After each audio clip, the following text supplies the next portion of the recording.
Chapter 1.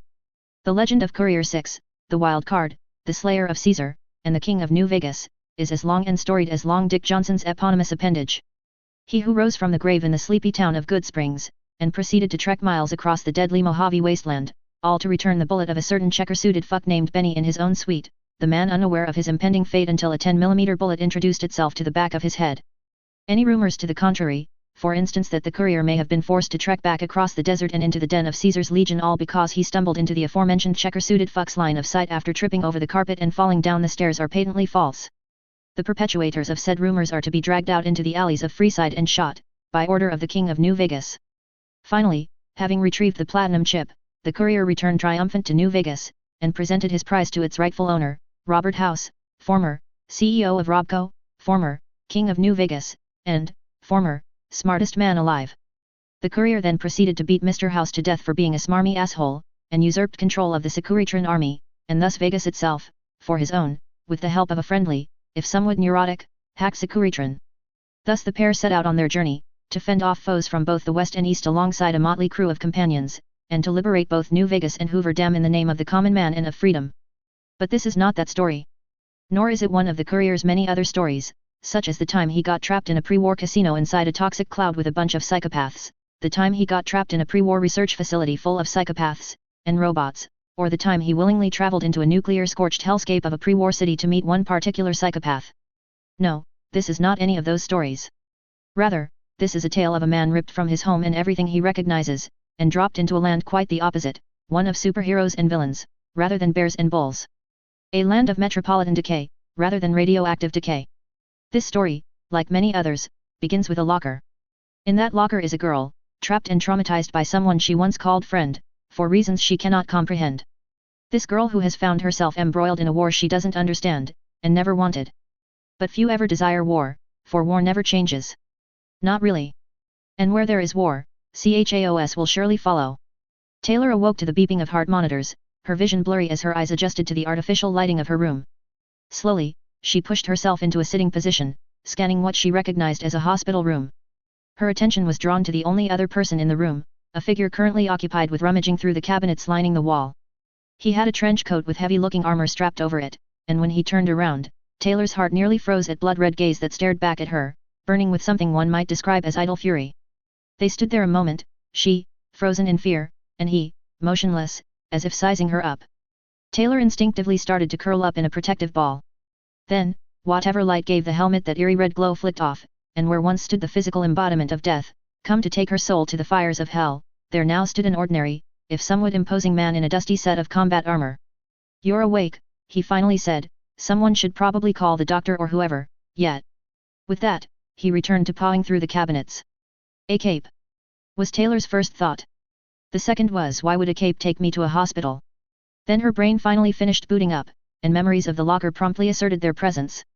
Slowly, she all but folded in on herself, curling into a ball and shivering as she struggled to process what had happened. God! She had been in there for hours.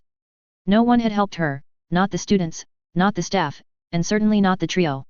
It had taken a literal superhero to show up for someone to actually do something. "You all right there, kid?"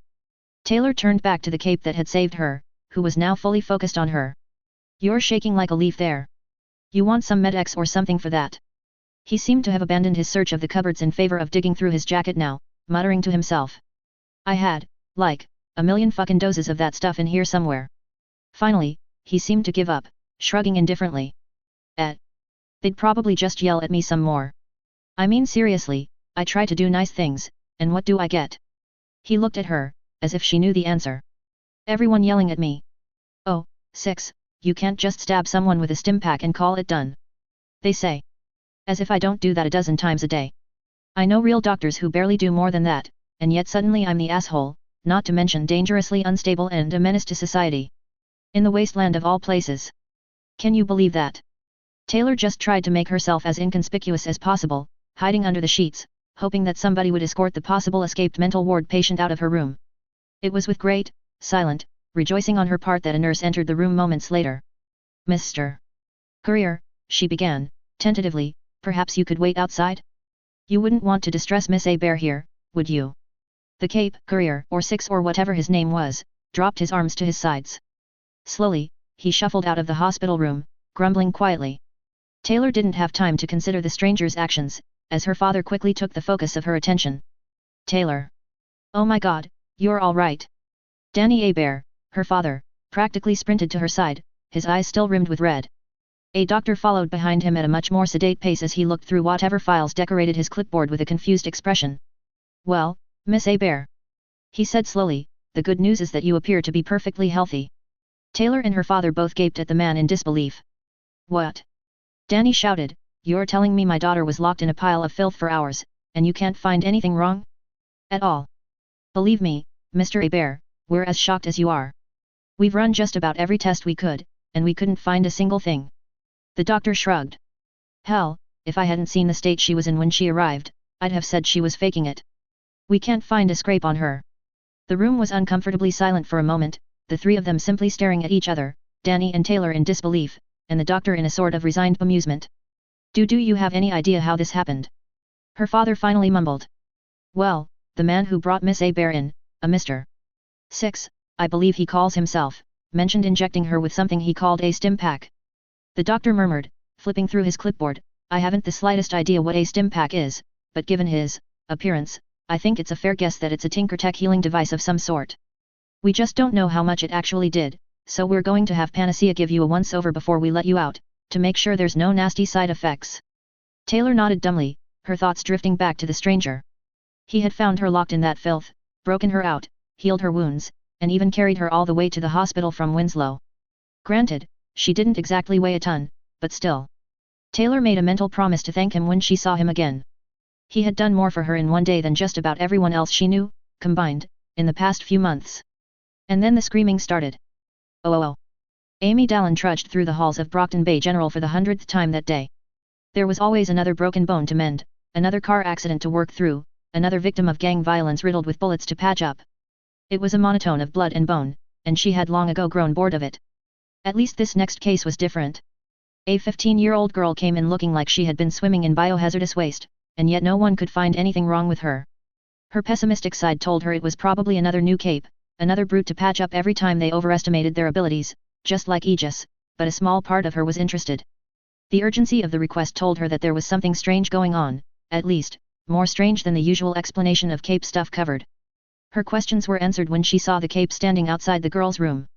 The one who currently had a lit cigarette sticking through an opening in the helmet he wore. This is a hospital, you know, she grumbled, walking up to him, so would you kindly refrain from smoking here? What? Is this one of those fancy hospitals where the doctors all crawl up your ass about stuff like sterile environments and endangering their patients? The man snipped back, taking another drag from his cigarette before crushing the stub beneath his boot. Back in the Mojave, the doctors make do with a bottle of whiskey and whatever tools they can scavenge. Probably don't charge nearly as much for it, either. Amy felt her eye twitch at the cape's blatant disregard for basic health and safety rules. Then she heard the snickering. PFF. Ha, the look on your face. The cape wiped a non-existent tear from the optics of his helmet, before holding out his hand. The name 6. Courier 6. Reluctantly, Amy grabbed his gloved hand, giving it a light shake. Amy Dallin, she said dryly, so, what are you doing in this hospital, Courier 6? Found some kid that got locked in a metal box full of shit. He grunted, leaning back in his chair. Gave her a stim pack and brought her here, then the doc asked me to wait around till someone named Panacea could come around and tell me what I already knew, that the kid's fine, and they're very sorry for wasting my time. Then the lady came in and very politely asked me to keep anyone from distressing the girl, so now I'm playing guard duty. At that, he reached into his jacket to pull out a bottle of whiskey, pulled the top off and started chugging it straight from the bottle. Really? Amy snorted, sitting down next to him. She supposed she could spare a minute or two to catch her breath, then back to work. They asked you to guard her room. Well, the exact words were I wouldn't want to distress her, but I got the message. No one gets in or out. Amy only understood about half of what the man had just said, but it was enough to give her an idea of why they had called her up. Powers that could heal were notoriously rare. A lot of so-called healers ended up realizing that their amazing healing powers were really just a side effect of some other horrific ability. Usually by killing the person they were healing. So what about you, kid? He grunted. I'm guessing you're one of the followers, based on that symbol you got on your get-up there. The followers? Amy asked, patting at the crosses on her costume absent-mindedly. Followers of what? The followers of the apocalypse. You know, helping other people just because it's the right thing to do. Good people. For the most part. Amy didn't catch that last part, already lost in thought as she tried to remember a Cape team that called themselves the Followers of the Apocalypse. Despite the fact that they had a name that wouldn't sound out of place as a sect of the fallen, Courier 6 made it sound like a heroic team, though not one she had ever heard of. Oh. She finally said. Are you a member? Sorta. Six replied, waving his hand back and forth in a so-so motion, his drink sloshing in its bottle. Julie offered me a spot after I helped them out a bunch, but I'm not really great with the whole scientific research thing. I was really just trying to, you know, be a good person and all, trying to make up for some, not so great things I did. Not so great things? Amy asked, laying on the sarcasm. Like what? Smoking in hospitals? Oh, you know, Six muttered. Things. Oh. The courier let out a manic, howling laugh, falling to his knees as he watched the two mushroom clouds rise from either end of the Mojave. He had done it. House was dead, and now both the bull and the bear faced a slow death by starvation. The final pieces were moving into place for his grand scheme. People would call for his head, try to usurp him the same way he did House, sure. But they'd have to kill him first. Of course, he couldn't die. The Sierra Madre couldn't do it, Big MT couldn't do it, not even the fucking Divide could end him. The courier isn't done until he says he is, and he still had a battle to win and a dam to conquer. Oh. But I ain't like that now, anyway. Amy let out a faint laugh, sitting beside Courier 6. He seemed like a decent guy, all things considered. Had a weird sense of humor, but oh well. You know, you did a good thing helping that girl. Amy finally said, turning to Six. If you'd like, I suppose I could heal you of any sicknesses or injuries, just this once. Shit, seriously. His head whipped around so fast Amy thought he might break it. Can you cure addictions too? I think I accidentally got myself hooked on Jet a few days back. Maybe Med-X too. I could flush your system out, yes. Amy agreed hesitantly. Maybe offering free healing wasn't the best idea, but she couldn't back out now. Oh hell yes, let's do it then. They both sat silently, staring at each other. Are you going to just sit there? Amy asked, sighing. I need skin-to-skin contact for this. Oh. It's that kind of healing. Amy rolled her eyes. And, there goes the other shoe. Yes, super-powered healing. Honestly, not to sound too egotistical, but who hasn't heard of Panacea by this point? Sorry girlie, but you're not really my type. What? No. Not like that. God, get your head out of the damn gutter. Amy grabbed at his arm, pulling off his glove. Just. Amy froze, the complete biology and anatomy of Courier 6 crashing into her mind much the same way a speeding car might crash into a brick wall as her hand gripped his. All she knew was what her power told her, and her power told her that the man the thing sitting next to her had neither a heart, nor a spine, nor a brain, at least, not as such. He had so much artificial tinker tech stuffed into him that her power seemed to be having trouble with whether to even call him a living thing. Amy lurched back, sickened, at the kind of cruelty that Courier 6 must have endured, to end up so horribly disfigured. She couldn't begin to imagine the kind of pain he must be feeling. Hey! You alright kid? She realized that he had stood up, and was crouched over her. She tried to say something, but one question repeated over and over in her mind. She gulped, her body shaking in sympathetic agony. Where's your brain? My brain. He cocked his head. Oh. Yeah, hold on. Amy watched in mute horror as he dug around in his jacket, slowly pulling out a sealed glass jar, one that contained, unmistakably, a human brain. And then she started screaming. Chapter 2. When Danny burst into the hallway at the sound of screaming, the sight he was greeted with was not the one he was expecting. He found Panacea collapsed on the floor, the courier who saved his daughter crouched over her. The doctor, following him out of the room, immediately sprinted to her side, dropping to his knees and taking her pulse. She's hyperventilating. Panic attack. He turned to the approaching nurse. I need a sedative, now. As the nurse scurried off, the courier reached into his jacket, rummaging around. I think I should have something like that in here somewhere. Med-X? Nah, that won't work. Buff out?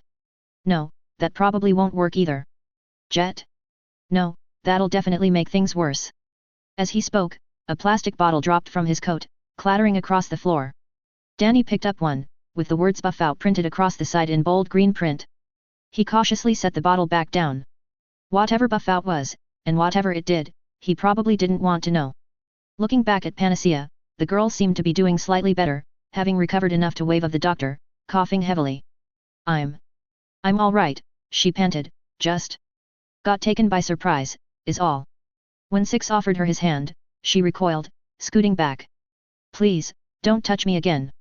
Even in his helmet and heavy gear, the man managed to give off an expression of amusement. Sorry, I just... God, how are you alive right now? I dunno. He shrugged. I seem to have a habit of not dying, though, and I can't say I'm eager to end it any time soon. Right. Pushing herself to her feet, Panacea waved off the doctor, urging her to rest. I'm fine. I can keep going. She shambled into Taylor's hospital room, her skin still a little clammy. Danny noticed how she seemed to lean heavily on Taylor's bed, reaching her hand out towards Taylor. Do I have your permission to heal you? Taylor nodded yes, and the two touched hands, Panacea's eyes clenched in concentration. The doctors were right, I can't find anything really wrong with you. In fact, your whole immune system looks like it's been boosted. I probably couldn't do much better myself. The girl sounded more confused than anything. Although... Is there anything wrong? Danny finally asked, hushed as he strode to Taylor's bedside. Not wrong, per se, Panacea muttered, more strange, really. There seem to be a few spots of unusual cell density, like some sort of protomelanoma. Is it dangerous? Danny clutched Taylor's other hand. No, it seems completely benign. I doubt it would have posed any danger, but I cleared it up anyway. Panacea opened her eyes, standing up a little straighter. Taylor Bear, I hereby pronounce you completely healthy. Have a good day. With that, she began to trudge out of the room, leaving a bewildered, if slightly concerned father and daughter alone in the quiet room. You feeling all right, kiddo? Danny finally asked. I'm not really sure. I don't think I've had a chance to really process everything yet, with that other cape that brought me in. Whatever his name is. I think he said it was Courier 6. You want to go say hi? MHM. Taylor nodded, pulling off the sheets as she swung her body over the edge, her feet hitting the floor. I want to thank him. For helping me. Me too, kiddo. Danny whispered, kneeling down as he pulled his daughter into a hug. Taylor, I'm sorry. I haven't been doing my job as your father, or I would have been able to help you. Dad. Taylor started, but he went on. No.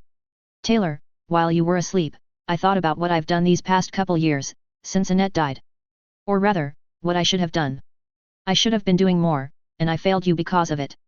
But I promise, Taylor, starting today, I'm going to do better. I promise. Taylor pulled back, looking him in the eyes. He saw a lot of doubt written on her face, which stung, but he also saw just the barest hint of a smile, of a hope that he could begin to fix his mistakes. And that was enough. Giving Taylor his shoulder to lean on, the two of them walked out of the room and down the hall to meet the courier in the hospital lobby. They found him sitting quietly, reading from a leather-bound book, which he closed and slipped into his jacket as they approached. Mr. Six, my name's Danny. Danny A. Bear. I wanted to thank you for saving my daughter. Oh, yeah, it was no problem. I was in the area anyway. Well, still, I'd like to pay you back if I can.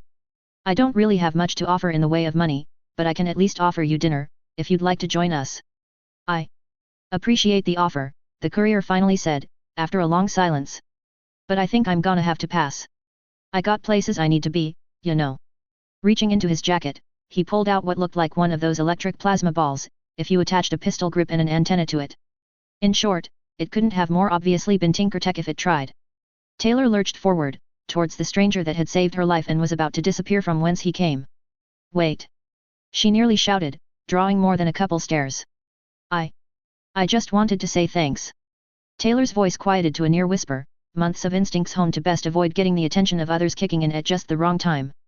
Thanks for saving me, Courier 6. The man was silent for a long moment, his head tilted slightly to one side. Sure. No problem, kid.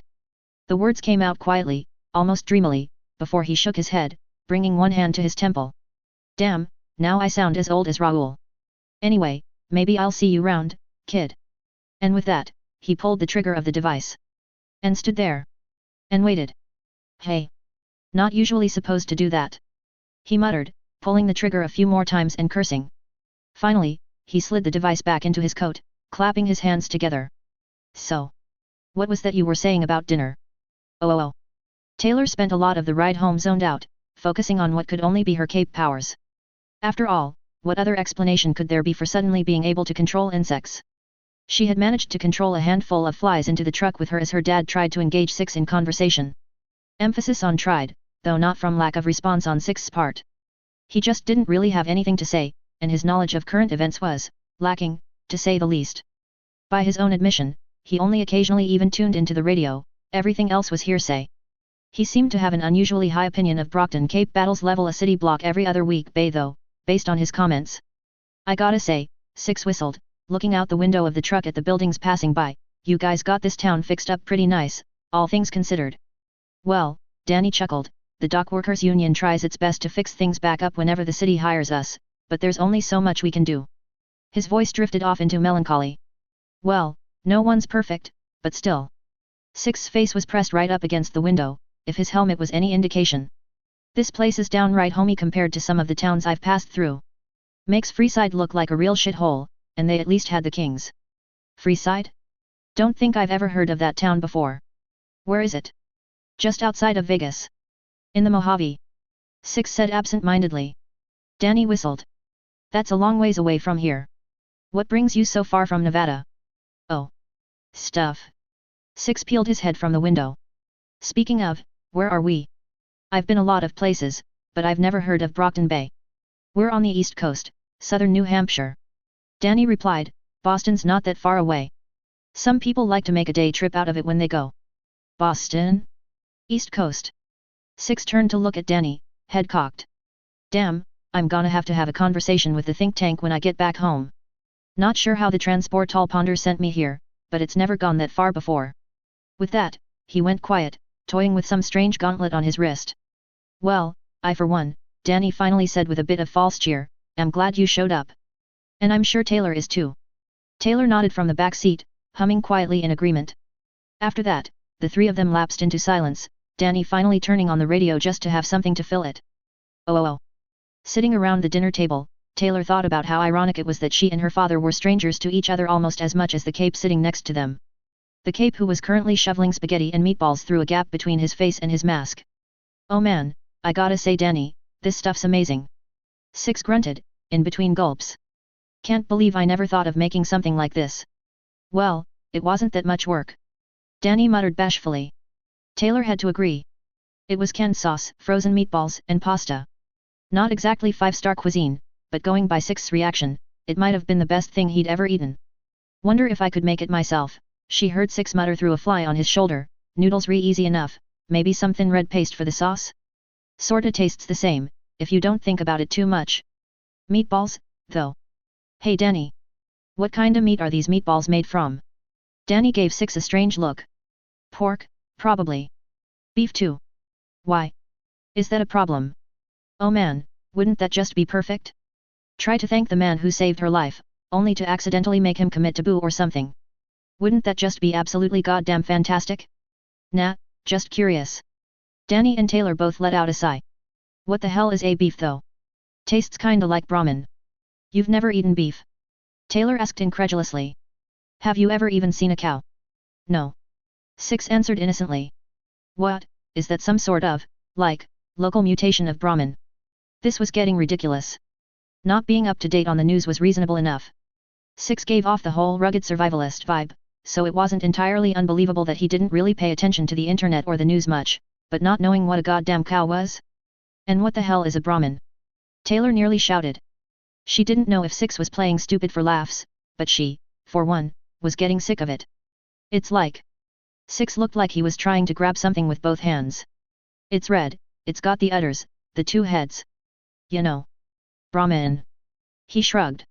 I dunno what to tell you guys, but I don't know how you got all this stuff fixed up without using Brahmin or whatever. Especially since I'm not seeing any of those Mr. Handy bots they seem to like so much pre-war. Taylor shot her dad an incredulous look. He just raised an eyebrow, looking altogether out of his depth. Then the other eyebrow shot up in surprise. Wait, pre-war. He held out a hand in a slow-down motion. What war? The Great War. What other war would I be talking about? Six said matter-of-factly. They stared at him blankly. He face-palmed. Oakman, I thought I was the one with amnesia. Who the hell doesn't know about the global nuclear war that killed off most of the world's population? Hello? October 23, 2077? Any of that ringing a bell? Taylor and Danny gaped at him silently. Global nuclear war? Her gut clenched. Suddenly, she didn't feel so hungry anymore. I'm afraid I don't quite understand what war you're referring to, Danny said quietly. You do know we're in the year 2011, right? Six seemed to freeze, the entire room silent save for the sound of spaghetti being slurped through his mask. Finally sucking the last strands up, Six looked down at his empty bowl, silent. Straining, Taylor thought she heard him muttering something among the lines of ucking cults. Before looking back up, the three of them, Six, Taylor, and Danny, all stared at each other in an awkward silence, only growing more awkward as the silence lengthened.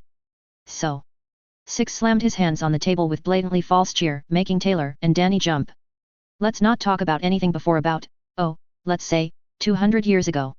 Six nodded to himself. Yeah, let's go with that. Taylor turned to look at her father incredulously. Danny chose to avert his eyes, focusing instead on how his spaghetti and meatballs formed such interesting geometries. Taylor looked back at Six, who was sitting completely, unnaturally still, his hands folded over his lap. She wasn't sure if he was breathing, actually. Maybe he dad had a point. This guy was clearly at least a little unhinged. So, Six. She finally said, breaking the silence. Where did you come up with a name like Courier Six? The man seemed to sag for a moment, before straightening back up. I'm glad you asked. He exclaimed, strangely boisterous. You see, it all started when I got shot in the head. She regretted asking already. Oh. Taylor shambled down the stairs, intent on grabbing a quick glass of water before she went to bed. She heard the washing machine running, rattling a bit under the bulk of whatever clothes Six had stuffed in there after asking about a place to clean up a bit. After they found him trying to scrub a jacket, completely different from the one he was wearing, apparently, in the toilet, Danny had given him permission to use the washing machine if he needed it. Six had gleefully taken him up on the offer. Grabbing a cup from the cupboard, Taylor moved to the sink, filling the cup with water, before turning around, muffling a shriek as she found herself face to face with Six, his helmet's optics lit up blood red. You scared the hell out of me. She hissed, the hand that held her cup wavering unsteadily. Sorry, he muttered, creeping out the back door into the yard, pulling a pack of cigarettes and a bottle of what was likely alcohol from his jacket.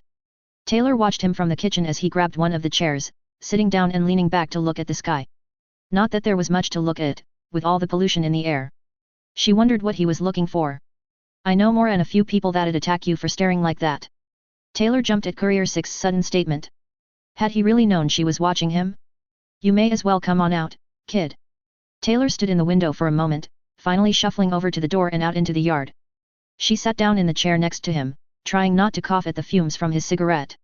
You got questions, Don Cha kid? Taylor nodded, humming in agreement. Well, why don't you sit on down and ask Uncle Six what you need to know? He leaned forward, that red glare of his focused on her and only slightly less intimidating given that he didn't have any reason to be pissed at her. As far as she knew, anyway. Well, she began.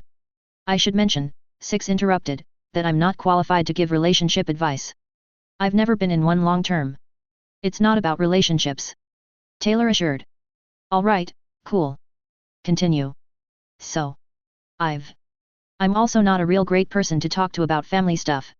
I have family, Six air quoted, but that's more the family you find than the one you're born with. Taylor huffed, annoyed. Can I actually ask you the question first? Right. Yeah, good idea kid. Sighing, Taylor knit her fingers together, she needed to get some sort of outside take on this. So, I've been dealing with bullies at school. The ones who shoved me in the locker you pulled me out of. Six nodded sagely. I remember. Very disgusting. Do go on. I've tried everything I can do to stop them. Even the administration won't do a thing about it. Taylor's voice wavered, her eyes burning. The teachers ignore it, and nobody else is willing to step in. I need some way to stop them. To just deal with them all. Ah. Well, I think you just answered your own question there. What? What's that mean? All right, listen. Six made a stop gesture. You remember the guy who shot me in the head? Yes. Taylor said cautiously. Six had given them a very, very graphic description of his final encounter with Benny. The one where he hacked the attempted murderer into bloody ribbons with a machete. Do that. Six said simply. What? No. She almost shrieked. Why not? Worked for me. Well, it's illegal, for one thing. Right, the cops. Six rubbed his chin in thought. Yeah, you can just kill them too. If they ain't gonna do anything about this, then they don't deserve to be called cops. Wah Taylor gaped at the man in front of her. I can't do that. Even if I did, they'd just send more. Six hummed. Oh. Hey, yeah, I suppose you'd probably run out of bullets before they ran out of men anyway. Eventually, one of MD get lucky. Taylor pinched the bridge of her nose, muttering curses. Alright. What if you killed them? Hear me out here, but you did it secretly. Poison their food or some shit. Six sounded rather proud of his idea. Taylor responded with a face palm. I'm not going to kill them. She groaned through her hands. Just. Forget I asked. Yeah, okay. Feel free to ask any other questions, kid. I'll answer them. Standing back up, Taylor walked back inside, grumbling to herself. Why did she think it was a good idea to ask the insane cape who thought they lived in a post-apocalyptic wasteland how to deal with this? Oh yeah. Because he was the only one she could trust to ask about it. Yeesh, she had really hit a new low, hadn't she? Chapter 3. When Taylor woke up the next morning, she trudged downstairs to find Six in the kitchen, working at the stove. Sitting down with a mix of trepidation and confusion, Taylor quietly coughed to announce her presence. Morning. Six. She finally said. Oh, hey, mornin'. Six replied, surprisingly cheery, given his melancholy the night before. Hope you're hungry, 'cause I got omelets almost ready. Taylor raised one eyebrow, bemused, as grabbed her cup from last night and took a sip of the water still left inside. Her father, evidently, had already left for work. She very pointedly did not consider the fact that he had left her alone in their home with essentially a stranger. You've never seen a cow, but you know how to make omelets. She muttered. Course I know how to make an omelette, Six immediately shot back, they're easy to make in a skillet, filling, and delicious. Perfect for when you're on the trail. Taylor froze. Six was scarcely perceptive when he wanted to be. Looking over at the counter, she also noticed something was missing. How could Six be making omelets without? Where are the eggs? Taylor inquired. Eggs? Yes, eggs. The eggs for the omelets. The omelets you're making right now. Well, obviously the eggs are in the omelette now. Six pointed at the still sizzling pan. Yes, but what about the carton with the rest of the eggs? Where's that? Deathclaw eggs don't come from cartons. They come from Deathclaws. Which I killed. What the hell is a Deathclaw? Taylor nearly shouted. Six paused, staring off into the distance in thought. Well, they're sorta like geckos, I guess, except if geckos were 10 feet tall and made of hate and pain. And you eat them. Deathclaws? No, they taste about as bad as they look. Six waved her off. They're all tough and tendon. Why? No flavor. Taylor just sighed, exasperated, as she sagged in her chair. Just trust me, kid, I've tried this recipe myself. Best damn omelets I've ever had. Grumbling in resignation, Taylor slumped onto the table, a little sleep deprived from the experimentation she had done with her new powers late into the previous night. As far as she could tell, she had complete control over any insect in her range, to the point that it felt like another limb. She could see through their eyes, though not all that well. Really, her only limit was range. That said, there were more than a few. Hey kid! With a yelp of surprise, Taylor jolted upright. Six stood in front of her, a pair of tarnished-looking metal plates in either hand. Omelets are ready. As Six set the plate in front of her, she eyed the creation warily. It was certainly large, it probably would have needed about 5 or 6 eggs if they had been from a chicken, rather than a Deathclaw, whatever the hell that was. She also noticed a strange grayish-looking substance nestled in the center. What the hell is this stuff? She asked, poking at the gray stuff in question. Six looked up from his own half-devoured meal, grunting curiously. It's Lake Lurk. He muttered through a mouthful of egg. Taylor raised an eyebrow. Dairy-like. He gulped, swallowing a mouthful of food. They're like. If a guy fucked a lizard, and the horrific mutant offspring of their relations could scream loud enough to turn your brain to a paste, that'd be a lake lurk. Six took another bite of omelette. They mostly lurk around Lake Mead, hence the name. Taylor looked back at the omelette again, finally shrugging in resignation. Couldn't possibly be worse than the locker, right? Ugh. Was that going to be her new metric for quality of life? Hey, at least it's not the locker. Taking a tentative bite, she hummed appreciatively at the flavor. The egg was a little richer tasting than regular chicken eggs, and the lake lurk tasted sort of shrimp-y. All in all, it was pretty good. Told ya. Six said, the smug from his expression emanating from every hole in his stupid, beat-up helmet. Yeah. Taylor just did her best to ignore him as she practically inhaled her food. She hadn't realized how hungry she was, until now, but it kind of made sense, seeing as how dinner had come to a rather abrupt end soon after Six's little bombshell last night. So, Six finally said, after a lengthy silence, got any plans for the day? Not really, Taylor muttered, maybe go to the market at Lord Street later. Six nodded, humming appreciatively. Is that some kind of big important area? I could probably use a reliable merchant or two. They sell all kinds of stuff there, Taylor answered, it's pretty much the closest thing we have to a commercial district. Good to know. Now I just need to find someone to help with this thing.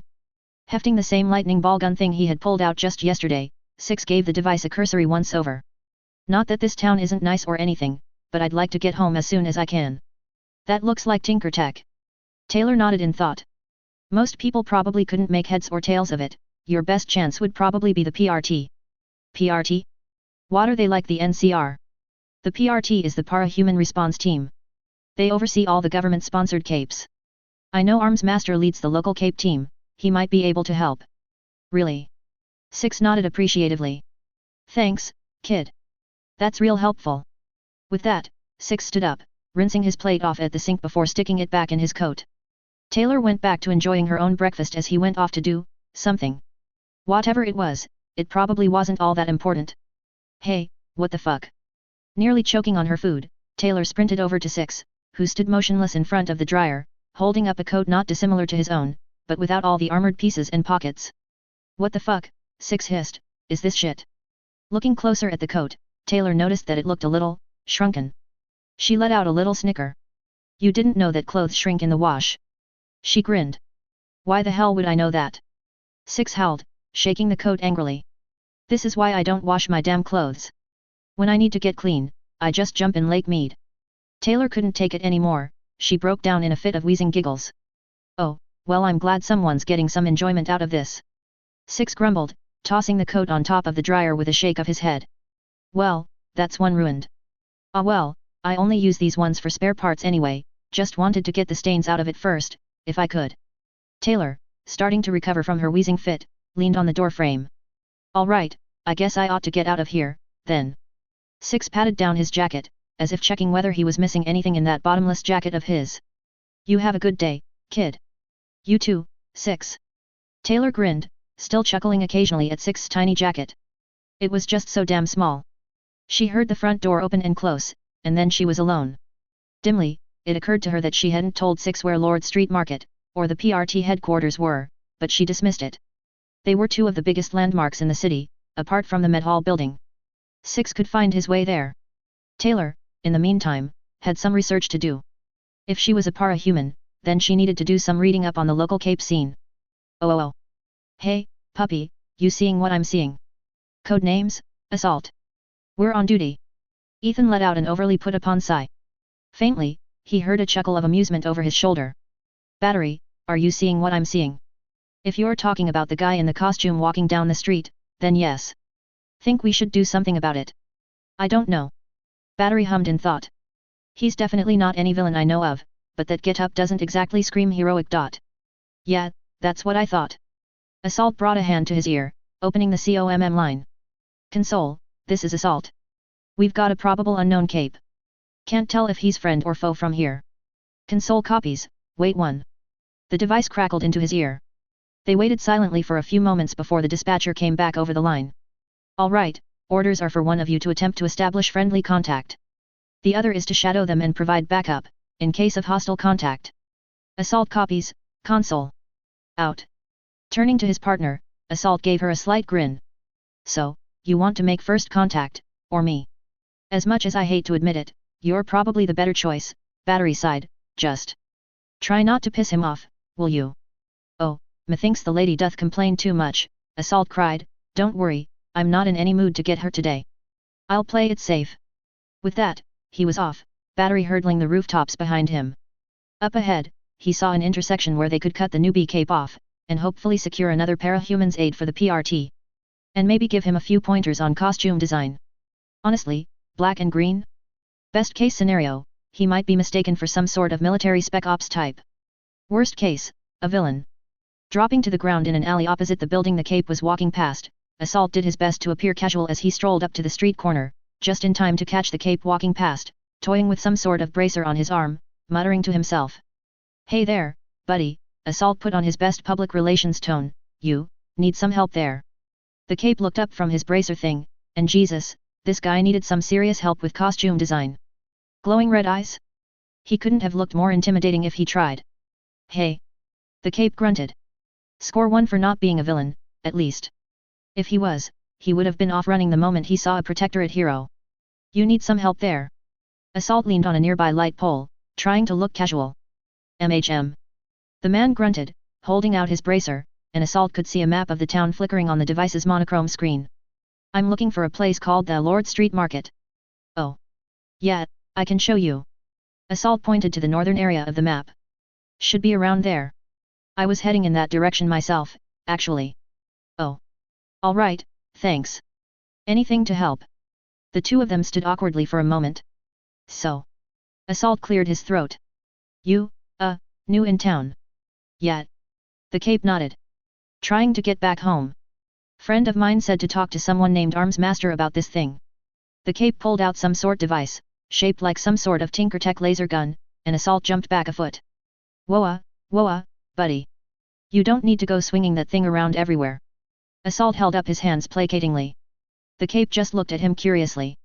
"It's not a gun," he finally said, his voice flat. "Oh." Ethan felt kind of stupid, though he would defend that you could never be too sure when it came to Tinkertech. Even L33T had his moments, rare as they might be. "What exactly is that?" Called a transportal ponder. The Cape shrugged at Assault's questioning eyebrow. "I didn't name it.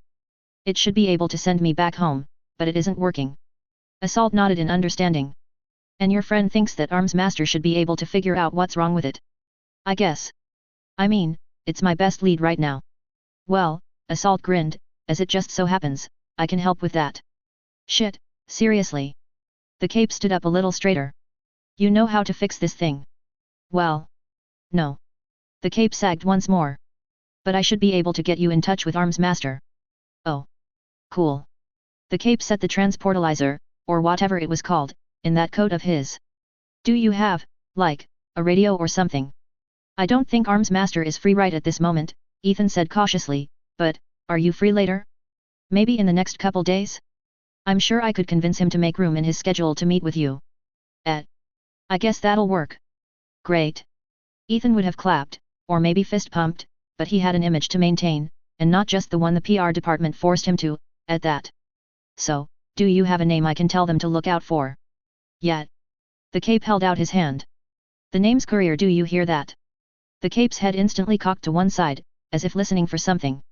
Assault, personally, couldn't hear anything out of the ordinary, until the operator sitting at the console crackled over the line.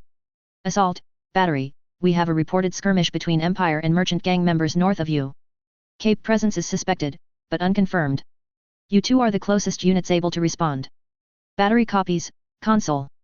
"Out." His partner's voice answered. "Assault, I'm going to go ahead. See if you can get our new friends help."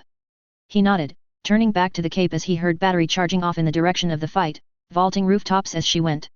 "There's a fight going on nearby, bunch of gangers shooting each other up, but there might be other Capes there too, so me and my partner are going to go break it up. You wanna join us?" "Will there be loot?" The Cape asked simply. "What, like, money and stuff?" Assault scratched his head. "I dunno. I think PRT policy entitles you to a reward for any contraband you help recover, but I don't think." Assault was interrupted by a low, and frankly entirely inappropriate giggle, considering the circumstances. "Oh ho ho ho, yes. I am absolutely going to join in." And with that, the Cape was off, Assault trailing behind, but quickly closing the gap. "Welcome to the Para-Humans online message boards. You are currently logged in, Glory Girl.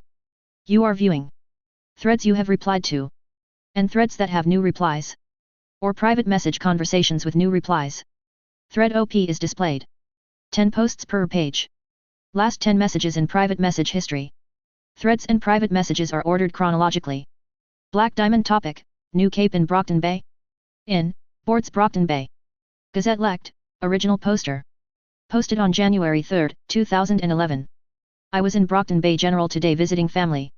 While we were talking, I heard screaming coming from down the hall. When I poked my head out to see what was up, I saw this. Anyone recognize this guy? Showing page 21 of 21. Punka now, Cape Groupie. Replied on January 4, 2011. At Gazette Lect. I'm just saying, that guy can't be a hero with that kind of costume. Don't you think he looks kind of like Krieg with that trench coat? Glory girl, new wave. Replied on January 4, 2011. Hey! Is that the guy that had Panacea so shaken up last night? Guy hee. Replied on January 4, 2011. At Glory girl. What do you mean? Glory girl, new wave. Replied on January 4, 2011. Last night, Panacea came home from the hospital earlier than usual. She wouldn't say anything about why. She just went right to her room and went to bed. Wouldn't even say anything about it this morning. Authentic Viking, veteran member. Replied on January 4, 2011. At Glory girl. That's definitely Panacea in the picture, but I've got no idea what he did to her. Frankly, he just looks surprised. Gazette Lect, original poster. Replied on January 4, 2011. Oh my gosh, Glory girlie actually posted in my thread. Glory girl, new wave. Replied on January 4, 2011. Doesn't mean he didn't hurt her. I don't know who this guy is, but I'd like to have a little chat with him next time I see him. Chapter 4. When Ethan arrived at the scene of the brawl, he found a fairly typical scene for Brockton Bay, a handful of baseline gang members scattered around behind whatever cover the street afforded them, trading fire with each other and occasionally taking pot shots at the capes fighting in the center. In this case, it was Mush on the merchant's side, encased in his golem of the trash and refuse that typically littered the street, and Crusader on the Empire side, his ghosts swarming the merchant cape, who was flailing his golem's arms wildly, occasionally swatting ineffectually at the projections as he tried to attack Crusader directly. Staying out of sight behind the nearest building, Assault turned to the newbie cape behind him, who now wielded a massive sledgehammer he was sure hadn't been there before. Where the hell do you get that thing? Ethan asked, surprised. Get what thing? The cape asked innocently, hefting said thing onto his shoulder. Just whatever. Ethan sighed, waving the question off. Maybe this guy's power was like Miss Malicious or something. Questions could wait for later. We've got Mush and Crusader duking it out in the middle of the streets, and normal gangers trading fire. Think you can handle the regular guys while my partner and I take care of the capes? Yeah, okay. The cape said simply, and with that, he was off, his hammer held high. Watching him go, Assault signaled his partner with his headset. Alright, I've got the new guy taking care of the goons, he said, that means we can focus on neutralizing Mush and Crusader. Are you sure? Battery's tone was concerned. Did he tell you he was a brute? Well, no, Assault murmured, but he seemed perfectly happy with doing it. And how often do new capes overestimate their powers and get hurt, or even killed for it? Battery shot back. Ethan flinched. Shit, she was right, he should have at least asked the guy what his powers were, before assuming he could take on those thugs. No matter how strong he was still human in the end, and one bullet could be all it took. And then he heard a spine-chillingly wet crunch. And then he heard screaming. Holy shit! He heard Battery mutter over the radio. I take it back.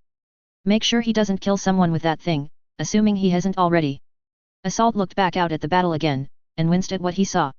The merchant thugs had been all but decimated. How the hell did he do that so fast, their fallen bodies littering the ground as the cape, Courier, if Assault had heard him correctly, stood over his most recent victim, cackling like a madman.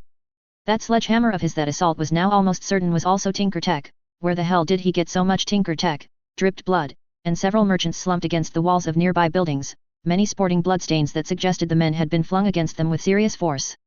How the hell were any of them still alive? Were any of them still alive? Haha. He heard Crusader crow. It seems the Empire has its newest recruit. The Empire cape turned to Courier, one hand extended in greeting. Join me in ridding the streets of this filth, my friend, and I'll make sure that Kaiser hears about your bravery today. Ethan saw Courier's body tense, frozen mid-wind up with one foot planted on the chest of a merchant thug, the unlucky man screaming and trying to claw himself free. Hold up.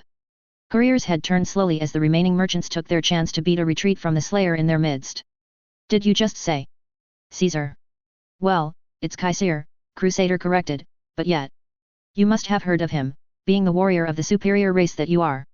Oh, I've heard of him, Courier growled, turning the rest of his body to face the Empire cape and thugs, dropping his massive hammer to the asphalt beside him. I also know I've killed Caesar twice now. The street went silent, every Empire ganger immediately turning on the trench-coated, sledgehammer-wielding man in front of them. What did you say? Crusader asked, a little more quietly. You heard me. Bitch. The Courier growled, the eyes of his helmet lighting up blood red. Ethan would have sworn he saw a demon in that moment as Courier stalked forward. I did it twice, and I'll do it a dozen more times, until you shitheads get the god-fucking-damned message. With every word, Courier took another step forward, faster and faster until he was sprinting at the armored cape, sledgehammer cocked back over his shoulder. He's going to get himself killed. Battery hissed over the radio. Then we help him not get killed. Assault replied, already bounding forward with his power. I'll take the thugs on the left, you get the ones on the right. As they rushed to help, Assault saw Courier swing at one of Crusader's ghosts, the hammer passing harmlessly through the construct. He heard Courier let out a muffled oh shit before the inertia sent him spinning, still flying forward. Straight into another construct's spear. It felt as though time had slowed down for Ethan, watching another promising young cape fall to their own hubris. He felt a shout rising in his throat, guilt tearing at his heart as he watched the spear phase through the cape's armor, plunging right into his chest. He slowed to a stop, a few feet away from Courier. The cape fell to his knees with a strangled oof, hammer falling to his side. He held out one hand to brace himself on the ground, the other reaching under his coat, probably trying to cover the gaping hole the ghost had punched in his chest. He coughed. Fucking. His hand came away from his jacket, not slick with blood, Assault noticed, but holding some sort of wooden grip. Hate. The weapon came free of his coat, some sort of rifle, like someone had bolted a bunch of Tinkertech to a pump shotgun. Courier leveled the device towards Crusader. Holograms. Courier roared as he pulled the trigger of the weapon, the rifle sending some sort of glowing blue projectile slamming into the Empire cape. The impact flung the villain to the ground, dispelling his ghosts as he was engulfed in some sort of glowing blue energy. For a second, he was still. Then he began shrieking, slapping at his armor and writhing as glowing motes flaked from his body. Assault could only stare in horror as Courier approached the screeching man, pumping the action on the rifle and readying it for another shot, adding his own shouting to the din of combat as thugs emptied their guns into him impotently. I had enough of these goddamn glowing bastards in the Madre. You wanna know what that hellhole's like? Hey! Before Courier could pull the trigger, a lucky bullet hit his helmet, snapping his head to one side and knocking him off balance as Crusader tried to drag his body into cover. With the cape out of the fight and his ghosts disappeared, that left only a handful of Empire thugs armed with pistols and other small arms against 3 Protectorate capes. Well, Assault mused, 2 Protectorate capes and a heroic rogue. Hopefully. As he and Battery sprang into action, closing the distance with the Empire soldiers, Courier retreated slowly, ducking into an alley and firing off random shots from that shotgun thing of his, every blast sending another bolt of roiling blue energy at the goons, who only hunkered deeper into cover. Nevertheless, fear of suffering the same fate as Crusader, who was currently curled up in an alley nearby, sobbing like a little girl, was more than enough to dissuade them from putting up any more than a paltry defense. Jumping behind the thugs, Assault planted his fist in the face of one man, sending him falling to the ground like a sack of bricks.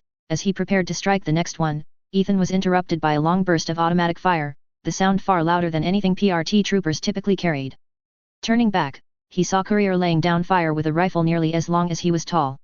Every bullet that he saw land took a chunk of whatever it hit with it, as Ethan saw one hapless thug poke his head out, only to have everything above the jaw promptly vaporized. That was the last straw for most of the thugs, most of whom promptly surrendered at the sight. The rest met a similar fate, as anyone too stupid or bull-headed to surrender lost partial or full limbs to the onslaught of bullets. Eventually, though, the entire group found themselves vanquished, either by Courier's bullets or Assault's and Battery's fists. If they were lucky. Once the surviving thugs had been rounded up and a medical transport called for Crusader, Ethan finally decided to approach Courier. Very cautiously. So, he said quietly, wishing his costume had pockets so he could stick his hands in them. As it was, he settled for wringing them nervously. Those were some fancy weapons you had there, just now. What, you mean the hollow rifle? Courier held the Tinkertech rifle by the pump, the barrel pointed at the sky, much to Ethan's relief. Yeah, I guess it is pretty nice. Packs a mean punch. No kidding. Ethan winced unconsciously, thinking of the man who was currently sobbing in a ball on the street, his formerly pristine armor pitted and corroded, like someone had dipped the man in a vat of acid. Don't suppose you'd be willing to let the PRT examine that, hollow rifle of yours, would you? Not particularly, no. Assault sighed, sagging. At least the man was a hero. More or less. I guess we'll see you around, sometime. Yeah, all right. Courier shrugged. And you'll get me that meeting with Arms Master. Ethan flinched. He'd been hoping that the cape had forgotten about that little promise. Christ. Piggott was going to have his ass for this. And then Arms Master would do unpleasant tinker experiments to whatever was left for throwing his schedule off. Yeah, he murmured, eyeing Courier's grip on his weapon. Sure thing. No matter what they did, he had no doubt that it didn't hold a candle to what this man could do when he was properly worked up. Oh. Victoria Dallin grumbled, irritated, as she flew across the city, headed for Brockton Bay General to pick up her sister. Ever since she came home yesterday evening, Amy had been even more distant than usual. When Victoria had picked her up that evening, she hadn't seemed entirely there. They had gone through their usual greetings, but Amy had been even more withdrawn than she usually was. Then, when they were flying home, she had been limp like a sack of potatoes. Not that she would admit it to anyone else, but Victoria enjoyed their little displays of sisterly affection, which made Amy's recent attitude change sting all the more. At least now she knew the source. That new cape in town, the one in the trench coat and helmet. He had done something to Amy. Victoria had spent all afternoon after school searching for the man, but found nothing. She wouldn't stop, though. She'd find him, and when she did, she'd make him undo whatever he'd done to her sister. Or, failing that, she'd show him what happened when people fucked with her family. Victoria opened her eyes, slowing to a hover in mid-air. Amy was always telling her how she needed to work on controlling her aura when she got emotional. The least she could do was try to listen. And besides, Mom would never let her hear the end of it if she accidentally set off a wave of hysteria across the city because she had been flying too low. No, hell hath no fury like an angry Carol Dallin. Taking a breath to calm herself, Victoria heard shouting, followed by a gunshot, followed by a muffled grunt. Ack. Hey. Look man, I'm trying to buy here. Scanning the street below her, she saw, unmistakably, the same cape that had attacked Amy yesterday with a pistol in one hand, chasing down what looked like a drug dealer. Maybe. Or maybe he was just a guy who liked to wear dirty hoodies in dingy alleyways. Nah. Probably a drug dealer. She felt her blood boil, and before she knew it, she was charging straight at the villain, intent on beating him to a bloody pulp for hurting her sister, not to mention whatever evil he had and or was planning to do. Hey you! She screamed. Hey? HRKG. The cape let out a strangled grunt as Victoria slammed into him at full speed, immediately flying the pair of them high into the air. Who the fuck are you? She shouted into the villain's face, shaking him like a ragdoll. Gah. FFF what? Who the fuck are you? He sputtered back. Who the hell do you think? Victoria heaved him higher, gripping his coat. What did you do to my sister? The villain was quiet for a moment, his head lolling with a drunken giggle. I've done a lot of things. To a lot of people's sisters. You're gonna have to be more specific there. My sister. Victoria shook him again, entertaining the idea of slapping him around a couple of times, see how funny he thought things were then. Last night. Last night. His head perked up a bit. I didn't do anything last night, except... Wait, are you talking about the followers girl? Who? The girl with the followers of the apocalypse symbol, thing. You know, white blanket thing with the red crosses and all. You talking about her?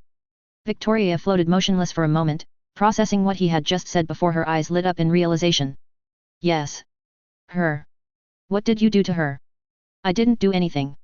She's the one who touched me. He crossed his arms, as if he had single-handedly ended the conversation with that. Victoria shook him some more. Bullshit. Healing people doesn't make her act all weird, like that. Well, that's not my problem, now is it? Victoria, so focused on the villain in front of her, didn't even notice his hand slipping into his jacket, slowly withdrawing a large revolver as she tossed him back and forth. Well, I say it is your problem, until you GNH. Her head snapped backwards as a force like a haymaker from a heavyweight boxer snapped her head back. She brought both hands to her face, clutching at the point of impact. Fuck. She hissed, bobbing around as she pressed both hands to her jaw. She could take a hit with the best brutes, but that didn't mean it didn't hurt. God damn it. What the hell was that? It took her another moment of silence to realize that she was missing something. Oh shit. She immediately plunged into a nosedive, on the off chance that the guy she had been holding hadn't hit the ground yet, but she already knew. He was dead. Oh shit, oh shit, oh shit, oh shit, oh shit. She mumbled, floating up to the former villain's broken body. His arms and legs were all bent at weird angles, clearly in the wrong positions and making shapes that arms and legs should never make. Oh god. She hadn't meant to kill him. Just rough him up a bit, maybe get him to apologize or something. And now he was dead, and it was her fault. A cold dread settled in her stomach. She had killed him. Victoria wrapped her arms around herself, curling into a ball floating a few feet above the ground next to the villain's body. She choked back a sob. Ow. Looking up at the source of the sound, Victoria saw the man she had thought dead or dying shifting slowly, trying to lean up on his not quite as broken elbows. You're still alive. She sobbed. Falling back on long-established instincts, she moved to pick him up. I'll get you to Amy, she'll get you fixed up. Fuck me. That shit fucking hurt. Much as she was loath to put Amy through whatever had shaken her up so much, Victoria was sure she'd understand when a life was on the line. She couldn't let herself become a murderer. Leaning over to hook her hands around his arms, she was met with a limp wrist slap across the face as he flailed in pain. Ow. Ow ow ow ow ow wait. She let go, and he fell back to the ground with a pained groan. All right, just let me. He inhaled slowly, holding it in before letting out a long, low breath. Okay, I've got this. I've had worse. The villain's head turned to face Victoria, the eyes lit up a bright red. Hey, girlie, do me a favor, and stop helping, he rasped, you literally could not be doing any worse at it. Victoria nodded frantically, her eyes still rimmed with red as she backed off. All right then. Victoria watched quietly as he examined his broken arm, grabbing it with his one good hand. If I remember correctly, just gotta. Victoria flinched as he wrenched his arm straight, the joint giving a loud crack as it slipped back into its socket. The cape just let out a low hiss, air whistling through his teeth as he exhaled. Better. Now I just gotta fix these legs. Victoria tried to cover her eyes and ears, cringing as the cape methodically straightened each limb with an eye-watering crack.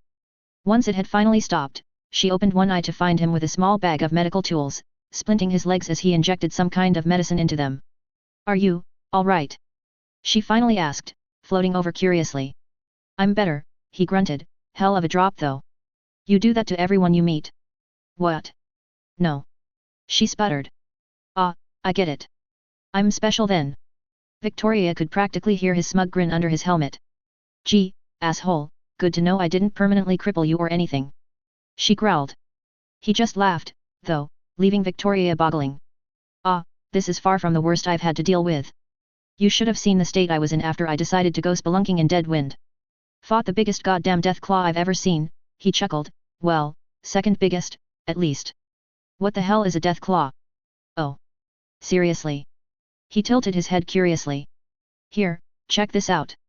Reaching into his jacket, the cape produced something that could, potentially, be described as the literal fucking hand of Satan himself. What the fuck is that? It's a claw. He said flatly. A death claw's claw, obviously. They didn't get the name for their sharp teeth or pointy horns, even if they've got those too. What, was it some sort of biotinker's experiment? PFF, I wish I knew who created them, the man laughed, so I could beat their head in. Wait, Victoria's voice went quiet, you make it sound like there's a lot of them.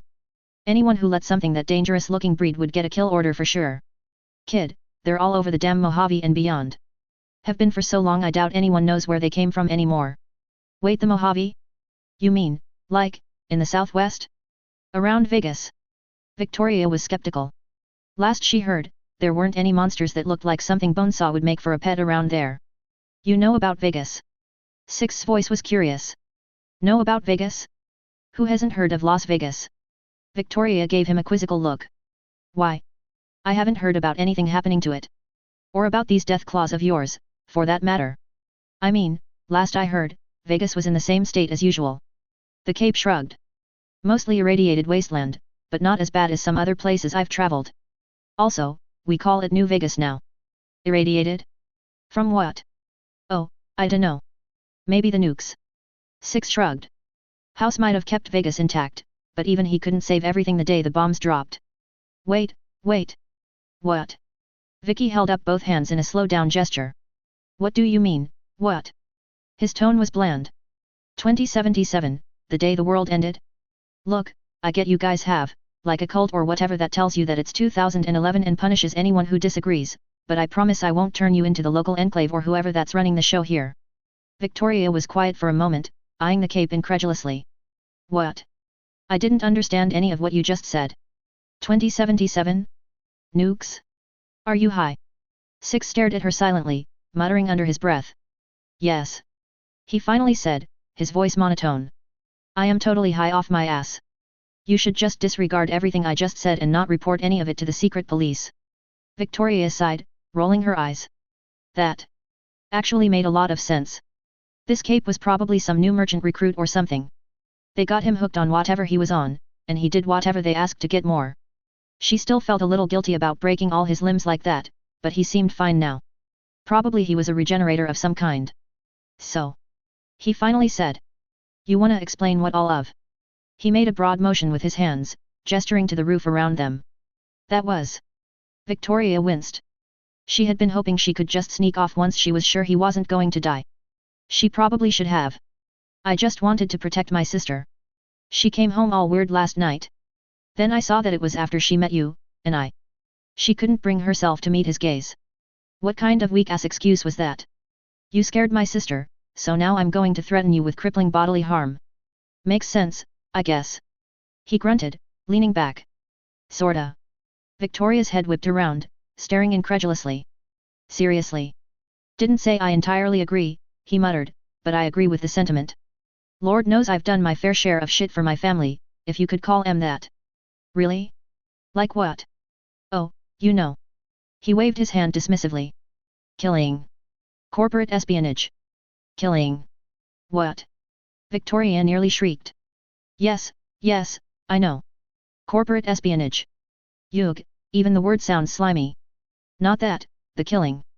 She shot him glare. Assuming you really aren't a villain, what gives you the right to take other people's lives? Who said anything about the right to kill people? He shot back flatly. They attacked me first, got what they deserved. Not like I go out looking for them. Reaching into his coat, he pulled out a bottle that reeked of alcohol, offering it to her. No thanks. She muttered. Suit yourself. He shrugged, and pulling the cap off, he took a long gulp. Anyway, I ought to get going. No point reminiscing on the past. With that, he pushed himself to his feet, and started shuffling over to the edge of the roof, peering down at the ground. That drop won't kill me. And then he was gone, leaving Victoria alone on the roof, save for a sound not unlike a large tree branch snapping, and a loud exclamation of fuck. From the direction the cape had just left. It was only once she herself stood up to leave that she realized she hadn't even found out his name. Interlude 1-1, also some stuff you may want to read. Assault, you had something to add.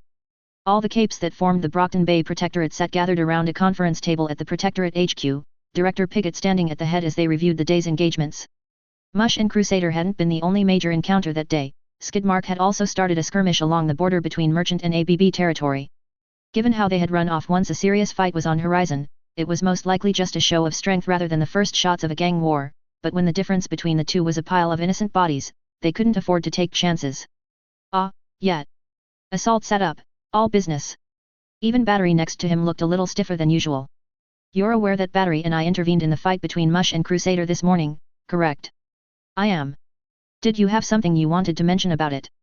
Yes ma'am. Immediately before we intervened, we encountered a new cape while on patrol. I mentioned it in my report, but there were a few things that we felt should be reiterated here. The collected capes perked up, intrigued, as Piggott leafed through a folder full of after-action reports and other relevant notices. No matter if they were friend or foe, a new cape on the scene was big news, even in the para-human capital of the world. Yes, I have it here. Your report said he goes by the name Courier. That's the one. Did you also read the part about his gear? I schemed it. Piggott muttered, her eyes scanning the paper in her hands. Multiple Tinkertech weapons, including a possible teleportation device, by his own claims. Yet. Looks sorta like one of those plasma balls out a sci-fi movie mad scientist's lab. He also had something he called a hollow rifle. Here it is. You mentioned the weapon fired a bolt of light at Crusader, instantly incapacitating him. Piggott's eyes narrowed. When he finally received medical attention, he had second and third degree burns across most of his body, with his armor melted and fused to his skin in some parts, requiring it to be surgically removed before he could be treated. A few people shifted uncomfortably around the table. That was a dangerous level of force for dealing with a simple skirmish. Well, we were approached by Panacea while keeping watch over Crusader at Brockton General, after she took care of the worst of his burns. Assault chuckled, wanted to know how we got out of a fight with Lung without a scratch. What of it?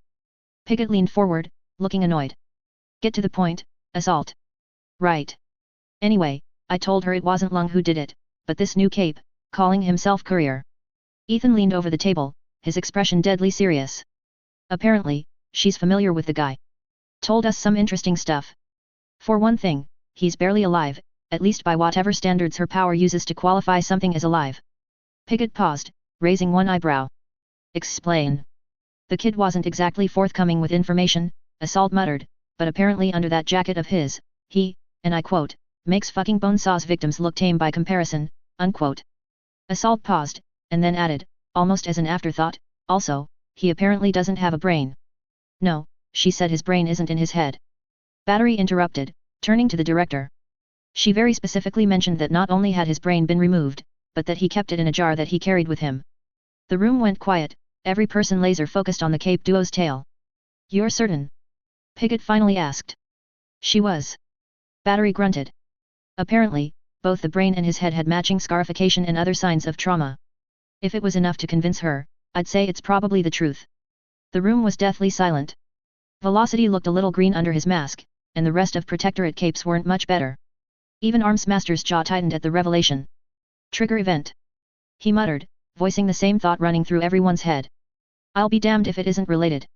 Assault replied, all traces of humor gone from his voice. Christ. Someone whispered. Anyway, that was one thing I thought I should mention. Also, I may have told him I'd set up a meeting with Armsmaster for him. What? Armsmaster's head whipped around, eyes wide open. Assault winced, rubbing the back of his neck. Yeah. I know. At first, I figured it would be a good chance to have him come in, and you guys, he gestured to Piggott and Armsmaster, could give him the whole spiel to try to get him to sign on with us, but then the fight with Crusader happened, and frankly, I wasn't about to piss off the guy who leaves full-grown men sobbing like babies. Assault shrugged helplessly. No offense, ma'am, but I fear full-body third-degree burns more than I fear your wrath. Piggott sighed crossly, pinching the bridge of her nose. All right. Fine. I can't say you were entirely unjustified, given Courier's apparent propensity for excessive force. Assault let out a sigh of relief. That doesn't mean you're off the hook. She added. When did he say he would arrive? Assault froze. Oh. He didn't. He whispered meekly. Piggott glared at him. If looks could kill, she would have reduced him to a thin red paste right then and there. What? Do you mean? He didn't. She ground out. He didn't mention a time. Assault squawked, his voice bordering on hysterical. He just asked me to set it up and ran off. Battery edged back from her partner, mirroring the movements of the capes seated next to her partner as she eyed the white-knuckled grip Piggott had on the table. We are going to have a talk about your duties as a member of the Protectorate later, Assault. She turned to Armsmaster. I'm officially cancelling all of your duties that would require you to be off the rig for any reason. I want you to make sure that you are free to meet this new cape whenever he shows up, and do whatever it takes to convince him to join our side. We cannot afford to lose another potential heroic cape to the gangs. When he arrives, do whatever you need to in order to get him on our side. I'll take responsibility to make sure we follow through on it. Nodding her head to Assault, she added, he can take your position on any scheduled patrols or public appearances. Assault whined pitifully, Battery patting his shoulder consolingly. In regards to Courier himself, if any of you encounter him in the field, you're to approach him in a friendly manner, and try to convince him to join the Protectorate, or at least figure out when he intends to arrive for his meeting with Armsmaster. Inform the wards they are not to approach him under any circumstances, he's still too much of an unknown to put them at risk. Looking around the table at the assembled capes, Piggott sighed. Now then, unless anyone has any other information relevant to this new cape, let's move on. Velocity, you said Miss Militia and yourself encountered Skidmark leading a group of merchant thugs. Interlude 1-2. Welcome to the Para-Humans online message boards. You are currently logged in, Glory Girl. You are viewing threads you have replied to, and threads that have new replies, or private message conversations with new replies. Thread OP is displayed. 10 posts per page. Last 10 messages in private message history. Threads and private messages are ordered chronologically.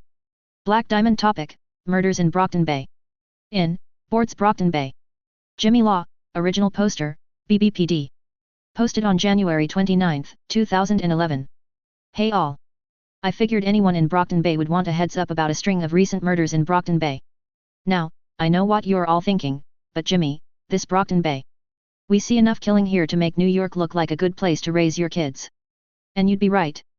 That said, we've been seeing an unusual amount of murders, even for our fair city.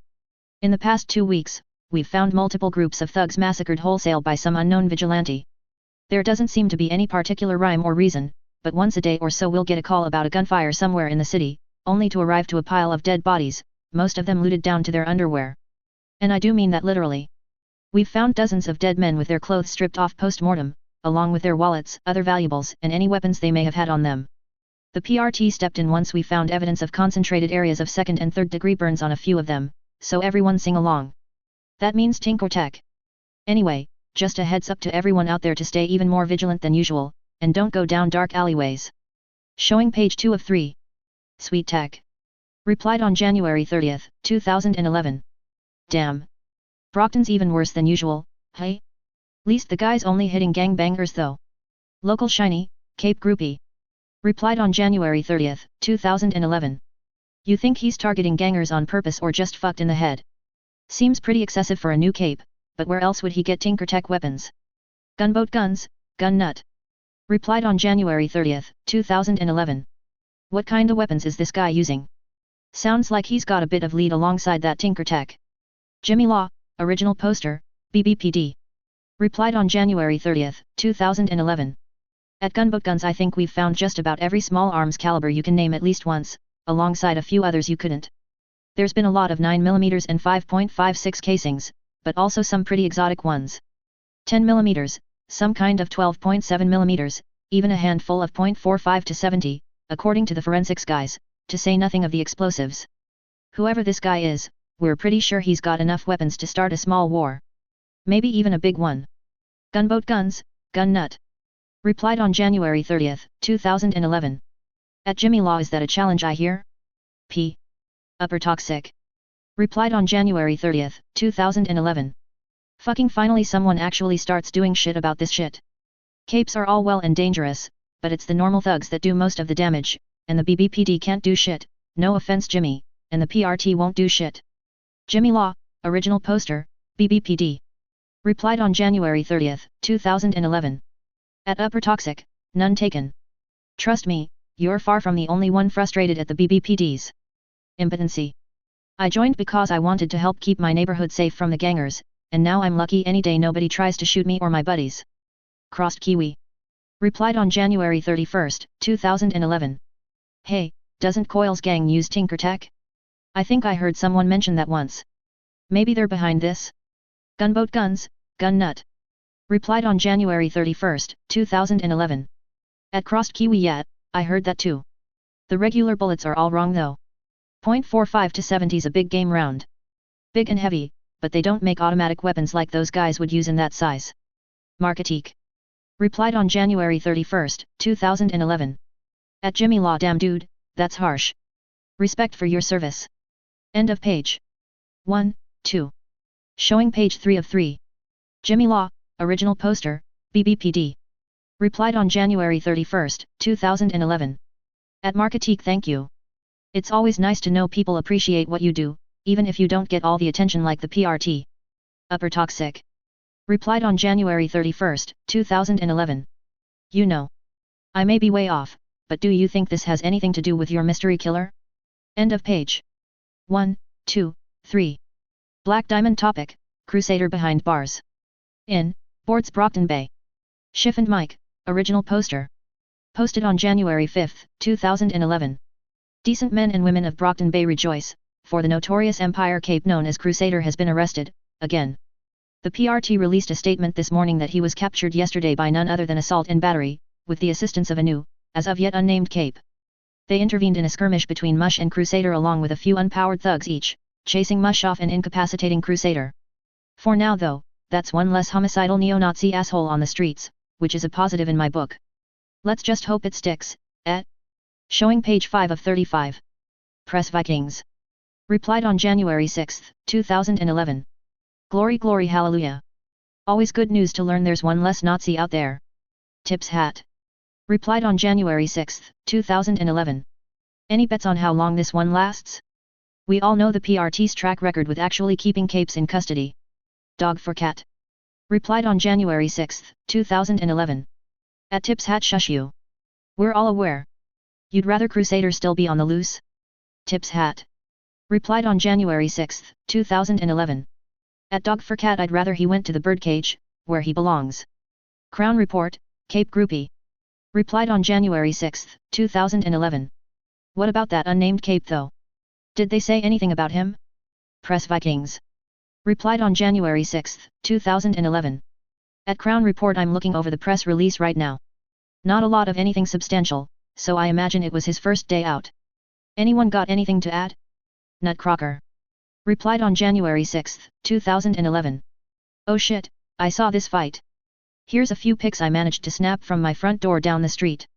I was busy hiding behind the doorframe and trying not to attract attention. At first I thought that guy in the coat was Krieg, but it looks more like he was actually that new cape the report mentioned. Didn't get any video, but you should have seen him fight Crusader. Dropped the man in one shot. Press Vikings. Replied on January 6, 2011. Hey. He kinda does look like Krieg. If Krieg actually looked scary and not like a Nazi trying too hard and failing to pull off the creepy silent type look. Lunatical.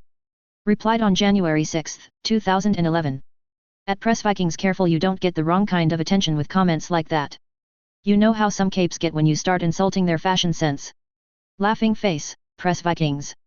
Replied on January 6, 2011. At Lunatical yet? Well, if a 20-something amateur journalist pops up dead in the next week or two, it was good knowing y'all. At Nutcracker, I just noticed, what's up with that shit covering Crusader right after he goes down? Did the cape do that? End of page. 1, 2, 3, 4, 5, 6, 7. 33, 34, 35. Showing page 6 of 35. Nutcracker. Replied on January 6, 2011. At Press Vikings yet, the cape shot him with some kind of Tinkertech rifle. Crusader dropped like a sack of bricks. It was pretty entertaining to watch, but the sounds? I've never heard a man screaming like that. Crown Report, Cape Groupie. Replied on January 6, 2011. At Nutcracker screaming? What exactly did he do? Nutcracker. Replied on January 6, 2011. I'm not sure what that gun of his did, but Crusader was screaming like someone was ripping out his fingernails and beating his dog to death right in front of him at the same time. I almost felt sorry for him, but, you know, he's Empire, so fuck him. Oh yeah, and this is right after the new cape got stabbed in the chest by a couple projections. You can't really see it in the pictures, but the guy ran headfirst into one of those ghosts of his, and took a lance to chest. He walked it off pretty quick, and then he shot Crusader. Gazette Lect. Replied on January 6, 2011. Hey. I saw this guy at the hospital the other day. Press Vikings. Replied on January 7, 2011. At Nutcracker, geez. Guess that's definitely a brute rating of some kind, hey? At Gazette Lect, the hospital? What was he doing there? Gazette Lect. Replied on January 7, 2011. At Press Vikings, hell if I know. Here's the thread I made on it. Not much in the way of useful information, though I can't imagine Panacea is a particular fan of his, based on her reaction. Reeve, verified PRT agent. Replied on January 7, 2011. The PRT's aware of this guy. We don't have enough for me to say anything officially, but according to Assault, he goes by Courier, though he said he may have misheard. Not much else I can say, officially or otherwise, except that he seems heroic for the most part, if a little, over-enthusiastic. We're expecting him to come in for power testing and registration, but I can't say when. Press Vikings. Replied on January 7, 2011. At Reeve, well hey, we've got a name, at least. Not sure what kind of name Courier is though. Maybe he's a mover? Guess we'll learn more sooner or later. Crown Report, Cape Groupie. Replied on January 7, 2011. At Press Vikings, seems like an odd power set. Brute and mover? I know a lot of Alexandria packages have flight and enhanced durability, but a name like Courier kind of implies his power is primarily mover focused. Did anyone actually see what kind of damage Crusader's ghosts did to him? That's some thick looking armor. Could he have just, you know, ignored it? Chapter 5. Brad Meadows, or rather, Hook Wolf, looked out over the crowd gathered before him, the men cheering and calling for blood around the ring below him. Kaiser could posture and pretend all he wanted at those Empire rallies, but right here, right now, he was king. He savored the cheers of the crowd as the dogs below bit and tore into each other, bleeding and dying for the entertainment of the masses, money changing hands as new challengers entered to face reigning champions, and men bet on their lives. It was times like this he almost wished that bitch that kept attacking his businesses would show up. He'd take pleasure in ripping her apart personally, if she were ever stupid enough to face him. For now, though, he would just enjoy the sounds and sights of dogs ripping each other apart. Hey! Brad twitched, turning to look at the dumbass that had decided to interrupt him. If it was Reggie coming to him with some stupid fucking problem he could have just taken care of himself, Brad was going to rip out his guts and strangle him with them. What? Brad snapped, freezing as he turned to face the armored figure behind him. Heard I could earn money here, the man said matter-of-factly, figured I could win a few fights or something. Brad stared silently for a moment. That costume looked familiar. He just couldn't place it. This is a dog fighting ring. He growled. Alright. I'll fight dogs. Doesn't really matter to me. No, you fucking dumbass, dogs fighting other dogs. What are you, retarded? Get out. Look man, the cape held up his hands placatingly, I'm just looking to make some money. Can I do that here or not? The fuck do I care about your money? Get out before I decide to rip you apart. His metal churned beneath his skin, poking and stabbing out in places. Maybe it was time he taught the dumbass among the crowd what happened to people that fucked with him. The stranger didn't react for a moment, finally shrugging and heading back the way he came. Brad suppressed a small shiver. Something about that guy struck him as off. The way he held himself, it wasn't like the stupid lackey he played as, that was a stone-cold killer he had just snapped at, as surely as he, or Storm Tiger, or Cricket was. He watched as the man wove through the crowd, making his way to the ring. He looked sort of like Krieg, but less of a dumbass. Was he a cape? Brad decided to keep an eye on him, just in case. Best case scenario? Maybe he had just found another recruit for the Empire. Whoever this guy was, he couldn't possibly be worse than Crusader, now that the man was near catatonic. That new cape that took him down, whoever he was, must have done a number on Justin. Brad would have approved, had it happened to someone outside the Empire. As it was, however, Kaiser was calling for this rookie cape's head, and Brad wasn't about to stick his neck out just for one good fighter. Or at least a decent one, this was Justin, after all. The pussy could have stood to get his nose bloodied a bit. That said, he'd be sure to give the cape a fighter's death, if he got the chance. He deserved that much. Maybe he'd show up tonight? They didn't know much about the guy, other than that he used Tinker Tech, and wore a costume that made him look sort of like Krieg. What did they say the guy's name was? Courier? Hook Wolf grinned like his namesake animal beneath his mask. How convenient. He watched as the latest fight drew to a close, the winner being led away and the loser's corpse being dragged off in the other direction, and then cleared his throat. All right. Listen up. In the open warehouse, his voice echoed over the crowd, quickly silencing any side conversations. Turns out we've got a real fighter in the house tonight. Brad pointed at the cape that had approached him not minutes ago. You've all heard about that new cape, Courier, that took down Crusader? The one who's been going around, killing your brothers. Brad grinned as murmurs rippled through his audience. Well, there he is. The crowd quickly dispersed around the cape, creating a hole of open space. He made a who, me, gesture, looking around at the crowd, which had begun to grow agitated, confusion turning to anger as they finally noticed the killer among them. Well, you sure know how to make a man feel special, the cape finally said, I mean, if you wanted my attention, all you had to do was ask. The cape's tone sent a smattering of chuckles through the less confident in the crowd, though they died quickly as Brad growled. Think you're smart, do you? He jumped down from his perch above the ring, pushing his blades out through his skin as he fell. The crowd scattered as he did, leaving a proper fighting ring between the two capes to duke it out in. Let's see how mouthy you are when you're trying to hold in your own guts. Ooh, scary. The cape grunted in a flat tone, rummaging in his coat for something. With a high-pitched digital whine, the eyes of the cape's helmet lit up as he pulled out some sort of wrist-mounted buzzsaw thing.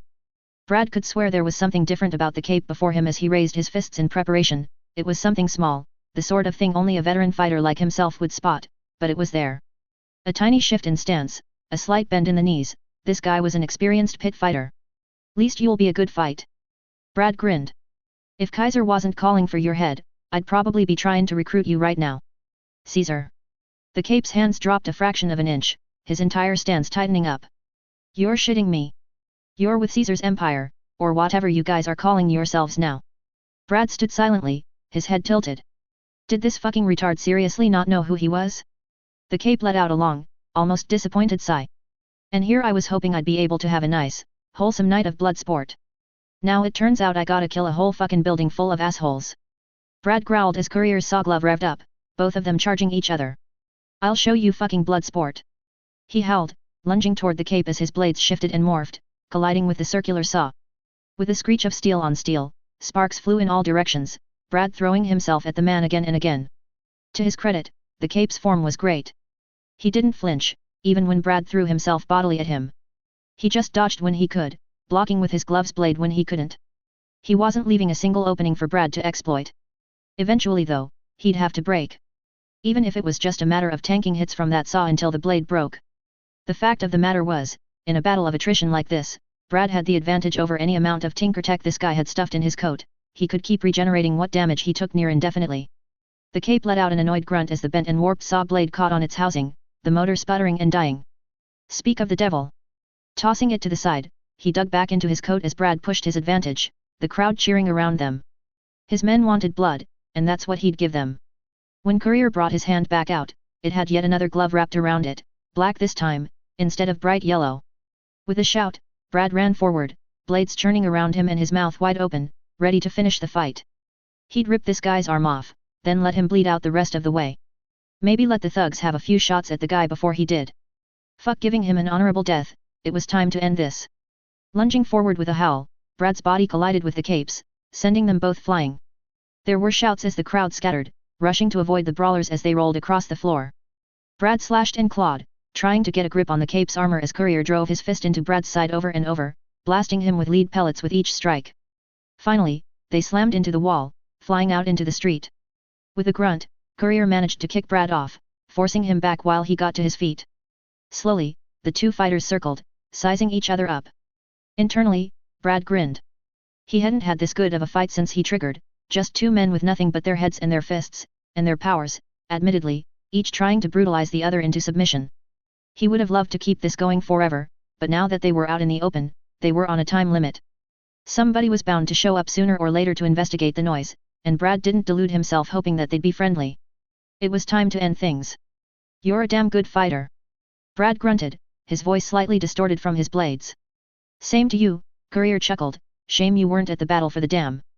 Maybe then Lanius wouldn't have gotten his ass handed to him like he did. The fuck are you going on about? Courier laughed. Holy shit, you guys already did the forbidding speaking his name thing or whatever. I get that it's like, your thing, and that you did the same thing with Graham, but honestly, pretending you don't know him just makes you look like a dumbass. Brad growled, his blades churning violently. Anyway, I think it's about time we ended this, yet. Brad didn't bother to respond, lunging forward to make another slash at Courier. If he could just get one good hit past that armor, he'd have the win. It was thicker than the shit PRT troopers usually had, just thick enough that his blades couldn't quite dig in enough to do real damage. He just needed a bit more leverage. As Brad approached Courier, the man sidestepped his attack, ducking down to grab a handful of rubble and flinging it at Brad's face in one motion.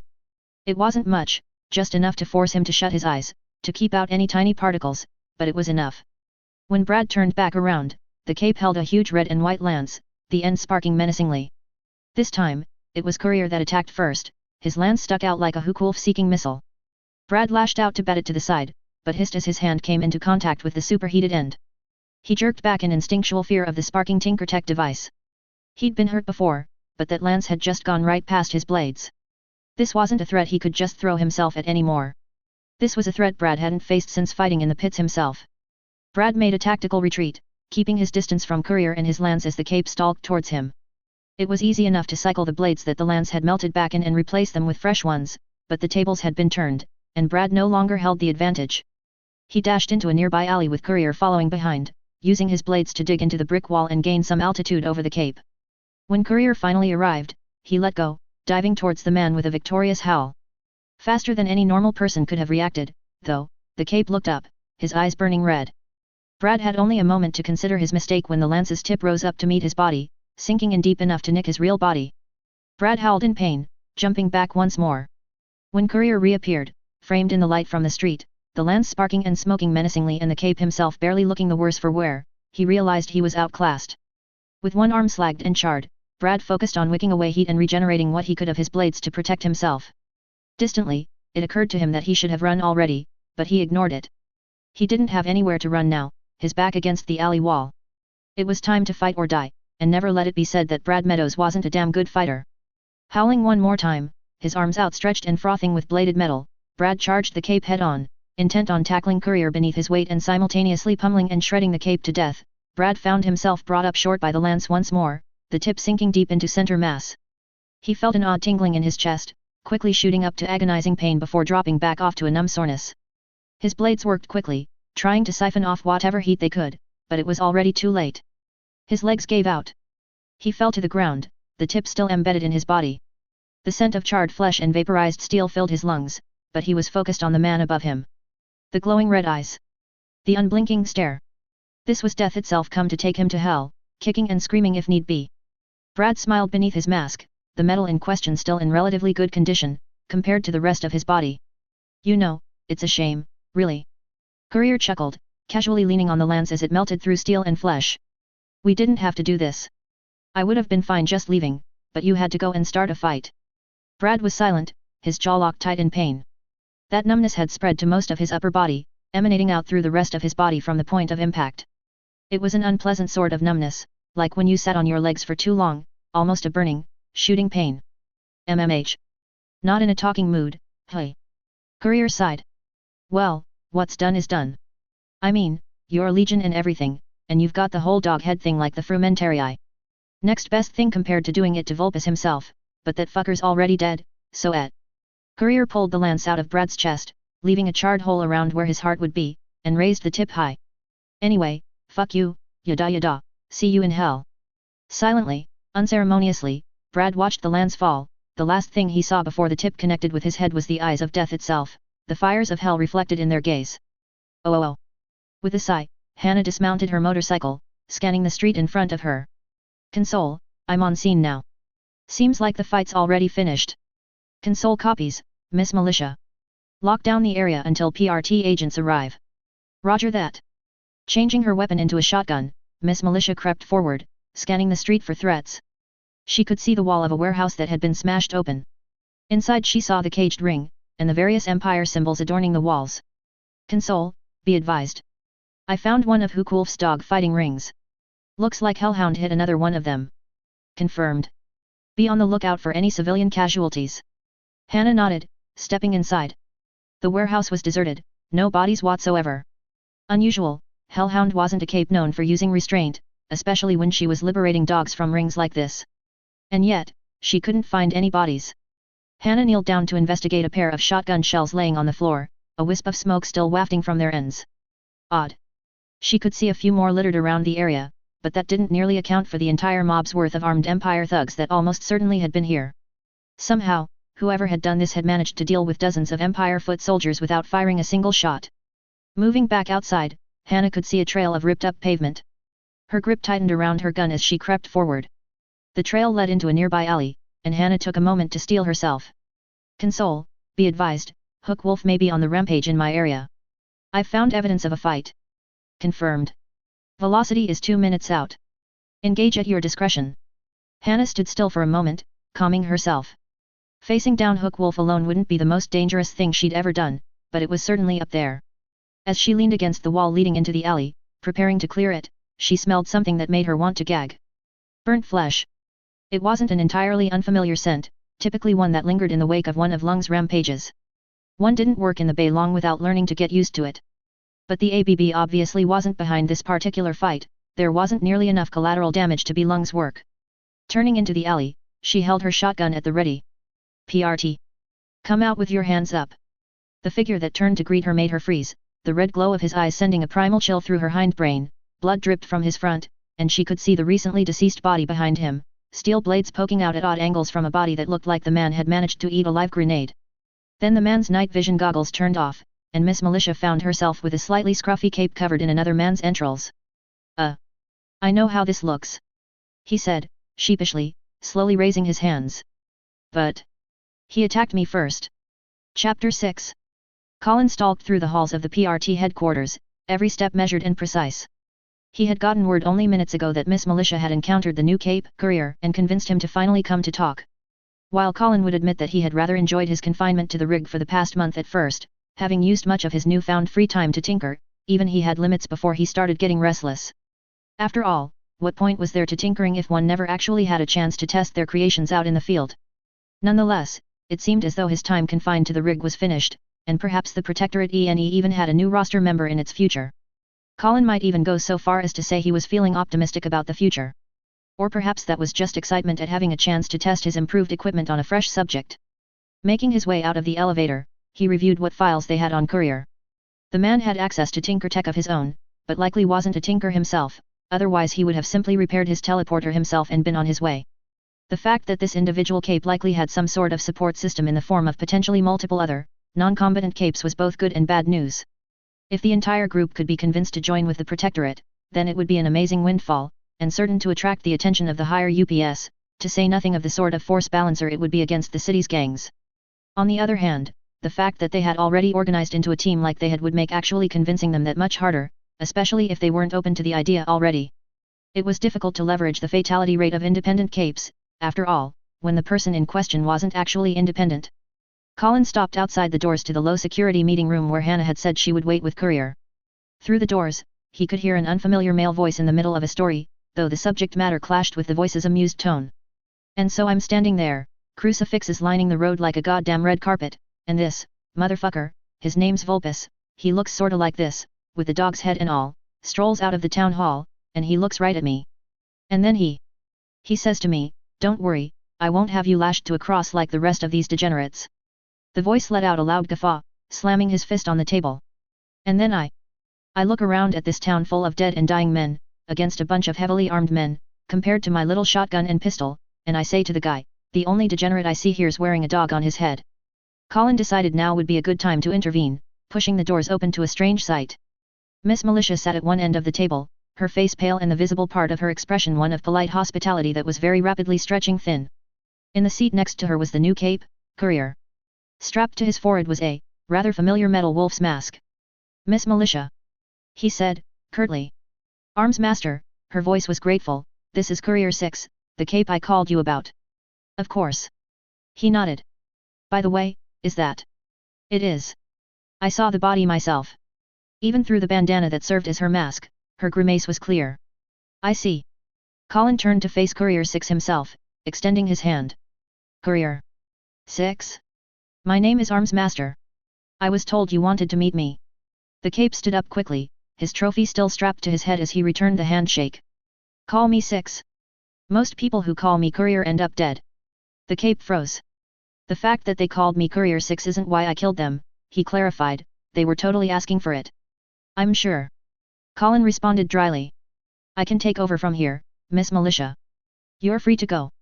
Hannah nodded gratefully, clearly eager to be free of the man. Taking the seat she had just vacated, Colin opened a rather thick folder of documentation, full of records pertaining to Six's actions in the past month or so. "Before we begin, there were a few things that need to be cleared up." Colin slid a handful of images over to Six, each showing a different pile of bloody bodies stripped down to their underwear. "Firstly, we have reason to believe that you were involved in several massacres that have occurred in the last month. Do you have anything to say with regards to these images?" "Oh yeah. That was me. They shot first though." Colin frowned. His armor's lie detector seemed to have some difficulty reading 6, the icon that indicated that it was processing an input spinning maddeningly. After several moments of tense silence, it popped up a truth, with 72.21% likelihood.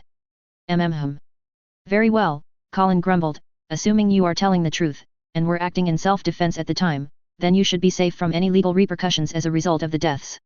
The fact remains, however, that you have shown a propensity for excessive force that I assure you will cause problems in the future if you can't fix them." "What kind of problems are we talking here?" Six leaned forward, intrigued. "Like, on a scale of 1 to 10. Colin sighed. Slowly. "Tell me, 6, are you aware of the unwritten rules? Isn't that something to do with, like, having sex with your friend's sister or whatever?" "No," Colin's eye twitched slightly, "the unwritten rules are something of an informal agreement between heroes and villains to prevent unnecessary escalation of violence and civilian casualties. One of the most significant of these rules forbids the use of lethal force." "No offense, but that seems kinda stupid." Six grunted, tapping his looted wolf mask. "This guy I was fighting earlier was definitely trying to kill me. I don't think I want to give him another chance to try to kill me." "Even so," Arms Master countered, "by killing one of Kaiser's lieutenants, you've painted a huge target on your head. The rest of the Empire will be looking for your head now." "Good. I want him to know I'm coming," Six said, with an air of finality. "I killed the last Caesar, and I'll kill this one too." Colin froze. "Truth. 83.67%. Caesar? Do you mean Kaiser?" "I guess." Six shrugged. "I've never heard people using Kaiser before I got here, though. I guess it's like, how did Ulysses put it? People following a flag without understanding its history." "Yeah, that sounds like something he'd say." Six reclined in his seat, propping his legs on the table.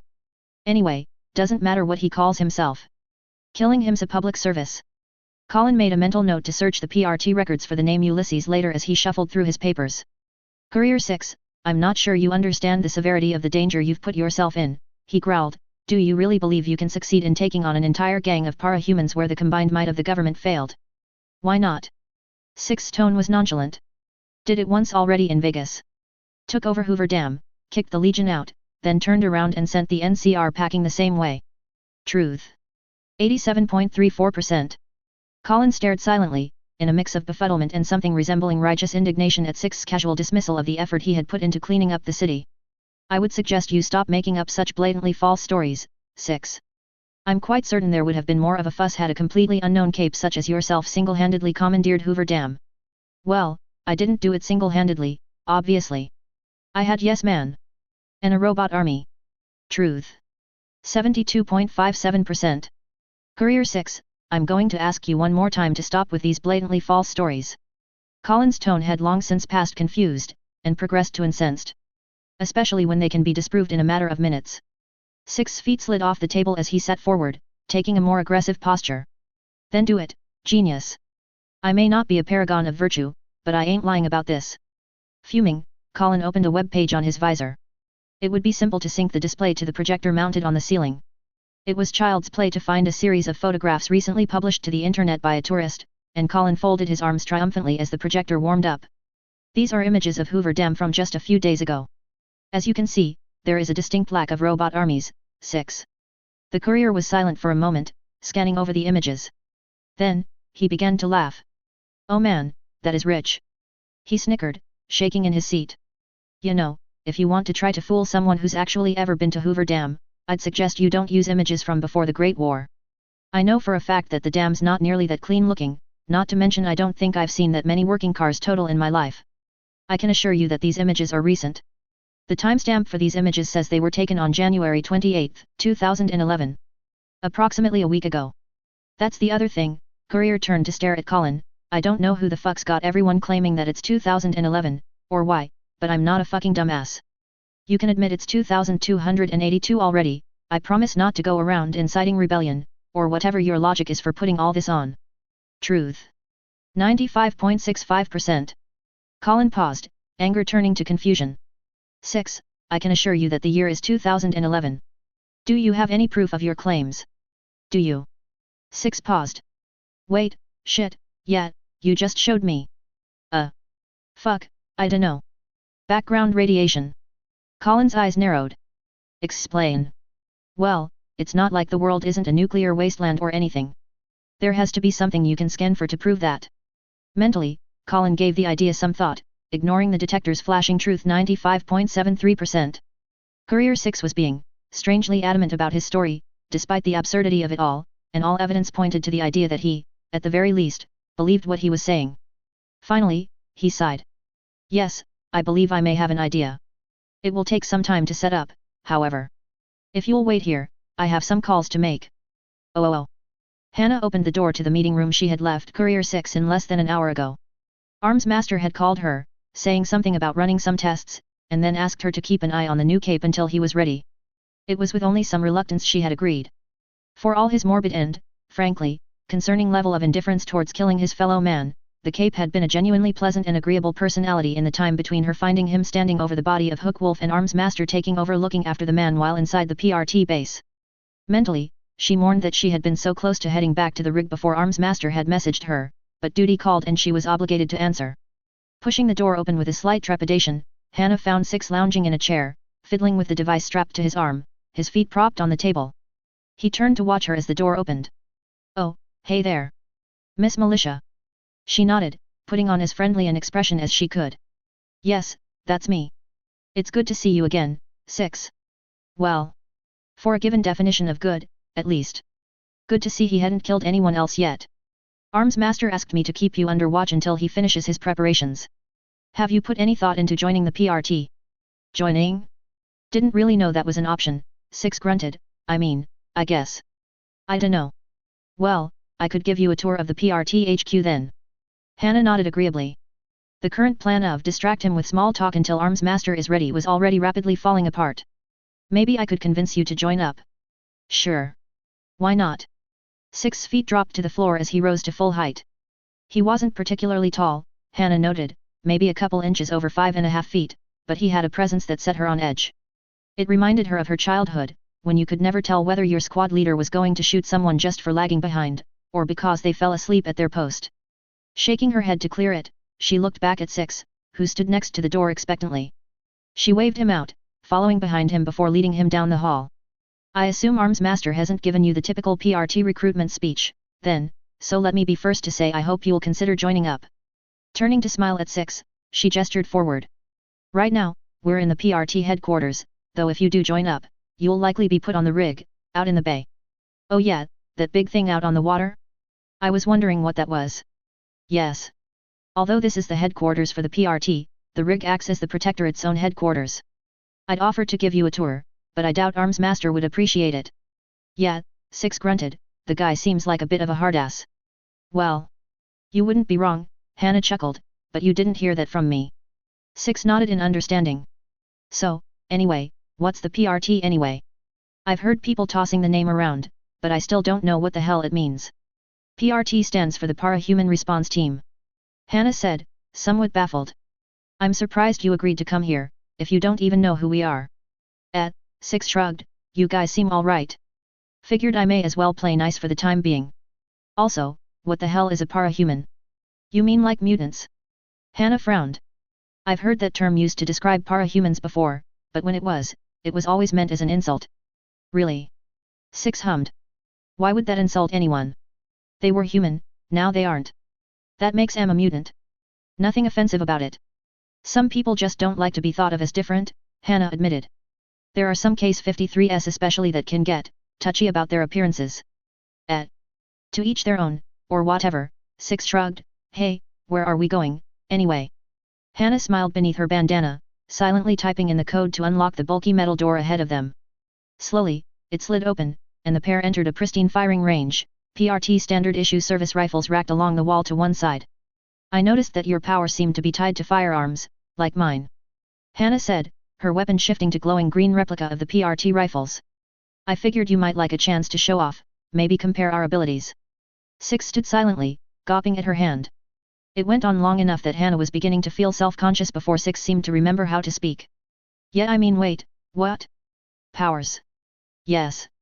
I assumed that you made use of so many different weapons because they're related somehow to your power, aren't they? I guess. Six shrugged helplessly. I mean, I'm pretty good with a gun, if that's what you're getting at. Can't manifest M out of green light like that, though. I'd be more surprised if you could, Hannah chuckled, anyway, don't be shy. Looks like we're the only ones in here right now, so feel free to cut loose a bit. Six looked up and down the range's empty stalls, shrugging indifferently. Yeah, alright. He dug into his jacket, pawing over several somethings, though Hannah couldn't see what they were. Less here, she heard Six muttering to himself, .357. Got shitloads of that. .45 to 70? Nah, trying to keep those saved up. Aha. With a flourish of his coat, Six pulled out a clearly custom-made pistol with snakeskin grips. A model 1911, if Hannah's instincts were spot on, and they almost always were when it came to guns, a side effect of her power, she supposed. She whistled appreciatively. That's quite an impressive gun you've got there.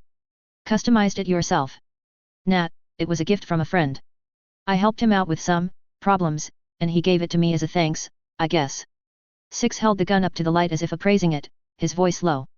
Or maybe it was a message, that he didn't need it anymore, finally learned to control that fire in his soul. He leveled the pistol at the target downrange, tensing for a fraction of a second before letting out a rapid-fire burst of shots. Before the first casing could even hit the floor, the slide had locked back, the magazine spent. Or maybe he just had an identical backup that he decided to give me. Six shrugged indifferently. Graham can be a bit of an acquired taste, so it could be either, honestly. Hannah blinked owlishly. Turning to look downrange, she saw that the target dummy Six had shot sported 6 clean holes where the face would be. She turned back to Six, who had started inspecting the pistol. Impressive, she finally breathed, you're a lot better than pretty good, Six. Think you could do that again? Sure. Six shrugged, dropping the empty magazine from the gun and sliding a fresh one in all in one smooth motion. Want me to go for the same target, or a different one? Try 6 different ones. Hannah finally decided, gesturing at the line of targets. 1 bullet each. Six grunted, amused, before turning to face her. Tell you what, why don't we make this interesting? Hannah raised one eyebrow. I don't think there's a single person in Vegas who doesn't like a good wager, and I'm certainly not any different. Six slapped down a pile of dollar bills, in various denominations. There were ones, fives, tens, even a couple twenties, around $200, total. Let's see who's the better shooter, Miss conjures guns out of thin air. Hannah grinned, her weapon shifting into competition modified 1911. She had a couple hundred she always kept on her person, just in case, and this would be a good chance to see just what Six could do. Very well then, Courier Six, she snickered, I accept your challenge. Oh. Amy yawned as she shuffled out the front doors of Brockton Bay General. Another 8-hour shift, another night of guilt over everyone she hadn't been able to get around to.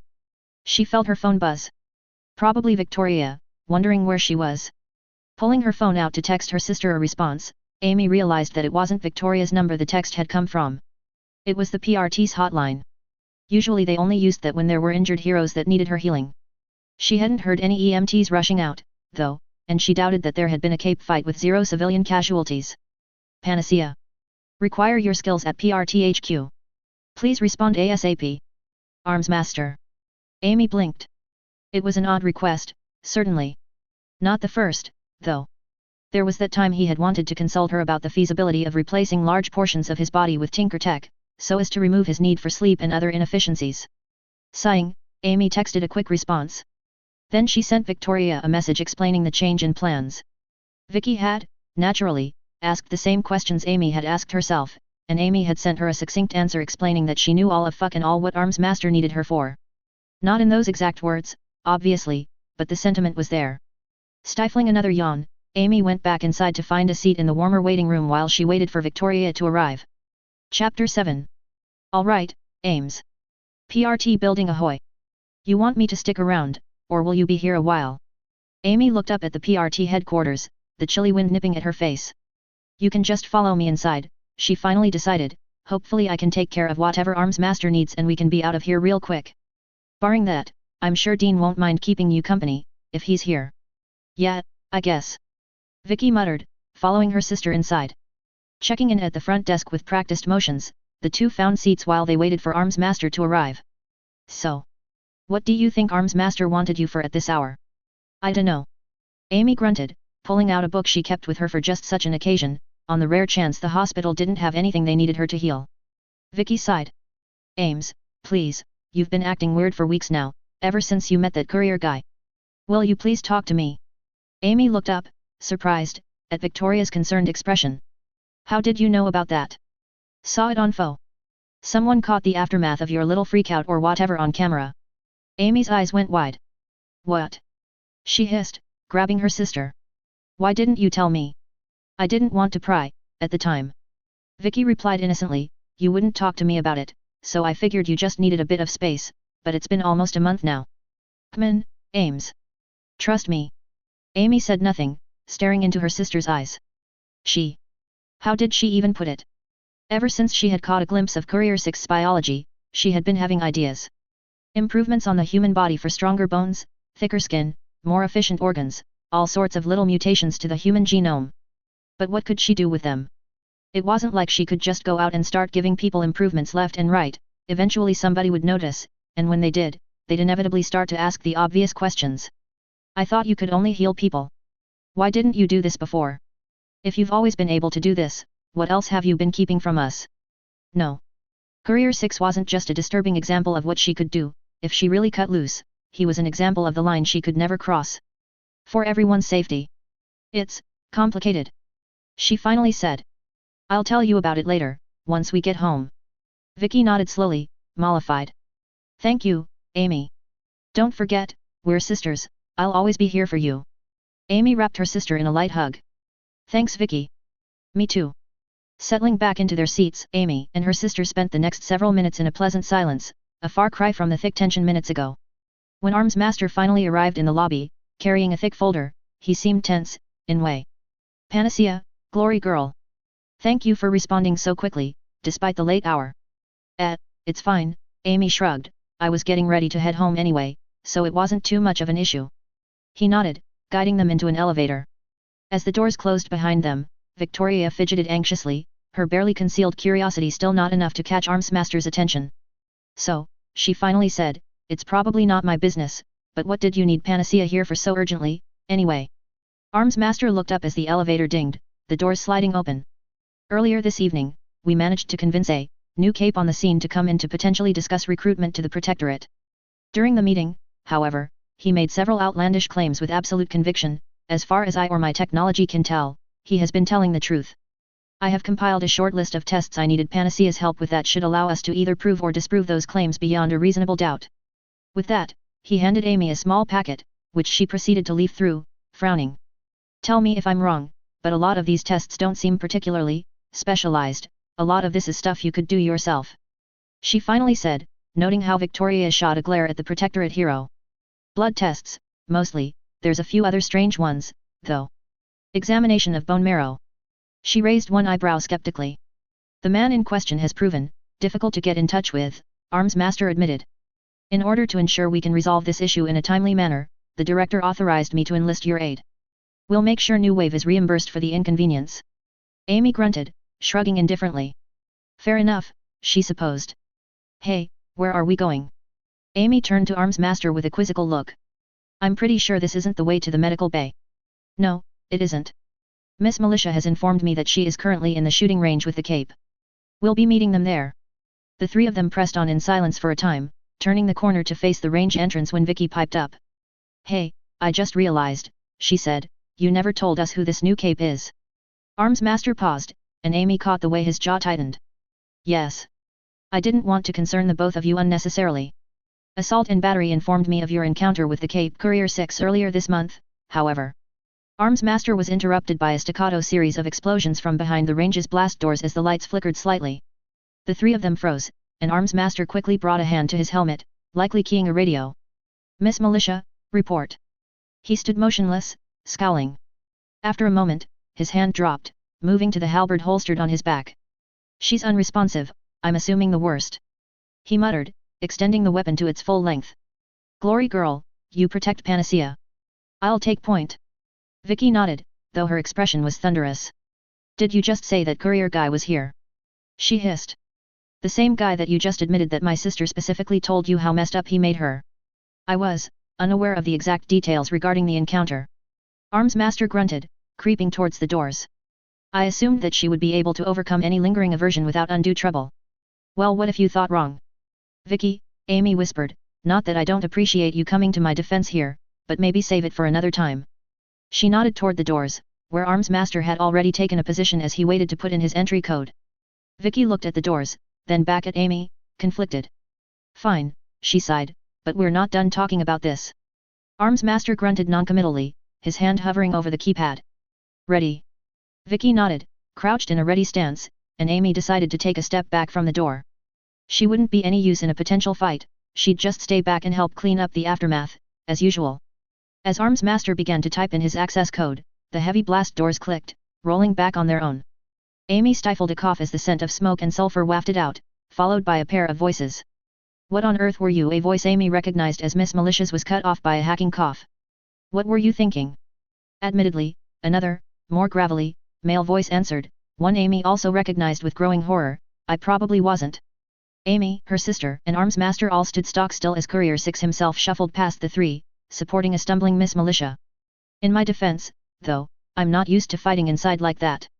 Most of the buildings I fight in can't really be described as enclosed spaces, even in the loosest definition of the word.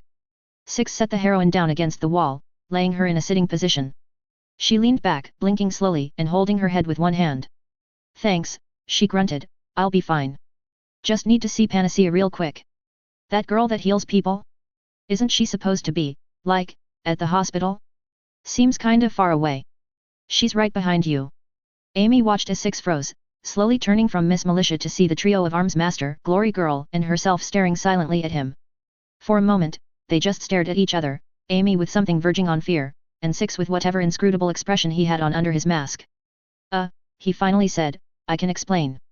Please. Do. Arms Master ground out, his grip tightening on his halberd. All right, so Miss Militia here and I were back in the range back there, shooting guns and having a good time, you know. 6 cocked his head, as if waiting for an answer. None came. Right, anyway, the nice lady here was showing me all these weapons she could just make out of thin air or whatever, and I was understandably impressed, 'cause holy shit, right? So she asked me what I had, and I pulled this baby out. Six patted the rectangular green device now slung across his back. It looked somewhat compact, as far as Amy knew, though still rather unwieldy. She asked me what it was, and I told her it was called a red glare. It's a pun, 'cause it shoots rockets, and you know, rockets red glare.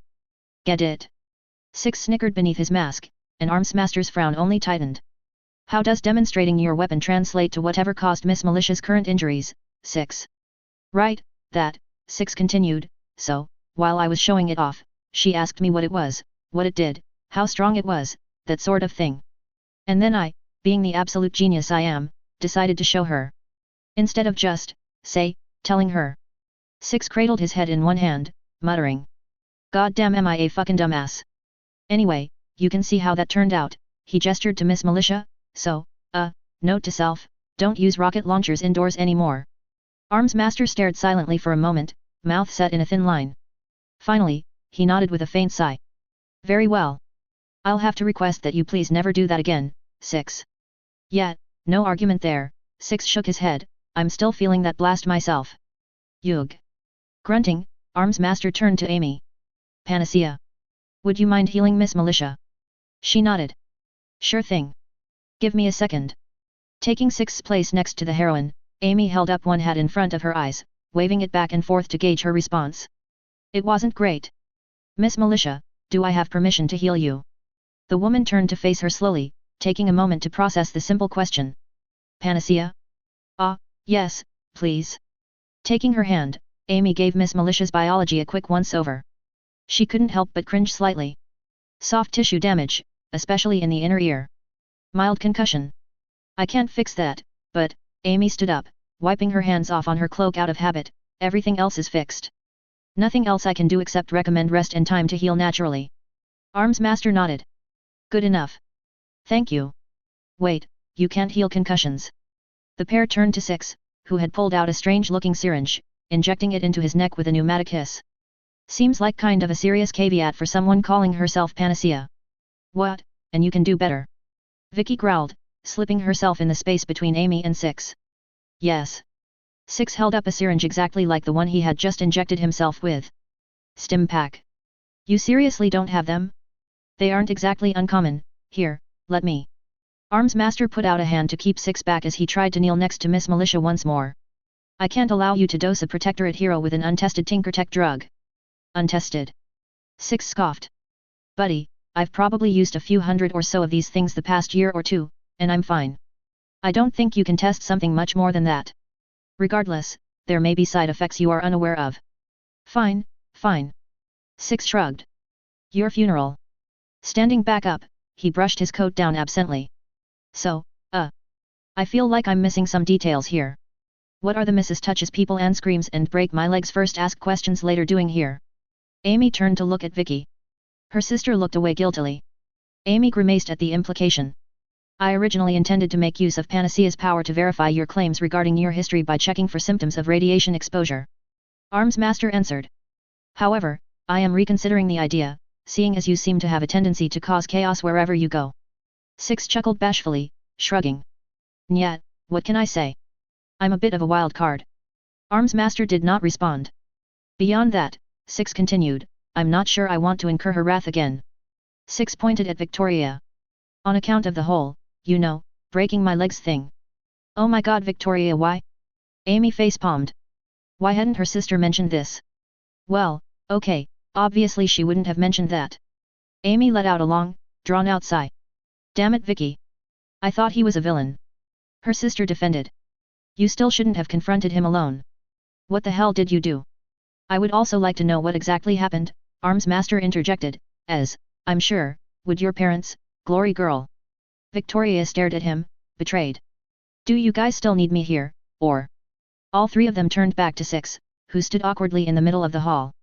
Not that I'm not enjoying the show or anything, but do I still need to be here for this? If possible, I would still like Panacea to confirm your story. Armsmaster turned to face her. However, I understand if you would prefer not to, given the apparent trauma of your last encounter. Amy looked at him, then over to Six. His biology was outright horrifying, from a doctor's point of view. The biologist in her, though, was curious. Six was, in a word, different, he was new, interesting. As messed up as he was, Amy couldn't stop thinking about the things his biology had shown her. I am fine. I can do it. Vicky started. It's fine, Vicky. I was just caught off guard the first time. Now that I know what's coming, I'll be ready. I'll do it. Master nodded, his lips quirked up ever so slightly. Good. Let's escort Miss Militia to the infirmary, and then we can finally put an end to the events of this evening. Amy nodded, following behind him as Master bent over to help Miss Militia up and began supporting her as they began to walk back towards the elevator. Six followed behind them, and Amy followed behind him, though she noticed Vicky's none too subtle positioning of her body between the two of them. Amy wasn't sure if it was particularly necessary, but she appreciated the thought nonetheless. As they all piled into the elevator, her sister vigilantly kept her body firmly between the two of them, even as it left her smushed between the two of them due to the size of the elevator. Hey Vicky, Amy half whispered, not like there was much point in trying to be subtle on an elevator. I don't think you are fooling anyone. Don't care. She grumbled. You don't have to do this. Yeah, kid, I'm with your sister on this one. Three heads turned to face the trench-coated cape. What? She's right. And I'm not just saying that because I don't want my legs broken again. Vicky whined pitifully. I said I'm sorry, God. When will you stop bringing that up? When it stops being funny to watch you react, probably, Six snickered, besides, I deserve this. It's not like it's physically shattering your bones or anything. Victoria groaned, burying her face in her hands. Amy sympathized with her sister, honestly, but she'd be lying if she said it wasn't likely for the better for the girl to experience the consequences of her actions like this. Maybe then Amy wouldn't have to spend so much time covering up for her. The rest of the trip passed in relative silence, save for the occasional quip from Six. You need any help with that, Master? I'd be happy to help you carry that load with my two not broken legs, followed by an increasingly aggravated groan from Vicky. By the time they actually arrived in the infirmary, Amy was confident she wasn't the only one nearing her wit's end. After passing Miss Militia off to one of the medics, Master led the three of them to a bench in an empty section. All joking aside, I am serious that you don't have to do this, kid. Six grunted, heaving himself up on the bed, which creaked ominously under the weight. You seemed pretty shaken up last time, and the last thing I need on my conscience is permanently traumatized a teenage girl. I'll be fine, Amy assured to herself as much as anyone else. Like I said, I know what I'm getting into this time. All right kid, if you insist. Six sighed, pulling off his glove and holding out his hand. You said you need skin contact or whatever, right? There you go. Amy nodded, reaching out tentatively to grab his hand once more. As their hands brushed together, Amy saw Six's biology once more, in all its uncanny glory. Amy couldn't help herself as she let out a small gasp at the scale of changes to his body. Ames? You still all right? Vicky's voice was all serious. I'm fine, it's just. I still can't believe you're still alive, Six, let alone moving. She turned to Master. His brain, spine, and heart are all missing. They look like they've been replaced with Tinker Tech equivalents, though my power won't tell me what they do beyond that. Master nodded gravely. Vicky looked a little green. Amy looked deeper into Six's biology, peering into his very genetics. Holy shit! He's literally not human. Chapter 8. The examination room was silent for several moments. Vicky stared open-mouthed, and Master had a tight frown, clearly confused. Explain. Is he a case 53? No. At least, I'm pretty sure he's not, Amy murmured. Every case 53 I've ever worked on has been obviously inhuman. Their DNA is so alien that nobody would ever mistake it for a normal person's. Six's DNA, though, it's similar to human, but not. It's almost uncanny. So is he or isn't he a human? It's not that simple. Somebody give me their hand, I need something to compare it to. Tentatively, Victoria held out her hand as Amy grasped it. Yeah, that's about what I expected. I think. She muttered, opening her eyes again. Six's biology is clearly not human, even discounting the obvious. There's some serious variations in his DNA, by human standards. How different is he, exactly? Master sat forward, intrigued. At least, as compared to a baseline human. The math's a little complicated, but if I remember right, I think the genetic variation between any two normal humans only varies by a few tenths of a percent or so. Take any two random humans, and they'd still have a 99% in common with each other. Six and Victoria here have. Amy's face screwed up in calculation. Maybe, 95%? I don't exactly have a calculator, so it's a rough estimate. Still, he's definitely not a normal human. You're certain? Absolutely. It's actually pretty amazing just seeing what's different and how it's different, Amy hummed thoughtfully. My first thought is that this is the work of some sort of biotinker, but the only ones that come to mind that could do this are Blasto and Bonesaw, and it obviously wasn't them, seeing as how he's too alive to have met Bonesaw and the rest of the 9, and I'm pretty sure Blasto wouldn't have any way to access mechanical augmentations like these. Armsmaster nodded, jotting down notes on a clipboard. Anything else relevant? 6's mutations look like they're focused on increasing his body's resilience to disease, sickness, and injury, among other things. If I had to guess, I'd say he's probably the least likely person in this building to develop cancer in his lifetime. Or ever. That's it. Maybe, Amy admitted, genetics isn't as simple as one base pair, one trait. Most of them code to multiple things, based on a combination of several pairs, and I can't say for sure what some of these do without more time to go through it all, or seeing them in action. They certainly aren't anything I've seen in humans before. Amy pulled back her focus, looking more at how the systems of 6's body interacted with each other. Even besides that, my power works with living things, not mechanical. It can't tell me anything about what a lot of this tinker tech does. Hell, I only know that the parts replacing his brain, heart, and spine are doing it because there's holes that look like those parts in the exact same places as what they're replacing. There's a whole bunch of other bits that I only have vague, if any ideas what they do. Amy trailed off, slightly embarrassed. She wasn't a tinker, and as such wasn't susceptible to tinker fugues, but that didn't mean she couldn't get plain old wrapped up in a fascinating problem. Thankfully, Armsmaster seemed to understand her rambling enough to get the gist. Victoria, on the other hand, didn't. It occurs to me, 6 finally interrupted, you could just ask the guy with all the implants what his implants do. Amy paused, looking up at 6. He shrugged. I dunno. Just saying. Calling them implants implies you acquired them voluntarily. Armsmaster murmured. I did. Mostly. The whole heart, spine, and brain thing was kind of forced on me by the brains, but I got the rest myself. 6 shifted uncomfortably. Anyways, speaking of getting treated like a piece of meat by someone with questionable ideas of what that means, you wanna join the rest of us in the real world, Followers Jr.? Amy didn't realize 6 had been referring to her until he was snapping his fingers right in front of her. Who what? She mumbled, in a stunning display of social awareness. You know. Followers Jr.? 'Cause you dress like one of the followers, and you're a kid. Amy stared quizzically. Right. So, did you want that list of implants now, or later? Armsmaster decided. We've wasted enough time with this. Panacea, I'd like you to check 6 for symptoms of long-term radiation exposure, check the condition of his bone marrow, white blood cell count, and look for signs of burns consistent with exposure to high-energy electromagnetic fields. Amy nodded, closing her eyes as she peered into Courier 6's biology once more. I think I'm seeing what you're looking for, but...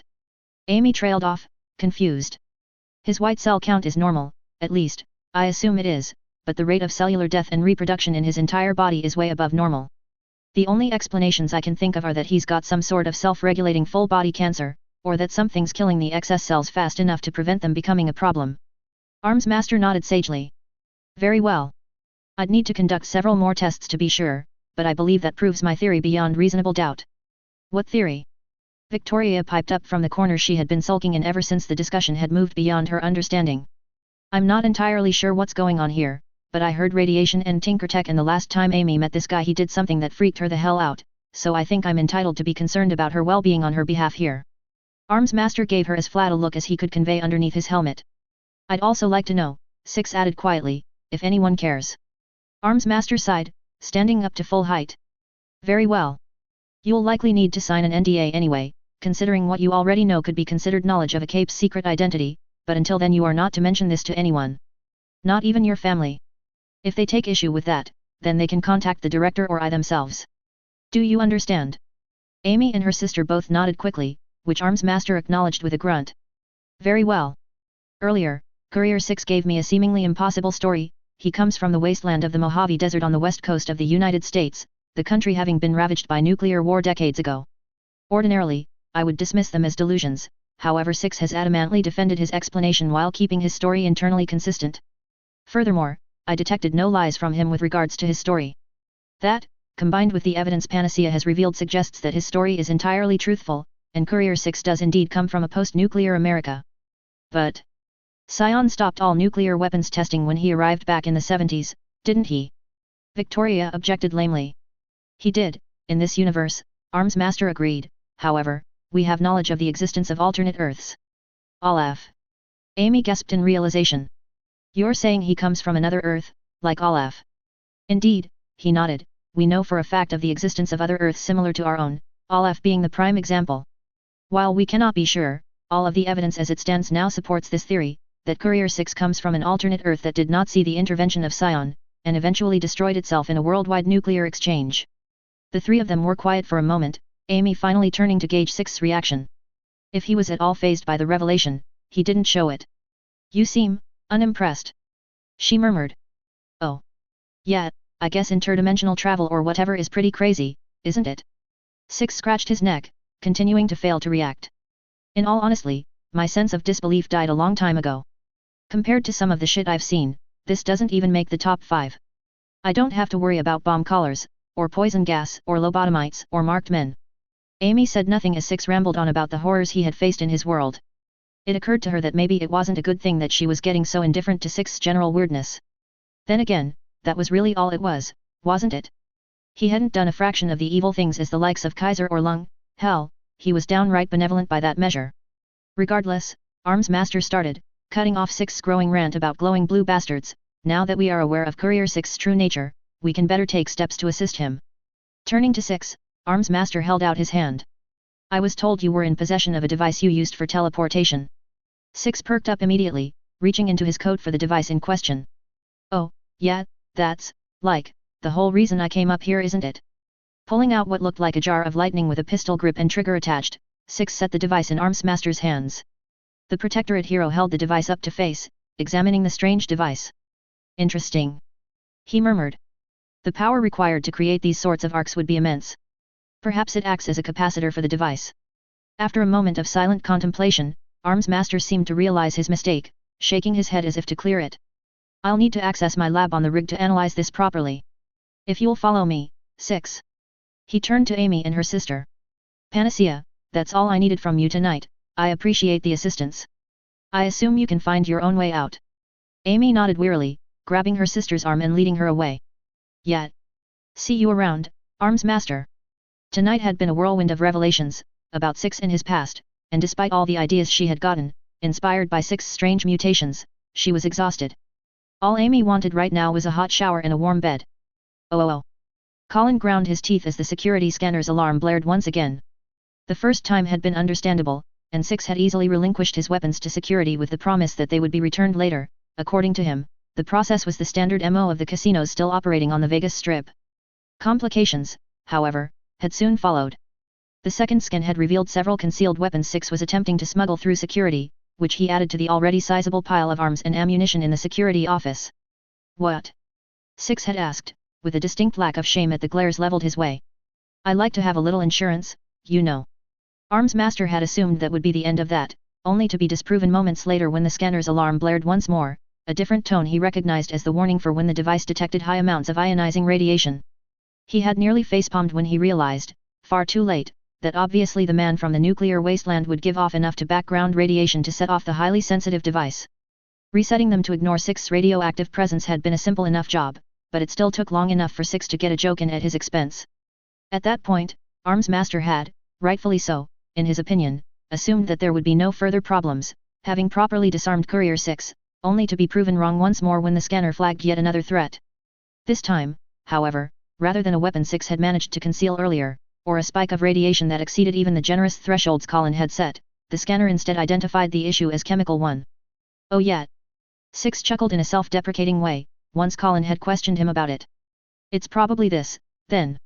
Out of his coat came a small glass jar filled with a reddish-brown gunk that was uncomfortably reminiscent of congealed blood. On the jar was a label that simply read cloud residue in scrawled text. Gingerly, Six had handed the bottle to Colin, followed by a half-dozen more. Careful. This shit'll melt your lungs and rot your skin. He had warned. Colin was not eager to test the claim. Thankfully, it was without too much difficulty that he was able to acquire a large enough biohazard container to secure the jars in, passing it off to the guards on duty to lock it in secure storage alongside Six's other weapons. At that point, Colin hoped, prayed, even, that security would finally pronounce Six clean, and that they could finally get into his lab. Alas, it was not to be, and Colin had to refrain from slamming his head against the wall as the scanner identified yet another security breach. Warning, the alarm had blared, biological contamination detected. Colin sighed. They were never going to get in at this rate. Oh. Colin stiffly lowered himself into his chair, his jaw still tense. Getting into his lab had been difficult, as Six had managed to trip just about every security sensor on the rig between the entrance and his lab. Admittedly, some of those weren't necessarily his fault, but that didn't make it any less aggravating.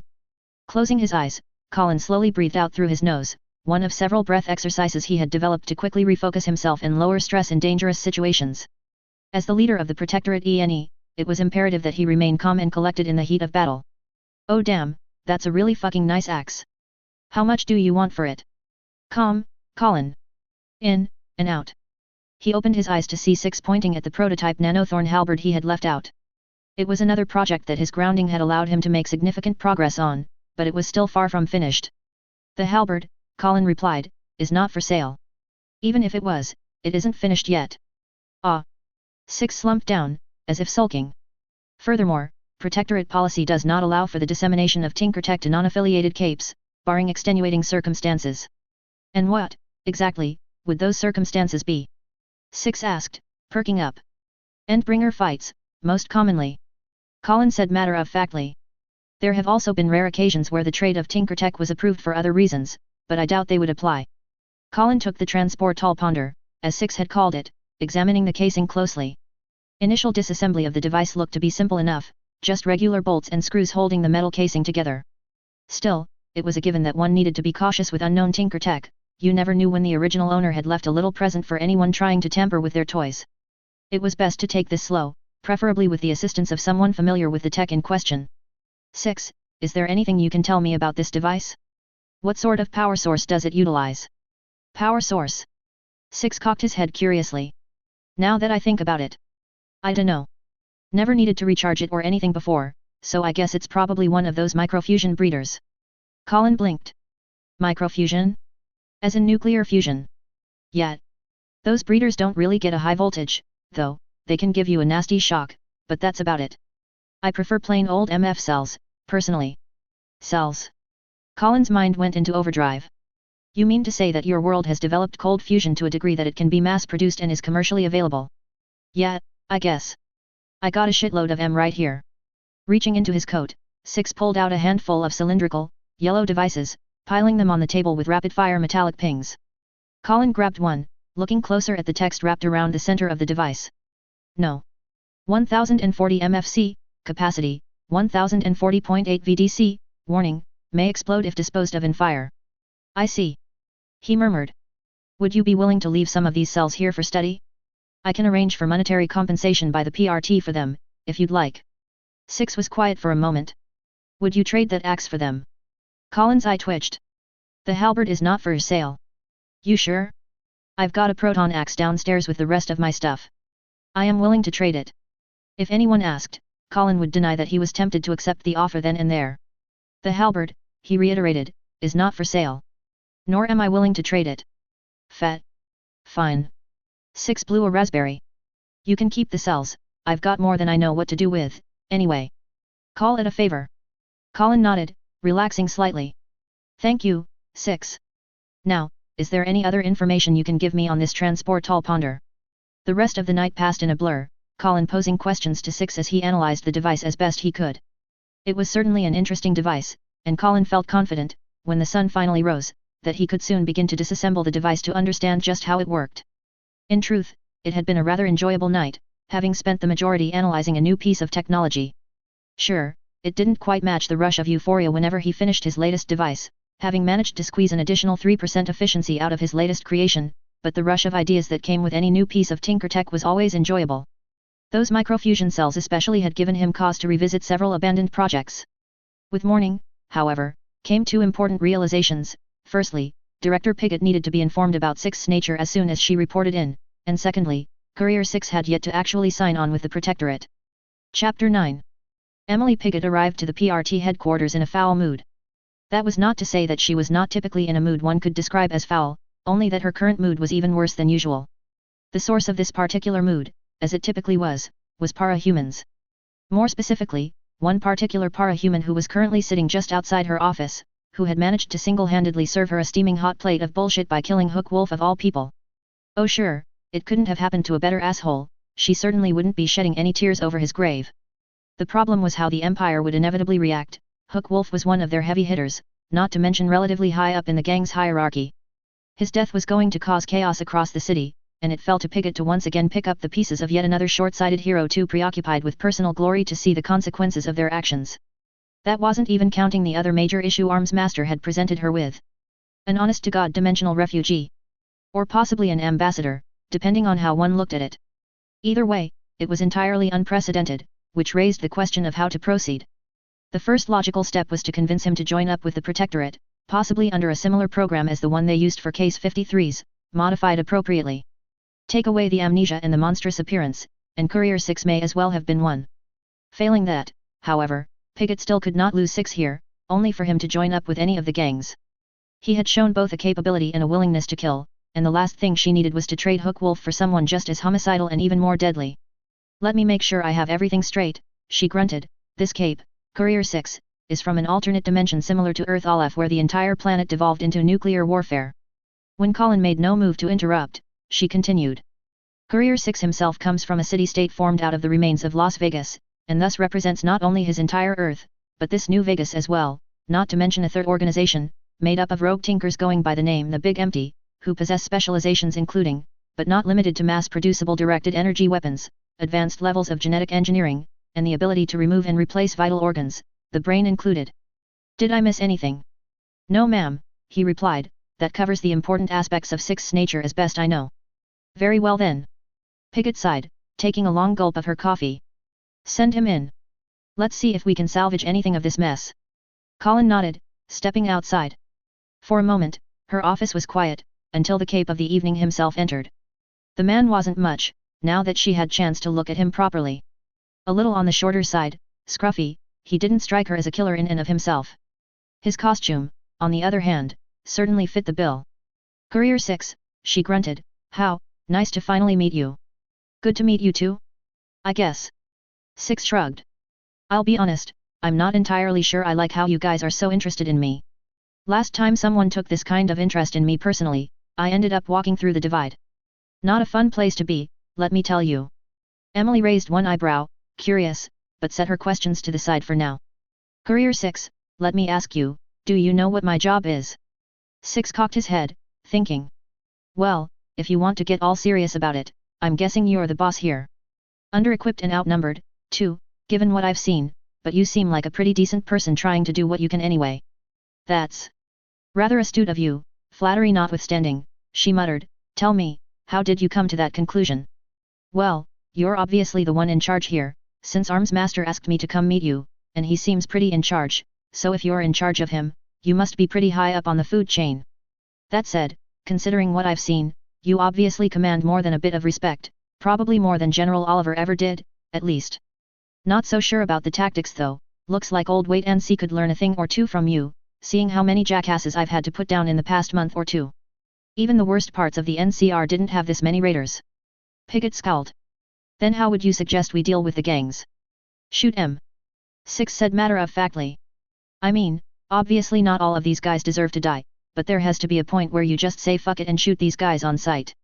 Even the NCR's not afraid to shoot a criminal in the head if he's more trouble than he's worth. Any good lawman will tell you the same thing, good faith only goes so far. And then, once we've killed every criminal who can be killed, what do we do with the ones who can't? No such thing. Just means that you need a bigger gun. You guys act like it was a big thing that I killed that Vulpus wannabe guy. 6 tapped the wolf mask strapped to his helmet, but all I did was find the right weapon. Took me a few tries, but he was still a man under all that metal. Ignoring the fact that your capabilities are vastly different to those of the standard trooper, Pigott finally said after a lengthy silence, how do you propose we deal with the inevitable fallout, from both the public and the gangs? You do realize that your killing of Hook Wolf will have repercussions, correct? You act like they weren't going to do some shit anyway. 6 shot back. Raiders don't stop raiding just because people pretend they aren't there. At least if you kill them, you don't have to worry about them coming back to bite you in the ass. And what about when those raiders get too strong to defeat in a head-on confrontation? As you so perceptively put it earlier, the PRT is outnumbered and outgunned, and while I am willing to concede you that point, the question remains, do you understand the consequences of your actions tonight? Course I do. One more asshole in the dirt. If the rest of them want to come after me, then so be it. Not to mention the inevitable civilian casualties as a result of growing tensions between the gangs. Emily added, believe me, Courier 6, if the only consequence of this were that you became a prime target for the gangs, I would wish you the best of luck and offer whatever support I could afford to. That said, you misunderstand just where we are. This is not a total war scenario, as much as some of my colleagues might wish it were. Every decision we make has repercussions, and my job is to minimize the effect of those repercussions on the public. Make no mistake, Courier 6, people will be hurt and most likely killed as a result of your actions. So it's a slow death over a quick one? Sounds like the NCR all right. 6 reclined slowly in his seat, leaving Emily fuming. But anyway, you're the one who called me up here, so I assume you wanted to talk about something besides why I'm wrong and you're right about how to deal with raiders and thugs. Piggott was silent, glaring daggers at the cape before her. He could very well have been everything she disliked about the average cape, reckless, impulsive and with no thought for the effects his actions had on others. She sighed, grabbing a stack of papers from a drawer. You would be correct in that assumption. As we have established, the PRT being overworked and undersupplied means that I have to take advantage of any opportunity to equalize the difference that I can find, regardless of how personally distasteful I find it. To that end, I'm obligated to extend an offer for you to join the Protectorate. Given your particular situation, I'm sure we could establish a civilian identity for you. Precedent already exists for situations similar to yours with the Case 53s, where capes appear with no background, no memory and no way to trace their true identity. Given your lack of amnesia, that makes parts of the process much easier. However, you understand, of course, that I can only extend this offer to a fully fledged member of the Protectorate. 6 stared at the papers, then back at Piggott. She got the impression that his expression was one of mild bemusement. You're offering all this, despite the fact that we just had an argument over the best way to deal with the criminals in this city. Despite my own reservations, this city is in too much trouble to turn away any potential assistance, regardless of the source, Piggott admitted. My duty always comes before my personal feelings. Courier 6, I'd appreciate you not insult me by assuming any less again. 6 snorted. Fair enough, and I'd appreciate it if you didn't assume I've never had to deal with the consequences of my actions. I've already had one guy hunt me down to try and make me answer for the suffering my actions caused others. I know a thing or two more about consequences than you assume. Very well, Courier 6. So will you join us? Nah. Emily blinked. No. Yet. And why, exactly, not? You said it yourself. You're under-equipped and overextended. Why would I jump on a sinking ship? So you intend to simply allow the city to fall into chaos, rather than work to fix it? No. I'm just not tying myself down with you guys. I'm a merc, first and foremost. If you pay, I'll do what you guys ask me to, but that doesn't mean I won't work for anyone else willing to pay. Getting in good with your enemy is the first step to driving a knife into their back, after all. Emily stared Courier 6 down for a moment, waiting for him to break character or change his mind, but no such change was forthcoming. She understood the plan he was outlining, absolutely. It wasn't even particularly inspired: gain the enemy's trust, then disable them with a decisive strike and steamroll over the rest before they can retaliate. Quite possibly the actual oldest trick in the book. Pinching the bridge of her nose and sighing, she took the stack of papers for joining the Protectorate from her desk, replacing them with a different stack. What are these? These, she gestured to the stack of papers, are the requisite forms for the registration of an independent cape with the PRT, officially classifying you as Protectorate-affiliated rogue. If you want to be able to claim any bounties you're entitled to, or even formally interact with the PRT on a professional level, I would suggest you fill these out. Otherwise, I will be unable to legally compensate you for services rendered. 6 leaned forward, grabbing the weighty stack of papers. After a moment of flipping through them, he looked back to Emily. All right, fair enough. What was that you were saying about bounties, though? As you might imagine, the most wanted criminal capes tend to accrue a significant bounty to be rewarded upon their successful capture. In Brockton Bay especially, there are several capes that have historically proven particularly difficult to capture. As I recall, your assistance in apprehending Crusader a few weeks ago entitles you to a share of his bounty, which, while small compared to some of the others in the city, will be deposited into an account for you to access as soon as this paperwork goes through. Oh. Nice. What about this other guy, though? 6 tapped Hook Wolf's mask. I can't believe there wasn't a bounty out for this guy, then. While there was a bounty for the capture of Hook Wolf, the emphasis was on capture. Emily grunted. I am not legally allowed to authorize the dispensation of bounties for dead para-humans without a kill order. What? Lame. 6's tone was largely indifferent. Indeed, Emily agreed drily, laws were set in place to discourage bounty hunters from killing their targets extra-legally, so while you won't face any legal issues, considering you were presumably acting in self-defense when you killed Hook Wolf, she paused, giving 6 a chance to dispute the claim, which he naturally didn't, you also won't be awarded the bounty for his capture. Boo! 6 groaned. That said, any live criminals you bring into custody in the future will give you a chance to collect their bounties, as well as any third-party bounties they may have acquired from other sources. Alright then. 6 set forward, grabbing a pen out of his jacket and scribbling away in the signature boxes. So I sign these, and then you guys pay me whenever I bring you criminals, so long as they're alive. So long as they're a para-human, and have existing bounties out for their capture, then yes. The PRT has neither the jurisdiction nor the manpower to deal with unpowered criminals. Fair enough. So I just sign these papers? Yes. Alright. And done. 6 slid the stack of paperwork back to Pickett, and she quickly leafed through them for errors. Satisfied, she set the papers to the side. Very well then, Courier 6, welcome to Brockton Bay. I'll be interested in seeing whether you succeed where the PRT has so far failed. As they shook hands, she held up a hand to stop 6. I should also mention, since I doubt you paid the paperwork much attention, being a Protectorate Associated Independent Cape means that you have certain rules that you must follow. It does not provide you with a get-out-of-jail-free card to commit crimes in the name of stopping criminals without penalty, and extralegal killing is highly frowned upon by both the PRT and Protectorate, except in very rare circumstances. The next time I or any of the Protectorate have to tell you, there will be penalties. Am I understood? Got it. 6 gave her a thumbs up. Don't kill people, bring the live supervillains to you and then you'll pay me per head. I think I got the gist of it. Emily resisted the desire to massage her temples. Very well then, 6. Unless you've decided to change your mind regarding Protectorate membership, then I believe that was all we had to discuss.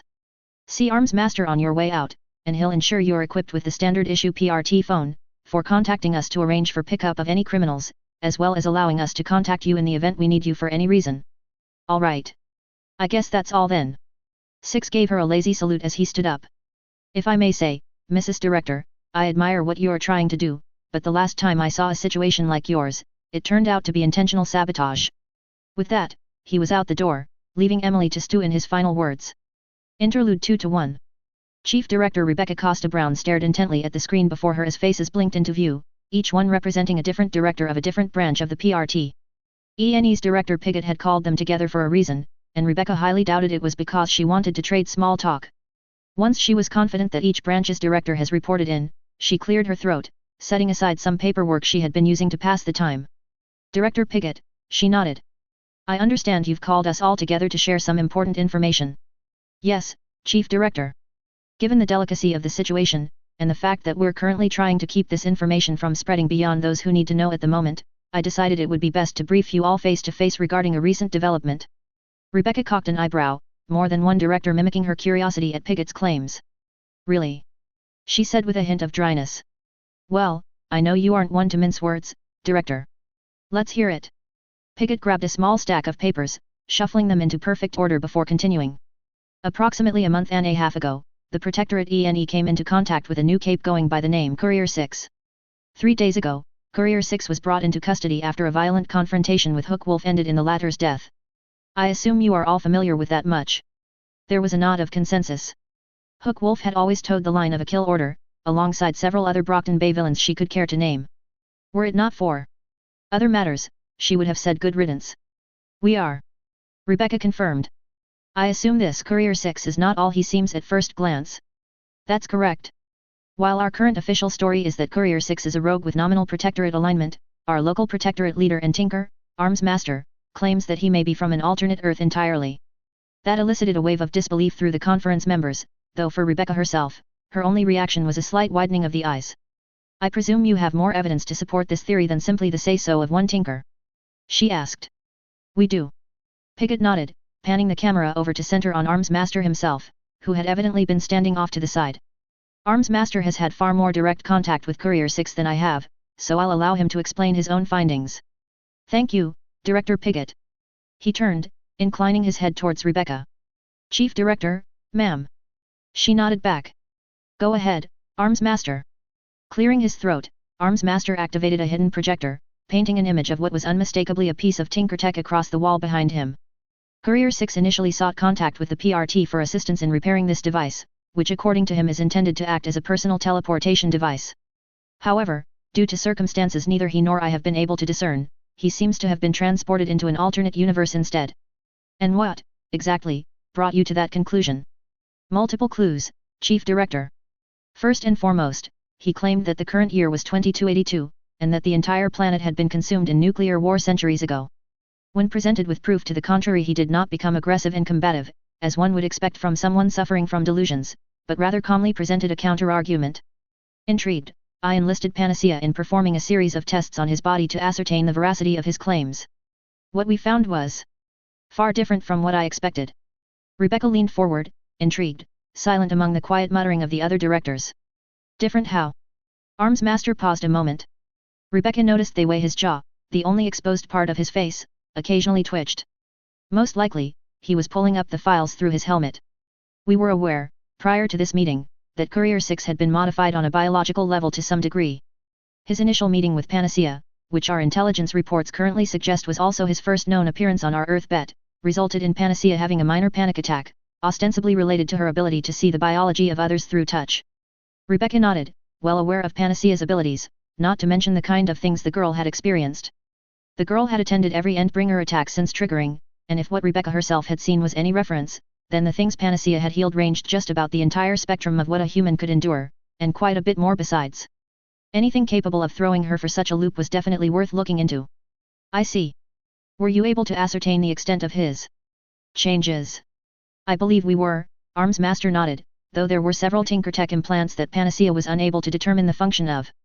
That aside, Courier 6 showed evidence of heavy biological and mechanical augmentation, far beyond anything I've ever seen. The most outstanding of these were the apparent replacement of his heart, spine, and brain with Tinkertech equivalents. The assembled PRT directors, Piggott herself excepted, went still. Even Rebecca tensed a little at the declaration. He also reportedly, carries his brain with him. In a jar. We aren't sure if this is out of necessity to maintain the connection between his brain and the rest of his body, or simply a macabre sense of sentimentality. The line was silent, save the occasional cough, or shuffling of paper as each director tried to recompose themselves. So. We've also got the Tinker Wizard of Ounce to look out for, too. Rebecca's eyes snapped to the woman who had just spoken. The director of PRT South flinched away slightly. She was the junior of the assembled group, having only taken the position a few months back following the previous director's retirement. I'm afraid I don't follow. It's, you know, the story, the Wizard of Ounce. The Scarecrow, Tin Man, and Cowardly Lion. They all go looking for the wizard to wish for a brain, a heart, and a spine. Interesting. The woman did have something of a point, perhaps. Maybe the result of a deranged tinker taking their theme a little too far? That does bring up an interesting question, though, Rebecca muttered, the fact that Courier 6 has been subjected to such extensive modification, yet is still capable of functioning as a normal person suggests that these implants were the work of a benign tinker of some sort, rather than the experiments of a villainous type, like Bonesaw. Indeed. Courier 6 made reference to the brains of a group he called the Big Empty. This is presumably a rogue group of tinkers, not unlike Toybox. In the same vein, I would assume the Courier 6 acts as a field agent of some type for these tinkers, salvaging and retrieving materiel and supplies in exchange for these implants and the physical benefits they provide, amongst other things. Rebecca leaned forward, lacing her hands together. Do you have any idea what sort of specializations these tinkers have? Any names? He did mention the name Dr. Mobius, though he made no reference to the man's specialty or abilities, beyond the implication that he was far older than one would naturally expect to live, and that he had suffered some deterioration as a result. I suspect that at least one of the brains created Courier 6 implants, but beyond that I was not able to learn anything useful about them. Rebecca leaned back, deep in thought. The Big Empty, an interesting name for an interesting group of tinkers. If they were able to actually lobotomize a para-human without killing them, that put forward some interesting ideas. Could they remove a person's powers? Implant them in someone else? It was something to keep in mind. I see. She finally said. Was there anything else you were able to find out? Arms Master nodded, his face twitching. Yes. Based on my questioning of Courier 6, I learned that on his Earth, which I have taken to referring to as Earth None for the sake of simplicity, the People's Republic of China continued to exist up until the outbreak of nuclear war. This suggests that the point of divergence between Earth Bet and Earth None rests sometime within the last century, the 1940s at the earliest, rather than the 1980s, as with Earth Olaf. Furthermore, the lack of intervention by Scion led to increasing Cold War tensions between the East and West. I believe that this, combined with apparent resource shortages, were what incited war and shaped Earth None into the post-nuclear wasteland 6 has described it as. Furthermore, there seems to have been a divergence between the two Earths in terms of technological development, possibly related to Scion's intervention, or lack thereof. Whereas on Earth Bet, we experienced a significant technological boom as a result of the appearance of Tinkers. Earth-Nun's technology seems to be, outwardly, largely outdated by our standards, often employing vacuum tubes and CRT-type monitors. However, they have made massive strides in the field of nuclear physics and engineering, to the point where cold fusion is not only understood, but exists in the form of compact, mass-producible power cells that are evidently extremely common. The conference erupted into shouts for several moments, each director expressing their surprise and/or disbelief, until Rebecca held out a hand to quiet them. "What can you tell us about these cells?" she asked. "Given your specialty, I imagine you would be the expert on the subject." Courier 6 allowed me to take several of these microfusion cells for testing, and while I believe I could improve on them, given enough time and funding, they are remarkably energy efficient, their ability to apparently be produced en masse notwithstanding. Also notable is the fact that the existence of these cells solves the primary issue plaguing current directed energy weapons, which in turn brings into question how much of Courier 6's arsenal could be considered Tinker tech. The basic concepts behind laser-directed energy weapons has been well known for years now. It was always a matter of making the power sources portable enough to be viable as handheld weapons. Evidently, Earth-Nun discovered the answer to these weapons, and I believe it would be a safe assumption that laser-based weaponry is just as common as combustion based on that Earth. Rebecca could see gears turning in several directors' heads, and she could see why. Equipping PRT troopers with laser weapons could give them a serious new edge in encounters against para-humans, potentially allowing standard humans to become a serious threat in para-human fights, depending on the output. "What about para-human presence?" Director Armstrong asked. "We know Aleph has far less para-humans than Bet. How does this Earth-Nun compare in that regard?" "Para-human presence seems to be minimal." Six claimed not to have any knowledge of para-humans, though he did mention individuals he called psychers, individuals with unique or otherwise unusual abilities. It may be that, much like Aleph, any para-humans that trigger on Earth-Nun are weaker on average, and far fewer in number, and as such have not had nearly the same level of influence on society. Armstrong nodded, mollified, while Rebecca thought quietly. It would most certainly be beneficial to establish a relationship with Six, and Big Empty by association. Given what we know of Courier 6 and his abilities, she finally said, "What measures have you taken so far, Director Piggott?" The camera panned back to the overweight woman, as serious as ever. "For the moment, we have refrained from publishing any information about Courier 6. Given his unique nature, we've decided to refrain from making notes of his more unusual qualities in his file in the name of maintaining friendly relations. If he chooses to reveal his extra-dimensional nature to the public of his own volition, then so be it, but I don't want to alienate him by leaking that information if he decides to keep it a secret. In official documentation, we'll be classifying him as a Brute 2, Thinker 3, and Tinker 0, given his augmentations, innate abilities, and weapons respectively. We will be considering him a heroic-aligned rogue, currently working as a bounty hunter of sorts. Six has mentioned being willing to work with the PRT and Protectorate as mercenary, if offered a fair price, but is unwilling to sign on entirely." Rebecca tilted her head, making a note to greenlight a boost in funding to the ENE branch. "I see. I want you to offer him the standard PRT retainer for para-human contractors. Increase it if necessary, I'll make sure the funds go through. I want you to make sure you get Courier 6 on our side, and keep him there." "Yes ma'am." Piggott agreed, "I'll make sure it's done." "Good. If that's all." Rebecca looked around to the other directors, none of whom protested. "Very well then. This meeting is adjourned. Keep up the good work." With that, she disconnected the call, reclining in her chair and closing her eyes, ideas and plans whirling through her mind. Six could be a very useful asset, if he proved helpful. Transplants of para-human powers? Augmenting any standard human into a low-level brute? The possibilities were intriguing, if nothing else. First things first, though. The others needed to be informed. Dormy. Interlude 2-2. Welcome to the Para-Humans online message boards. You are currently logged in, Iron Imperator. You are viewing threads you have replied to, and threads that have new replies, or private message conversations with new replies. Thread OP is displayed. 10 posts per page. Last 10 messages in private message history. Threads and private messages are ordered chronologically. Black Diamond topic, Hook Wolf dead. In, boards Brockton Bay. Bagrat, original poster, veteran member, the guy in the know. Posted on March 5, 2011. That's right folks, this is exactly what you see on the tin. The infamous villain Hook Wolf, of the Empire 88, was confirmed dead this morning after a confrontation with Courier 6, a new cape on the scene, turned violent.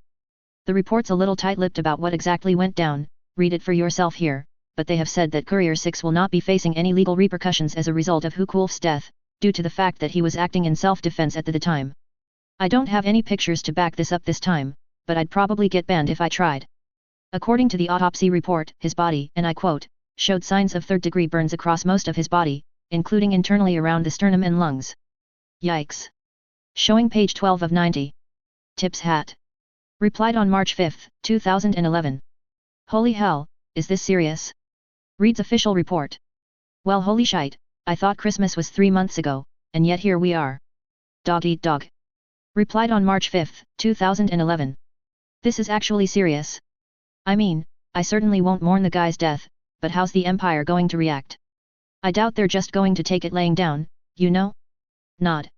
Replied on March 5, 2011. This has to be big. At Dog Eat Dog is right, Hook Wolf was one of the Empire's biggest enforcers. This isn't the same as having him in custody, he's off the streets permanently now. Nutcracker. Replied on March 5, 2011. At Tips hat, shouldn't it be Konica, given that this is the Empire we're talking about? P. Gostov 3RD Reich. Replied on March 5, 2011. Post edited by moderator. I shouldn't need to remind you all that racial slurs are against our rules. Tin Mother. Tips hat. Replied on March 5, 2011. At Gostov 3RD Reich. Goodbye, you white pride jackass. We hardly knew yet, and we'll miss you even less. Press Vikings. Replied on March 5, 2011. Jesus, this is gonna cause chaos. What about Courier 6, though? I mean, good job and all clearing out the trash, but is anyone else concerned about his apparent propensity for violence? I don't believe this isn't going to bite someone in the ass. Nutcracker. Replied on March 5, 2011.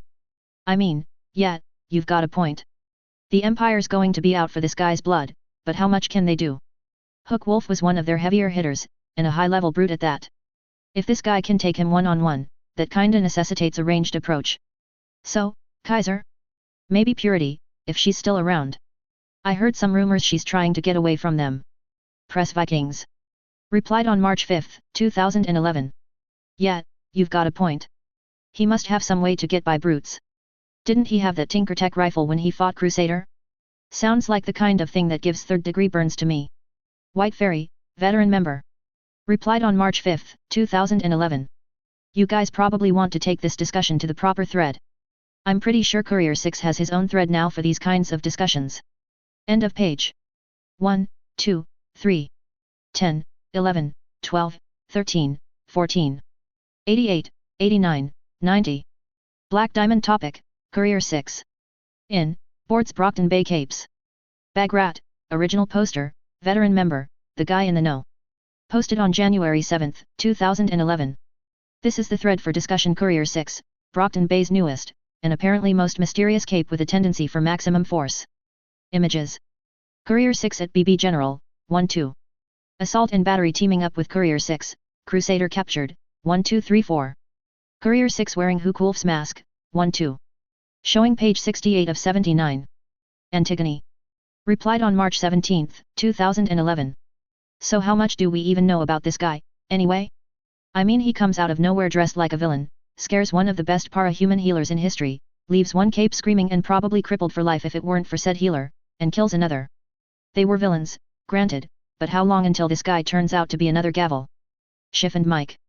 Replied on March 17, 2011. Personally, I say let him have it. Brockton Bay's already on the edge of full-blown war. How much worse can this guy make it? Reeve, verified PRT agent. Replied on March 17, 2011. Alright, so I've finally gotten permission to post a little more information about what we know about this guy. Courier 6 is an independent hero, apparently working for a group of tinkers calling themselves the Big Empty. We think they're a group like Toybox, but they don't seem to sell anything they make, and we hadn't heard of them before this, so either they're really new, or they're that good at staying under the radar. As for Courier 6 himself, he's definitely more skilled than he lets on. He's got a lot of combat experience, but we're not entirely sure where from. He didn't exactly give us his SSN or anything, so it's kind of hard to speculate on that sort of thing without skirting closer to revealing his identity than most capes are comfortable with. We know he's a brute and a thinker, with tinker weapons, but I'm not allowed to post the specific details of his abilities unless he okays it himself. Press Vikings. Replied on March 17, 2011. Hey. Well, we finally got something on the guy. I'm still confused on the name though. A name like Courier definitely suggests a mover power, but the PRTS got nothing. Speaking of, if he's Courier 6, what happened to Couriers 1 through 5? Are there others just like this guy scattered around the country? The world? _Cowboys, band. Replied on March 17, 2011. Courier 6 is obviously the first sign of alien invaders. First they send their clone soldiers to kill off anyone who might try to fight back against them, then they come down, and start abducting anyone they want, so they can dissect our bodies for science, or whatever they want to do with us. Tips hat. Replied on March 17, 2011. Aeon, there he is. Was wondering when you'd show up, _Cowboys. Still as fucking stupid with your theories as ever, I see. _Cowboys, band. Replied on March 17, 2011. I'm just saying, it all adds up. He keeps his whole body covered, and we've never seen what's beneath his helmet. Maybe he's got a full head or something. Maybe he's got a bunch of tentacles sprouting out of his back, and the real reason Panacea was so scared of him was because he... Edited by moderator. That's way over the line, buddy. Enjoy the ban. Tips hat. Replied on March 17, 2011. And away he goes. Right on, you absolutely mad motherfucker. Preferably somewhere with some sun, assuming it doesn't instantly burn you to a crisp. Chicken nugget. Replied on March 18, 2011. Guys. Check this out link. This guy's wearing Hukulf's mask in the middle of Empire territory. He's got balls of fucking Alexandria strength diamond, guys. The absolute madman. Nutcracker. Replied on March 13, 2011. Holy hell. He's just giving the whole damn Empire 2 middle fingers, isn't he? Is he trying to rile them up? On one hand, LMAO at the absolute disrespect here. I guarantee this guy's gone straight to the top of every white supremacist's shit list. On the other, gang violence, I guess? I don't think the usual thugs are much of a threat to this guy, so good luck to Courier 6 against any capes that decide to go headhunting. Try not to cause too much damage, eh? Maxwell Anders closed the browser window as his lieutenant walked in. James. He nodded. Max. The man nodded back. What have you got on this, Courier 6? James slid a thin file across the desk. To be frank? Not much. Before January, this man is a complete nobody. No sightings, no rumors, nothing. As far as anyone knows, he popped out of thin air in that hospital a few months ago. Max raised an eyebrow. Nothing out of the PRT. Nothing, James confirmed, our contacts barely know more than the public. There does seem to be more to his file, but the security on it is unusually high. If they tried to access it, they'd be arrested before they could even read most of it. Max cursed. We can't recruit him, he grunted, even if he hadn't made clear his disagreements with our ideology. Cricket and Storm Tiger would never allow it. They'd be at his throat the moment we turned our back. James nodded. I agree. We can't allow him to walk away from this untouched, but we need to be careful. Courier 6 clearly isn't some fresh trigger. I doubt he'll be scared into line easily, if at all. I figured as much, Max growled. Tell the rank and file to keep an eye out, but not to engage him. Every man has a weakness. Once we find that, then he'll answer for his crimes. James nodded. Of course. I'll have it done immediately. Have a good evening, Max. You too, James. Max grabbed a bottle out of his desk, a fine whiskey he kept saved for just such an occasion, and poured himself a couple fingers. Sipping at it contentedly, he turned to look out his office window, over the bay. Courier 6 wouldn't be able to hide forever. Once they found him, found out how the man could be manipulated, then the strength of the entire Empire 88 would come crashing down on him like an iron wave. Chapter 10. Taylor shivered slightly, clutching her coat closer to her body as a particularly harsh breeze hit her. She had been hesitant, at first, to include the trench coat 6 had left behind weeks ago in her costume. The ends went down around her ankles, and the chances of tripping over them while running were, not zero. For once, though, her father's gangly, string bean genetics were working in her favor. In her decision to come out tonight, though, she had ended up putting it on anyway. The leather was thick and heavy, and the protection it offered cemented her decision to add it into her costume, at least until she could acquire the armor plates she had originally planned into the design. The jacket by itself might only stop a bullet or two, but that was one or two more than she'd be able to take without it. Apparently, at least, according to her research online, leather jackets actually made for pretty good makeshift protection against blades, too. With a belt to keep it fastened around her waist, the end result was something like a cross between a cowboy and a noir thriller protagonist. Certainly intimidating, combined with her insectoid mask. She just hoped that it wasn't enough to cause any misunderstandings about her allegiances. The best way, though, To stop that from happening was to make her first impression on the heroes a good one, and to do that, she had to find some criminals to bring down. Moving along, one block at a time, Taylor kept drawing bugs into her swarm, keeping them out of sight. By the time she caught sight of something worth checking out, that being a group of thugs in ABB colors, she had amassed a significant swarm of roaches, wasps, bees, spiders, and all other species of insect, nasty and painful alike. She was tempted to send the swarm forward, have them disable the thugs before they even knew what was happening, but then she saw the others streaming out of a nearby building, gathering into a swarm of their own. There weren't many, maybe a few dozen all told, but it was enough to give Taylor reason to pause. Then, as if the universe itself were shaking its head silently, telling her to move on and forget what she saw, Lung himself appeared in the building's doorway. The man was tall, a good 6 feet at least, his chest bared and showing off his many tattoos, and his face covered by an ornate metal mask depicting a dragon. Taylor wasn't eager to end her first night as Cape as a charred corpse, but her curiosity was just strong enough to stop her from turning around and washing her hands of the whole affair right then and there. Rather, she crept off into a side alley, finding the fire escape to the building Lung had just exited. She snuck over to the edge of the roof, hiding just out of sight of any of the gangers but close enough to eavesdrop on Lung's speech. "The children, just shoot. Doesn't matter your aim, just shoot," he growled. "You see one lying on the ground? Shoot the little bitch twice more to be sure. We give them no chances to be clever or lucky, understand?" Taylor's blood froze. Killing kids? She couldn't just let that happen, but she couldn't exactly jump into combat yelling "Halt, evildoer," either. If the combined might of the local protectorate couldn't take Lung, there wasn't a chance in hell that she could do it alone. Still, it wasn't like she could just let them run off to wherever they were going and kill innocents. Taylor was still deep in internal debate, her swarm poised to attack at any moment, when a sharp crack jolted her out of her thoughts, followed by an agonized cry cutting off Lung's speech, and a meaty thunk of something colliding with a wooden door after that. She heard shouts of surprise, men scrambling out of the street as they hurried to figure out where the shot had come from, or at least avoid becoming the gunman's next target. Taylor scrabbled off of the lip of the roof and ducked behind the ledge, hopefully either unseen or ignored by the gunman. After a moment of silence, she peeked her head up, scanning up and down the street to try and find the source. "Right here, boys," a voice drawled from one end of the street. Taylor's, and no doubt several of thugs' heads, twisted to face the voice. All she could make out in the dim light of the moon was a pair of glowing crimson eyes, slowly moving closer with each echoing footstep on the asphalt.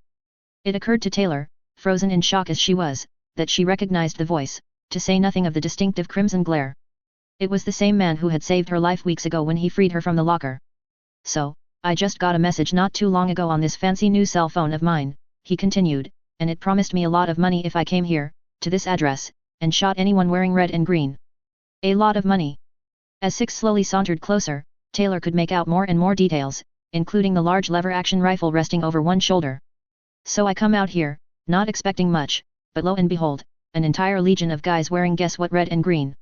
And not only that, but they're talking about shooting children, if I heard King Dipshit over there correctly." Six unslung the rifle, holding it with the casual surety of a man who was confident he had already won. "I have to say, killing children? That's just poor taste." He worked the action, sending a brass casing skittering away into the otherwise quiet night. "So, who's ready to die first?" There was a moment of silence, Taylor staring at Six, who was, presumably, staring at the gathered group of ABB thugs. One of the thugs shouted something in a language Taylor didn't know, followed by several more shouts in half a dozen different languages. Some ran, their footsteps echoing up to the rooftops, others opened fire. Six didn't flinch, didn't show any sign that the bullets were even hitting as he stalked towards them like some sort of revenant, bullets slapping against his jacket and helmet ineffectively. Finally snapping out of her shocked silence, Taylor ordered her swarm forward. She couldn't take this whole group alone, but she could certainly provide assistance as someone else did. The shocked and pained cries she received in return only confirmed her decision. She held her more potentially dangerous bugs in reserve, but the roaches, flies, and other biting insects she ordered to attack en masse, and to good effect. Several gangers fell to the ground, literally covered in a blanket of insects, firing their guns blindly in a desperate attempt to chase the attackers off. Others, probably the smarter ones in the bunch, turned and ran, the combination of Lung being, hopefully, incapacitated, and an incoming Cape they couldn't seem to stop made for more than enough incentive to cut and run while they still could. Six's howling laughter as the bullets impacted his armor only added to the intimidation value. "C'mon, motherfuckers!" She heard him cackling, "That all you got? Where's your spine, hey? I had mine removed, what's your excuse?" Taylor had to admit, even she was a little terrified by the display. She didn't know how long it had been when the gunfire finally died down. She knew, in the back of her mind, that it had only been a minute or two, max, but it felt like it had been so much longer. Through her insect's senses, Taylor saw a half-dozen thugs that hadn't had the intelligence to run laid spread across the pavement, some moaning and clutching their wounds, others curled up and covered in welts. Getting to her feet, gravel crunching beneath her, Taylor peeked over the ledge at the carnage. Only to find herself staring down the barrel of Six's rifle a couple stories below. "Don't shoot!" she yelped, ducking back behind the stone barrier. There was a moment of silence, and Taylor had a thought that she might need to use her bugs to keep Six from taking her head off before he finally responded. "Wait a sec. Aren't you that kid I pulled out of that locker a few weeks back?" Peeking back over the ledge again, Taylor saw that he had lowered his gun, his head cocked to one side. "What was it? Something with a T." "Don't say my name," she squawked, springing to her full height. "I don't want any of the gangs figuring out my identity." "Oh. Sorry." He grunted. "Hey, was that you just now? With all those bugs?" Taylor gave him a wordless, almost stunned nod, and he hummed appreciatively. "Nice work, helped save me the trouble of shooting those guys." "Why yet?" she managed to stutter out. Honestly, it felt nice to finally hear someone giving genuine praise. She looked up and down the street, at the bodies of the fallen thugs. "Are they going to be okay?" "Who?" "Oh, those guys." "Yeah, I'll take care of 'em in a section. Mind helping me out?" Taylor nodded silently, sliding off the ledge and climbing back down the fire escape. Before she could reach the street, though, she heard grunting echoing out from up ahead. "Hey! You better sit back down, before I make you HRK." She heard another man shouting. Was that Lung? And then a dull thud, like someone collapsing to the ground, followed by grunting, shouting, and other fighting sounds. As Taylor sprinted out into the street, she saw Six pinned to the ground by Lung, trying to kick the man off as he slashed with partially transformed claws. She could see Lung growing before her eyes, scaly metallic plates erupting from his back as he slashed and clawed and literally spat flames at Six. She couldn't take on Lung. Could she? She would have to, Taylor realized quickly. There was no one else nearby. Any protectorate heroes, if they were coming at all, would be too late to do anything more than distract Lung. If someone didn't stop him soon, then Lung would kill Six, or go on a rampage trying. Either way, people would die. Calling up her entire swarm to buy time attacking Lung, Taylor searched for something, anything she could use to stop him. First aid kit? No. Pepper spray? A bit late for that, now. EpiPens? Oh, how ironic it would be, Taylor thought absently, for Lung of all people to be incapacitated by an allergic reaction. As it was, though, she doubted even the toughest of her insects could penetrate those scales of his, so it was a moot point. She ordered her swarm forward anyway, maybe she could distract Lung, blind him long enough for Six to take back the advantage. Most of her insects burned up before they could find a weak spot in Lung's scales, his skin already hot enough to pop them like miniature water balloons in seconds, but her flying insects found more success. While his skin was too well armored to get through, Lung's defense wasn't perfect.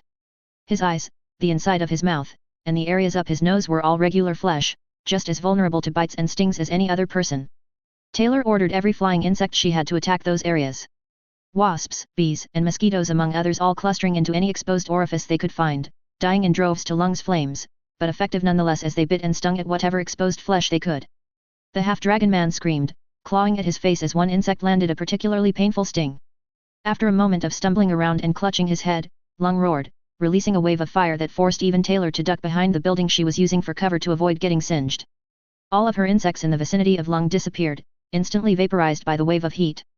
When she peeked back around the corner, Taylor's eyes locked with Lung's, who roared in response. "You!"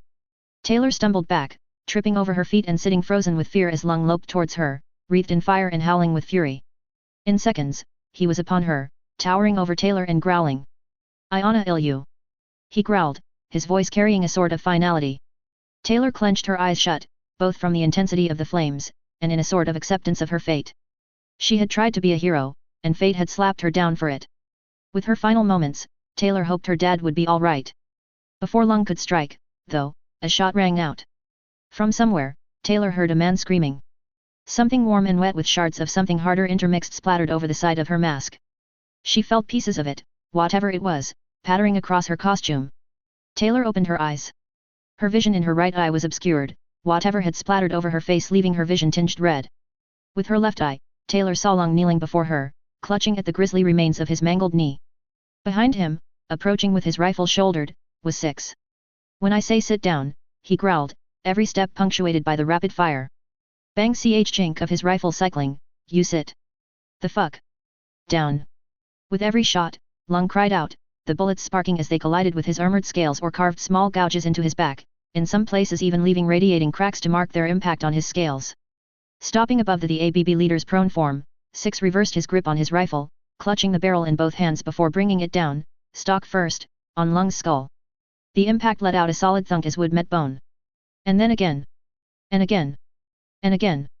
When Six finally stopped, he was bent over and panting hard, but standing victorious over Lung nonetheless. Lung's body, conversely, was a brutalized mess, both his knees were shattered, bloody pulps from where Six's bullets had managed to penetrate the gaps, and his skull, as far as Taylor could tell, had a disconcertingly large dent where Six's rifle had connected. Reloading, Six lowered his rifle at the villain's arms, blowing out the man's elbows in the same manner as his knees. Motherfucker, he grunted, I'd like to see him get up from that. Seemingly satisfied, he turned to Taylor. You all right there, kid? You've got a little something on your... he gestured to his right side. Everything. Snapping out of her stupor, Taylor wiped a hand over her mask. It came away covered in blood. Lung's blood. I'm fine. She lied. Of course you are. Totally. Six agreed, with only a hint of sarcasm. But if you don't want to talk about it, that's your business. Stepping over Lung's body, Six held out a hand. Come on kid, up you go. Taking his hand, Taylor was pulled to her feet, Six clapping a hand on her shoulder. Good work back there, kid. Bought me enough time to get my bearings, even if you did almost get barbecued in the process. Taylor swelled with alternating pride at being recognized for helping bring down Lung, and embarrassment on how close she came to dying in the process. She really could have planned that out a bit more. Finally she settled on letting the two feelings cancel each other out, taking a small amount of pride in the fact that she was alive and in one piece. Thanks. She finally said. But anyway, what are you doing out here? Six continued. That get-up of yours doesn't exactly scream going for a casual stroll in the park. She sighed, looking around at the carnage. I was looking for criminals to stop, Taylor finally admitted. When I saw Lung and the gangers, I couldn't just let them go and do whatever they were planning. Feels kind of stupid now, though. Six laughed, slapping her on the back. Don't worry. That's just the near-death experience talking. Makes you question every decision you ever made. Just ignore it, you're not dead yet, so things didn't go that bad. Taylor stayed quiet. Six sort of had a point. Sort of. Yeah, but there has to have been a better way to take care of it, she started to argue. And worse ways too. Maybe you could have tripped and brained yourself on the curb. No point in dwelling on the what-ifs. Six chuckled to himself. Reminds me of this one would-be mugger back in Freeside. Fucker was so strung out on jet and psycho that he couldn't even walk straight. Didn't have to lay a hand on him before he knocked himself out. Taylor chuckled slightly at the thought. She remembered a faux board she had seen some time ago mocking the merchants at their worst. The highlights had included a man trying to threaten an ATM into giving him money, and another one hallucinating that his gun had turned into a snake while in the process of mugging a man. They were good for a laugh when she was feeling down. But anyway, don't worry about it too much. Six continued. We won, and that's really all there is to it. He's got a point, you know, a voice called out. Taylor and Six both whirled around to face the stranger, Six leveling his rifle in that direction. Whoa, a girl in a purple bodysuit, evidently the stranger in question, stood on the ledge of the roof across the street from them, holding up her hands in an appeasing gesture. Her tone wasn't hostile, but it wasn't entirely at ease either. Her smile, likewise, was not one that suggested friendly familiarity. Don't shoot. I'm friendly. Or at least, not hostile. Chapter 11. Taylor eyed the strange girl suspiciously, mentally taking stock of what bugs she still had in her swarm. It wasn't a lot, most of them having been burned to a crisp by Lung, but it would be enough to scare off the average person, or at least distract them for a few moments if need be. Don't worry, I'm not here to fight, the girl said, just wanted to thank our knight in dusty armor over there. Six seemed appeased enough. Lowering his gun, Taylor decided to follow his lead, pushing her swarm back into the shadows somewhat, though she kept them on alert anyway. Jesus, when the boss said he'd send us some backup, I wasn't expecting Courier Six of all people, she muttered, but anyway, if he hired you, I'm betting he promised you a reward for it, right? Six must have nodded, because the girl continued on after a moment. I'm sure you've probably guessed, but unfortunately, I seem to have left my wallet at home tonight, so we can't pay you right now. The girl shrugged, grinning helplessly after miming patting her pockets. That said, we are villains, so I'm sure you could make a decent payout tonight by turning us into the PRT, after all, what am I gonna do? Talk you to death? Taylor felt her skin crawling, just a little. Something about this girl, this villain, she reminded herself, rubbed her the wrong way. Who are you? She finally asked. I don't recognize your costume, and you don't look like you're part of any of the major gangs. I could say the same about you, except for the part about the costume, the girl replied. Do I sense a bit of hero worship there, Miss Courier wannabe? Or maybe something more? Taylor scowled. So what if her costume looked sort of like Six? The coat was useful, and pretty comfy, she had to admit, so there wasn't any reason not to use it. The coat may be practical, but you and I both know that's not what you were thinking when you took it. The girl grinned, her words dripping with playful confidence. But to answer your earlier question, I'm Tattletale, member of the Undersiders and mind reader extraordinaire. The Undersiders. Taylor recognized the name, vaguely. They were known more for their escapes than their crimes. Not major players, not by a long shot, but villains nonetheless. Anyway, as I was saying, you could turn my group in, Tattletale continued. None of us really has a defense against the overwhelming power of bullets, so it wouldn't really even be a fight. Or, you could let us go. Why would we do that? Taylor interjected. You said it yourself, we could easily take you in. Because I said you could defeat us, not catch us. Tattletale said, smugly, you think we'd really fight you head to head after you just beat Lung? Plus, we'll pay you twice whatever the PRT's offering. Taylor froze at that. She didn't know what the Undersiders' rewards were, but twice that had to be a pretty large amount of money. Fine. Six grunted before she could reply. Tattletale's face lit up. Great. Give us a day or two, and we'll contact you with a time and a place. Also, you might want to keep an eye on your prisoner there, looks like he's about to wake up.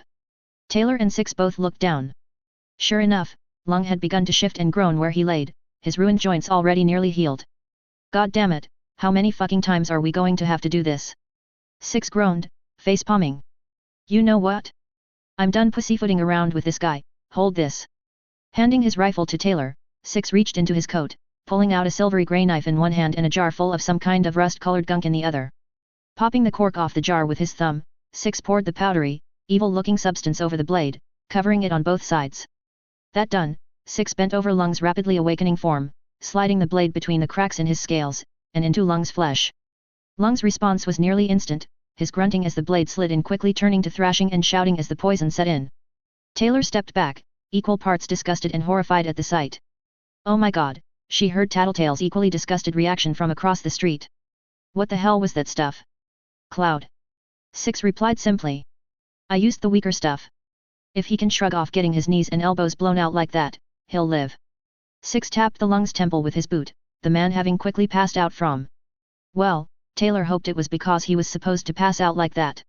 She looked back up to Tattletale, who was looking significantly greener. Evidently, she was seeing something that Taylor couldn't. Probably something power-related. Fucking hell. Taylor heard her muttering. Well then, I'm going to get out of here, before I see anything else that leaves me scarred for life. She made an exaggerated shiver, backing off the ledge.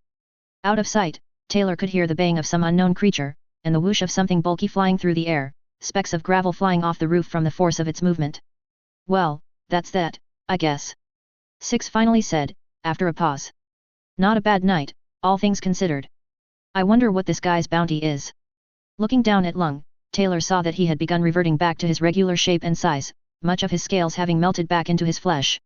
Looking closer, she saw a patch of raw, red flesh just below his ribs that looked almost black around the edges, surrounded by a larger patch of mottled, sickly greenish skin. His breathing was labored, and Taylor could see beads of sweat as his body tried to purge the toxins. Are you sure he'll be okay? She mumbled. Yeah. Six grunted. Probably. I've got an antidote for it, but I don't want him waking up before I can make him someone else's problem.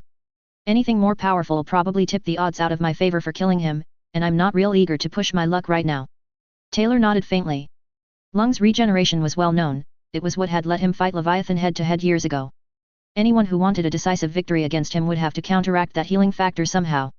That didn't stop the guilt gnawing in her gut at Lung's prone form. Oh, hey, looks like someone's here. Looking up from her rumination, Taylor strained to hear the rumbling of an engine in the distance.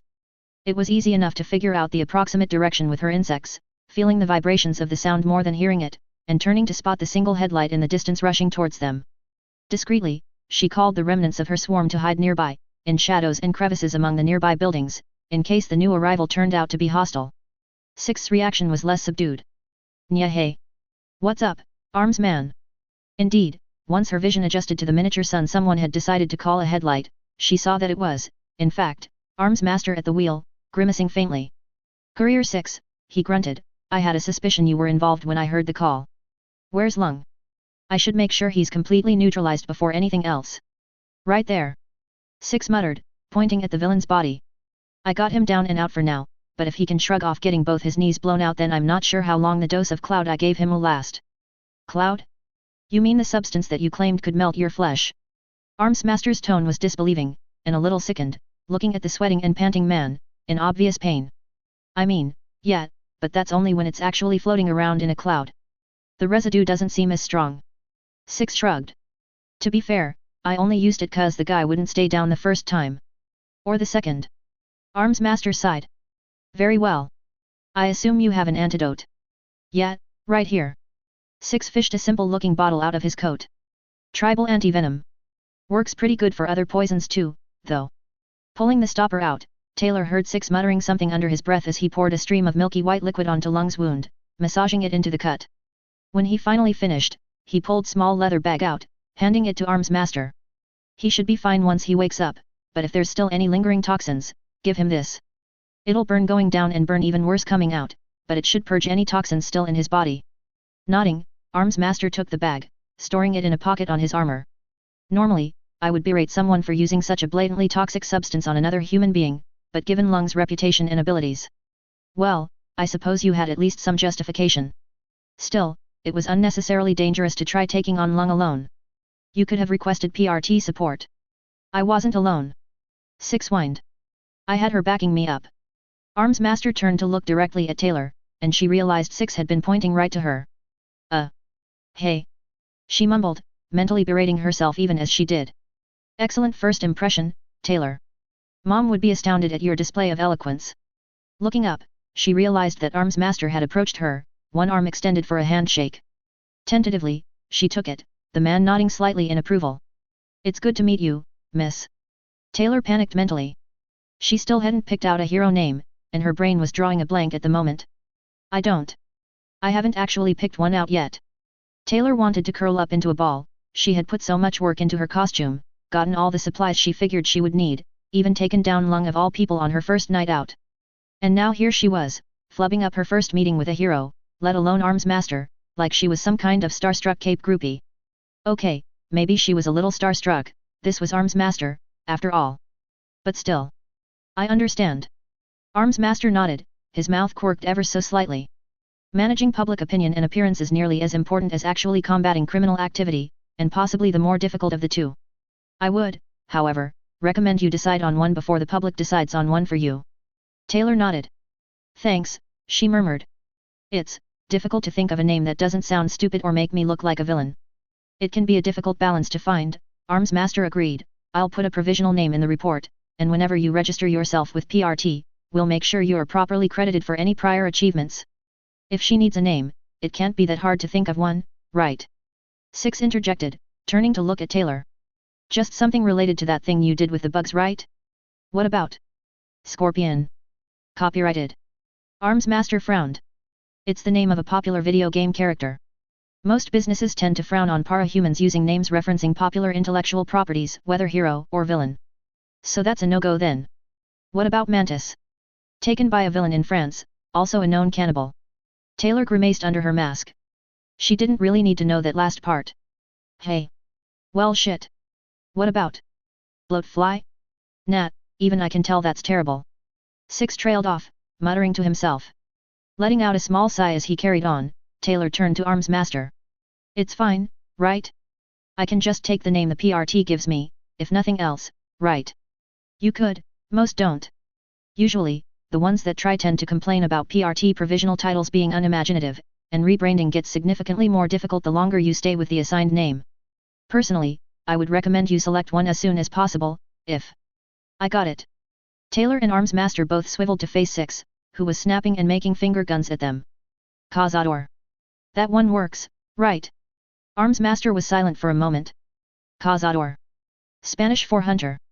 Yes, that name isn't taken. Is that what you'd like to be referred to as? Taylor stayed silent, thinking. It wasn't a bad name, necessarily. Kind of strange, and not really related to bugs as far as she could tell, but it didn't sound goofy or evil. Sure, I guess. Probably better than anything I could come up with. Armsmaster nodded. Very well. I'll make sure you're referred to as such. I assume the two of you will be taking credit as a team for bringing down Lung. A team. It suddenly clicked to Taylor how similar her own costume's appearance was to Six. Two capes wearing almost all black costumes and matching coats?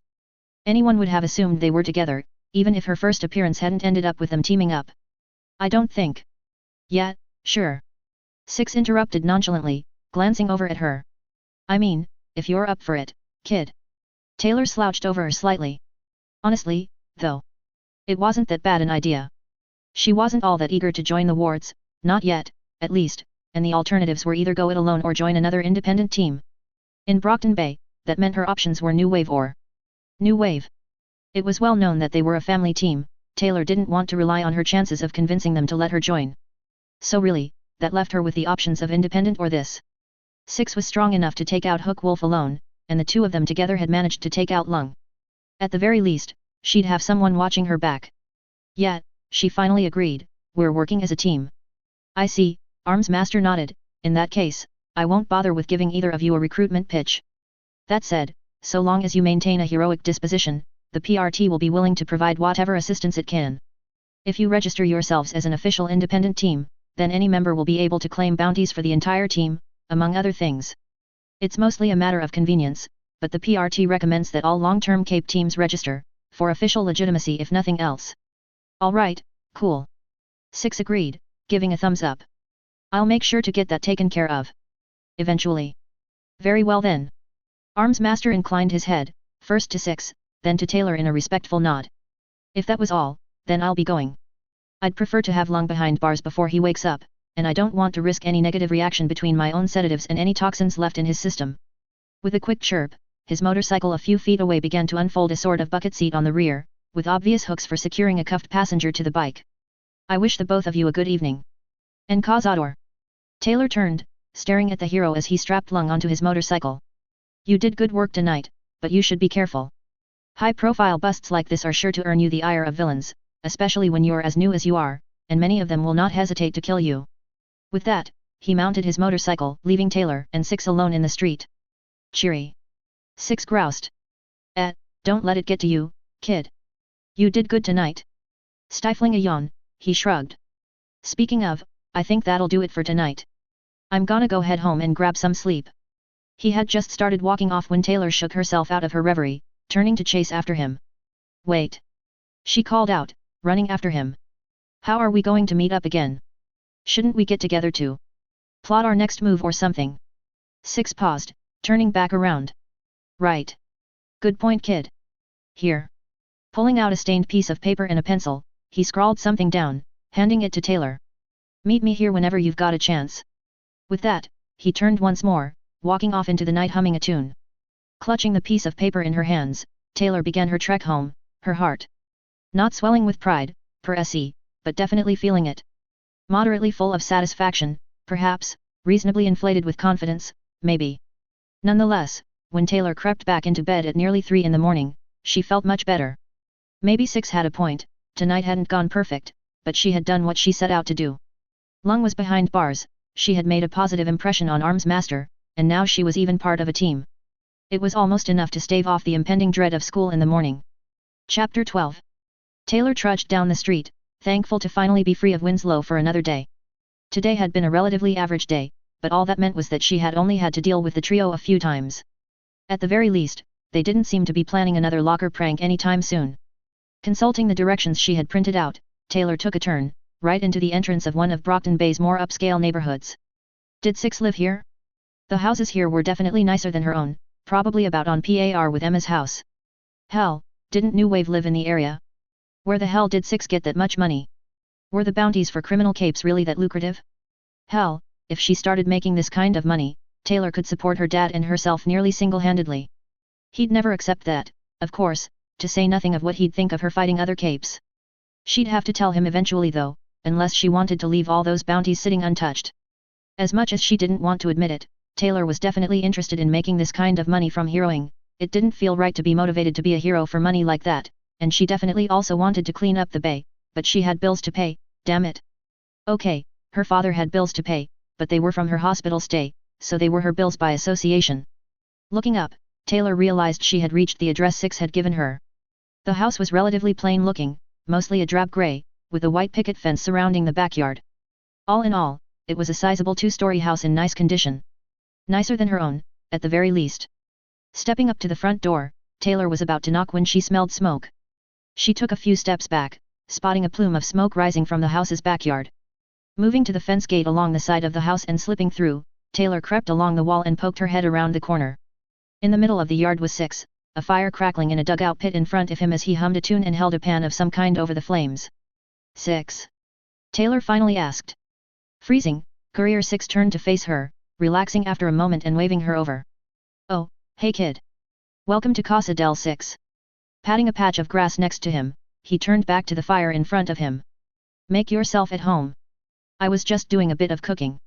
Mutely, Taylor made her way over to the spot Six had indicated, peering curiously into the pot he was holding over the flames. For a moment, they both just sat quietly, the crackling fire and the bubbling concoction Six was brewing the only sounds Taylor could hear. Hey Six? She asked, once she had finally built up the courage to say something. Did you buy this house? Up. He didn't turn away from the campfire. How? Got tired of sleeping in alleys and shooting would-be pickpockets. Started looking for someone who was willing to trade for a house. Found this house with a for sale sign out front. Apparently the guy who used to live here died, and the people he left it to were eager to just get it off their hands. I didn't even have to haggle for it. Traded. Taylor was incredulous. Traded for what? Ancient, cursed gold. A whole bar of it. Whoa. Six waggled his fingers at Taylor, leaning forward. Ancient, cursed gold. Taylor tried not to sound too incredulous. Well, gold, at least. The cursed part is debatable. And the ancient part, it's gotta be at least 200 years old. Antique cursed gold, maybe. Six shrugged. I wonder if that makes it any less valuable. How much gold was it? And did they seriously just give you the house like that? Six made a non-committal at, reaching into his jacket with one hand. Pretty much. Gave me the keys to the front door and a bunch of papers that look close enough to a deed to me. Even left a bunch of furniture and shit I guess they didn't want to. As for how much, I dunno, a few pounds? You tell me. I like to keep some plain old valuable materials with me, in case I need some emergency funds in times like this. Taylor boggled as he pulled a huge brick of gold bullion, gasping in surprise at the weight as he dropped it in her hands, probably nearly crushing a few of her bones in the process. A few pounds? More like a few dozen pounds. Looking more closely at the bar, Taylor could make out what looked like a serial number, as well as a few other identifying marks. The words 999.9 pure gold were stamped into the top face, beneath an image of a woman in a crown and some sort of ancient Roman-looking dress, flanked by the words Sierra Madre. In her hands was a banner with the words Begin Again emblazoned across it. Sierra Madre? Taylor finally asked. You really, don't want to know, kid? Trust me. Well, she supposed that explained how Six had bought a house, and a pretty damn nice one at that, by Brockton Bay standards. She wasn't sure of the exact conversion rate for gold at the moment, or the state of the housing market, but she was fairly certain that the gold brick currently in her hands was worth more than the combined value of everything her family owned. Maybe. Definitely more than their own house was worth. Quietly, gently, Taylor set the bar on the ground. Looking back at the goop Six was cooking, she noticed that a lot of it seemed to have boiled off, more than she would have expected was possible, given the consistency it displayed. What is that stuff? Salient green. It's plant stuff. Plant stuff. Taylor raised an eyebrow. The name was vaguely familiar. Plant stuff. Six confirmed. All I know is it's made out of plants, and you can cook it into other plants. As if to punctuate his point, Six reached into the pot, pulling out a brown, root-looking plant, handing it to Taylor. Hold this, will you? Taylor fumbled the root for a second, nearly dropping it due to the thin, slimy sheen still coating it. Six, meanwhile, pulled out a jar of the salient green, popping the lid off and pouring it into the pot. So, what brings you around, kid? Taylor froze, her mind drawing a blank. What was she expecting, coming around? I dunno. She admitted. I guess I kind of assumed you would have a plan, since you've been out fighting capes and all for the past few months. Fair. Six finally said after a pause. But if you're looking for a plan, you're in the wrong place. I've just been wandering around listening for gunshots and screams. At Taylor's raised eyebrow, he just shrugged. Hey, it's worked so far.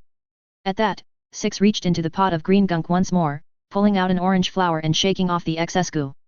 Satisfied, he slid it into his jacket, holding out his hand for the root thing Taylor held. She gave it to him, her mind running on overdrive, trying to come up with something to give her a reason to stick around. It didn't feel right, they had taken down Lung the night before, and now they were standing around wasting time, waiting for anything, really. They should have been patrolling, or hunting criminals. Something. Well, if that's all, then maybe I could make a suggestion, learn to fight, kid. Taylor blinked owlishly, staring at Six. What? You did pretty good doing that thing with the bugs last night, Six continued, but once they were gone, you were practically waiting to get punched. What are you gonna do next time there aren't any bugs to use? He had a point. Taylor had thought the same thing herself last night. It wasn't like pesticides were all that uncommon. There were probably at least a few tinkers that could make some sort of tinker-tech bug zapper. I've been looking at self-defense classes. She mumbled. Self-defense. Six sounded incredulous, almost derisive. Kid, if you want to hold your own in a fight, you'll need a lot more than self-defense. Do you even know how to throw a punch? Taylor made a half-hearted grunt. She had read a few books on how to defend yourself at the library, and a few articles online. Some of them had gone over the proper form for punching someone. All right then. Punch me. Six stood, turning to face her and patting his armored chest. Hard as you can, kid. Don't worry about hurting me. If you're even able to. He snickered, and Taylor frowned. As if she didn't get enough about being weak from the trio. Slipping her backpack off her shoulders and setting it to the side, Taylor took up what she imagined was a proper fighting stance, her fists up in an approximation of a boxer's pose, wide stance, and approaching slowly, in case this was some sort of trick on Six's part. When she got within arm's reach, with still no reaction from Six, she reared back, winding up for a punch. It was just a punch, right? She lunged forward, her fist connecting with Six's gut. Her fist erupted in pain. Taylor yelped, jumping back, her hand stinging like it had been smashed. She clutched it to her chest, trying to squeeze the pain out. You gonna throw that punch or what? Six quipped, still standing motionless. Taylor managed to vocalize an annoyed growl, trying not to fall to her knees. All right, sorry, Six chuckled, just wanted to know how much you know about fighting in real life. Apparently. Not fucking much. So, what? You've got some sort of special punching technique to teach me? Nah. But I do have these. Six held out his hand, a pair of brass knuckles, wicked spikes sticking out of the business end as they clinked together. Should let you actually do some damage at least, instead of that stiff breeze you call a punch. Also, I suppose I can teach you a bit on form. Need to make sure you can hold your own, you know. Hesitantly, Taylor took the knuckles with her uninjured hand, slipping her fingers through the holes. These seem kind of dangerous, Taylor mumbled. I don't want to get in trouble for using them on thugs or anything. They're supposed to be dangerous. Six said flatly. That's why I'm giving them to you. If you have to use them, then we're way past the point of peaceful surrender. If I was expecting you to start going in fists blazing, then I'd have given you a power fist instead. Besides, they'll be a good reminder to always do the right thing. Six pointed at her right hand, snickering. Looking down at the plate across the knuckles, Taylor could see the word love embossed between the spikes. Clever. She smirked, taking a few experimental swings at the air. Think of that one yourself. I did, actually. I'm very proud of myself, thank you. Taking up a fighting stance once again, Taylor eyed Six. So, what, exactly, were you planning to teach me? And how? First off is your stance, kid. Six took a step forward, one hand on his chin. Your footing's decent, but make sure you're standing pretty straight. You want to be able to pivot on your foot when you throw a punch, it'll help you squeeze a bit more force into each jab. Your guard's garbage, though. Without warning, Six jabbed at Taylor's side, almost forcing her to bend in half as she let out a gasp. Keep your arms closer to your body, you want to be able to twist to quickly cover your sides, or raise your arms to protect your face. Taylor pulled her arms in a little closer, and when Six jabbed at her again, she managed to deflect his hand. Sort of. The punch didn't have nearly the speed or power that his last one did, but Taylor was just glad to keep them from hitting at all. Following up his jab with a pair of rapid-fire lunges to her face, Taylor brought up her arms to protect her face, only to get another jab in the side for her troubles. It didn't hurt too bad. Sophia had done worse with her body checks more than once, but that didn't make it painless. For next few minutes, Six just advanced forwards, pushing Taylor back and forth across the yard as he threw jabs and feints at her to block, occasionally moving to either side to herd her around the yard and throw her off balance. Not bad. You've got potential, at least. He finally said, dropping his fists as Taylor gratefully did the same. Just make sure that your arms are close enough to your sides and head that you can turn to protect them, and you'll be all right. Most everything beyond that is just learning to react and dodge or block. Not really something you can teach, just a lot of practice. I think I'm good. For tonight. Taylor panted, her forearms sore. Your loss. Six shrugged. May as well go over a few pointers for using those knuckles, too. Firstly, make sure you hit with the knuckles, not your fingers. As if that wasn't obvious. I dunno how many dumbasses I've seen break their hand cause they don't know how to punch right, though, so I guess it's worth mentioning.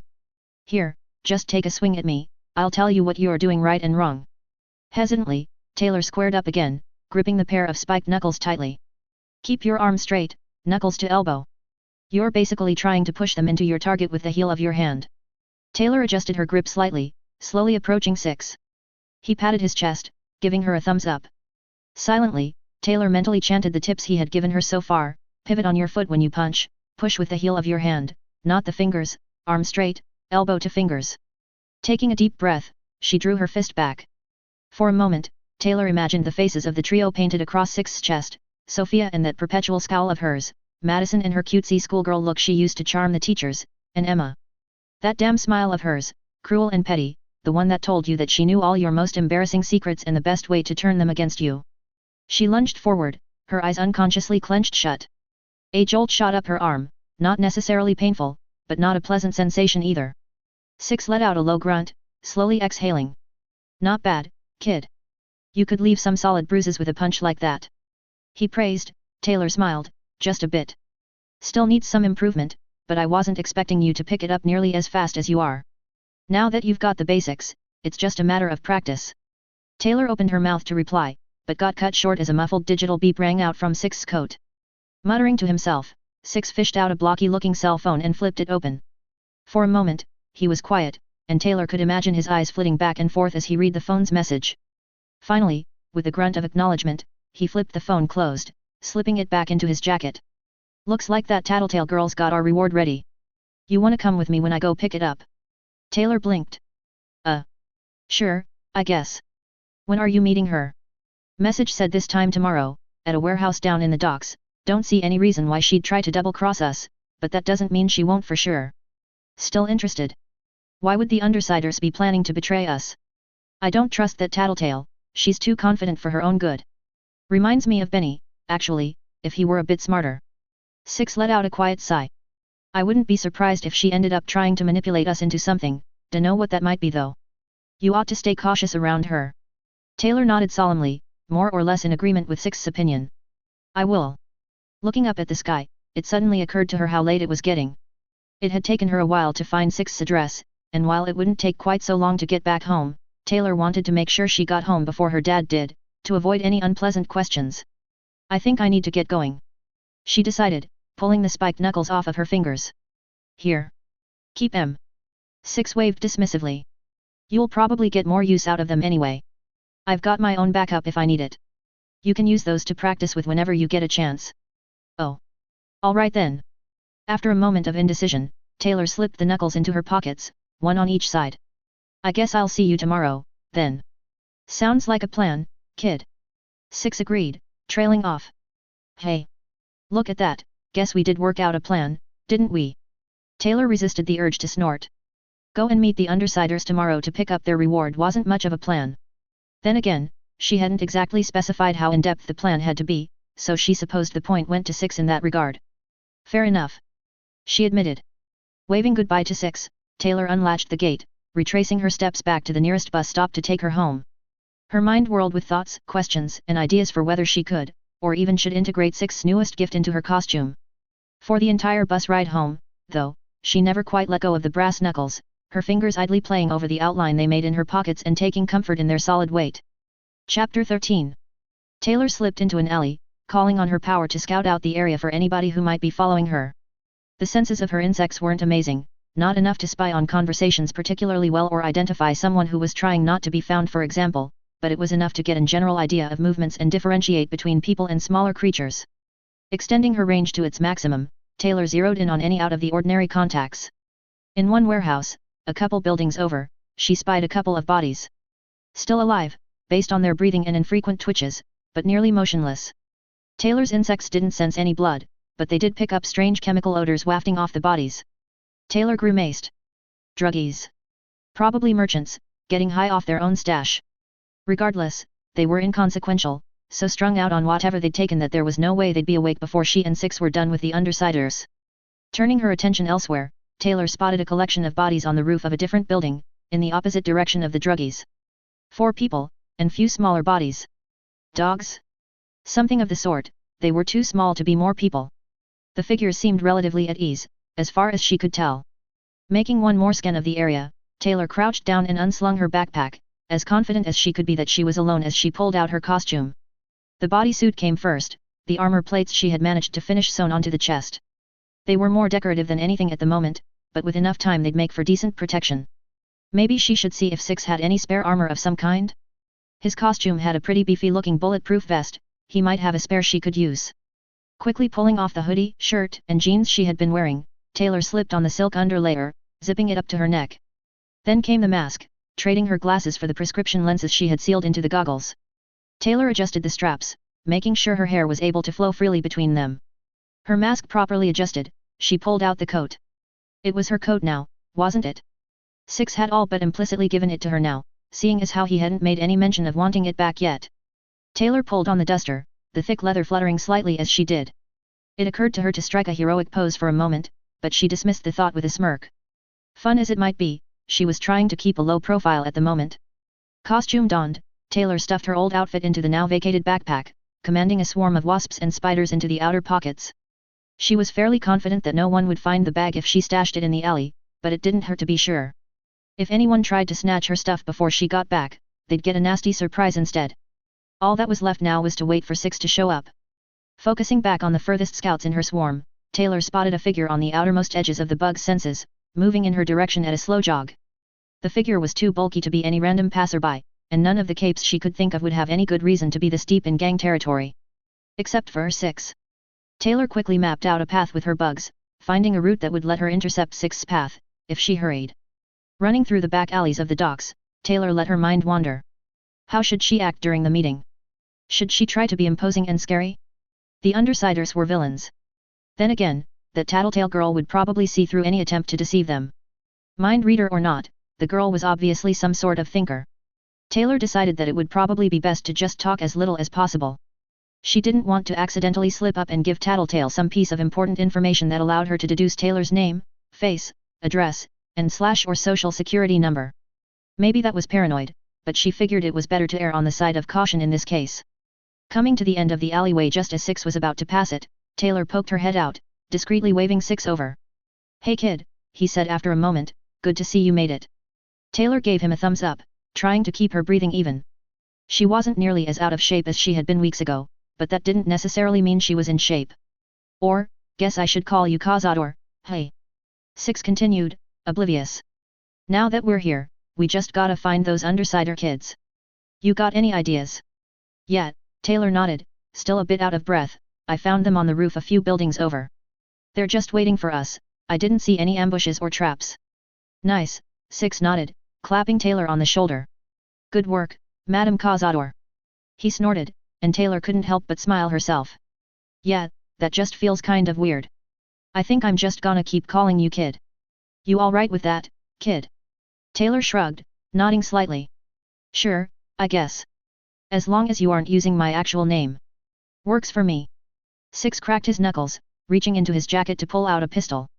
Quickly checking the chamber, he holstered it on his hip, the metal grip gleaming slightly in the sun. "Well, I'm ready. Lead the way, kid." Taylor eyed Six's weapons carefully as they walked. Besides his pistol, he had some sort of pump-action shotgun slung over his shoulder, the stock and foregrip painted in a reedy green camouflage pattern. "Are you expecting a fight?" she finally asked. "No," Six replied, "but it doesn't hurt to show off a bit. Make an impression now, and they'll be less likely to fuck with us in the future. Besides, I've got beanbag shells loaded right now. Even if we do end up in a fight, I don't need dead kids on my conscience. Nodding, Taylor went quiet.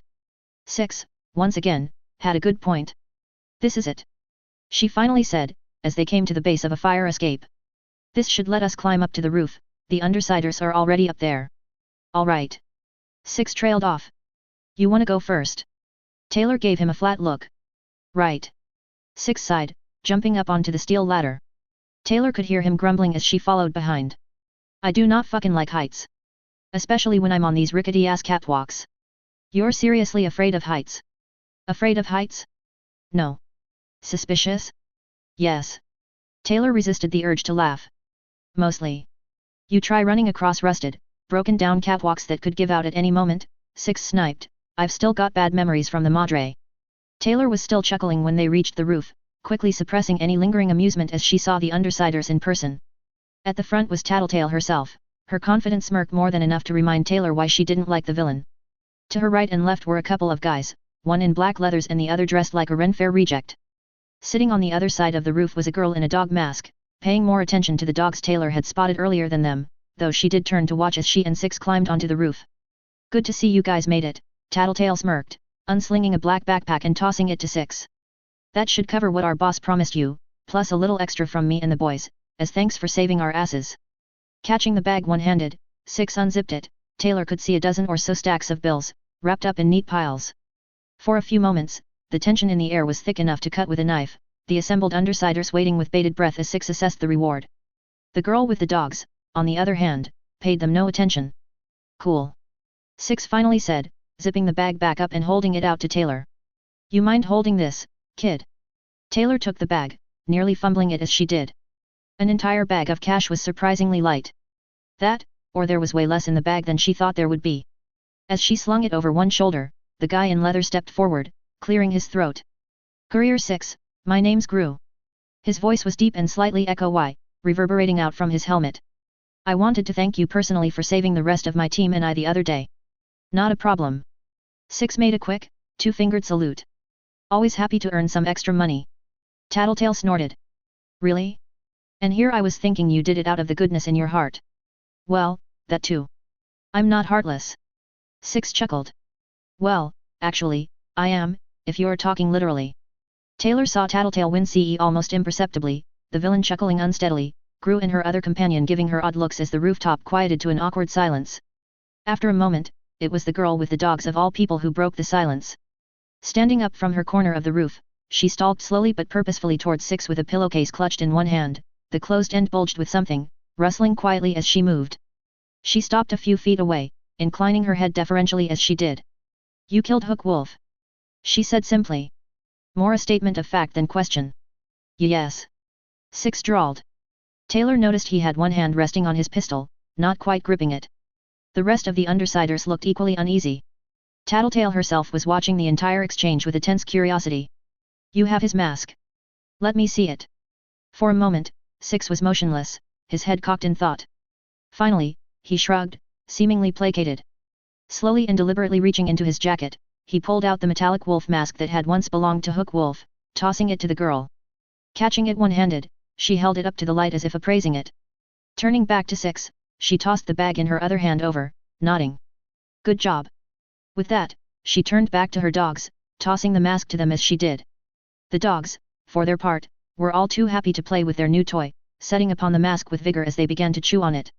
Well, I suppose that's bitch, for introduction's sake. Tattletale finally said with a weary sigh.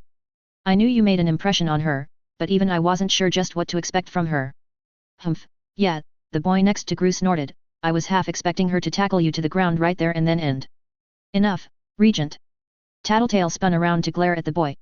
I really do not need that image in my head right now. The boy grunted, amused, waving Tattletale off. Right.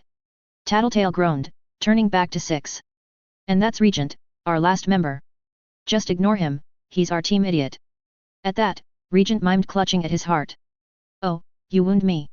You'll live, Tattletale said simply, but seeing as we've been so kind as to tell you our names, maybe you'd be willing to return the favor. Taylor blinked, looking up at 6. He turned to look over at her, his head cocked curiously. It took her a moment to realize he was waiting for her opinion. Or maybe waiting for her to go first. Should she? Every word could be one more scrap of information Tattletale could use against her. Or was she just being paranoid? You couldn't be sure when it came to thinkers.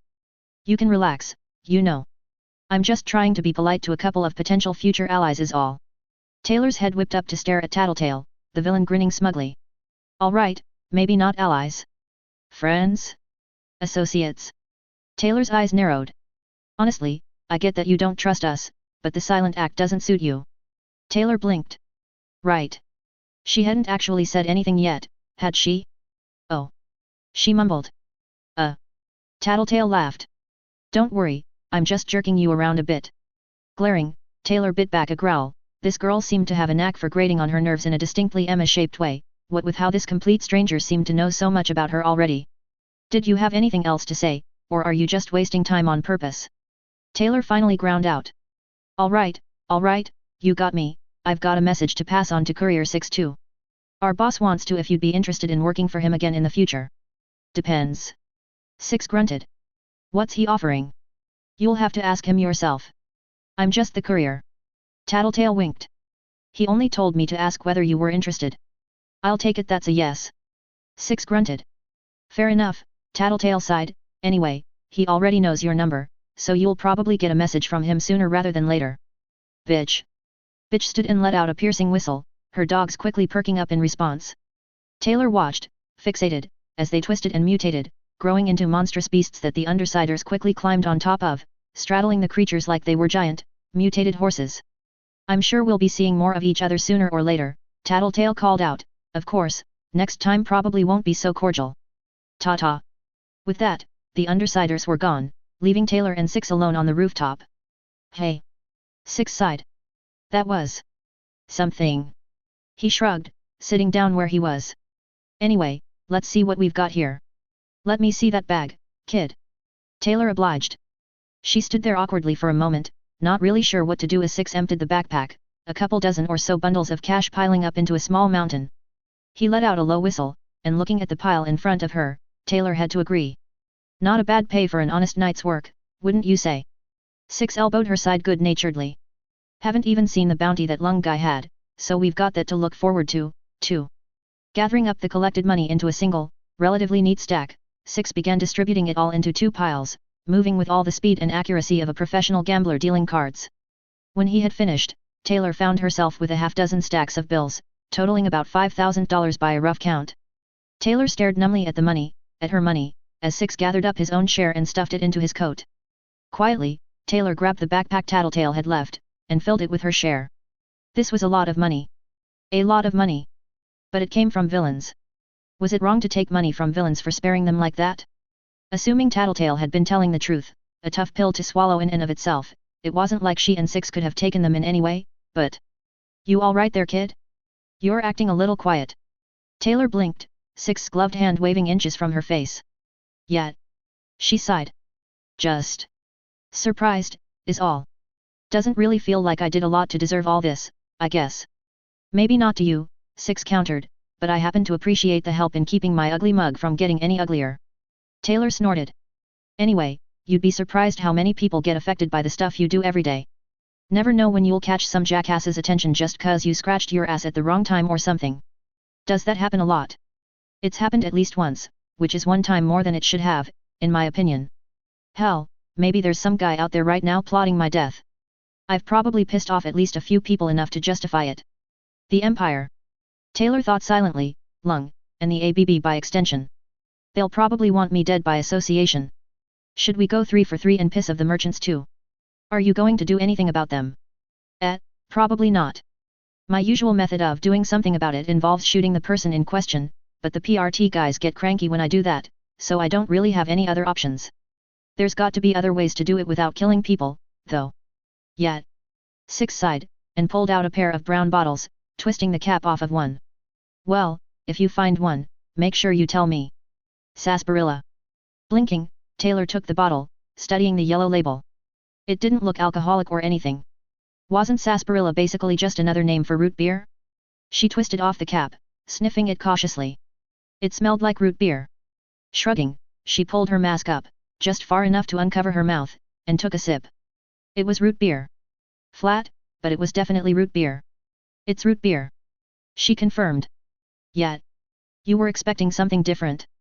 Maybe. Taylor shrugged. I'm not sure what I expected. Six groaned good-naturedly. Oh, have a little more faith, will you? I got your back, kid. Taylor went quiet, looking down at the bottle as his words echoed in her mind. Thanks, Six. I really appreciate that. Not a problem, kid. Downing the last of his drink, Six chucked the empty bottle over the edge of the roof, the glass shattering on the concrete below. Well, I ought to get going, if there's nothing else to be done. You got things under control. Taylor glanced down at the backpack full of money by her side. Yet. I think so. See you around, Six. Taylor watched Six as he climbed down the fire escape, following him with her insects until he was out of her range. And then she was alone. Finishing her own drink and watching the sun set over the boat graveyard, Taylor shrugged and tossed the empty bottle over the edge, listening to it as it clattered against the ground below. It wasn't like there were any trash cans around, and what was one more broken bottle when the streets and alleys of the city were literally overflowing with trash in some parts of the city. Slinging her backpack full of dubiously acquired cash over her back, Taylor made her way back to the bag filled with her civilian clothes. Thankfully, it was still untouched, and she quickly changed back into her regular outfit. Taking a moment to transfer the money into her less suspicious-looking bag, Taylor set back for home, a little spring in her step, and a hint of a smile on her face. Maybe, for once in such a long time, things were looking up. Interlude 3-1. Lisa laid in her bed, idly tapping out a pattern on her phone. She knew Coyle would be calling soon, and she knew what he would be calling about. Courier 6, that enigma of a cape. Her boss had made it quite clear that he was interested in potentially hiring the Bay's newest mercenary cape, and had asked her, in his own special way, to pass along the sentiment. No big deal, for the most part. It wasn't as if it were the first time. The thing was, though, that he had decided to make first contact through her. That meant she knew something that he didn't, and Lisa fully intended to milk that advantage for every last drop it could give. So of course she was faced with a simple question: what did she tell Coyle? Giving him the straight truth was basically the same as just giving up, not an option. She couldn't tell an outright lie either, though. Coyle, damn him, had his ways. He'd catch any less than the perfect lie sooner or later, which meant she'd need to pull out all the stops. She wouldn't have much wiggle room for bending the truth, a few half-truths here, a particular choice of words there, and that was all she could do. She didn't doubt that a potential showdown between Six and Coyle would be a toss-up at best. Six had a powerful spread of abilities and enough skill to put them to use, enough to beat just about anyone in the city in a one-on-one confrontation, given enough preparation. But Coyle wasn't stupid. He wouldn't fight someone alone if they were a basket of kittens. He was paranoid, perhaps admirably so, if not for the fact that it made Lisa's life that much harder. That said, the best way to leverage this to her own advantage, then, would be to make Six a sleeper agent of a sort. It wouldn't be too hard to turn Six against the man. He had his own set of principles, as odd as they were, ones which Coyle was no doubt willing to violate given time. Get Coyle to drop his guard just long enough to have Six twist the knife in her stead. Crude? Yes. Effective? Hopefully. It wouldn't be as satisfying as if she killed him herself, perhaps, but if the end result was Coyle dead and her not dead, then her happiness was a secondary concern. Thankfully, that answered the question of what to tell the boss quite tidily as well. She simply had to tell him what he wanted to hear. Six was already an effective potential asset. Anyone who could kill Hook Wolf and disable Lung nearly single-handedly would be, and Coyle was smart enough to recognize it. Courier 6 was a massive sledgehammer, poised to upset the delicate balance of the Bay's gangs, and it seemed everyone who recognized that was trying to get him on their side. If he had been any regular old murderous vigilante, he would have been hurled into prison, or possibly press-ganged into the Protectorate the night he killed one of the Empire's major players. That he was not only free, but openly affiliated with them was telling. Someone, somewhere in the power structure recognized that they were better off with him than against him. It didn't explain why he had been given such a long leash by the PRT, though. They were more about maintaining the status quo, and Six was the exact opposite of conducive to that particular goal. The sudden ringing of the phone jolted Lisa out of her thoughts. Showtime. Accepting the call, Lisa called upon all her knowledge and power-enhanced self-awareness to keep her voice neutral. Boss. Tattletale. His voice came out equally neutral, and yet God, it sent shivers down her spine. Maybe it was the fact that she knew exactly how ruthless the voice's owner was, her power helpfully informing her of everything he'd be willing to do her if she ever let him disappear her entirely. I assume your meeting went well. Did you pass my offer along to Courier 6? Yet. He's interested, so long as you can pay. Excellent. What can you tell me of the man himself? Breathing deeply, Lisa pinched the bridge of her nose. This was where her plan would be made or broken. He's basically a complete sociopath. No problems when it comes to killing, and he's got very little in the way of principles, about what you'd get if you gave one of those mercenaries of yours powers, really. He doesn't particularly care about the PRT as far as I can tell, but they've got something he really wants, some sort of tinker tech, so he's set on staying on their good side for the time being. He's loyal to his allies, though, so as long as you keep paying him, he'll do what you tell him. Lisa paused, taking a moment to marshal her thoughts. On the other hand, if he thinks he's been betrayed, he'd probably rip apart the whole city and anyone or anything in between him and whoever he's hunting to get revenge. Coyle was silent for a long moment, and Lisa was practically sweating bullets as she waited for him to call out her bullshit. I see. Good work. Lisa sagged, exhaling silently. He'd bought it, at least for now. What about his equipment? What sort of tinker support have you found? Lisa knit her eyebrows, her power feeding what answers it could. I've seen mentions of a group called Big Empty that he's apparently partnered with during my research, some sort of toy box analog. I've got nothing else to go on for them, besides that they supply Courier 6, and whatever they're paying him, it's more than you can afford to pay him. That reward we gave him was chump change to what he has. Coyle made an unhappy grunt through the speaker. Could that create a conflict of interest? Not likely. He's separated from them, somehow. That's why he's been so active in the Bay.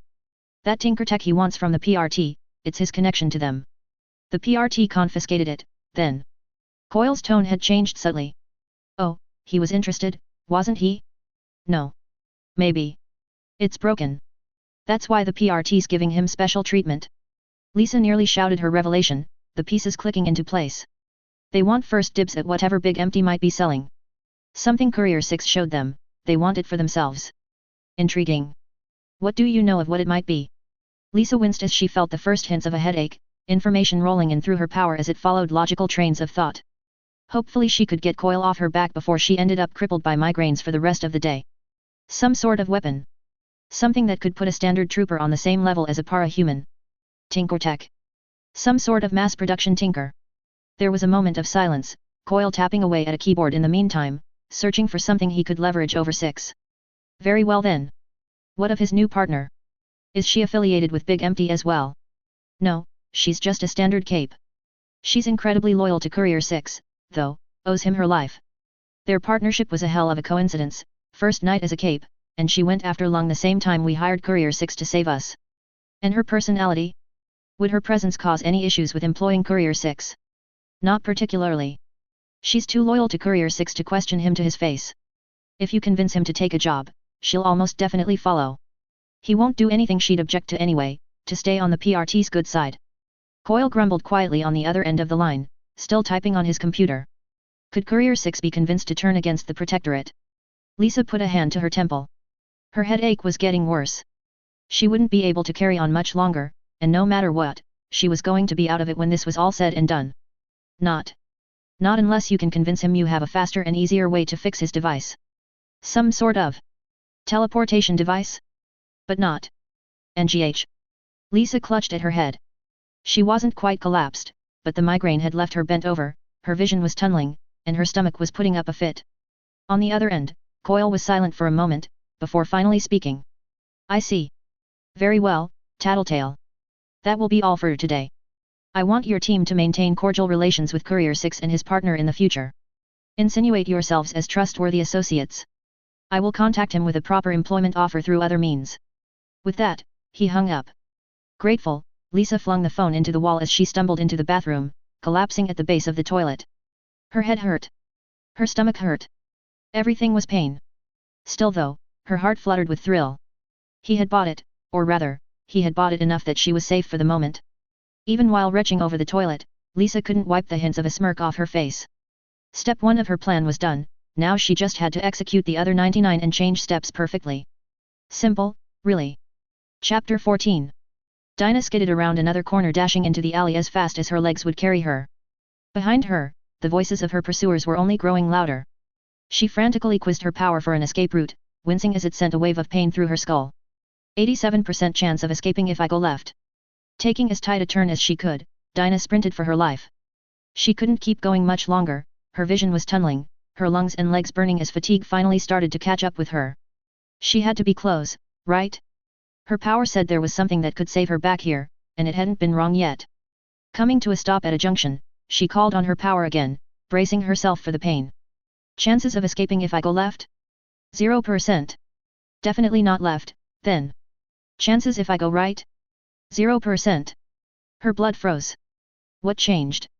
Her power had been confirming this path up until the last turn, and there hadn't been any other side alleys to take, but now it was telling to stop running. Whatever, or whoever it was, they were in the alley behind her. Turning around, she scanned the alley for anything that might help, maybe a hidden passageway of some sort. No. Nothing of the sort, just trash, vermin, and some homeless guy digging through a dumpster, his feet sticking over the edge as he dug around. A cape. Dinah looked up at the rooftops. Everyone knew capes tended to travel by rooftop to get around faster. Her power must have been guiding her to run through an alley just as a hero was passing by. Help! Someone! She cried. Please! She collapsed against one wall, clenching her eyes shut as she panted and shivered. She didn't have any other options. She couldn't run anymore, and from the sounds of men barking into radios, she wouldn't be able to escape even if she could. Slowly, biting back a sob, she slid to the ground, burning tears trailing down her cheeks. She heard a rustling sound, and cursing as a pair of booted feet hit the ground. Geez. Need some help there, kid. Her eyes flying open, Dinah gasped as she looked up at the man before her, coat, helmet and all. For a moment, just a moment, she dared to hope. Chances this man can save me? She could almost swear her power took just a bit longer to answer than usual, dragging out the suspense for another half-second. 95%. She let out a cry of joyous relief, practically flinging herself towards the man and grabbing onto his leg. Please. I need help. She felt the man jump back a half-step with surprise as she did, but she didn't care. As long as she survived today, that was all she needed. Whoa, whoa. What's got you so terrified, kid? Lose something important? His voice was warm and friendly, with a bit of a southern twang in it. Just before Dinah could answer him, though, her pursuers rounded the corner, shouting as they spotted her. Them! She shrieked, clinging tighter to his leg and trying to think of something to convince him to help her. And 97% chance that they're going to kidnap me. The man was silent for a moment, and when he spoke again, his voice was ice cold. 97%, hey! He murmured, guiding her behind him as he turned to face the group of men chasing her. Sir, the lead one began, please step away from the girl. She's a runaway, we're here to bring her back home. Really? Her savior replied sociably. Idly, Dinah realized that the man was, in fact, a cape. She had managed to run into Courier 6, the guy who had killed Hook Wolf a few weeks back. 5 guys, each one carrying more gear than the average ranger vet, all to take one little girl home? Seems a little overkill if you ask me. Our employer is very concerned with ensuring she returns safe and sound. If you come with us, I'm sure he would be more than willing to compensate you for your help. Is that so? Courier 6 lifted his arms, stretching his shoulders. 'Cause as it happens, the girl in question has just informed me that you gentlemen were planning to kidnap her, and I can't say I particularly like that idea. She's obviously been lying to you, sir. I can assure you, we only runaway children don't cling to your leg and beg you to help them. 6 cut him off, his stance widening a fraction. I've got a bit of a hunch that it probably wouldn't be for the best to let you boys take her, even if you are telling the truth. For a long moment, the alley was silent. Dinah couldn't see the kidnapper's face under his helmet and ski mask thing, but the way his head was tilted suggested that he was listening to something she couldn't hear, probably some sort of radio earpiece. Suddenly, the kidnapper raised his rifle, taking aim at 6's head, the others behind him quickly followed suit. Dinah ducked behind his jacket, covering her head with her arms. Final chance. Leave the girl, or we will fire. Funny, 6 drawled, shifting subtly, I was just about to say the same thing. Before Dinah could even register what Courier 6 had just said, he moved. 5 rapid-fire bangs rang out, each one rocking Dinah's ears and making her already splitting headache even worse. A moment later, she heard the sound of bodies hitting the ground. A moment after that, she heard the clinking of brass casings against the concrete. Peeking out from behind 6's leg, she saw the bodies of her kidnappers, 5 bodies with 5 clean holes in their foreheads, blood and grey matter trickling out of their freshly ventilated craniums.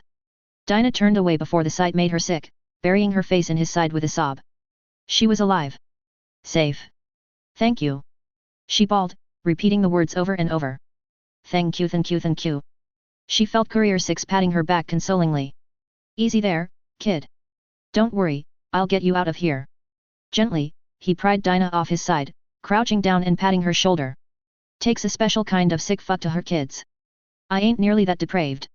Why were those guys chasing you anyway? Rich parents. Sniffling, Dinah wiped her tears away with her arm. I think they must have known I'm a para-human. Somehow. They wanted my power, I guess. Para-human, hey? You mean that thing you were saying about the percentage? Why yet? It tells me the chances of something when I ask it questions. As the adrenaline began to wear off, Dinah started to realize how bad she felt. She was shaking, couldn't even get a full sentence out without stuttering, and her headache was sending waves of agony through her skull. She couldn't help but moan, clutching at her head in agony. Whoa there kid, you're looking a little out of it. Six held a hand on her shoulder, steadying her as she nearly bent double. You didn't get hit, did you? No. Dinah ground out, headache. From power. Oh. Sounds bad. Here, I know a good headache cure. Pulling out a soda bottle, a small syringe, and a colorful tin with Mentats written across the lid, Courier Six quickly picked a couple of red pills out of the tin, crushing them in his hand and pouring the chalky powder into the bottle. Then, taking the syringe, he squeezed a few drops into the bottle before shaking the whole concoction. Here, he said, handing Dinah the bottle, it's only a half dose of the chems, but you're a bit on the smaller side, so it should balance out. Taking it, she gave the bottle a cursory investigation before shrugging. Her power had told her Courier Six was trustworthy, and she couldn't imagine why he would go to all that trouble to protect her from the kidnappers only to betray her. Sipping the liquid, she had to force down a reflexive cough. It's so bitter. She coughed. Well, they don't call it bitter drink 'cause of how sweet it is, Six chuckled, the Mentats offset the taste a bit, give it a nice minty flavor but either way, it's pretty strong. Just down it as fast as you can, you'll feel better afterwards. The Mentats'll clear your head a bit and the little bit of Med-X in there should help with the pain. Grimacing, Dinah steeled herself, trying get as much of the drink down as she could before she gagged. Can't drink any more, she gasped, her entire face scrunched up like she had eaten an entire lemon. Yug. Don't hurt yourself, kid. Standing back up, Courier Six checked his revolver, slowly loading bullets into it one by one. Anyway, we'd better get out of here. I'd bet good money that we've got more of these guys headed our way. You know anywhere you'll be safe to stay until you're feeling better? I'm not sure, Dinah muttered, 32% chance of safety if I go home. She winced, but true to his word Six's concoction had helped her headache a bit. She now merely had a debilitating headache, whereas earlier the pain had been more along the lines of her brain was moments away from exploding out through her ears. So no going home, then, Six decided. What about? I dunno. The PRT guys. 80% chance of safety if we go to the PRT headquarters. Dinah furrowed her brow, thinking closely. 95% once I join the wards. Sounds like a plan, then. Six nodded, reholstering his revolver. You okay with that? Giving him a sharp nod in return, Dinah steeled herself, and chugged the last of Six's medicine, suppressing a shiver and a grimace. Well, then let's go. Getting to her feet, Dinah let out a huge yawn. Her legs and lungs were both still complaining from her earlier escape, and while the medicine helped, it also left her feeling tired and fuzzy. She stumbled forward, only for Six to put a hand out to catch her. Whoa there. You feeling okay? You's tired, Dinah mumbled, had to run a long time. Right. Well, you're obviously in no condition to be walking anywhere, here, hop on. Turning around, Six crouched down, patting his shoulders. Dinah paused for a moment, thinking, before finally agreeing with his point. She didn't so much lean as slumped against his back and wrapped her arms around his neck, taking comfort in the man's bulk. With a slight grunt, Courier Six lifted the pair of them, casually strolling out of the alley where the 5 still cooling corpses laid. The PRT building was maybe 30 minutes away, 20 if she were running. It had been her ultimate goal before finding Six, but looking back she knew she never would have made it. Weighing the risks, she decided to ask her power one more question as the two of them. Chances of staying safe so long as I stay near Courier Six? 95%. The confirmation filled her with relief. So long as she was with Six, she was safe. Between the fuzzy feeling that left her tired and numb, and the still present headache from overusing her power, Dinah didn't feel like doing much else. She just wanted to take a nap, but she forced her eyes to stay open. 95 wasn't 100%, and until she was confident that no one was going to blindside them, she didn't want to let herself fall asleep. Hey, kid. Dinah shook her head, thankful for something to focus on to help her stay awake. Don't look, but there's a car following us a ways back. All black. Dark windows. Can you tell if those guys are going to attack us? Dinah winced. A bolt of pain flashed through her skull, gone as quick as it came. 50% chance they attack. Six muttered darkly, reaching into his coat with one hand. A moment later, Dinah felt something being pressed into her palm. Take this, I can't fight and protect us from getting shot at the same time. If they do come after us, try to scare 'em off with this. Holding up the object, Dinah saw the square, blocky object Six had given her. It was brutally simple, made of plastic and metal. Laser pistol, Six clarified, holds a couple dozen shots, it might not kill someone, but it'll leave 'em with some nasty burns. Dinah nodded seriously, clutching the device tight in her hand. It was big and bulky, but not all that heavy, actually. Soon, though, the vehicle Six had noticed cruised past the two of them a couple lanes over, a black SUV, the windows tinted so dark that she couldn't see through.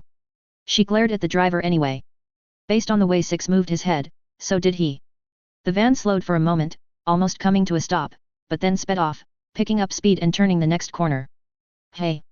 Six shrugged. Guess we won the coin flip there, hey! Dinah hummed in agreement, still watching the corner where the SUV had disappeared, waiting for it to careen back around the corner and drop off more kidnappers, but none came. They crossed the street, and finally, the intersection was out of sight. Dinah let herself relax a fraction, but she still kept a vice grip on the laser pistol Six had handed her. Even as Six started whistling a slow tune, she didn't want to let down her guard. Couldn't afford to let down her guard. Craning her head, she saw the same car again, slowly cruising up behind them, a second, similar van following behind it. See something? Six twisted his head, trying to follow Dinah's line of sight. Behind us. Two vehicles, she grunted out, NGH. She nearly let go of Six, her hands instinctively moving to massage her temples. 50% chance. Again. Six nodded quietly, and she felt his arm move to his revolver, still holstered under his jacket. Again though, the vehicles simply cruised past them, abnormally slow, but otherwise unremarkable. Even Six seemed a little confused as they passed, releasing his grip on his gun slowly, almost imperceptibly. Well. Lucky us. He muttered. Let's not push our luck any further, yet. The PRT's home base should be just a few minutes away.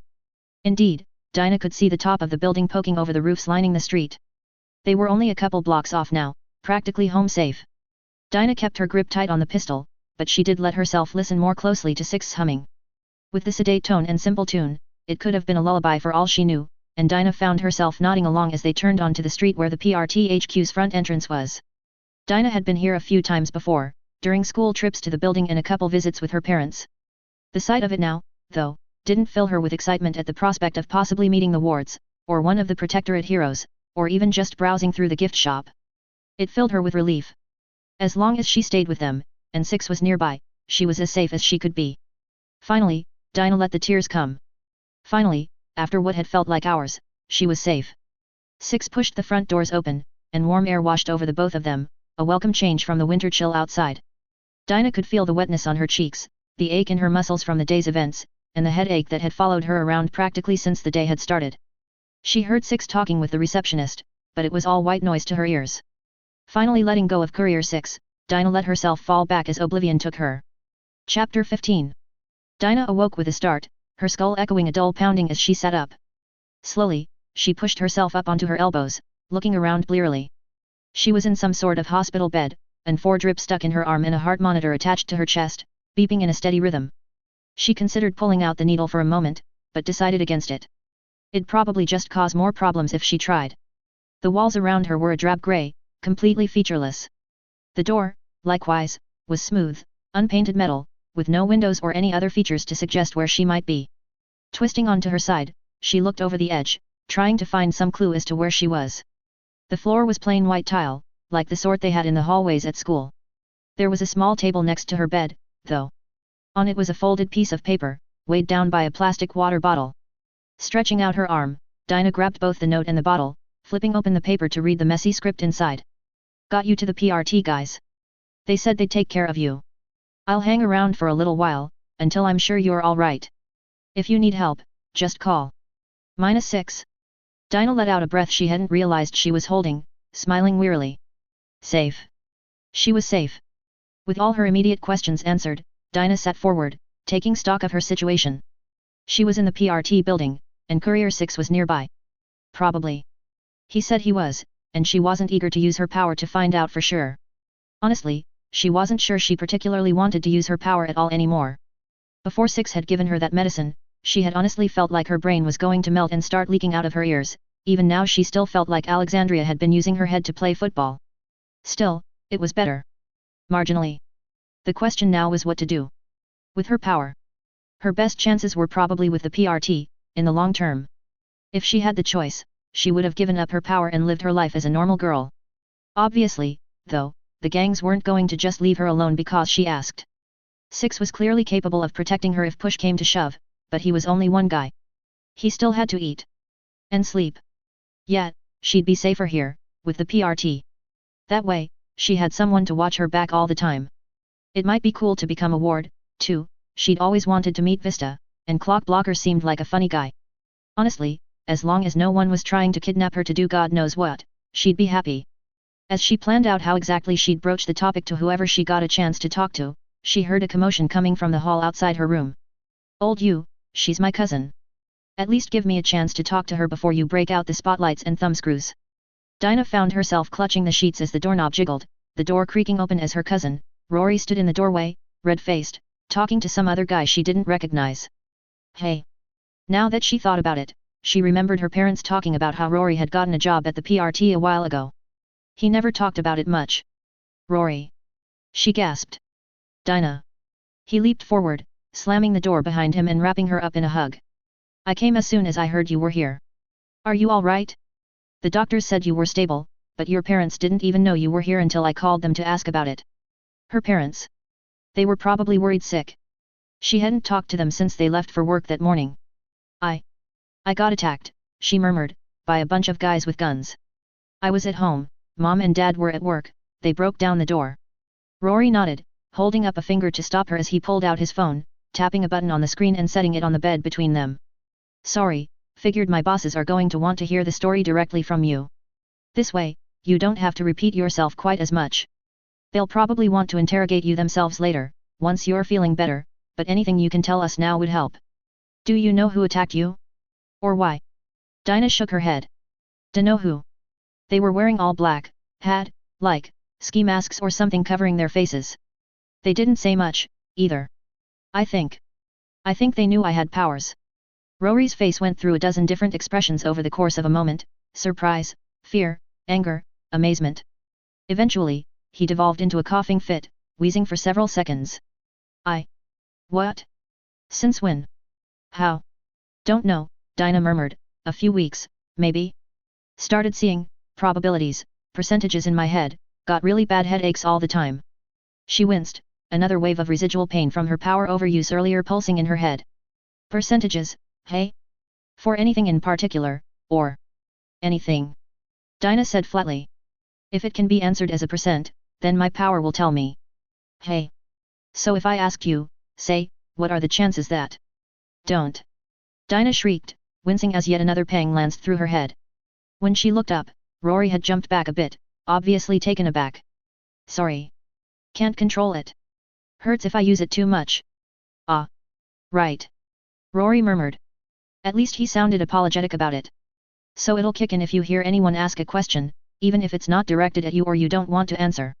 She nodded. "I'll make sure to pass that on. Will you be okay to demonstrate your power later? Once you're feeling better?" "I think so. Used it too much when I was running away, I don't want to use it anymore right now." Rory nodded, patting her shoulder. "Sounds like you might have some sort of thinker power. I think I've heard that headaches like that are pretty common for them. We'll do it later, then." Looking around, he grabbed a chair, pulling it up next to her bed and sitting down. "Do you think you could tell me about how you got away? That Courier Six guy brought you in, but they want to make sure he didn't do anything to hurt you before they let him go." Dinah nodded. "He saved me. I was upstairs when those masked guys broke in, my power told me that the police wouldn't be able to help in time, so I climbed out the window, tried to run away." She swallowed, licking her lips as she relived those first terrifying moments. Hearing the door slam open, wood shattering and feet stomping as men stormed into her house, the cold realization that there was no one around to help her. She blinked a few times, holding back tears as she recalled thinking that, whatever the strange men were doing in her house, she couldn't do anything about it. After I started running, one of them saw me, I guess. Maybe there were more, I dunno. They started chasing me, and I started using my power to avoid them, asking it which ways were safe to go and which weren't. I guess it led me right to Six. He shot the guys that were chasing me and gave me some kind of medicine for my headache. And you just trusted him like that? Rory's tone was dubious. My power said he could help me, she argued, and I didn't have anywhere else to go. Rory looked pained for a moment, sighing. Well, I guess I can't really blame you, hindsight's 20/20, and all that. What's important now is that you're safe. So he chased off the guys that attacked you, gave you medicine, and then what? Was there anyone else chasing you? There were. A couple vans, all black windows, like the Secret Service or something, Dinah nodded. They were following us for a while, but they stopped after we got close to the PRT building. Oh. And, well, I guess you guys know the rest. I brought the girl in, she collapsed, and everyone started shouting. And that brings us to now. Colin sighed. Being one of the few people in Brockton Bay who knew of Six's true nature, as well as his position in the Protectorate, seemed to have made him the PRT's unofficial liaison with the man. Not like he had other duties to attend to. Right. Well, assuming that you've been entirely truthful, we'll have to keep you here for the time being until Miss Alcott wakes up. You understand we'll need to corroborate your story with her. Also, if you have any more of those drugs you gave her, we'd like to send them in for testing, so that we know what we're dealing with in case of an allergic reaction or any other side effects. Six nodded, pulling a bright orange tin out of his coat and sliding it across the table. Fair enough. I wanted to make sure she was all right before I headed out anyway. Here's some of the mentats I gave her, too. I got plenty to spare. Colin took the tin, inspecting it.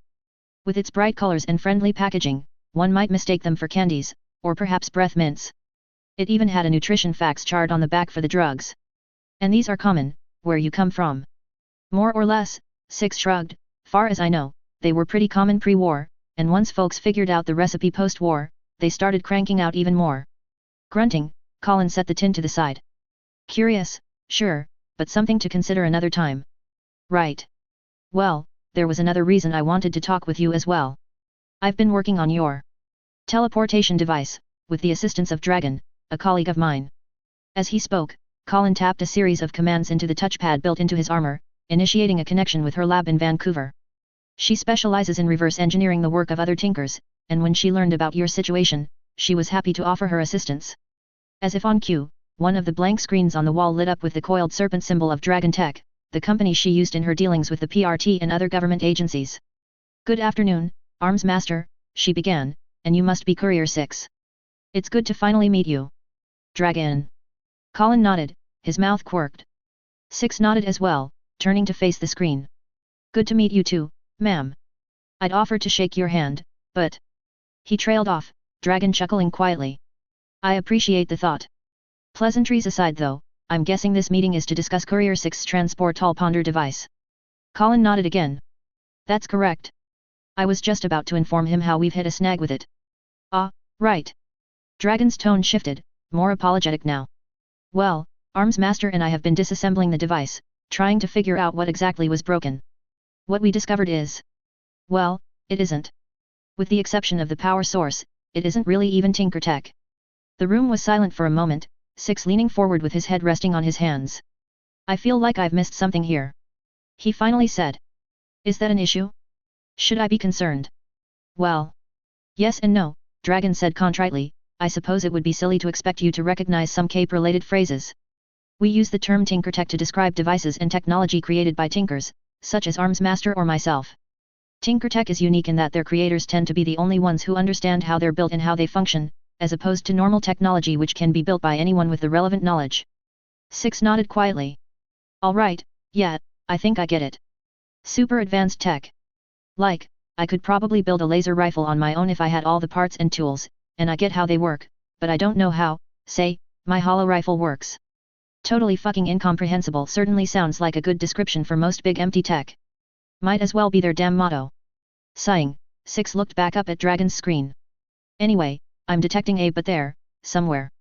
Perceptive, Dragon murmured, but yes, you'd be correct.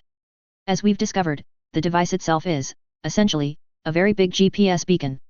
When the trigger is pulled, it initiates a connection to a network of satellites, which transmit its location to, presumably, the actual device that performs the teleportation. The problem with this design is... There's no satellites to connect to here. Six finished. Since I'm here on another world with no big empty, there's no way to connect to home base, since I don't have any sort of... I dunno, cross-dimensional transmitter doohickey. Exactly. Six said quietly, leaning forward with his fingers steepled in concentration. Well. Shit. His shoulders sagged, seemingly more exasperated than anything at the fact that he might never return to his own dimension.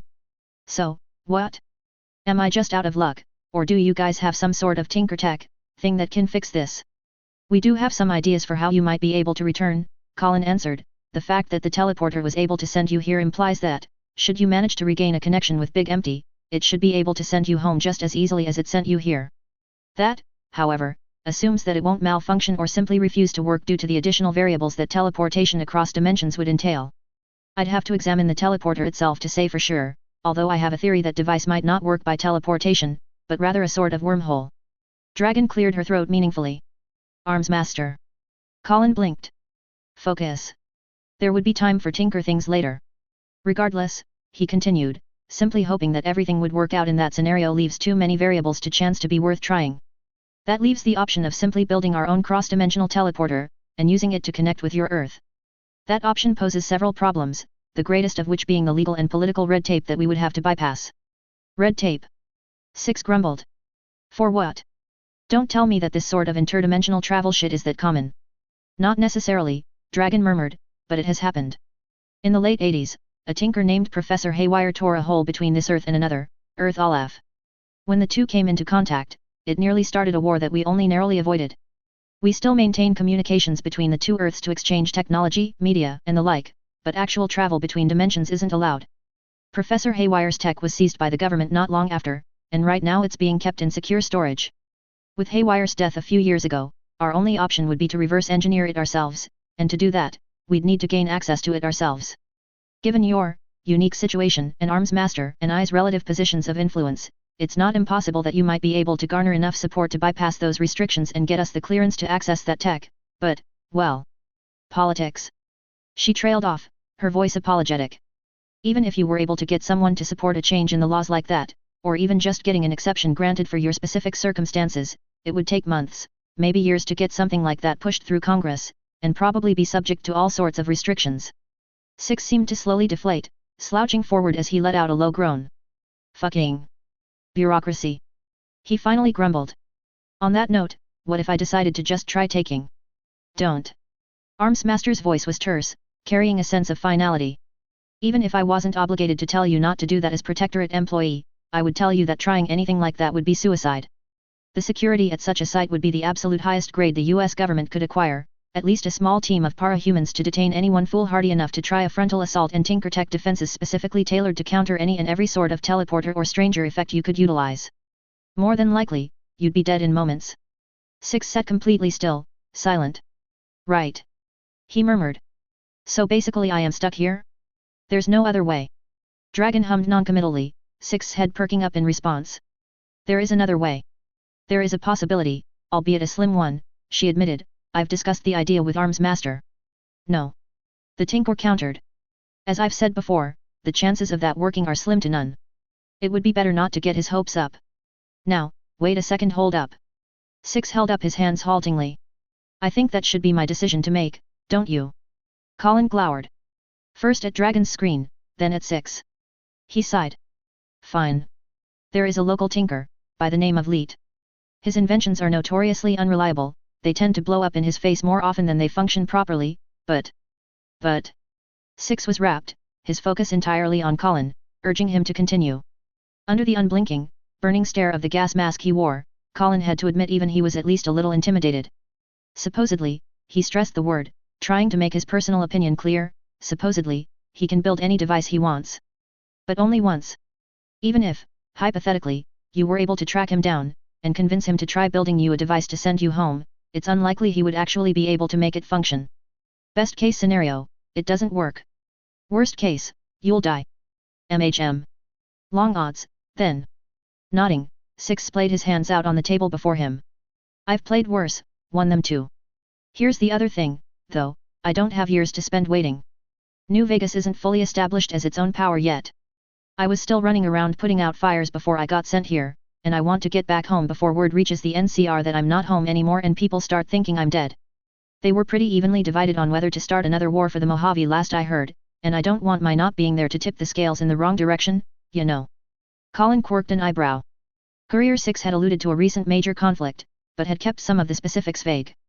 The NCR? That's one of the major powers in your home, correct? Dragon sounded unabashedly curious, pausing for a moment. My apologies. I know the general details of your situation, but I have to admit, I really am interested to learn more.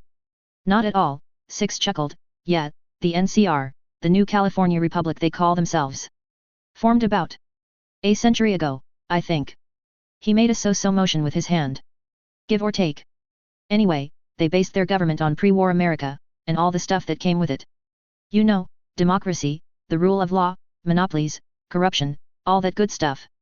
Their territory spans pretty much the entire West Coast, and it's been growing fast in recent years.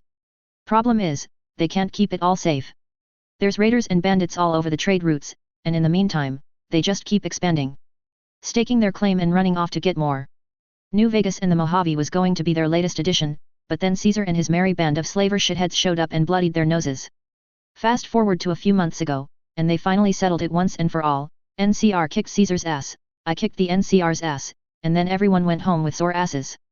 In the couple of months between then and when I got here, I'd heard rumors about how some of the factions in the government wanted to double down and bring me to justice, but between the public pushback already there from their last loss, the factions who don't want to throw good money after bad, and Vegas defenses, I doubted they'd try anything anytime soon, but that was assuming I'd be there to send them packing personally.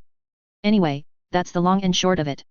I trust my second-in-command to turn them back if they tried anything, but he's told me in no uncertain terms that the NCR can and would win a war of attrition eventually. It'd take a hell of a long time and it'd turn what's left of the Long 15 into a fucking meat grinder, but it's not like that stopped them before. Six slouched back into his chair, sending it into a sedate spin and muttering quietly. Different places, same fucking problems, I see, Dragon murmured, we weren't aware that this was a time-sensitive matter. And I wasn't aware it was going to take long enough to get home that it would become one. Like I said, the Mojave can take care of itself perfectly well for a while, just not forever.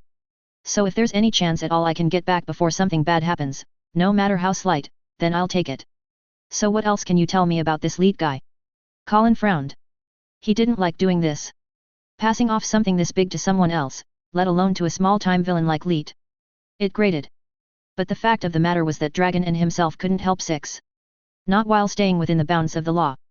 Not in the time frame Six was giving. He had a choice, send Six to Leet, let another person have the fame for making contact with this other Earth and whatever that lead to, or keep him here. Keep Six dependent on the PRT to get home, holding his only chance hostage in order to keep an obviously dangerous and violent man in line. He knew what he was supposed to do. He knew what Piggott would likely say, if he were to fob the decision off to her. It wasn't hard to imagine that she'd love to effectively have another cape under her control. He could do that. Cross-dimensional politics was neither his job description nor a talent of his, certainly no one would blame him. But a certain discussion he had overheard once, some time ago haunted him. The difference between heroes that did what they should, and the ones that did what they were supposed to do. If Six was telling the truth, then time was of the essence and who knew how many lives hung in the balance. He was a hero, the leader of the ENE branch of the Protectorate and considered by many to be one of the top members in the entire organization, besides the Triumvirate. If he were the one to establish contact with this other Earth, it would be a huge boon to his career. Something that would write him into the history books, alongside the likes of Hero, William Manton, or even Sphere, before he was corrupted by the Cymurg. He had always sought to climb the hierarchy of the Protectorate, to get to a point where he could just be left to tinker in peace, and he had never been particularly afraid of who got snubbed or insulted. But that was just it, wasn't it? Before, the only real risks to others were minor. Perhaps a minorly embarrassing event, maybe some hurt feelings. Hardly anything lasting or irreversible.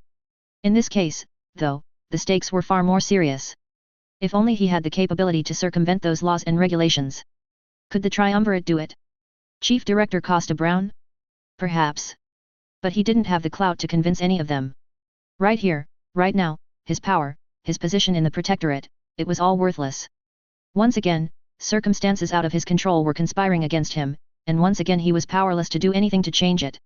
Consciously, Colin unclenched his hand. If not for his gloves, he'd have probably drawn blood from digging his fingernails into his hand. Neither choice was ideal, but he was a hero. Above all else, he had a duty. Colin sighed. Very well. Given what you know already, and what I know about you, Six, I imagine you would go hunt down Leet yourself, regardless of what I tell you. If nothing else, I have a duty to try to prevent things from escalating any further. That was the rationalization he gave himself. The one he would give Piggott, if she asked for one. Uber and Leet are a duo of minor villains in Brockton Bay. They host a web show that they use as a means to finance their personal endeavors, including Leet's tinkering. The PRT keeps an eye on them, but in reality they're probably hooligans at worst. It would be more trouble than it's worth to put them away for good, with how many fans they have. Because of that, we typically only act to stop them when they're out committing crimes. That said, we are aware of the location of their home base, and tend to keep it under surveillance in case they ever decide to try something bigger. With just a hint of trepidation, he opened the relevant files on his suit's HUD, and with a quick scan to ensure he wasn't giving away any more sensitive information than he intended to, forwarded them to Six's PRT-issued phone. I've just sent you the relevant files. You should at least be able to locate them with that information. Reaching into his coat, Six pulled out his phone, opening the screen to view the data for himself. Hey. Convenient. He said simply, closing the phone and sliding it back into his pocket in a single motion. Is that it then? Am I free to go? Time is wasting, after all. One moment. Colin replied, holding up a finger. Behind the mask of his helmet, he sent a message to Triumph. Dinah Alcott's cousin had insisted that he go to comfort and interrogate her if need be when she awoke. The higher UPS had agreed, given that she would likely be more open to someone she trusted already. Triumph. Report. What is Miss Alcott's status? For a moment, there was no reply. TP, Dinah seems all right. Shaken obviously, but I can't blame her. Says she was ambushed in her home by armed thugs. Managed to escape and ran into Six. He chased them off, brought her to us. That matches Courier Six's account. Is there anything else of note? TP, yeah. Turns out she's a para-human. I think that's why she fainted when she arrived. Extreme think or headache. Seemed open to joining the wards though. Good. I'll leave it to you to bring the topic up to her parents. TP, oh joy. I didn't want a Christmas card from them next year anyway. Colin suppressed a small snort, turning back to Six. Miss Alcott appears to be awake and in good health. Her account of events matches yours, so since you were acting within the law to protect an innocent, you're free to go. Talk to the trooper outside the door, he'll escort you out. You can pick up your transport ponder device along with your other weapons on your way out. We don't have any further need for it. Rising from his chair, Six stretched his arms over his head before giving Colin a quick two-fingered salute. Well, thank you kindly for making sure she's all right. If that's all, then I'll be off. With that, he sauntered out of the room, leaving Colin alone with Dragon, the image on the screen shifting from a coiled dragon to her face, as she often did when they were working together on a project in his lab. Well, that was an interesting conversation. She finally said, after a moment of silence. How so? For one thing, from the way you described him, I was expecting Courier Six to be less attentive? Perceptive? Colin muttered, mature? I know. I was surprised as well. He didn't offer to buy my halberd once. Dragon snorted. Did he really? Yes. Oh my god. She giggled. Sorry, I can't help laughing. For you, I imagine that must have been like being asked to sell your firstborn. I applaud your self-control, Colin. Thank you, Colin smirked, but besides that, it may be worth making a note of this change in personality. Whether it was an intentional facade, or indicative of some deeper psychological or personality issue, it would be prudent to make sure the director and others are aware. If this change caught us off guard, then it may do the same for others. He sighed, massaging the bridge of his nose. Courier Six is not our enemy, but I wouldn't go so far as to call him an ally yet. It's still very much possible that we may have to face him as an enemy in the future. Dragon nodded solemnly. I don't like to admit it, but you may well be right. Courier Six's actions hardly strike me as those of a bastion of moral fortitude. Uber and Leet are small enough that I doubt they'd try to make Six do anything horrific, if they even could, but if a larger gang managed to leverage him to their side by any means, it could be dangerous. Indeed.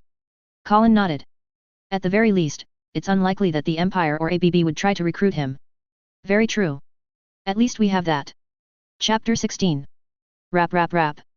Jake Kellogg groaned, rubbing his eyes as he shuffled over to the front door of him and his partner in crime's hideout. When he had first awoken to someone knocking on the door, he had turned over in bed and tuned it out. They weren't expecting anyone, it was probably just a junkie trying to find an abandoned building to shoot up in. Outwardly, it wasn't like their base was different from any of the other warehouses dotting the docks. Rap. 5 minutes later, the knocking hadn't stopped, and now Jake was getting annoyed. Whoever this was, they were stupidly persistent. Some meth head high off his ass was still the most likely culprit, too out of it to realize he had been knocking on the door of a, supposedly, abandoned building for 5 minutes, rather than whatever drug den he was looking for. It happened from time to time, one of the downsides of living in what was nominally merchant territory, he supposed. Rap rap rap. All right, you can quit with the knocking, will you? He growled as he unbolted the locks and yanked the door open, fully intending to give the dumbass a piece of his mind, as much as would get through, at least. Look, dude, wrong building. I dunno what you're looking for. The words died on his tongue, eyes wide as they put a name to the intruder. Standing before Jake, also known to the public as the web streaming star Uber, was Courier 6. The man who had, according to the internet, killed Hook Wolf and left Crusader sobbing like a baby a while back. He was also, apparently, a bounty hunter. Here. On the doorstep of two known criminals with existing bounties. Sure, they were chump change compared to the bigger players in the city, but if Courier 6 was anything like people were theorizing he was, then it wasn't the money he was after. Uber and Leet. The man rasped. I'm looking for Uber and Leet. Jake took a moment to gulp, transfixed by the cape's fiery gaze. One that promised eternal damnation to anyone unfortunate enough to fall foul of their bearer. Then he slammed the door shut, locking each and every one of the several locks and deadbolts they had installed on the door for this exact kind of situation. Then he ran. Andy. Shit, Leet. Dude. Wake up. He dashed through their hideout, making sure not to slip on the tiled floor. Code Night Trap. Code Night Trap. Wah. Andy let out a yelp, followed by a thump. As Jake skidded to a stop outside Andy's room, Her found his partner tangled in a heap next to the futon that served as his bed. What's going on? Night trap? You're sure? It's Courier fucking 6, dude. At the front door. You saw what he did to Hook Wolf. This is its fucking night trap ultra. Courier 6? Shit. What do we do? Andy scrambled to his feet, kicking his legs free of the sheets still tangled around them. You remember when we made these contingency plans, right? Go, get on the security system. I'll see what we can use from the vault. Right. Andy nodded absently, already thinking. Alright, yeah. Go grab what you can. The plasma rifle from when we did Halo should work, right? It might, been a long time since we did that episode. I'll take care of it. Did that perimeter defense system you installed ever work? We're going to need it. Dunno. I never tested it, in case it ended up being a one-time use thing. I'll see if it works. The cameras are off the shelf, though. They'll work, at least. They broke apart, Andy heading for security system controls as Jake detoured towards the vault. It was where they kept all of Andy's Tinker Tech that hadn't broken yet. He just hoped that nothing had degraded too much in the meantime. Pulling the metal door open, he scanned the room, anything useful he could grab. Plasma rifle? Hell, the light still worked, he grabbed it. DL-44 blaster? No smoking circuits. Perhaps the spirit of Han Solo would smile upon them, if things got to that point. He snagged it, a few other bits and bobs that looked still mostly functional, and the pair of face masks from their Army of Two episode, slipping one over his head, not exactly Tinker Tech, but any protection they could get at this point would be a godsend. With his potentially unstable loot cradled in his arms, Jake power walked as fast as he was willing to risk towards the security room, pulling the door shut with his foot. Gently, he laid his collection out on a table nearby as his partner in crime tapped away furiously at his keyboard, windows opening on the monitor before him. He's still there. Jake tossed the second mask in Andy's lap. 1 second. I'm pulling up the camera feeds now. Slowly, agonizingly slowly, the CCTV software booted up. Andy clicked through the feeds, giving them a full view of the streets outside their base. Shit, we got bad news and, not bad news? I guess? Not sure I'd call it good news. Andy shrugged. Anyway, he's still out there, but it's only him. I don't see any PRT, Protectorate, or gangs. Just 'cause we can't see them doesn't mean they aren't there. Let's not take any risks. What's he doing? He's just standing there. The Tinker murmured. Not even trying to break in or anything. Is he waiting for something? They stood silently, watching Courier 6 for a full minute. The man didn't make any overt movements, save for looking at the device strapped to his arm the way one might check their watch. He knocked again, the sound rattling through their hideout. Should we? I dunno, talk to him. Jake finally said. I don't think he's trying to attack us or anything. We could try. Andy shrugged. I mean, the building's got a PA system from when we bought it. We could use that, right? It's only one way, though. We wouldn't be able to hear what he says from here, and the CCTVs don't have audio. Jake sighed, wiping his brow.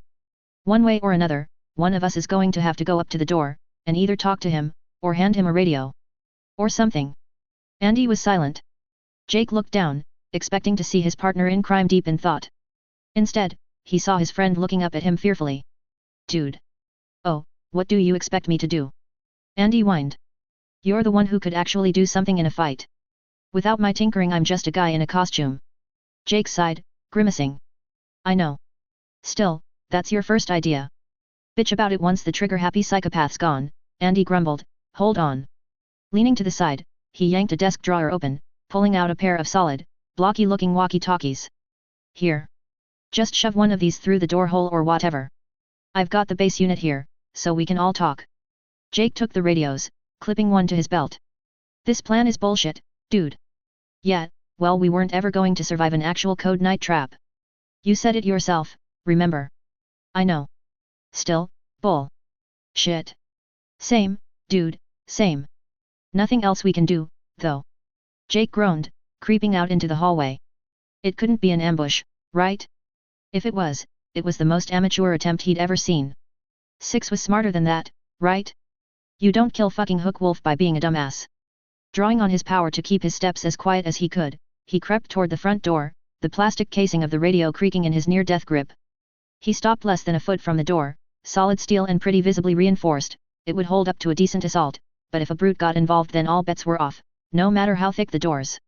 Reaching up to rest a hand on the handle of the sliding panel set in the door at eye level, he took a calming breath. In. Out. In. Out. Finally, as calm as he could be, Jake yanked the handle, pulling the hatch open just enough to fit the radio, and shoved the device through. That done, he slammed the hatch shut, collapsing with his back to the door in case Courier 6 decided to try forcing his way in. He heard a muffled grunt of surprise from the other side, followed by a long moment of silence. Finally, the radio clicked to life. Fucking finally. Honestly, the service here is terrible. His voice was raspy, with just a bit of southern twang. You're Courier 6. Andy's voice was unsure, somewhere between a statement of fact and a request for clarification. No, I'm his long-lost brother, Courier 7. Are you guys Uber and Elite? Depends, Jake cut in, before Andy could say something stupid. What are you looking for them for? After a moment, Courier 6 let out a put-upon sigh through the radio. If you aren't Uber and or Elite, then I would say that's none of your business. Jake frowned. Yeah, I can play at being annoying and obtuse too, pal. If, hypothetically I were talking to Uber and Elite, though, then I would say that I want to hire you two to build something for me. Jake blinked. Down the hall, he imagined that Andy was doing the same thing. Why? Why not get in contact with us through the internet, then? He inquired, shifting in his seat at the base of the door. We do have an email for people wanting to hire us. Could have saved us all a lot of trouble if you used it. Courier 6 was silent. I don't have internet. He finally admitted, sounding bashful. And also I didn't know you guys existed until, like, last night. Hey, how do we know you're telling the truth about any of this and not just lying to get us to drop our guard, anyway? Andy's voice crackled over the radio. If I wanted to do that, I'd have just busted down the door. 6 replied, matter-of-factly, I was hoping to keep things peaceful today. That door's reinforced steel, Andy spat back, what makes you so sure that you could get in anyway? There was another bout of silence, but Jake could swear he heard the sound of metal clinking on metal just outside. So you've got a couple grenades, Andy audibly sneered. This is our fortified base, it'll take more than that to get inside. More silence. Then the clinking noises got louder, more insistent. That's okay, so maybe you could get past the door. If that's all you've got though. Andy trailed off. Jake stood up, jogging back down the hall to find Andy staring up at the camera feed, mouth agape. Looking closer, Jake had to stop himself from boggling at the sight before him. A small pile of what he could only assume were all sorts of explosives, both Tinkertech and conventional based on the little glow-eye bits some of them had been piled upon their front doorstep. Courier 6 calmly continued adding to the pile, already big enough to be at risk of spilling over. Damn it, Andy. Jake slapped his partner upside the head, getting a pathetic whine out of his friend. Don't provoke the heavily armed cape, you fucking dumbass. Satisfied that Andy had learned his lesson for the time being, Jake brought the radio up to his mouth, depressing the button. All right, you can stop. Message received. We get it. Dude. Andy hissed. Dude what? Jake shot back, hand over the radio's mouthpiece. Do you not see the big pile of enough explosives to level half the docks? Let's face it, if this guy wanted us dead, we'd be dead. Let's just see what he wants, and then we'll decide what to do about it. Andy grumbled, but didn't disagree. Shooting his partner one last look, Jake brought the radio back up. All right, you've convinced me and my partner. Jake stole a glance at Andy. He was scowling, but otherwise didn't object. You've convinced us that you're acting in good faith, at least. Give us a moment, and we can discuss exactly what you're asking for. Clipping the radio back to his belt, Jake clapped his partner on the shoulder. Come on, dude. Showtime. Andy grumbled, but reluctantly rose to follow, flipping down his own ballistic face mask. I don't like this. This guy just shows up out of nowhere and says he wants to hire us. Something's fishy. I know, but... Jake sighed. What else are we supposed to do? I don't think a polite no is going to make him leave, and we've already established that being on his bad side is a really shitty idea. HRM. Andy grunted in agreement. Neither of them were happy with it, but they approached the door anyway. As they approached, Andy visibly gripped his plasma rifle, holding it something approximating a ready stance. Jake probably could have used it more effectively, but Andy had been right, earlier. He couldn't hold his own in a fight as well as Jake could without time to tinker and prepare. If it came to that, though, they'd do something. Anything. Slowly and deliberately unlocking each of the locks and deadbolts attached to the front door, Jake inched the metal slab open, peeking out through the cracks. Courier 6 was standing there, dashing any hope, however small, of all this being some horrible waking nightmare. His eyes though. Jake realized they weren't lit up anymore. Damn, that must have been an intentional choice. Either backlights set into the lenses or some built-in NVGs. Maybe the guy had some sort of glory girl-esque fear aura? Well, he couldn't say that it hadn't been effective. Opening the door the rest of the way, he tried to look as casual as he could. Welcome to Cazador Uber and Leet. He intoned, drawing upon his power once more to give his presence that extra edge that had come in handy more than once. My name is Uber, and this is my lovely assistant Leet. Pleased to make your acquaintance. Six snorted, and Jake smiled hopefully, tuning out Andy's grumblings of not being an assistant. People looking for a fight didn't generally laugh at cheesy jokes like that, that meant good things, right? Gesturing for Six to enter, Jake turned guide their merry band into the kitchen. They had a table in there that would work for discussing terms. Hold on. Or not. Damn it, Leet. Jake grumbled, consciously forcing himself to switch over to show mode, cape names only until they were sure they were alone and safe. He turned around, and saw Andy with his plasma rifle pointed not quite at it, but in the general direction of Courier 6. Hey, I'm in the right this time. We've both seen what he does, he can leave his guns here at the front door. Jake sighed. They had figured that Six's power was some sort of reaction and or aim-enhancing combat thinker power, or at least that was the most pertinent facet of his power in a fight. Telling him to disarm, on one hand, Andy was right and it was probably the prudent choice, but Six had already proven he was more than capable of taking them in a head-on fight, and he wasn't eager to see exactly how far the cape's affability would stretch. Nah, it's cool. Jake blinked. Looking at Andy, he got the sense that his partner had expected the man to put up more of a fight too. I came to you guys, fair's fair. I'll disarm, if you don't mind waiting for a couple minutes. Sliding the weapons off his back first, some sort of lever-action rifle with a Dreamcatcher-looking thing tied to the stock and a shotgun painted in a grassy yellow-green camouflage, Six set them in a corner. Then he began to pull weapons from under his coat. First came a Tinkertech rifle of some sort, wooden furniture clashing with the glowing bits and metal flange bits clashing in an anachronism that was uniquely Tinkertech. Then came a couple more conventional rifles, both obviously heavily weathered.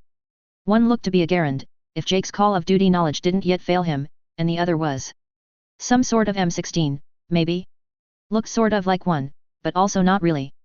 Those were followed by some sort of massive, metal tube of a weapon and at least a half-dozen different pistols and revolvers.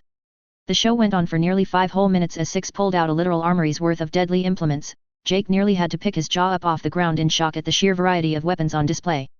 And that's about it. Six finally said, patting himself down as he did. Still got the grenades and stuff, but I think we can agree that that's just a bad idea in close quarters and I don't feel like pulling each and every one out again. Also, if any of them go missing, I'll castrate you with a rusty switchblade. Jake looked at Andy, shrugging in a happy now way. Andy looked at him. Then back at the weapons. Then back at him. Slowly, silently, he nodded. All right then. He murmured, feeling ever so slightly faint. Shuffling over to the table, he took a seat at one end, Andy sitting next to him. Six took a seat at the other end, resting his elbows on the table. So, he began, you want to hire us? Why? Well, it's simple. I need this. He whipped out some sort of pistol-shaped Tinkertech device, repaired. Arms Master said you could help. Whoa, Whoa, whoa. Andy held up his hands in a timeout motion. Bullshit. Arms Master would never in a million years admit he couldn't do something that I could. He would definitely never tell someone affiliated with the PRT to work with villains, not even one as, morally ambiguous as you. He didn't want to. I think it was Dragon's idea, actually. Jake had to stop himself from choking on his own incredulous gasp at that. Andy recoiled almost visibly. No. Bull. Fucking. Shit. You're saying that the world's greatest tinker since basically ever, said that she and Arms Master together can't build something? That doesn't mean it can't be built, that means it shouldn't be built. Period. End of. Six sighed. Let me rephrase that, he murmured, what I meant to say was that they couldn't build it in time for what I need it for. Andy paused at that. Jake too. That was different, then. If only slightly. Explain. He intoned. Right, so according to Arms Master, I'm from another Earth. Six air quoted derisively. Not sure how much of that I actually believe, but he seemed to have a pretty clear idea of what was going on, and I don't, so I don't have anything better to go with. Jake looked at Andy, wide-eyed, as his partner looked back at him, probably with the same expression. This changed everything. So, I asked him to fix this thing, Six gestured to the device he had laid on the table, so I can get back home to doing my own thing. Problem is, he says it'll take years to build, 'cause of bureaucracy and shit. I can't afford to wait years, though, you get me. Jake nodded slowly, pieces of information starting to come together. It wasn't that Dragon and Arms Master couldn't build it, they just couldn't get around red tape like they, being nominal villains, could. Alright, I think I get what you're saying. We might be able to help. Leet, what do you think? Andy was deep in thought, muttering tinker babble to himself. Might be able to work, haven't built anything too close to that. Need some supplies though. I'm going to go with a tentative yes on that. Jake decided, turning back to Six. Alright, we can help you, what are you willing to pay in return? Almost as if he had been waiting for the cue, Six plunked a solid yellow brick onto the table, the shape so heavy and moving so fast that it rattled Jake in his seat, the sound snapping Andy out of his growing fugue. That's Noga. Jake looked closer at the yellow brick. Then he looked even closer. He was tempted to slap himself to make sure this wasn't some absurd fever dream. Leet, my friend. He murmured, deadpan. Yes, Uber. Andy was equally deadpan, staring down the tantalizing piece of bling before him. Am I looking at what I think I'm looking at? I don't know. Do you think you're looking at a literal gold brick? I think I am, buddy. I think I am. I think you are too, dude. Jake looked up at Six, reaching out one hand hesitantly. Can I? Six nodded, pushing the brick over. 24 karat. About as pure as you can get. I think it's like 30-something pounds? Payable upon delivery of a safe path to Big Empty. Jake stared, flabbergasted. Gently, he wrapped his hands around the brick, pulling it closer. With a grunt, he lifted it up, weighing it in his hand. 30-something felt about right. He pulled on his power, searching for some sort of appraisal skill. Whatever he got, it was telling him that this was, indeed, likely to be pure gold. Just as Six had said. Jesus, Andy breathed, that's gotta be, like, $1 million worth, right? Something like that, yeah. Jake solemnly agreed. Quietly, he set the brick back down, sliding it back across the table to Six. Alright, yeah, we can definitely work with that sort of budget. Leet? Anything you want to add? Actually, yeah, I've been curious about something, Andy began. Jake had to resist slapping him as turned on the spot to his partner. Dude. Do not fuck this up now. He hissed. I won't, promise. Andy shot back, turning to Six. I've seen you using directed energy weapons at least once, but I haven't seen you with any sort of big, like, power pack or anything. How are you powering them? Can I see? Microfusion cells. Six answered matter-of-factly. Got a bunch of them. As if to prove his point, Six reached under his coat, pulling out a handful of D-battery-sized devices and scattering them across the table, about 4 or 5 in total. Andy snatched one up like a drowning man clinging to floating debris, or a junkie trying to get his next fix. He held it up to his eye, inspecting it.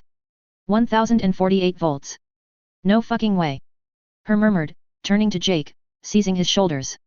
Dude, do you know what these mean? Do you fucking know what these mean? And no. Jake answered uncertainly.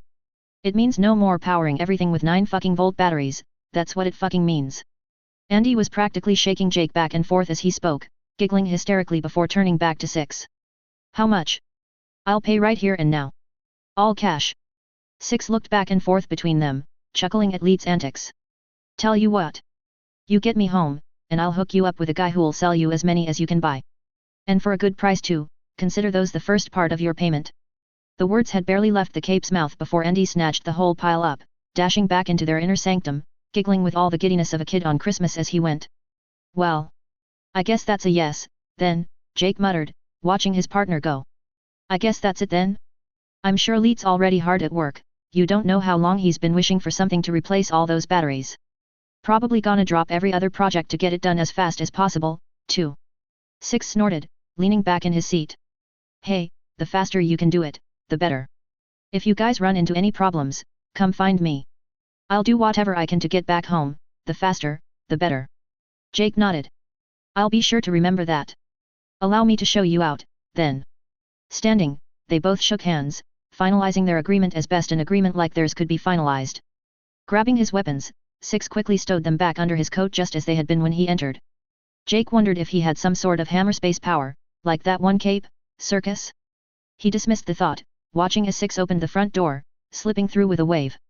And with that, he was gone, leaving Jake alone with only the sounds of maniacal, giddy laughter echoing out of Andy's workshop. Chapter 17. Taylor felt oddly light-hearted as she strolled down the road, following the same path she had taken just about every day for the past week to Six's house. Sure, school that day had been as crappy as usual, thanks to the trio, she just couldn't bring herself to care anymore.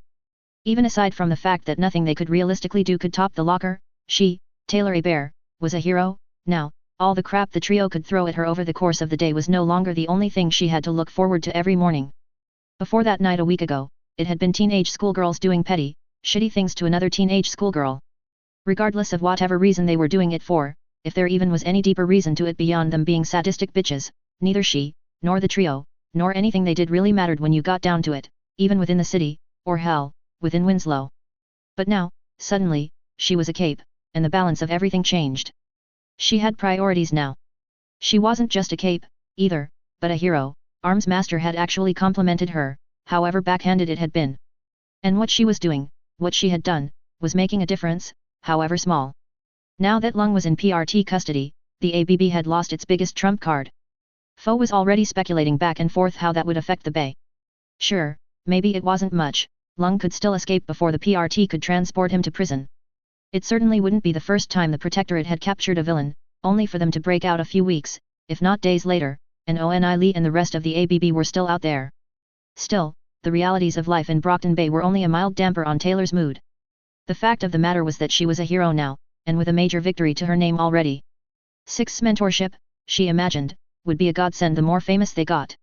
As it was, he had done little more than show just how much she didn't know, but everyone had to start somewhere. First aid, beyond the basics that were near mandatory for anyone living in the Bay, was something he had explicitly stressed as vital for continued success. Fighting too, Six's little demonstration had made it all too clear what level she stood on in that regard. She turned a corner, onto the street Six's house resided on as she felt the building coming into her range. Coalescing the insects she could find both inside and in the area, she sent them through the house, searching for where Six might be. If he was home at all, it made for good practice with using her swarm senses. Strangely, though, her swarm found the front door ajar, rather than closed. Shifting her focus inside, Taylor felt her blood run cold. At least 5 figures, standing in a rough circle in the kitchen, and none of them looked like Six. Her bug senses weren't great in general, but through practice and experience, Taylor had learned to differentiate people, to a degree, through their more obvious traits. General height and build weren't overly difficult to figure out. Clothing was possible, but not always easy. Different materials had certain distinct qualities that were easy enough to look for with bug senses. Taylor had taken any chance she could get to teach herself how to tell them apart. Leather had a different feel to metal, plastic, or cotton. Certain people were easier to distinguish, too, thanks to her practice. Six, her dad, the trio. Taylor wouldn't say she could pick them out in a crowd with bugs alone, but she knew them well enough that if she were, say, searching for one of them in a small group like she was now, it wouldn't be too difficult. Her bugs didn't give a good enough view to pick out facial features, but they could sense lots of metal. At least 2 of the intruders were wearing suits of armor. And the only capes Taylor knew of that wore that much plate? The Empire. They weren't just any Empire capes, either. Kaiser himself was almost certainly standing in Six's kitchen by the looks of it. He was the only one in the gang to wear a literal crown, as far as Taylor knew. She wasn't familiar enough with the gang to identify all of the others, but she knew Kaiser well enough. Anyone who had lived in the Bay for more than a few months knew the leader of the single most powerful para-human gang in the city by name and appearance. The fact that he was in Six's house, let alone with backup, couldn't possibly mean anything good. Taylor had to resist the instinct to stop where she was and run away. Six didn't seem to be in the building, it was empty, save for the group standing in the kitchen, which thankfully meant that he was probably out in the city and not being held hostage. If they didn't have him already, then the Empire was most likely waiting to ambush him, and it would only make sense to have a lookout of some sort. It was what she would do, leave insects along the road either way to act as an early warning if her target was approaching. Problem was, she had no idea who it could be, or where they might be. There were cars parked along the street, at least a couple with windows tinted too dark to see through. Cars were a lot more difficult to get bugs into than buildings. That in mind, Taylor forced herself to continue down the street, towards Six's house, and then past it, down to the other end of the street. If anyone had seen her making a U-turn in the middle of the street for no apparent reason while a half-dozen members of the Empire 88 sat in ambush just a little ways ahead. Needless to say, it would have outed her pretty quickly. As it was, she just looked like some random student walking home from school, backpack slung over her shoulder. Nothing to see here, no sir. Turning the corner, Taylor let out a sigh of relief, the part of her swarm still outside not detecting anyone else on the street as she scurried away from the house. She needed to get in contact with Six. She could never hope to take on so many capes at once, not on her own. Six, though? He might just be able to do it. She'd help however she could, of course, but Six would be better suited as the one facing the gang down directly. When the time came, she'd make sure that he had all the help he could get. Ducking off the sidewalk, Taylor called back her swarm to scan the area for any witnesses. Ducking through a fence gate to someone's side yard, she let out a slow breath. The city was back in the direction she'd come from, so Six would be coming from the same direction, probably in the next 20 minutes or so, assuming he followed the same pattern he had for the past few days. There were a lot of things she needed to do before Six arrived, to make sure he wasn't going in blind, but first... Crouching down, she unslung her backpack, the black one the Undersiders had delivered their reward in, rather than her regular school backpack. Inside, her costume sat, neatly folded and ready to be put on. Heading home to drop off her regular bag and grab an entirely separate one before heading back out was a pain, but she had realized pretty quickly that the fences in this neighborhood weren't tall enough to stop someone from peeking over if they were all that determined, and she didn't dare bring her costume to school. That would just be asking for every kind of hell she could imagine. If any of the trio found out, who knew what they might do? Sell her identity to the gangs, maybe? That might be excessive, even for them, but given what they had done with the locker, it seemed nothing was absolutely off the table. She couldn't afford the risk, even if it was inconvenient. Anything and everything cape-related was to be kept far away from Winslow. The geometry of the house she was taking shelter behind, the fence, and a chimney jutting out from the walls created an alcove of sorts, large enough for her to change in, and covered on 3 sides. The neighboring house had a window that would let anyone watching through see her changing, but the blinds had been pulled closed. She covered it with bugs just in case. It was probably the best opportunity she was going to get if she didn't want to go into her first real cape encounter out of costume. Setting the backpack in one corner, Taylor took one more look around for anyone who might spot her. Finally satisfied the coast was as clear as it would get, she bent down, opening the bag and pulling out the bodysuit component of her costume. She'd managed to fabricate a few more armor panels in the past few days, but it was still far from finished. Between her first night and Six's tutelage, Taylor had realized that more than a few of the things she'd done to prepare in the months before going out in costume had been something of a waste. The spider silk suit was definitely worth the time, she wouldn't doubt that, but whatever the chances were that chalk dust might have come in handy in some obscure situation didn't outweigh the fact that if she was ever going to actually use it, she'd basically have to have it prepared before even going into the encounter, to say nothing of the unlikelihood that she'd actually encounter a cape that could turn invisible, but not also turn the dust caught stuck to their body invisible, or negate the effect some other way with their power. There weren't even any strangers in Brockton Bay, as far as she knew, at least. Thankfully, though, the time spent practicing quickly changing into her costume wasn't one of those wastes. After a couple of weeks of practice, she'd gotten it down to a science: unzip bodysuit, pants off, pull on costume, arms through the sleeves, pull up the top and zip it. All in all, less than 20 seconds exposure.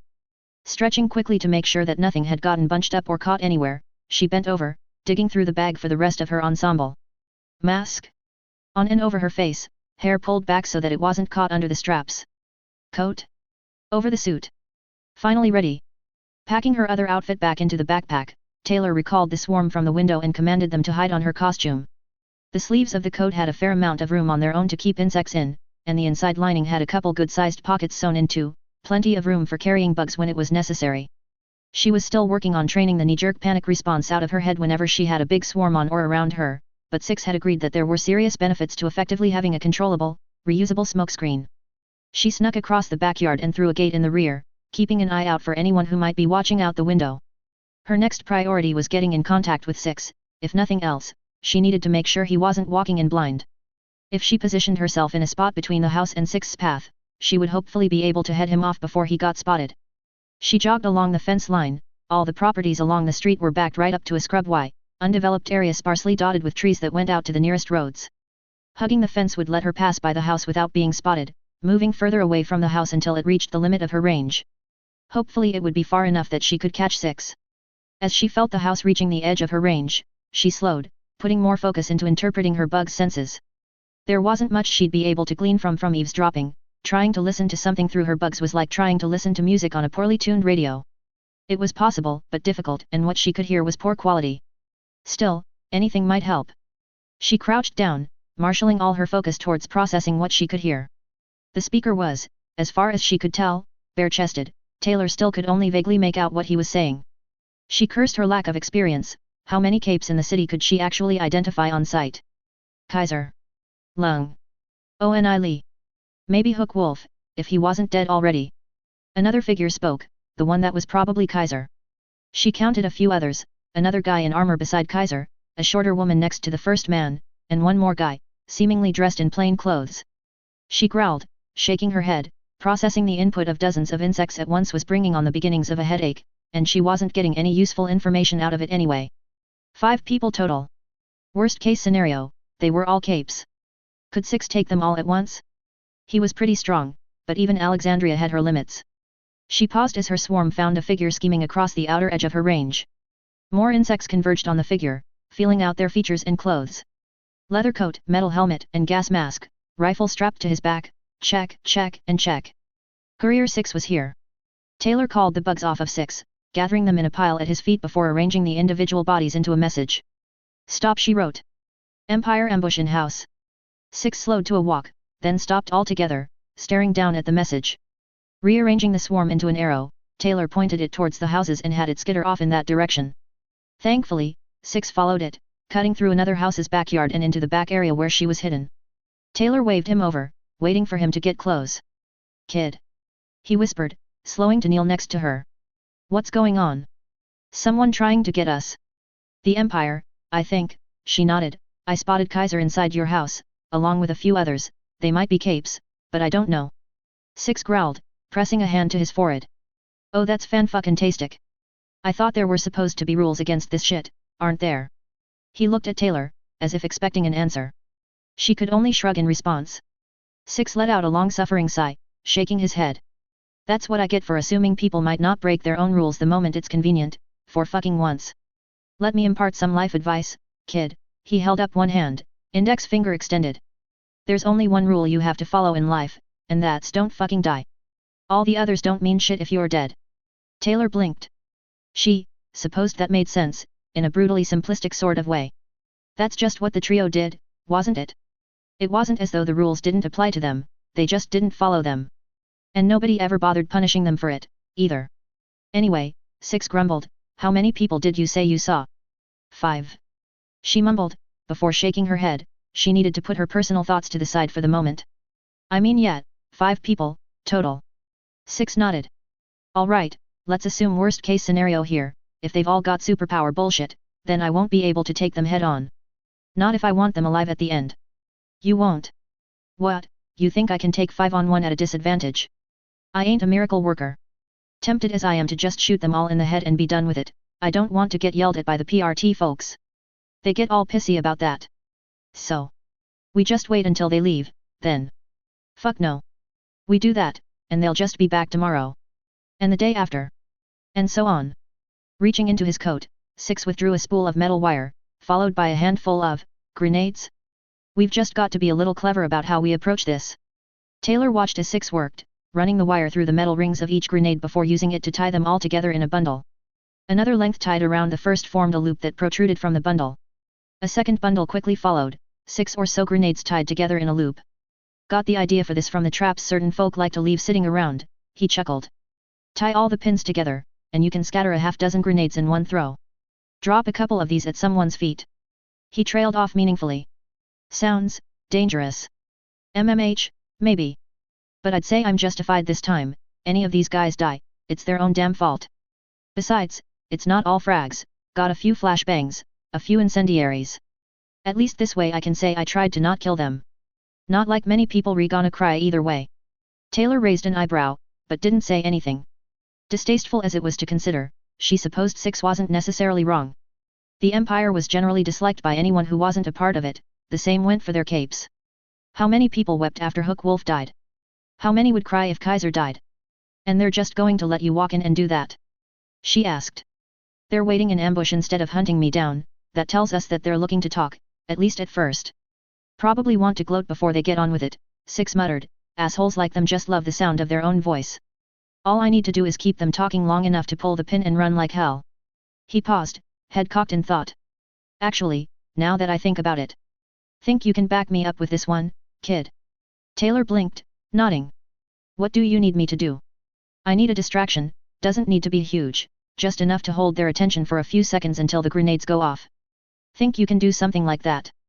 I think so, yeah, she murmured, I can swarm them with bugs, cover up their eyes. Would that work? Perfectly. I'll give you a signal, you wait 5 seconds, then unleash everything you've got it? Yeah, Taylor nodded, what'll you use for a signal? I can't hear conversations very well with my swarm. Ah. Six looked down, scratching his chin. I was going to say you'll know it when you see it, but it might be better if we can synchronize this without giving ourselves away.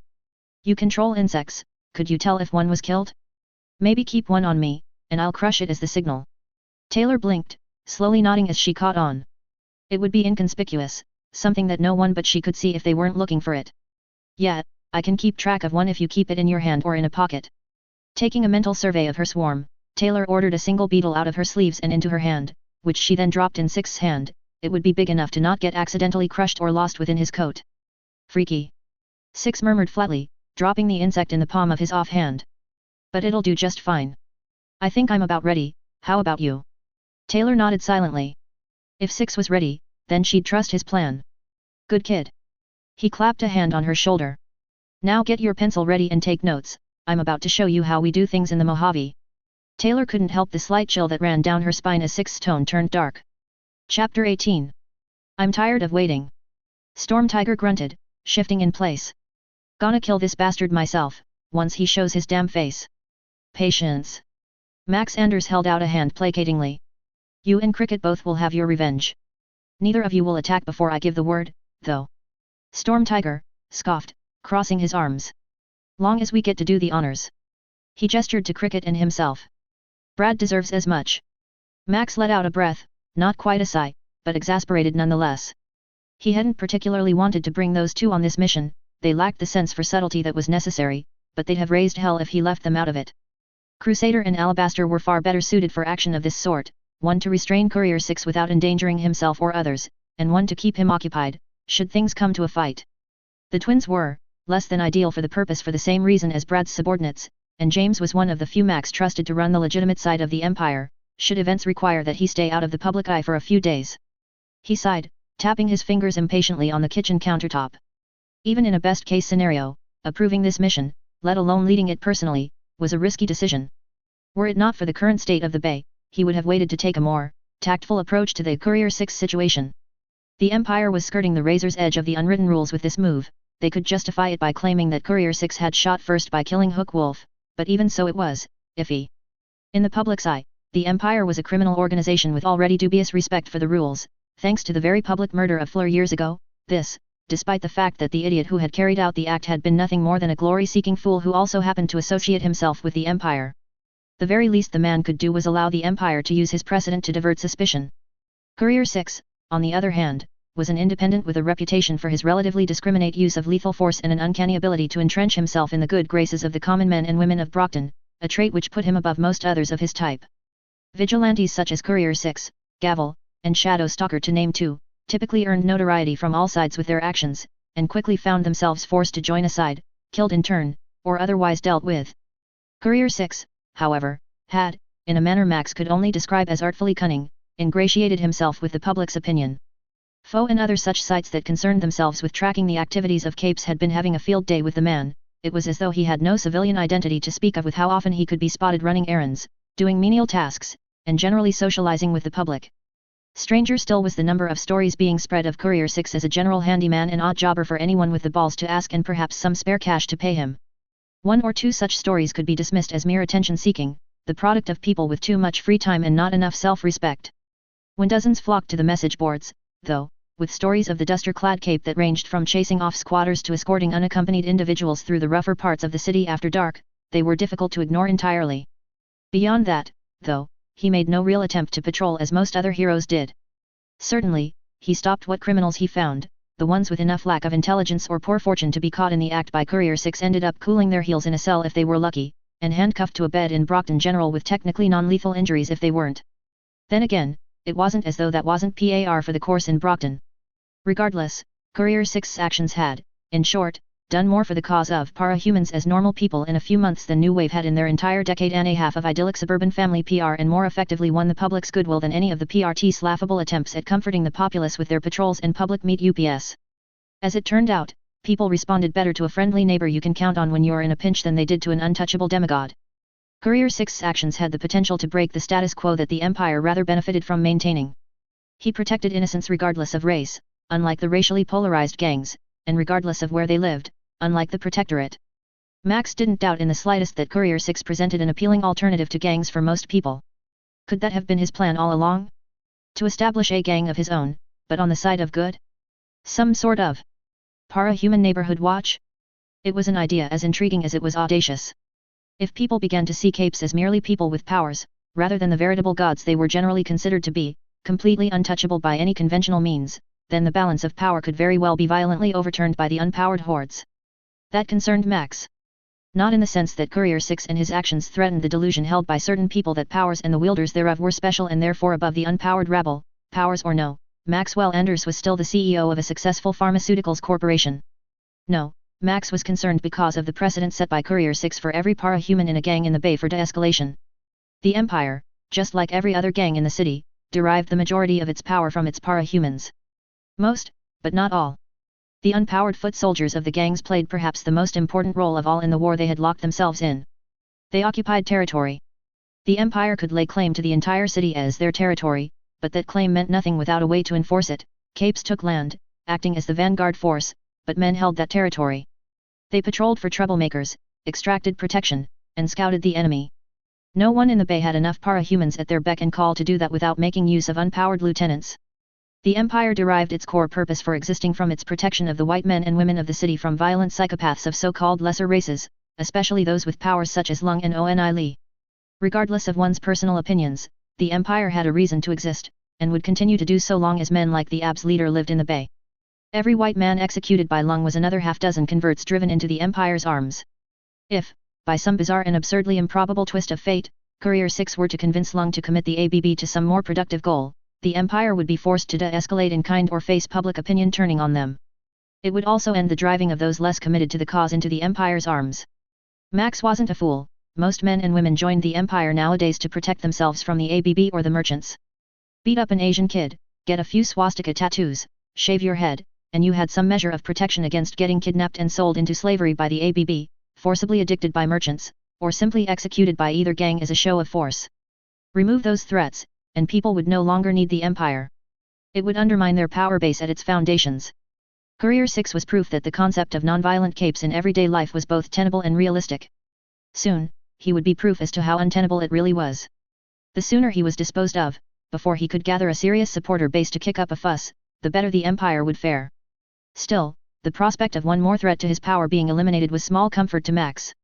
Every minute they spent waiting was another chance for things to go wrong, another chance for some random passerby to spot them, for the PRT to catch on and retaliate, or even for Courier Six to simply not return. Max grabbed the radio hanging at his belt, bringing it to his mouth. Victor. Report. A beat, then the radio crackled to life. Scouts report Courier Six entered the neighborhood just a couple minutes ago, the man murmured, can't be more than 5-10 minutes out. Max grunted, returning the radio to his belt. Victor may have been a hypothetically good match for Courier Six's abilities, but they had no way of knowing how much of his skills with gunplay were genuine skill that could be stolen, and how much was augmented by his power. Beyond that, Courier 6 almost certainly had a brute power to some degree, whereas Victor did not. It was too much risk with what they knew, so Victor had been relegated to driving their getaway car and, if needed, ready to support if a battle broke out. Soon this upstart cape would be taken care of, and the status quo could return to its undisturbed state. At the very least, given the conflict that was almost certainly brewing on the horizon, the Empire would be in an advantageous position going in. Lung's recent capture, at the hands of Courier 6 himself, no less, had begun stirring up the other gangs. The ABB was almost certain to lash out soon as a show of strength, and the merchants were opportunistic parasites. If either sensed weakness, they would not hesitate to exploit it. If the Empire could neutralize the man who had defeated Lung, however, it would be both an example for any who would challenge the Empire in as foolish and brazen a way as Courier 6 had by killing Hook Wolf, as well as a show of strength, proof that they were superior not just to the ABB, but to those who were themselves superior to the Asiatic hordes. That Courier 6 represented a more subtle, existential threat was merely the reason that he specifically had been chosen as their target. He had crossed his arms, tapping impatiently against the metal plates when Cricket perked up, the rest of their group taking notice. Straining his ears, Max heard the sound of a sliding glass door opening in the back of the house. He snatched the radio back up, whispering into the microphone. Courier 6 may have arrived. Go silent until I give orders otherwise. He didn't wait for Victor to respond as he returned the device to his belt. The man had better discipline than that. Well, hello there. Courier 6's tone was calm and even, almost as though it was he who had caught them in a trap. All of their reconnaissance had given no reason to suspect an emotional manipulation component to 6's powers, merely superhuman reflexes, as well as some manner of enhanced durability. Perhaps he had some sort of personal biokinetic power? It would explain 6's brute power, not to mention his apparent lack of fear. Even the most foolhardy of capes wouldn't try to take 5 of the Empire 88's finest at once, and yet Courier 6's reaction was distinctly cheerful, as though he were greeting a neighbor. I don't believe I was expecting company today. More to the point, none of you look like the sort I'd normally associate myself with, being the fine, upstanding citizen I am. He leaned to one side, shoulders supported against the wall and arms crossed in a clear play for dominance.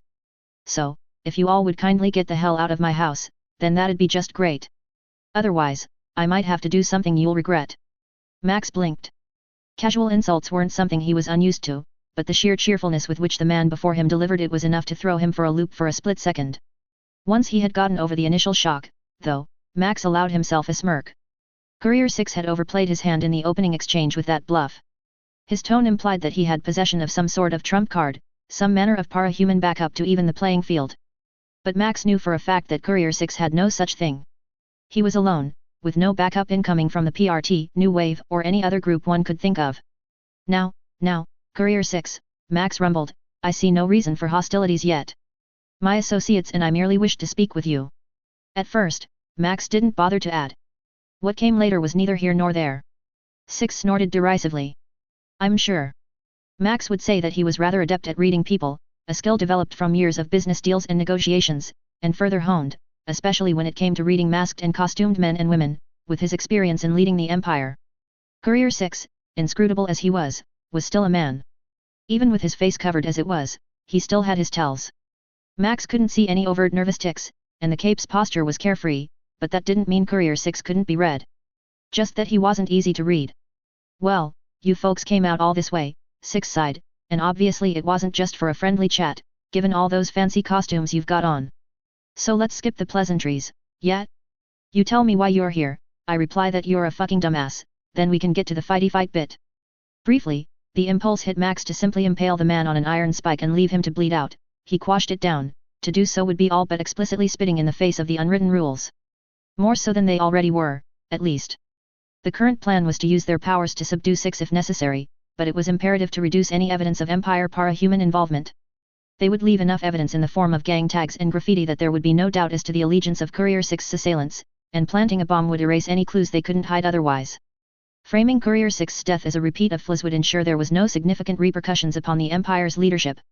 After all, they wore the masks for a reason, didn't they? It was the man's own fault for not doing more to protect his identity. Really, any thug with a grudge could have broken in and planted a bomb in his home. They would reap all the benefits of simply executing the man, without the eternal enmity of every cape in existence. And if they needed a scapegoat, well, even the Empire had its share of dissidents and less than loyals. Max stepped forward, clearing his throat. Very well then, Mr. Courier 6.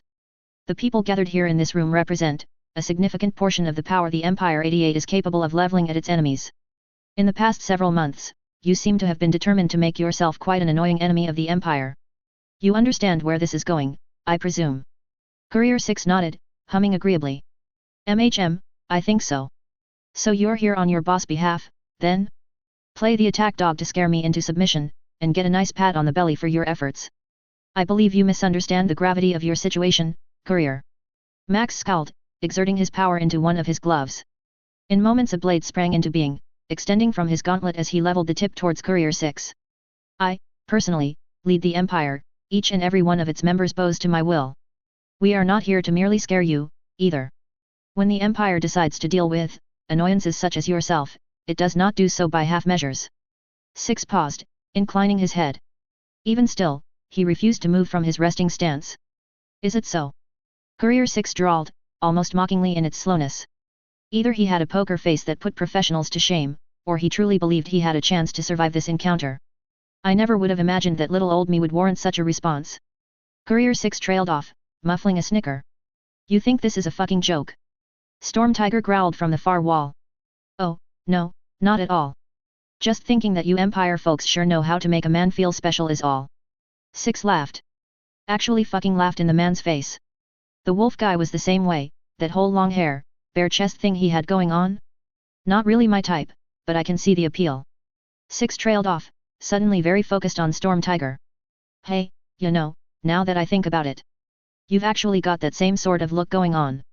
His voice was low, a near whisper. Were you too? You know. He made a very unsubtle thrusting motion with his hips. Storm Tiger howled furiously, taking a few steps towards Courier 6 before Max could hold out a hand to stop him. Don't try to fucking stop me. He's whining. You. Up. Max spat. Stick. To. The plan. He turned to Crusader, nodding. It was time to end this farce. I will admit I had some questions I was planning to ask you before things came to this point. Max turned back to face Courier 6. But I can see that delaying things any longer would simply be wasting my own time. This is the end, Courier 6. Courier 6 cocked his head. So that's it. We're doing this, then. The change in his posture was obvious, widening his stance and raising himself to his full height. Courier 6 stretched his hands, clenching and unclenching them in preparation. We, the Empire, are. Max confirmed. You would do well to stand still and accept what comes next. It may just make your death that much less painful. Really? That's funny. I was about to say the exact same thing. All of a sudden, Max found himself keenly aware of the mingled sounds of buzzing insects, slaps, and muffled grunts. He whipped around. Storm Tiger's chest was covered in a swarm of insects so thick it could be mistaken for a shirt, and Crusader was bent double, muffled shouts coming from his helmet which Max could only assume was just as swarmed as Storm Tiger. He started to turn back towards 6 even as he felt tiny bodies crawling all over his armor, wriggling under any cracks they could find, crawling over and through the vision slits in his helmet, and scurrying across his bare skin. Max felt his blood chill as he recalled Lung's arrest report. It had made mention of a new cape, one on their first night out. Max had written them off as mere coincidence, originally. A potential recruit, perhaps, but nothing more. Stupid, stupid, stupid. Whatever abilities Courier 6 possessed, Max could still kill him with one good spike through his skull. They could deal with the child that had set this swarm on their group afterwards. Then he heard it. Years of fighting Oni Lee had forcibly ingrained the sound in Max's memories. The metallic ping of a grenade safety lever being released. Several at once, in fact. Tick. It felt as though time had slowed. Max opened his mouth to scream a warning, anything. The bugs wasted no time, though, swarming into his mouth and choking him in an instant. He retched, his eyes bulging. Tick. He could feel a breeze picking up. Storm Tiger must have got his wits about himself enough to mount a counterattack. Perhaps he could send the explosives flying back at 6? Max looked up at the archway. Courier 6 was gone. Bastard. Tick.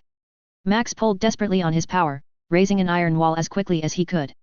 He needed to protect himself. It rose quickly, but not quickly enough. There was no way he'd be able to protect the others and himself, they'd have to make do on their own. Tick. Something tapped against Max's shoe. He looked down, at the metal cylinder that had come to rest at his feet. He let out a breath, almost a sigh, as his shoulders sagged in realization. Quietly, unheard over the buzzing of insects and grunts and screams of their victims, Maxwell Anders let out a tiny, defeated "oh." Tick. A sledgehammer of force slammed into Max's chest, sending him back by at least a few feet, into a wall. Blinding light seared his retinas as a concussive shockwave that he felt more than heard rang his ears like a church bell, sending an excruciating pain through his skull. Dozens of sharp jabs of pain broke out over his body, like a swarm of metal locusts attacking from every angle in an instant. He heard someone screaming. Or was that just him? He stumbled forward, dropping to his hands and knees. Ringing. All he could hear was ringing. All he could see was white. He blinked, squinting and trying to regain even the slightest bit of vision as stars and splotches danced in and out of view.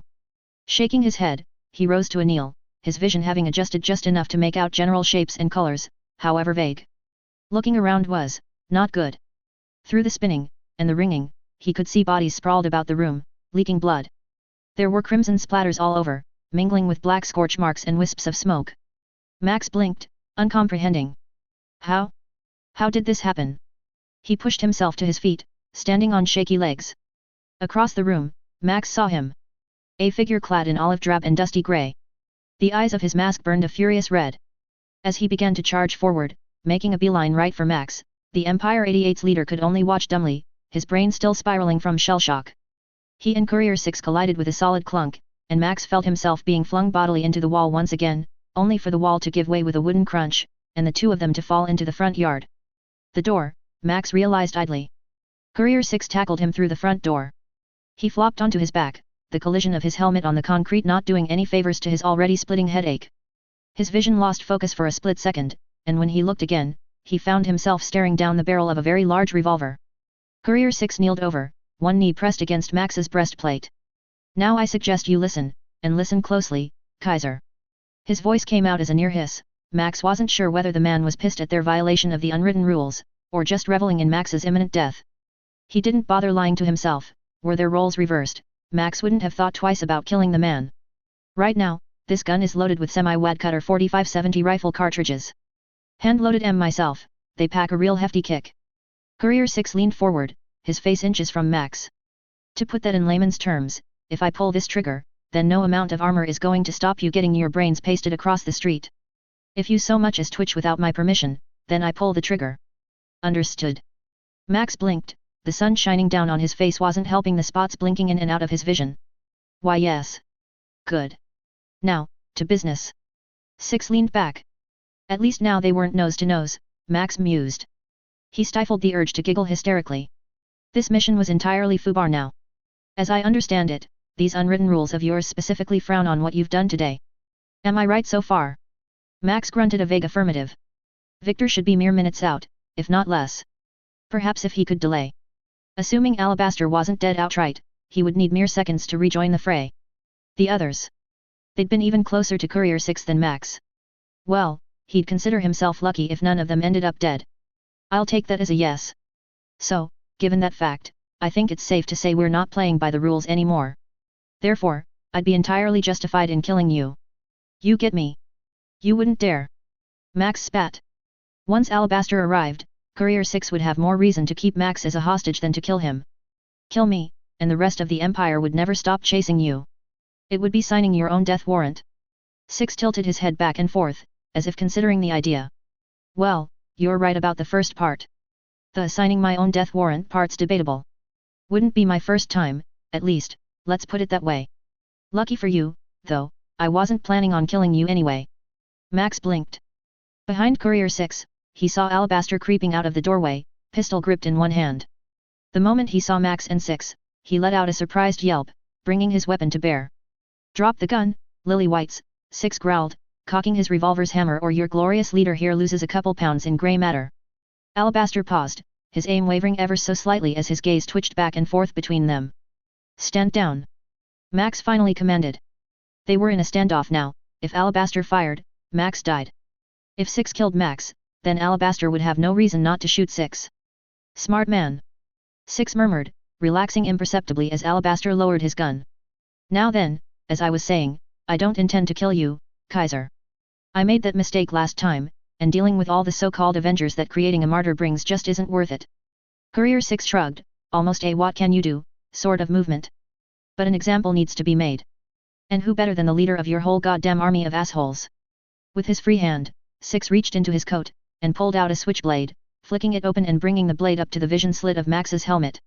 Let me be clear, Kaiser, he continued, this is only because you were the first one to do this, you get to be the one to spread the word.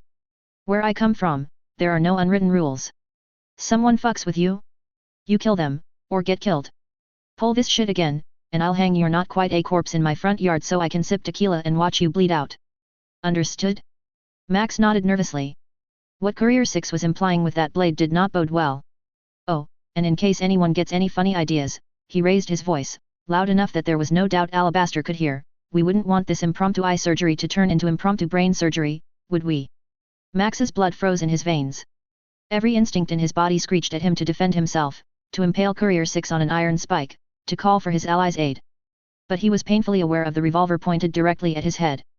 To try to call 6's bluff here, when enhanced reflexes was one of the few pieces of concrete information the Empire had on him, was outright suicide. Courier 6 reared back, switchblade clutched in his hand, and Max found himself with a choice. Allow himself to be maimed, or die with dignity. He made a decision. Maxwell Anders would not die today. He closed his eyes in acceptance, gritting his teeth and steeling himself for pain. The blade fell. Kaiser screamed. Chapter 19. Taylor winced as 6's trap went off, the half-dozen or so grenades exploding almost simultaneously. Observing through her bugs as they bit and stung at the villains. Right up to their dying breath, Taylor's mind flashed with the sensations of heat, light, pressure, fire experienced through a few hundred insects' senses all at once compressed down and shoved into her brain through her power. It was disorienting. Not terribly so, but enough to give her pause, as though she had been standing in a dark room, and then someone suddenly popped up and shined one of those ultra-bright LED flashlights in her eyes. She shook her head to clear her thoughts, calling in the rest of the swarm she hadn't sent into the house to get a look at the after effects of the blast. She heard the crunch of wood shattering, and watched from 100 different angles as 6 tackled Kaiser out through the front door of his house, the Empire leader flailing for a moment before being firmly pinned under 6's knee with a gun aimed at his head. Taylor didn't think too much of it, if anything, it lifted a slight weight from her shoulders. She did want to be a hero, after all, and killing people, even if she wasn't technically the one who killed them, even if they were villains, wasn't very heroic. That 6 was restraining Kaiser like he was just meant that the man was still enough of a threat to warrant that kind of treatment. Right? He had gone out of his way to not kill Lung last time, if only just, hopefully he had the same intentions today. When one of the other capes from Kaiser's hit squad stumbled out of the destroyed house, Taylor tensed. She still had enough of a swarm gathered outside the house that she could bury the man under a pile of wasps, flies, and mosquitoes, but he had a gun. She'd never be able to attack him fast enough to stop him shooting 6. Could 6 survive the bullet? Maybe, he was definitely some sort of brute. Did she want to take the chance? Not at all. Perhaps she could jam the mechanism? Could she force enough insects down the barrel to slow the bullet at all? Stop it from firing entirely? Taylor watched in tense silence as 6 turned to stare the villain down, grunting something she couldn't make out from behind the building. The standoff stretched on, from 1 second to 2. Then 3. Then the Empire cape lowered his gun. Taylor blinked. What had? She realized a moment later, Kaiser. 6 literally had him at gunpoint. No Empire thug would risk their leader's life. So 6 was, at the very least, not in imminent danger. Okay. Good. Now what? Even if 6 was out of danger of being shot, he was still locked in a standoff with another cape. Someone was going to have to make a move, otherwise they'd be stuck there until... Oh. Oh wow, that's clever. They were in one of the nicer neighborhoods, well within the territory that the PRT actually patrolled regularly. Here, their response time would be minutes. All they had to do was waste time until the heroes arrived. Had 6 planned this entire fight to go like that? He had to have some sort of thinker power at play. A normal cape fight would have leveled the better part of the block by now. Taylor watched as 6 pulled out some sort of switchblade, waving it around in front of Kaiser's face. Okay, 6 had to make a point somehow, right? He'd do something like in the movies, probably, use the knife to cut Kaiser somewhere painful but... Taylor jumped, shocked, as 6 plunged his knife into the view slit of Kaiser's helmet. She could hear the villain's shrieks of pain from all the way in the backyard. It wasn't the kind of sound a sane human made. The closest comparison she could recall was, the day Mom died. Dad's wail of despair when they realized that she was truly gone was, hell, listening to that sound might have been even more painful than Mom's actual funeral. It was one of those memories that she'd never be able to forget, as much as she might wish she could. Sometimes, Mom's death. Emma slamming the door in her face. The locker. The sound of Kaiser screaming as 6 gouged his eye out was, admittedly, not quite as impactful, but it was close. Kaiser wasn't her father, after all. Of course, She felt horrified at what she saw too, but it was a sort of dull, resigned horror, familiar territory for the trio's favorite target. How many steps above anything they'd done was this? Could she honestly say she thought this was above what Sophia could do? If anything, she took a small, dark pleasure in seeing that kind of suffering directed towards someone actually deserving of it for once. Did that make her a bad person? No. She didn't think so. Kaiser had done far worse than this. She'd seen what happened to people caught in the crossfire of his power. It still didn't feel right, though. Heroes didn't gouge out the eyes of villains, no matter how evil. Six wasn't a normal hero, though. He killed people, and he didn't seem to feel any remorse about it either. But he also helped people. She had browsed the thread dedicated to him on Info. Six didn't just go around shooting people in his free time, and more often than not, he actually tried to de-escalate fights when he could. At least once, someone had claimed he let himself get shot just to keep them from getting shot. So what did that make him? Too violent to be a protectorate hero, but obviously not a villain. Six was unique in Brockton Bay because of that. Shadow Stalker had been like that too, before joining the wards. People liked Six for the same reason they liked her, they were capes that got things done. They had tangible results, and didn't waste time with things like public appearances like the Protectorate did. But they also didn't have the PRT's support. Taylor had done the research, back when she was still figuring out her powers, she knew the survival rates of independents. Six had already beat the odds they gave, 6 to 8 months before an independent ended up either forced into a gang or dead. This situation, right here and now, was what they were referring to. The Empire was here to either kill or recruit Six. By becoming a cape herself, Taylor realized, she was accepting that same risk. Accepting that she could be killed, could be maimed, just as Courier 6 was doing to Kaiser now. She could be forced to endure even worse than anything the trio had thrown at her. Anything they could throw at her. The Empire had gone after Six, probably as revenge for Hook Wolf. After today, though, they'd want revenge for this too. And while she hadn't had any part in Hook Wolf's death, Taylor had definitely played a part in humiliating the Empire here. She'd probably hit the point of no return the moment she agreed to help Six ambush the Empire. They might come after her now. They might break into her home, try to ambush her like they did here. Obviously they were capable of doing it, they'd already tried at least once with Six. They might threaten Dad. With that realization, Taylor felt some immaterial part of herself grow calcified to Kaiser's screams, watching impartially from 1,000 insectal eyes at every angle as the villain scratched and grabbed pathetically at Six's arms. No. The Empire would not threaten her family. Had this been her house, her father at risk, she wouldn't have hesitated to do the same. Six was absolutely right, the Empire needed to be taught, in no uncertain terms, never to do this. The alternative was unacceptable. Taylor closed her eyes, letting out a slow breath. Then she opened them, cocking her head as the sound of a roaring engine faded into earshot. Immediately, she sent her swarm out, searching for the source. There. Racing down the road in their direction was a white van, like the sort you saw used by electricians or plumbers. It must have been for Kaiser's group. Taylor drew upon her swarm. Every insect she had in range, she called, wasps, roaches, flies, spiders, and more. She'd show the Empire that she wasn't any more of an acceptable target than Six was, risk of allergic reactions be damned. The van screeched to a stop in the middle of the street, right in front of the house. As the side door slid open, a trio of armed men opened fire from inside the vehicle. Taylor watched for a split second as Six rolled off of Kaiser's writhing form, brought his revolver to bear, and let off a shot of his own before sending her swarm in through the opening. Six's shot caught one of the gunmen, throwing him into the other side of the van, but the door had already begun closing back up as the shooters realized their mistake, covering the others from any follow-up shots. Still, Taylor managed to squeeze 100 or 2 flying bugs through the opening before the van sealed back up. As small as it was, though, even that small swarm was enough to distract the gunmen, stinging and biting everywhere they could reach even as they were crushed by the handful. She made sure to focus the bugs' aggression towards their faces, crotches, and any other sensitive areas she could think of. The statistics didn't lie, it was this OR risking death, or worse. No going back now. Taylor felt the ground rumble, and shifting the bulk of her attention back outside the van, she saw a wall of metal sprouting across the front yard, neatly separating Kaiser and his reinforcements from the rest of the yard. The wall grew taller and taller, until Taylor could see it from where she stood in the backyard. When it finally stopped, Kaiser keeled over from the sitting position he had pulled himself into, and curled into a fetal ball. He was still safe for a slight shaking to Taylor's bug senses, so she decided to ignore him, turning her attention instead to Six and the cape he was wrestling with. It seemed the Empire lackey had taken the initiative to attack Six in the immediate aftermath of the van's arrival. The two rolled across the yard, punching and kicking, having tossed away or dropped their weapons in their fight. Six obviously had an advantage in size and strength, but the Empire Cape just didn't seem to be feeling any sort of wear or fatigue as the fight wore on. Six landed a serious blow that left one of the man's arms bent at a painful-looking angle, but barely a couple seconds later it was as if the limb was good as new. The Empire had a regenerator, she recalled. She didn't remember the name off the top of her head, but that didn't matter. She called her swarm back, save for the few in the van that still hadn't been crushed by the gunmen, and sicked them all upon the Empire Cape. The bugs formed a veritable carpet of chitin over the front lawn, swarming over both of the capes, but only biting one. For all the bugs attacking, though, it barely seemed to faze the man. She moved on to the more dangerous parts of her swarm, wasps, fire ants, black widows, all injecting as much poison as they physically could, but still nothing.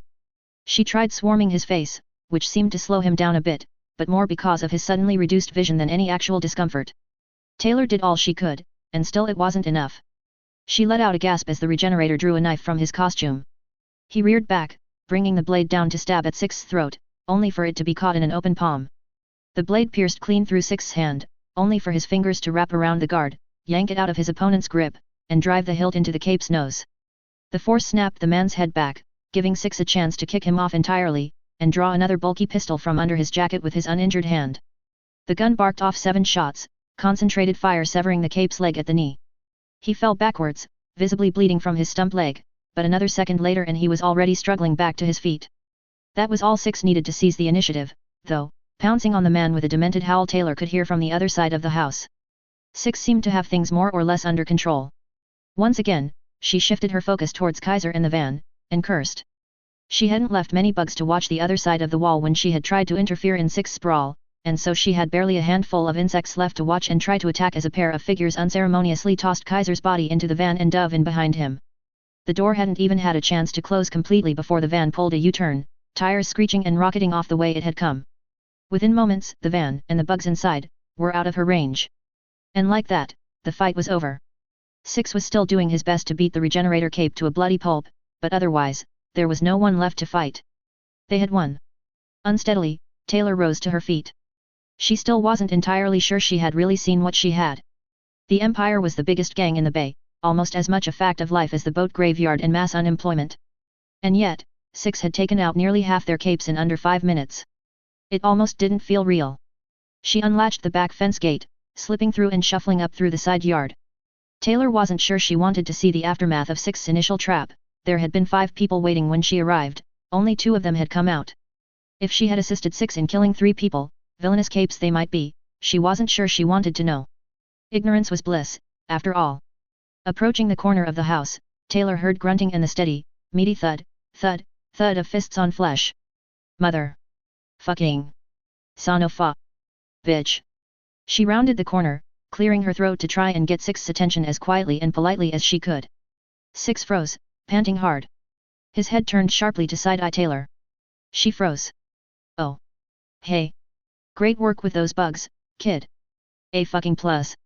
He loosed another blow on the regenerator's face, shattering the man's nose with an audible snap. The Empire 88 cape was completely white, not just Caucasian, but literally the color white across his entire body, like a living marble statue. Alabaster, if she remembered correctly. By the way, you know any way to put this guy down with a bit more finality? Six grunted, shattering Alabaster's nose with another punch as his power reformed it. None of my usual methods seem to be working, and as fun as this is, my arms are getting a bit tired. Taylor nodded numbly. I don't think he's much stronger than a normal person, you can just tie him up. She groped around in the pockets of her coat, pulling out a little bundle of zip ties she had nabbed from her dad's workbench. These should work, I think.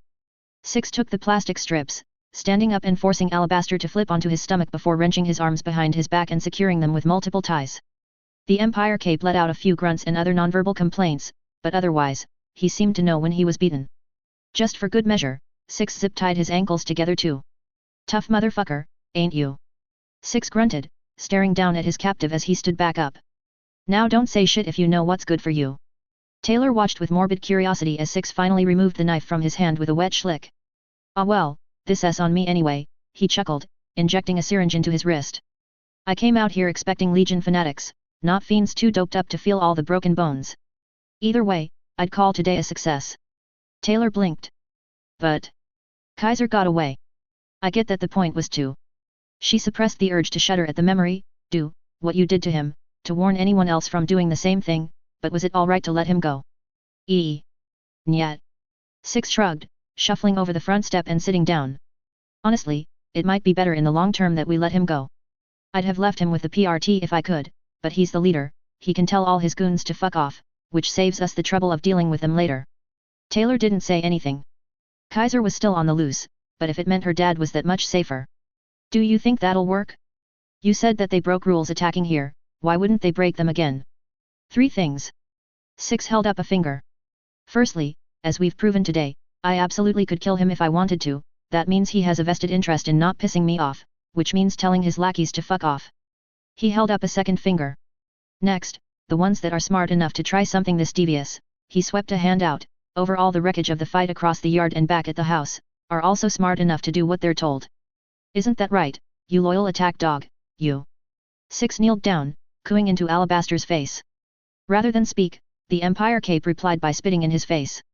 6 kicked him in the face, shattering his nose once again. A New York way. 6 groused, wiping off his mask. As our friend here has just demonstrated, third, the ones that are too stupid to know better also tend to be too stupid to actually have any sort of strategy, they'll just charge us head on from a mile off. Word of advice kid, smart people are predictable. Stupid people are stupidly predictable, as long as you're working on good information. 6 leaned in, shielding his mouth and whispering as if sharing a secret. The ones you really gotta look out for are the smart guys playing dumb, people love to explain their plans to the stupid hired muscle, and those guys know it. Taylor nodded, half understanding. She wasn't entirely sure how that applied to everything else 6 was saying, but it certainly matched what she knew. How many times had the trio all but admitted to what they had done, confident that even if she went to the administration, nothing would happen? Could she turn that against them? Make them out themselves in some way that they couldn't possibly cover up? Maybe. They had hushed up the locker incident. If they could cover that up, then how big would be too big to bury? Taylor was snapped out of her musings by a humanoid figure zipping through the air, beelining straight for them. It slowed as it approached, a growing ball of dread forming in her stomach, finally stopping a few feet in front of them. Courier 6. The hero Glory Girl hovered before them, scowling. You. 6 shot back. What the fuck did you do this time? She snapped. Who said I did anything? 6 whined, throwing up his hands exasperatedly. I don't believe this. Attacked in my own home, twice in one day. Glory Girl blinked. In an instant, Taylor felt the roiling mass in her stomach start to dissipate. Not entirely, but enough to remember that the Empire had attacked first. But... wait. You're home. She frowned. First off, since when? About a few months. 6 waggled his hand. Give or take. I've got the paperwork, if you want proof. Or the keys to the front door, I got those too. He started to gesture at the door. Or rather, at the splinters and shrapnel that used to be the door. Yeah, gonna need to take a rain check on that last one. He said slowly. I've been doing some, renovations. He trailed off, eventually shrugging. Anyway, while you're here, I've got a question for you, these unwritten rules I've heard about, how seriously do people take them? 'Cause I was under the impression that gathering up a mob to attack a man in his own home was kind of frowned upon. That's... fucking Christ, the heroine breathed, eyes boggling, you said a mob? I only see Alabaster, who else was here? Where are they? Well, there was our buddy Cazador. He's probably out shopping for eye patches. Or, he will be, once he gets over the whole getting his eye gouged out thing. Glory Girl's jaw dropped. I know, I am a gracious and merciful man. He trailed off, chuckling in a devil-may-care kind of way. Anyway, after that, there were those 3 other people. That guy who was fucking that other guy I killed a few months back, the lady with the metal bondage gear mask, and that other guy, in the armor. 6 trailed off, looking almost thoughtful, despite the splashes of blood across his right side. I should probably go make sure they're not, dead. He stood and stretched, looking for all the world as if he could care less whether or not they actually lived. What did you do to them, 6? Glory Girl murmured, her dread audible as she followed 6 into the charred and smoking remains of the building's first floor. Taylor, after a moment of indecision, followed the 2 of them inside, not sure what else to do. From further ahead, she could hear their conversation. Yeesh. Oh my god. 6, I don't think they're going to survive long enough to get them to a doctor. Nah, don't worry. You ever seen a head injury? They just bleed a lot like that. And what about Stormtiger's severed arm? The heroine's voice was near hysterical. I can fix that. More or less.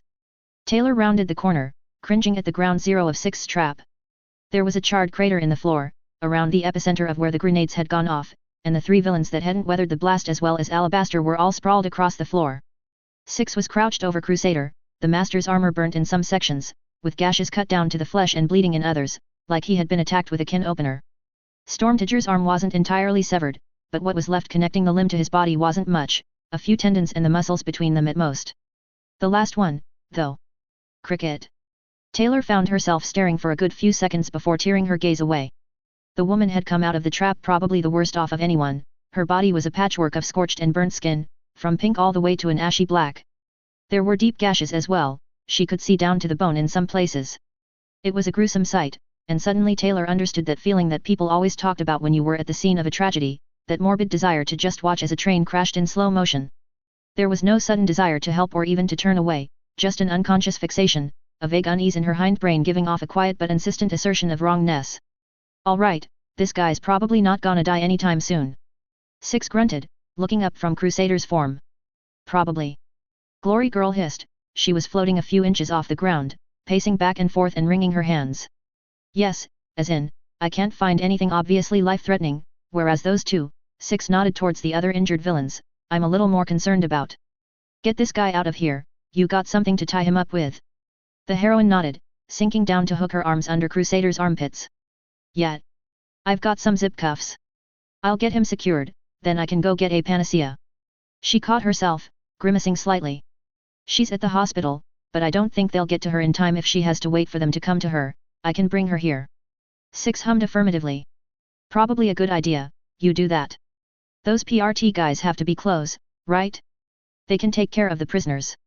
Almost without thinking, Taylor stepped out of the way and watched as Glory Girl hurried past, Crusader suspended limply from her arms. His head lolled back and forth as she carried him, neck as limp as the rest of his body. Hey, kid. She jolted out of her near stupor, looking back to Six, who had shuffled over to Stormtiger's body. See Mir, I could use a second pair of hands for this, it'll be a good chance for you to learn some field medicine while we're at it. Is that a good idea? She asked, even as she made her way to his side. I don't want to accidentally mess something up. And kill him was the unsaid addition. It'll be fine, Six waved her off, experience is the best teacher there is, and I'll be right here to make sure nothing goes wrong. Taylor bit her lip, looking between Six and Storm Tiger. Finally, nodding, she knelt next to Six. All right. What do you need me to do? Well, first things first, obviously, we gotta stop this guy from bleeding out. As he spoke, Six started to dig around inside his coat. Let's see how much you know already, how would you suggest we stop the bleeding for a wound that big? Taylor looked down at the ragged wound, then averted her eyes, trying to look at the injury without having to stare directly at the stump where Stormtiger's arm once was. Without letting herself fixate on the bone tip sticking out of the end, like a snapped tree branch where his elbow should have been. How did they do it in the movies? No, wait, it wouldn't work like that in real life, would it? Or, maybe. Sometimes movies were accurate, right? Unbidden, Cricket's face flashed in her mind.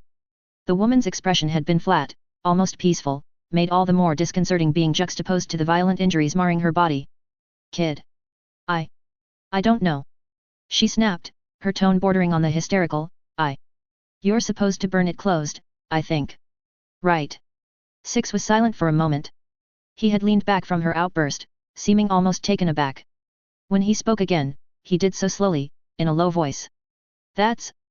Yeah, that's one way to do it. Hurts like hell though, so it's more of a last-ditch kind of thing, if you can help it. Six pulled out a worn leather bag with a symbol of a caduceus engraved on the side, dropping it next to her feet. Grab me the tubing in there, will you? I can do the dirty work, but having an assistant's always helpful, I'll give you the shorthand version. Taylor paused, nodding shakily. She unclasped the clamshell bag and pulled it open to dig through the supplies inside. There were some bandages, a few syringes labeled Med-X, a bottle of vodka. There. She snatched a bundle of rubber tubing out of the bag, looking up just in time to see Six sever the rest of the flesh and muscle connecting Stormtiger's arm with a massive Bowie knife. I've seen some good doctors reattach severed limbs before, but we don't have time for that kind of operation right now, he explained. As bad as it is, it'll be easier to just cut it off completely and hand both pieces to someone better equipped to fix him up. Taylor nodded, more reflexive than anything, holding out her prize. Here, the tubing you asked for. Six looked up, nodded appreciatively, and grabbed the tubing, wrapping it around Stormtiger's stump. Thanks. We just want to tie off the arm here. You could probably use a few of those plastic ties in a pinch if you needed to, but really anything works, long as it's strong enough to stem the blood flow. As if to mark his point, Six finished tying off the tourniquet, twisting the tubing as tight as he could around Stormtiger's upper bicep, right above where it had been severed. As he did, the steady spurts of blood gushing from the stump slowed to a small trickle. Right, so that's that dealt with, Six sighed. You mind unwrapping up one of those bandages for me? I'm just gonna bandage it up, stim pack it and then we can move on. Taylor turned back to the bag, digging through it for a second before snatching one of the plastic packages marked first aid dressing, tearing off the top and handing the unwrapped bandage to Six. He grabbed the roll of elastic cloth with one hand, glove streaked with blood, as the other pulled out a largish syringe. In one motion, Six stabbed the device down into Stormtiger's arm, depressed the button with a pneumatic hiss, and tossed the used needle to the side. Another minute later, and the stump was bandaged tight. Six let out a breath. All right. That's about as much as we can really do for this guy. Why don't you go take a breather, kid? Taylor opened her mouth to protest, but Six silenced her, gripping her shoulder with one slightly bloodied hand. Kid. Get some air. His tone brooked no argument. Taylor let her shoulders sag. He didn't think she could handle it. Maybe she couldn't. Not if she had to deal with this kind of thing on a regular basis. I've seen trained medics freeze up at less serious shit than this. He continued, patting her shoulder. You did good, kid. I'm the one who fucked up, forgot that you're not used to seeing this kind of thing. Now go. Taylor paused, looking down at Stormtiger's prone form. He was in bad shape, his skin was pale, nearly ashen, and covered in dozens of angry red cuts from shrapnel. Much longer, she realized, and he likely would have died. But he was still alive, at least for the moment. She looked back to Six and nodded solemnly before turning back towards the front door. In the very far distance, she heard the bass-wide chugging of a motorcycle at full throttle. She sent her swarm out and identified a familiar blue and silver motorcycle racing towards them. Arms Master was approaching. Taylor closed her eyes, letting out a slow breath. She could handle this. Maybe if she repeated it enough times, it would come true. Chapter 20. Taylor stood silently, watching as Arms Master's bike slowed to maneuver around the remains of Kaiser's wall, puttering to a stop in the middle of the yard. He dismounted, extending his halberd as he did, and turned to face her with a frown. Cazador. He spoke, more a statement of fact than a greeting. Would I be correct in assuming that Courier 6 is also involved in this mess? Taylor nodded, pointing towards the broken door frame. He's inside. Some of the Empire 88's capes got. She trailed off, racking her brain for an accurate euphemism to describe the scene inside. Messed up. By the trap Six set for them. Messed up. Arms Master cocked his head. Were there civilian casualties? No, she shook her head frantically, only a couple villains. Cricket and Storm Tiger, I think. Crusader got caught in the blast too, but Six said he probably wasn't too hurt. She gestured down at Crusader's form, laid out face up next to Alabaster with his hands tied together. Probably. Arms Master growled, crouching down and reaching a hand under the villain's chest plate. There are any number of injuries that aren't immediately visible, internal bleeding, broken ribs, concussions. Do you know whether he checked for any of those? No, I don't know. Taylor blinked, shaking her head. Six said he didn't have anything that was obviously life-threatening. Glory Girl flew off to bring Panacea back a few minutes ago. I don't know when she'll be back. Fine. Arms Master growled, standing back up. I'm going to go make sure Courier 6 doesn't make things any worse. Don't go anywhere. Taylor swallowed her indignation at the insinuation. The way he shot her a glare while he spoke, it was as if he expected her to make a break for it the moment he turned his back. After a moment of silence, he turned away, striding through the remains of the front door and murmuring into his wrist. All teams, move in. 2 Empire capes in custody, possibly more in need of medical attention. And then he was out of earshot. Taylor stared at the empty doorway for a moment, half expecting Arms Master to pop back out, just to add on some little snipe about something else she'd done wrong.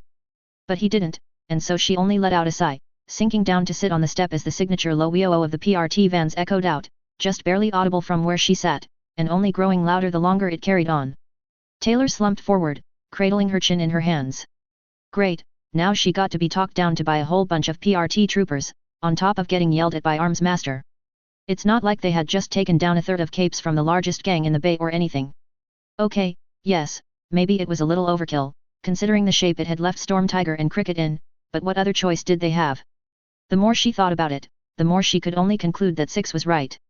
Letting the Empire get away would have just meant that they could come back another day to try the same thing, and maybe get away with it too. If they had called the PRT, then whoever was in that van probably would have informed Kaiser, and then there would have been an even bigger fight, if there was any fight at all. They didn't have a choice. Taylor let out a sigh, shaking her head. She only had herself to blame. Why would Armsmaster and the PRT be any different from Blackwell and the rest of Winslow? They saw what they wanted to see, and screw anyone who said anything to the contrary. She watched somberly as a trio of the PRT's black and purple vans rumbled down the street, turning onto the sidewalk and blocking off the road in either direction. The moment they skidded to a stop, the back doors swung open to disgorge nearly a dozen PRT troopers each, as well as... Hey! She hadn't expected any of the wards to show up, and yet, here they were.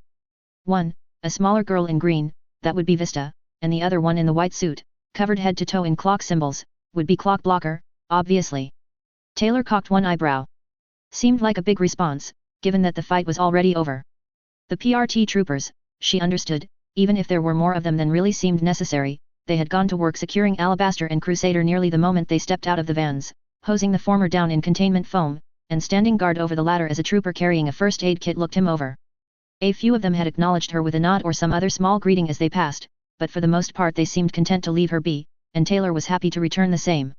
Still, it didn't feel right just sitting around while other people were busy doing things. Looking around the yard, Taylor saw Clock Blocker and Vista chatting quietly, standing in the shade provided by one of the vans. Well, it couldn't hurt to meet a few of the wards, right? Even if she wasn't planning on joining, they'd probably at least end up having to work together from time to time.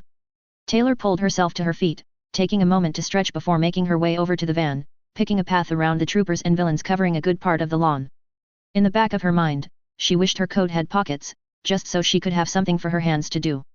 Sure, it had more than a few internal pouches sewn into the lining, but she couldn't exactly put her hands inside them without either contorting her arms in weird ways, or taking it off entirely.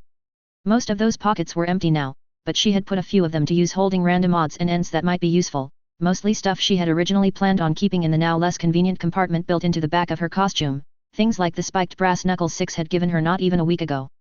Almost without thought, she moved her hand over the pockets where they rested at either side of her hip, patting them protectively through the coat. It was reassuring, to know that they were there. Maybe she would never actually use them to punch someone, but just knowing she could. Well, she felt better with them than without. As Taylor approached the wards, she could hear the tail end of their conversation, though it didn't sound like anything important. I'm just saying, this is like the third time they've broken up this year.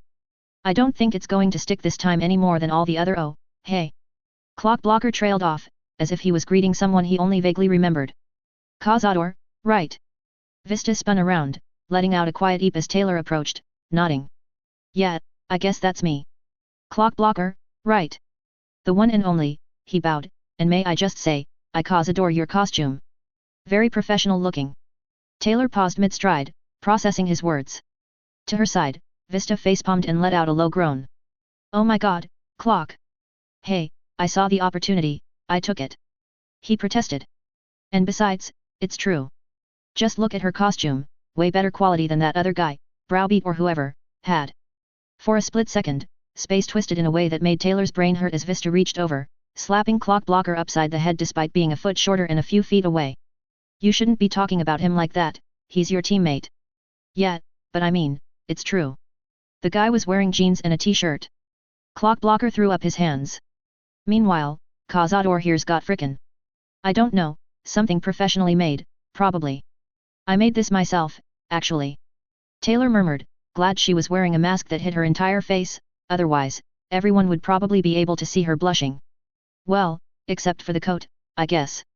It used to be one of 6, I wove the rest out of spider silk myself. Both wards paused, turning to face her. Spider silk?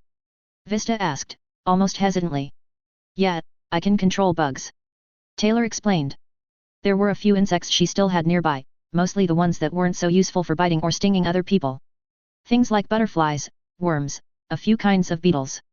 She called a few butterflies over, letting them land on her hand as she spoke. I just gathered up a bunch of spiders and made them spin as much web as they could. Learning how to weave it into cloth wasn't that hard once I figured out the basics. Apparently, it's supposed to be as strong as steel. Clock Blocker let out a low whistle. That is, impressive. He finally said. Impressive nothing, Vista interrupted, that's amazing. Do you think you could make stuff like that for other people? I bet the PRT would pay good money if you could make stuff like that for the troopers. I maybe. Taylor offered. I don't have a really big setup right now, it took me a few months just to make my costume. Oh. Yeah, I guess that makes sense. Vista's disappointment was visible, though she hid it pretty quickly. But, anyway. You said your coat used to belong to Courier Six? Have you, known him, for a while? The way she worded the question made it sound like she was grasping at straws for conversation topics, a feeling Taylor could sympathize with.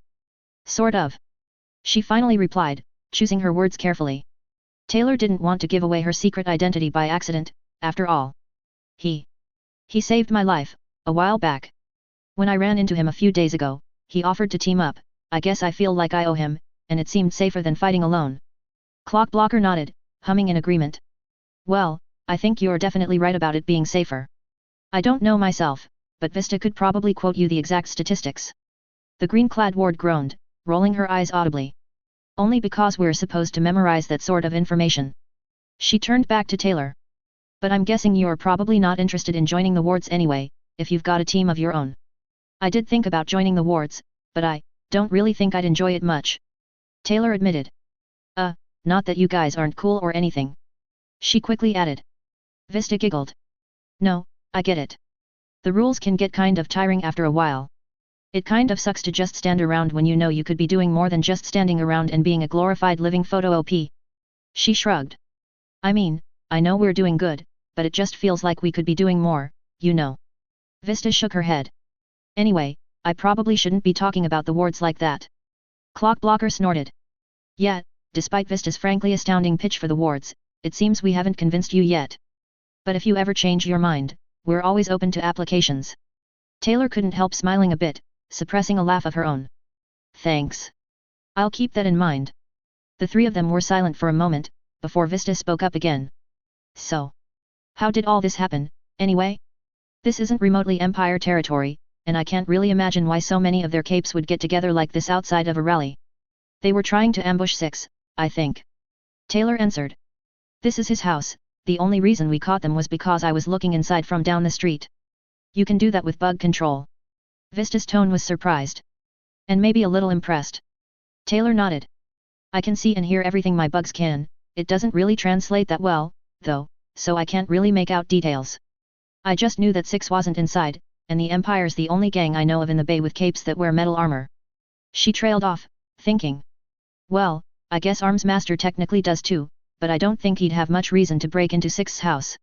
Yeah, Arms Master strikes me as more of a grand theft kinda guy, Clockblocker snickered. I mean, where do you think he got his bike from? Squealer's still sending us angry letters. They all shared a chuckle at that thought. So, how'd you actually beat them? Clockblocker finally asked. I mean, it was you and Courier Six against, what? At least 3 Empire capes? I see Alabaster and Crusader, and it's pretty obvious Kaiser was here, given, you know. He gestured at the iron wall bisecting a solid chunk of the front yard. It was 5 of them, total. Storm Tiger and Cricket are still inside. They were in really bad shape. Just the memory of both their broken bodies was enough to make Taylor cringe. Cricket had probably taken things the worst, while she hadn't lost any limbs, she'd been covered in burns and one of hands had looked more like ground beef than anything in a human body. She really hoped Six actually did know what he was doing. 5 capes. Vista's tone was incredulous, bordering on awestruck. Even for the best heroes, 2 versus 5 is really bad odds. How'd you do it? It was mostly Six, Taylor admitted quietly, I just distracted them for a few seconds with my swarm. They were too busy trying to get the bugs off to notice the grenade Six dropped at their feet. For a moment, nobody spoke. The entire yard was silent save for the sounds of PRT troopers doing their job, and the ticking over of the engine of the van the wards had taken shelter behind. Shit. Clockblocker finally said, his voice solemn. You pulled an ONI Lee on them. Are they still alive? I think. Storm Tiger lost an arm. Cricket looked bad. Taylor dug her fingers into her arms, trying to banish the mental image. Limbs bent at wrong angles, patches of skin charred almost black. The parts of her face that weren't covered by her mask were pockmarked with gashes and cuts. She was still breathing, but it was raspy and labored. Vista was visibly cringing. That can't have been fun to see. Taylor blinked.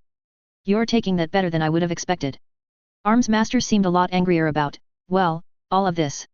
She gestured vaguely at the yard, and the ruined house behind it. Well, it's definitely not ideal, Vista admitted, but I think he's more angry because the Empire decided to attack so far into the territory that the PRT actively patrols. I'm pretty sure that's why they sent out so many troopers, on top of Arms Master and us. This is just about everyone we could send out on such short notice. Yeah, the PRT'll want to make sure we look like we're taking this seriously, even if it just means standing around looking official like this. Clock Blocker agreed, that the Empire even tried something like this is really bad, that they had all either run off or got taken out before any of us even got here won't help matters. And, just between us, the ward leaned in, one hand covering where his mouth would be and lowering his voice to a whisper, I don't think any sane person would blame you for what you and Six did, but one of the first things you learn in the wards is that there'll always be critics. Eventually, you just have to learn to tune them out. Vista made an unhappy, non-committal sound, her mouth contorted in a frown. Clock blockers, not entirely wrong, but there are laws for a reason. She admitted, though her words came out stilted, as though she didn't entirely believe what she was saying. Six is obviously skilled with his guns, but lethal force on anyone without a kill order is murky no matter how you frame it, especially if there are innocent people nearby. Well, Six wasn't trying to kill anyone. Taylor protested, even as the excuse rang hollow. He hadn't been trying to kill them, but he hadn't gone out of his way to prevent it, either. Hell, he'd said so explicitly. Could she have convinced him to go for a different plan? One that didn't risk lives as much as they had? Even if they were villains, Taylor didn't want more people killed, she especially didn't want their blood on her hands, no matter how much they deserved it. Nee, well, obviously that can't be helped sometimes, Clock Blocker agreed. Innocent people get tangled up in the middle of cape fights all the time, and the last thing the Protectorate wants is more people getting hurt because of collateral damage. He shrugged. I don't think either of us could really say whether you did the right thing, at least not from personal experience, but I do think it could have gone a lot worse than it did, so. He shrugged again, making an ambivalent grunt. Thankfully, the conversation took a lighter turn from there, and Taylor chatted with the wards for another few minutes, until Glory Girl returned with Panacea in tow. The three of them watched as the pair descended to the ground, and Taylor could only raise one eyebrow curiously as Panacea wriggled out of her sister's grip, letting herself fall the 2 or 3 feet to the ground even as Glory Girl let out a concerned shout. The two of them bickered for a moment, speaking too quietly for Taylor to hear, but whatever Glory Girl said didn't seem to satisfy Panacea, the healer scowling and turning away with a huff. As she stopped to crouch over Crusader, one hand pressed to a patch of exposed skin on his wrist, Glory Girl simply watched for a long moment.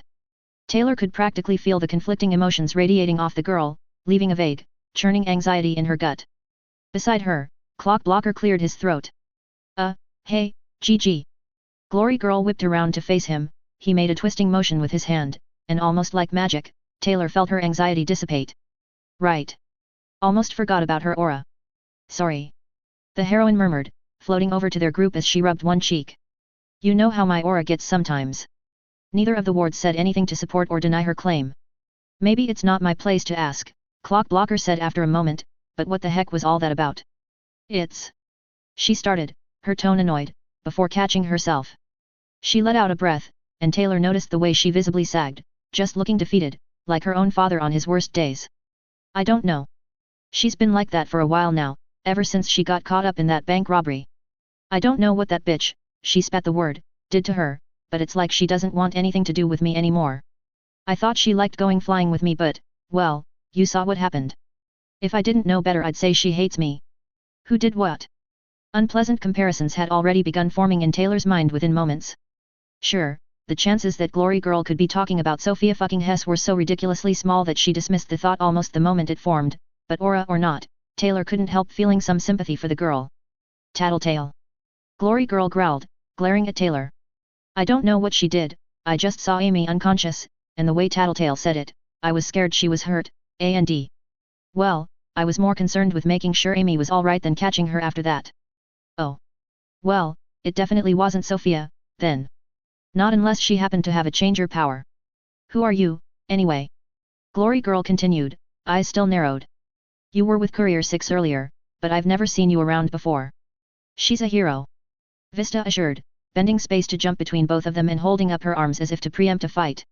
Her name's Cazador. Pausing, Glory Girl raised an eyebrow, giving Taylor a less than believing once-over.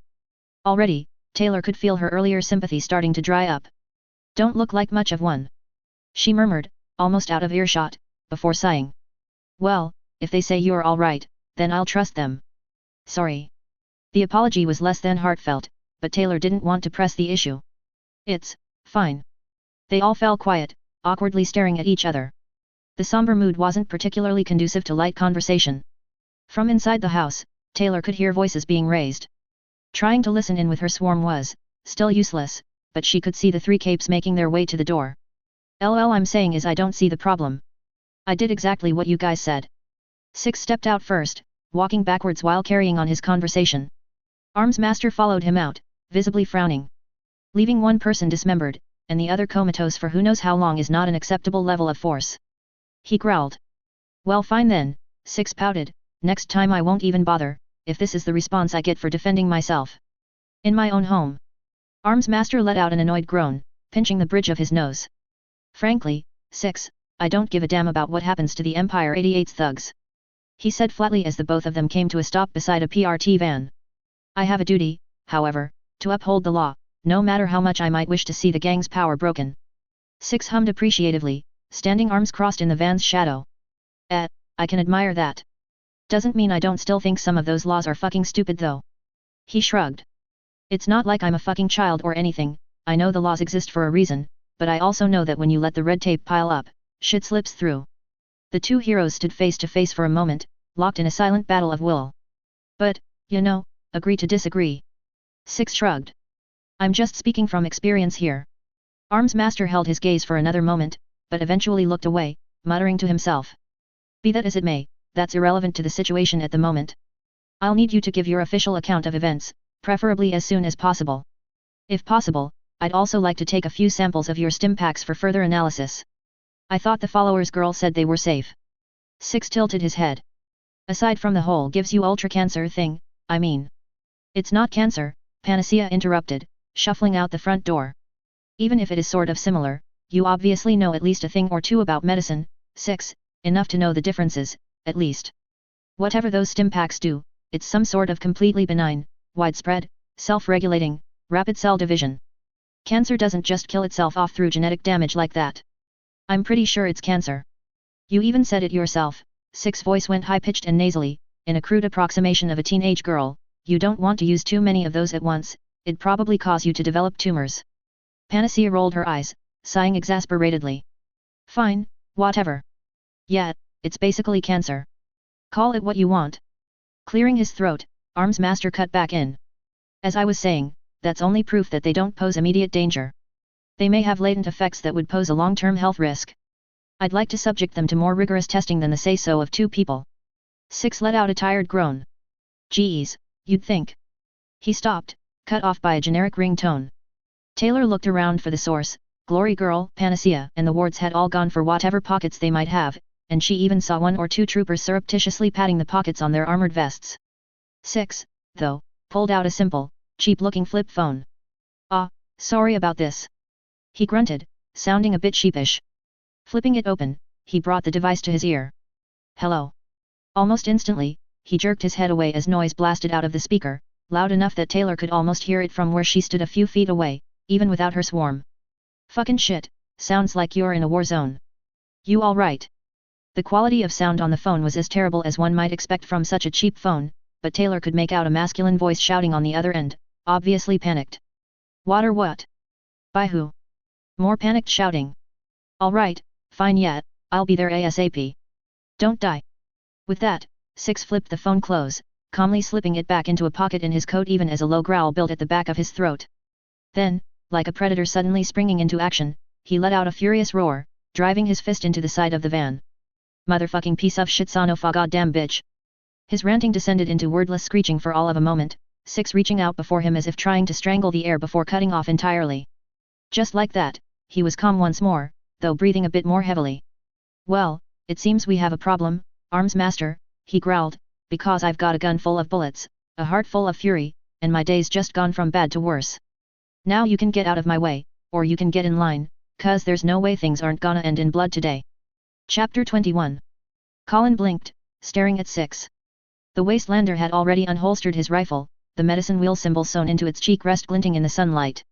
Colin didn't doubt that Six was both able and willing to make good on his threats, but he couldn't allow Six to go gallivanting off again. He held up a hand to stop Six, only to have it batted away. "I don't think you heard me." Six growled. "Move. Or get moved." Out of the corner of his eye, Colin could see both Glory Girl and Cazador tensing for a fight, even the wards looked on edge. He needed to defuse the situation, fast. Courier 6, stand down. He commanded, grabbing the man's shoulder to physically hold him in place. I may be able to call in Protectorate support to help you, but only if you stay within the bounds of the law. Even with the state you left Cricket and Storm Tiger in, what you've done here could still be justified as self-defense. All of that goes out the window if you go looking for trouble, though, especially if it ends with more people dead. 6 shrugged, shaking Colin's hand off with a surprising amount of force. You're assuming I'm that concerned about the law. 6 and Colin stared each other down as their standoff dragged on, each one practically daring the other to make the first move. Even Colin had to admit 6 had a certain presence, one that inspired awe. Nothing so powerful as a master effect, it was almost imperceptible compared to the likes of even Glory Girl's aura, but far from unnoticeable. 6 had the conviction, the certainty of action that one typically only saw in veteran, seasoned heroes, people like the Triumvirate, or the Guild's senior members, and that he often worked to instill in his own public image. He was familiar with the psychology behind it. People were naturally inclined to follow others who acted authoritatively, regardless of any actual power, but it was still novel to be on the receiving end like this. Colin wasn't some young recruit or panicked civilian, though, he was one of the archetypal heroes. Perhaps not on the level of dragon or hero, but among the best and greatest, regardless. He'd fought Endbringers, for God's sake, he wasn't about to be cowed by a scruffy gunslinger in weathered combat armor. Do you really want to make an enemy of the PRT, Courier 6? 6 was stock still, holding the standoff for another long moment. Finally, he let his shoulders fall with a put-upon sigh. Fine. If you're going to press this, then I won't say no to some backup, but if it comes down to them or me and mine, then I won't hesitate. His voice was terse. Clearly, Courier 6 was out of his element once laws and regulations came into play. We'll cross that bridge when we get to it, if it comes to that, Colin agreed. In the best possible scenario, we can resolve this without violence, but I'm not stupid enough to assume that's the likely outcome. At the very least, I want to know what we could be running into and plan for it. Who's in trouble, where, and with who? It's those Uber and lead guys I got working on my way home, you know where they hang out, 6 grumbled. Couldn't hear much, what with the fucking Great War going on in the background, but I think I heard him say they were being attacked by a bee? Or Lee? Something with an E. O-N-I Lee. Colin growled, mentally cursing. It's possible this could be a play by the ABB.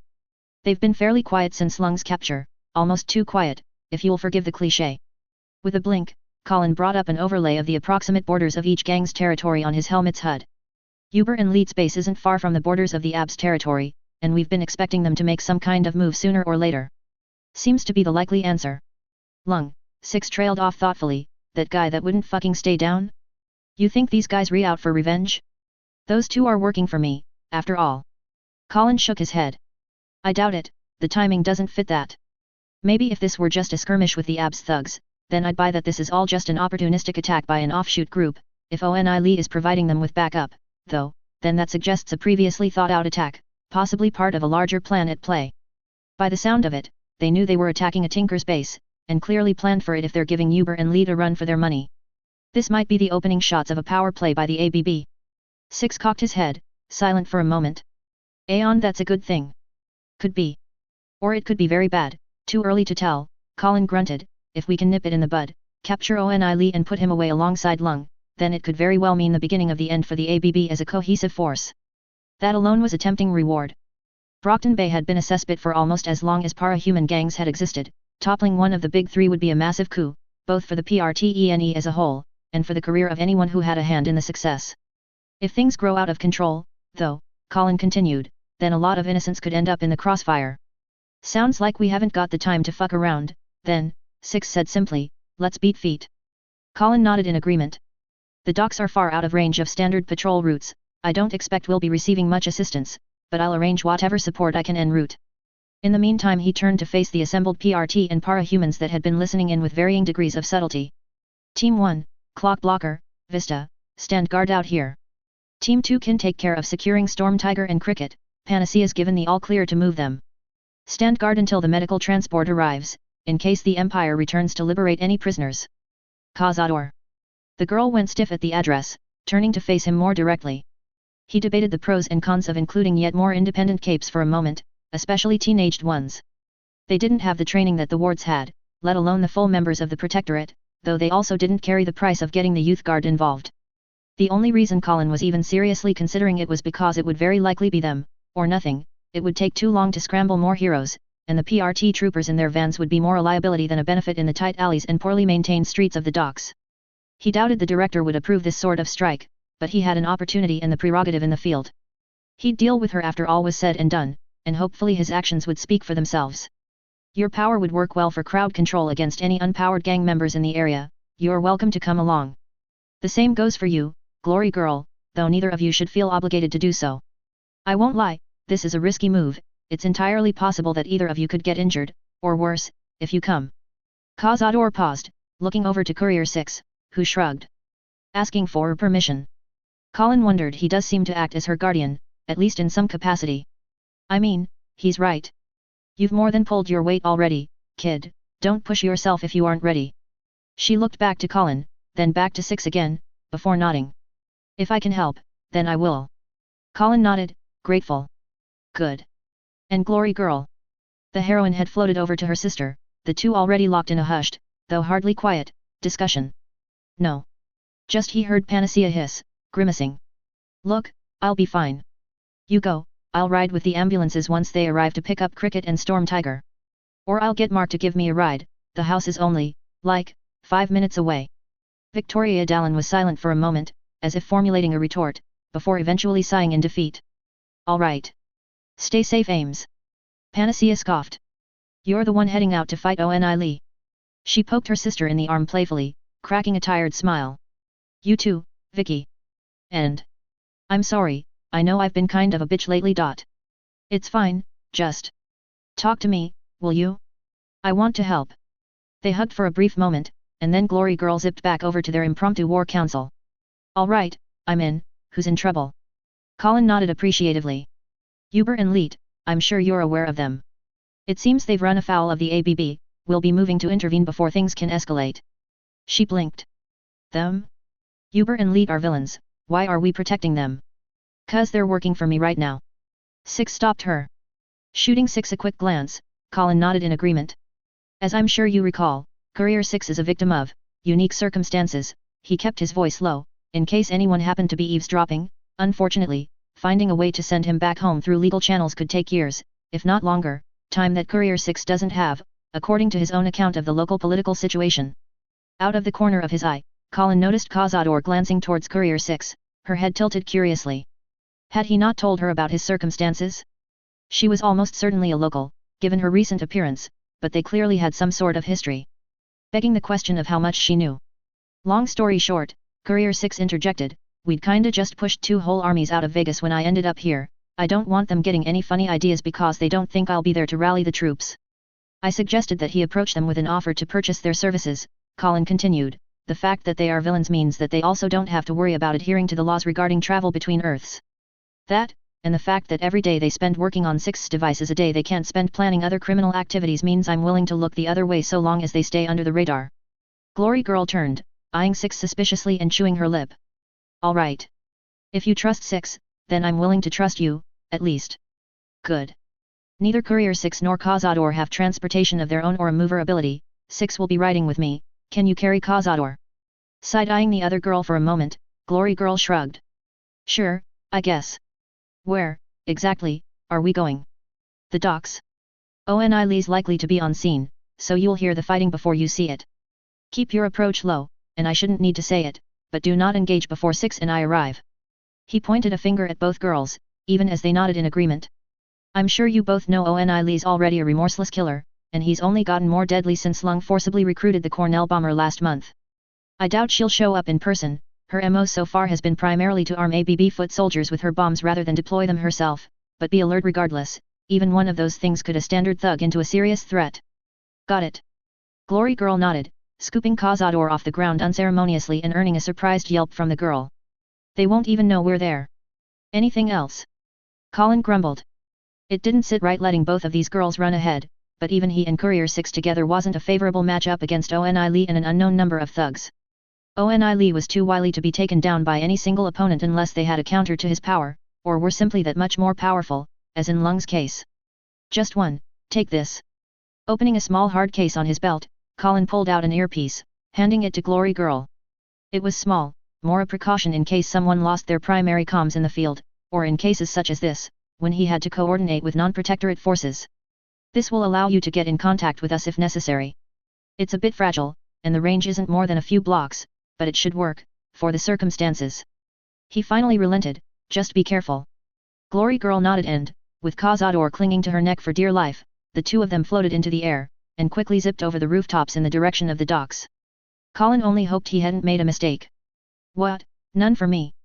Six murmured, watching the two disappear. I only have the one. Besides, I trust you to handle yourself more than I do two teenagers. Colin allowed himself a small smirk. Or am I mistaken? Fair, he heard Six chuckle, so, we've got the cavalry incoming, but by the looks of it, they're going to arrive before we do. Think we should do something about that, or just sit around scratching our asses? Colin sighed. I'm aware. We'll be going momentarily, and we'll still arrive long before if you had gone on foot. Before that, though. Six groaned. Before we leave. Colin continued, gritting his teeth. I need to know you won't simply attempt to kill everyone we come across. I've seen your arsenal, there must be some manner of non-lethal weapon you can use. Six let out another long, exaggerated groan. You're really twisting my arm here. I mean, I've got a few dozen beanbag shells for a 12-gauge, that work. It's acceptable, Colin relented, at the very least, anyone you shoot will be more likely to survive than not. Though it does bring up the question of why you weren't already using them. You mean, besides the fact that they're hard as hell to find? Six casually shot back, he had already slung his lever action over his shoulder, replacing it with a pump-action shotgun with furniture painted in a reedy yellow-green camouflage. People just don't fear beanbags. I mean, sure, they hurt, but threatening to put a dent in your skull just doesn't carry the same weight as threatening to paint the walls pink with grey matter, you know. As he spoke, Six began to load his weapon at a methodical, almost meditative pace, inserting a single shell and cycling the bolt before loading the rest of the tube. This might sound hard to believe, but I actually don't usually enjoy killing. Beating the shit out of deserving assholes, sure, that's my favorite hobby, but I kill 'cause some people just don't learn their lesson. Colin felt one eyebrow rising dubiously. Tilting his head, he stole a glance at the ruined house, before looking back to Six. You're right. He said simply, I do find that difficult to believe. Six blew a raspberry, and like that, whatever gravity their conversation had taken on was broken. Geesh, shoot me in the fucking head, why don't you? He murmured something mocking under his breath, slinging the shotgun over his other shoulder. All right, there. Is His Royal Highness pleased with my attire? Colin grunted an affirmative. It's acceptable. Better to be prepared before entering a combat zone. I was prepared, before somebody insisted I change tactics. Colin didn't bother to rebuke Six's complaint. As an independent hero, he was allowed to use whatever methods he preferred, within the bounds of the law, but the rules for joint PRT independent operations were a bit more complex. They demanded that for any independent hero to coordinate with Protectorate forces, they had to comply with Protectorate rules and regulations. Regulations that specifically forbid the use of excessive and lethal force unless authorized. The official reasoning was that PR would never allow Protectorate heroes to openly associate with violent, unsanctioned vigilantes, yet it went unspoken, but understood that rules in that vein were most often enforced as a means to put extra pressure on borderline or otherwise uncertain independents to simply join the Protectorate entirely.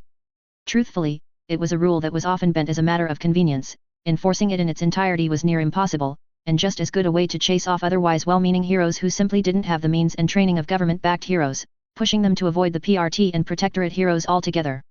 Colin himself wouldn't have normally pressed the issue, but he still had his own career to consider, and his duty as a hero beyond that. Excessive force was Six's go-to tactic, and curbing that would be, if nothing else, one less thing for Pigott to yell at him for when all was said and done, as he was sure she would. With a remote command, he activated his motorcycle's engine, the vehicle springing to life with a growl specifically chosen for both its ability to carry long distances and the instinctive avoidance reaction it incited in listeners, hiding the truth that the machine's TinkerTech motor actually made next to no sound at all. Mounting the bike, Colin glanced at Six, who simply stood silently a few feet away. Hey! You know, now that I think about it, I'd like to walk. Actually, he called out over the growl of the engine, I'm sure those guys'll be fine, right? Colin raised an eyebrow. It's at least 30 minutes to the docks from here on foot. More, depending on how fast you can run. Six let out a pained groan, but gave in. Singing one leg over the bike, Courier Six saddled up behind Colin, who let out an amused snort. A moment later, and he was revving up the engine, speeding off as Six frantically latched on for stability. Racing out of the tight corners of the housing development and onto the wider main roads, Colin opened a connection to headquarters. Console, Arms Master. I've received actionable intelligence that a group of ABB led by ONI Lee are currently engaging Uber and Lead in the docks area. Moving now to intervene alongside Courier 6, Glory Girl, and Cazador, but I'm requesting whatever backup is available, over. After a moment, a squawk of static came over the line. Console copies, Arms Master, wait 1. Almost unconsciously, Colin nodded in response, maneuvering his way through the evening rush hour as he did. Thankfully, the size and state of Brockton Bay meant that even at its worst, local traffic never held a candle to that of larger cities like Boston or New York, though it could still get pretty hairy. Arms Master, Console. Director Piggott wants to speak to you directly, over. Colin sighed. Seemed he'd be dealing with her regardless. Understood. Patch her through. The line clicked, silent for a moment, before the director's voice filtered through. Arms Master. Piggott spoke quietly, her voice calm and measured, but her tone carried a terseness that betrayed her true anger. Would you care to explain exactly what you think you're doing, and why, precisely, you felt it necessary to circumvent the chain of command? I made a judgment call, Director. Colin retorted. Courier 6 received a call from Uber and Lead requesting his help, and indicated his willingness to escalate to violence if we tried to stop him. Rather than risk endangering the wards, PRT personnel, and any civilians present, I offered assistance to Courier 6, so long as he could keep his actions within Protectorate regulations. He paused, swerving to thread the bike between two lanes of cars. ONI less is likely on scene. If this really is the ABB reaction we've been expecting since Lung's capture, then we could break the gang's power here and now, which is an opportunity that I felt justified immediate action. If only things were that easy. Were you at least able to take a statement regarding the initial incident? I can only assume, somehow, that you convinced him to change tactics. I was able to take an initial statement, yes, it corroborated with our current intelligence well enough that I believe it was truthful. It appears that the property does indeed belong to Courier 6, who was ambushed by several Empire 88 capes, however, he was able to detect them and formulate a counterattack. Colin swerved around a particularly thickly packed stretch of the street, jumping the curb for a brief moment. I was also able to convince him to switch from lethal ammunition to a shotgun loaded with less lethal beanbags, not unlike the kind used by Miss Militia. Given Courier 6's attitude, as well as his verbal complaints up to that point, I felt that pushing the matter any further would have been unproductive, at best. Piggott was silent for a moment, eventually letting out a quiet sigh. Fantastic. She grunted, her tone suggesting it was anything but. That means I won't have to answer as many questions about why I haven't had Courier 6 arrested yet, on top of all the questions I'll be fielding regarding how the Empire managed to launch an attack so far outside of their territory, not to mention, the questions about why PRT forces didn't arrive until after the fight was over. You do recall who's expected to clean up the aftermath of all this, don't you, Arms Master? Were he not hurtling down the streets at twice the posted limit, Colin would have closed his eyes in focus as he formulated a reply.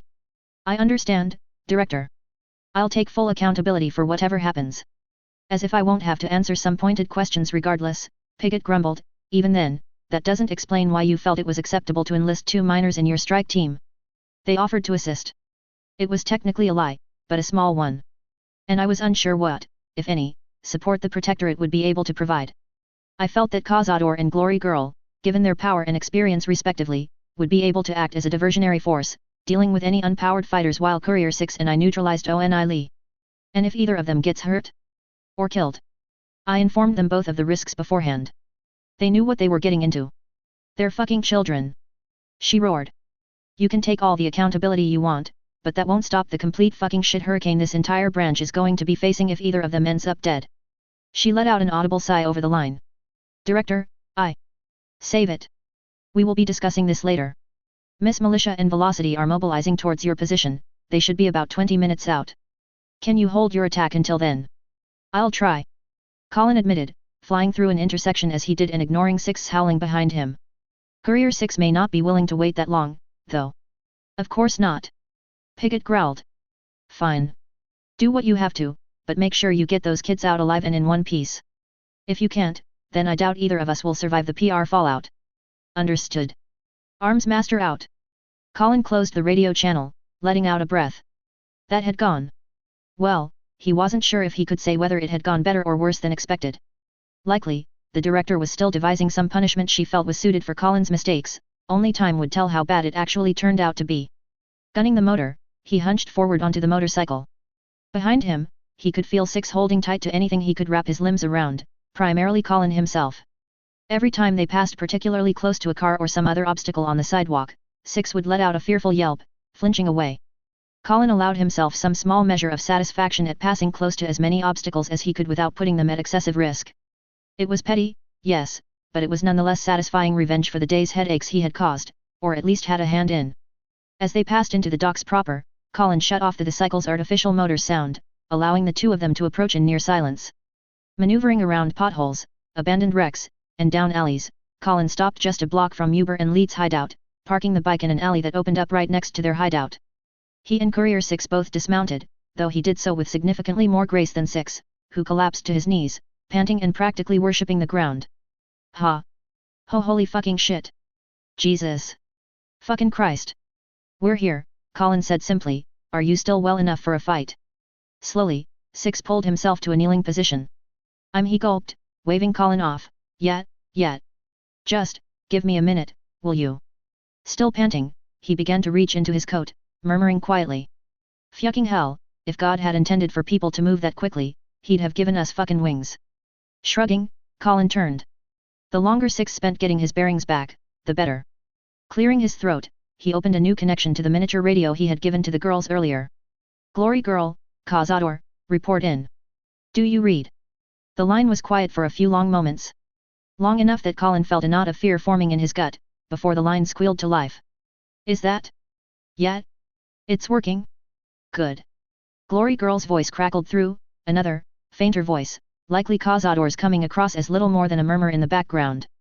We hear you, Arms Master, just had to figure out how to work this thing. We're ready when you are. Colin nodded, relieved. Good. Stay out of sight for now. Can you give any counts on numbers for the ABB? I think yet, Cazador says about 24 thugs outside, really just standing around outside one of the buildings, not doing much. Armed? Colin interrupted. A few, looks like. Pistols, a couple of them guarding the door have rifles. I think that's where Uber and Leet are. Lee's here too, he's been patrolling around that building, it looks like. Keeps jumping from roof to roof, Glory girl trailed off, continuing a moment later. We're staying out of sight like you said in one of the warehouses, found a window with a pretty good view of all the ABB guys. Cazador says there's a few more thugs inside, but it's hard to tell exactly. They're guarding a couple bodies. Are they dead? Mentally, Colin cursed the quality of the earpieces as the audio began to fizz out. They weren't Tinker Tech, and so their small size also meant that they couldn't transmit far, or very well at all. Oh, no. She says they're still breathing, just unconscious. That's probably Uber and Leet. With a small sigh of relief, Colin nodded. He didn't want to know the extent of what Courier Six would do, or try to do, in the event his ticket home ended up dead. Good. Courier 6 and I are just a couple blocks out. When we attack, we'll focus on fighting Lee. I want you and Cazador to focus on disabling the thugs. I'll give you the signal when we're in position. Got it. Cazador says she's got bugs on just about everyone outside, just give the word, and she'll have them all bite at once. Actually, is that going to be enough? They're just bugs, right? Seems kinda weak. Are they? Oh. Glory girl's voice took on a hushed, almost odd tone. Oh. Oh wow. Also, Yug. The line cut off as the girls began to chat quietly. Taking the brief chance to check Six's status, Colin had to double-take at the sight of Six sucking something out of a rubber tube poking out of a bottle like a straw, a lighter held up to a tinfoil heating element of some sort. What is that? What's what? In your mouth. Just a little something to steady my hands, don't worry. Six's tone was obviously intended to be reassuring, though for Colin it was anything but. Releasing the tube with a satisfied sigh, Six tossed the bottle to the side. Reaching back into his coat, he pulled out an entire handful of inhalers, injectors, bottles, tins, and more that he could only assume were drugs of all sorts.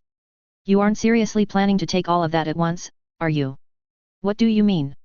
Six asked innocently, rolling a sleeve back and stabbing a small syringe directly into a vein on his inner arm, just below the elbow. There's no way that's safe. I know you know that's not safe. And why now?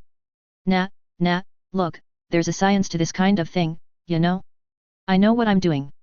Holding up a brown plastic bottle, Six shook it curiously. By the sound, it was maybe half full. Shrugging, he twisted the cap off, downing the entire bottle. Everyone knows that chems are more effective when you take a bunch at once. Six mumbled through the sound of crunching pills. As for why now? Well, we're going to be facing who knows how many guys at once, who we can't kill, and I don't know shit about how we might stack the odds in our favor here. All this is just a bit of insurance, no guts, no glory in all that, you know. Chuckling, Six went back dosing himself with likely lethal amounts of drugs. Colin could only boggle at the sight. Eventually, rolling his eyes, he pushed it out of his mind, keying the radio again. Glory girl, are you still there? Yeah, still here. Are we good to go? No. Not for a while, actually, I didn't have a chance to mention it, but Velocity and Miss Militia are incoming to support. Once they arrive, then we'll attack. Behind him, Colin heard Six rising to his feet, his back sliding against the wall as a few used syringes and bottles fell out of his lap. Really? All right then, guess I can't complain about that. Cazador's indistinct murmuring cut off Glory Girl's musing. What? What do you mean weird? Weird how? Audibly cracking his knuckles, Six let out a low laugh. Colin didn't bother to check on him, Six was an adult. He could take care of himself for a few minutes, at least. Colin almost found himself hoping that whatever it was that Six had dosed himself with would last until after Velocity and Miss Militia could arrive and clean things up, save for the prospect of fighting Oni Lee with one less pair of, admittedly effective, hands. What's the issue? Is there something we should be concerned about? Six shuffled about, chuckling to himself as Colin listened in intently. Maybe? Cazador says one of the thugs guarding Uber and Leet looks different. It's... I dunno. Do you think they're just wearing some kind of body armor? Maybe one of their lieutenants. Colin found his attention distracted from the girls by the distinct click-click of a shotgun being cycled, followed by a wild, near giggle of a laugh. Hello boys. Who's ready to meet their maker? He turned. At the end of the alley, Six stood, shotgun at the ready. Colin sprang forward, gut twisting into knots as the weapon boomed its 12-gauge warcry. Wait, Six. Racing to Six's side, Colin grabbed the man's shoulder, pulling him back into relative safety deeper into the alley, only to find Six's focus entirely on him. In the background, he could hear shouts, snippets of Asian languages and other cries of surprise. Death waits for no man. He said simply. Neither do I. With a sudden heave of effort, Six yanked himself free, sprinting out of the alley to face the entire mob of ABB thugs and laughing all the way. Shit. Colin cursed, keying the radio once more. They know we're here, now. Go. Chapter 22. It's him. Fucking Courier 6. He's her. The woman known to the public as Bakuda cursed as the radio cut off, the interruption coincided by the booming of a gun firing from outside. Motherfucking Courier 6. She growled. Sparing a glance over at Tweedledee and Tweedledumbass, the whole reason the ABB was here in the first place, she noticed the handful of goons she'd ordered to guard the unconscious capes shifting uneasily. They wouldn't speak out against her, she'd made sure of that. Regardless, Courier 6 had made something of a name for himself amongst the rank and file. He'd been the one to take Lung in, after all.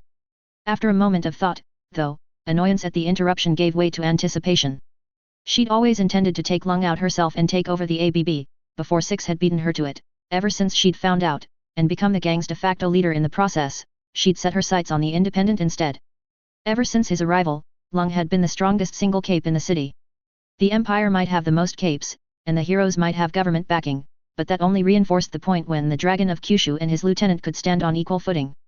People didn't fuck with Lung because he was hands down the strongest, but now that Courier 6 had beat him, people were doubting the veracity of that statement. If Bakuda could take him out, alongside her plans to put Lung on a leash like all the rest of the ABB, then she'd prove once and for all who the real top dog was. Once that was done, nobody would dare fuck with her. She'd teach that fat, tenured, bastard Williams. He'd just been looking to preserve his precious pass rate, and of course the little Asian girl needed to be taken down a peg. And fucking then, he had the balls to approach her and offer special consideration in exchange for favors, because obviously he wasn't getting any from his wife. Bakuda shot a glare at both the dumbasses and their guards, her mood already souring. Dumb and Dumber were starting to wake up now, she'd had to knock them out so they wouldn't squirm around during surgery. Using them as hostages would be a backup plan, there was no guarantee that Courier 6 wouldn't just shoot through them or some shit. How the hell did they get Courier 6 on their fucking payroll anyway? The one that wouldn't shut up, Leet, had boasted about how Courier 6 would be coming after she'd busted in their door, but she'd assumed, rightfully so, in her opinion, that he'd been full of shit. Switching channels on the radio, she keyed the mic. Lee, you see Courier 6 out there? The channel clicked once. That was a yes, then. Creepy mute asshole. At least he did what he was told. Take him down. Don't kill him though, he'll make a good conscript. The radio clicked twice. No. The fuck are you getting at, Lee? Don't think I won't. The radio squealed for a moment before a voice, shouting but faint, as though the source were far away, filtered through.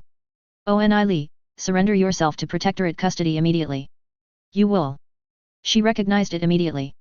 Fucking arms master. She hissed. When the hell did the Protectorate get involved?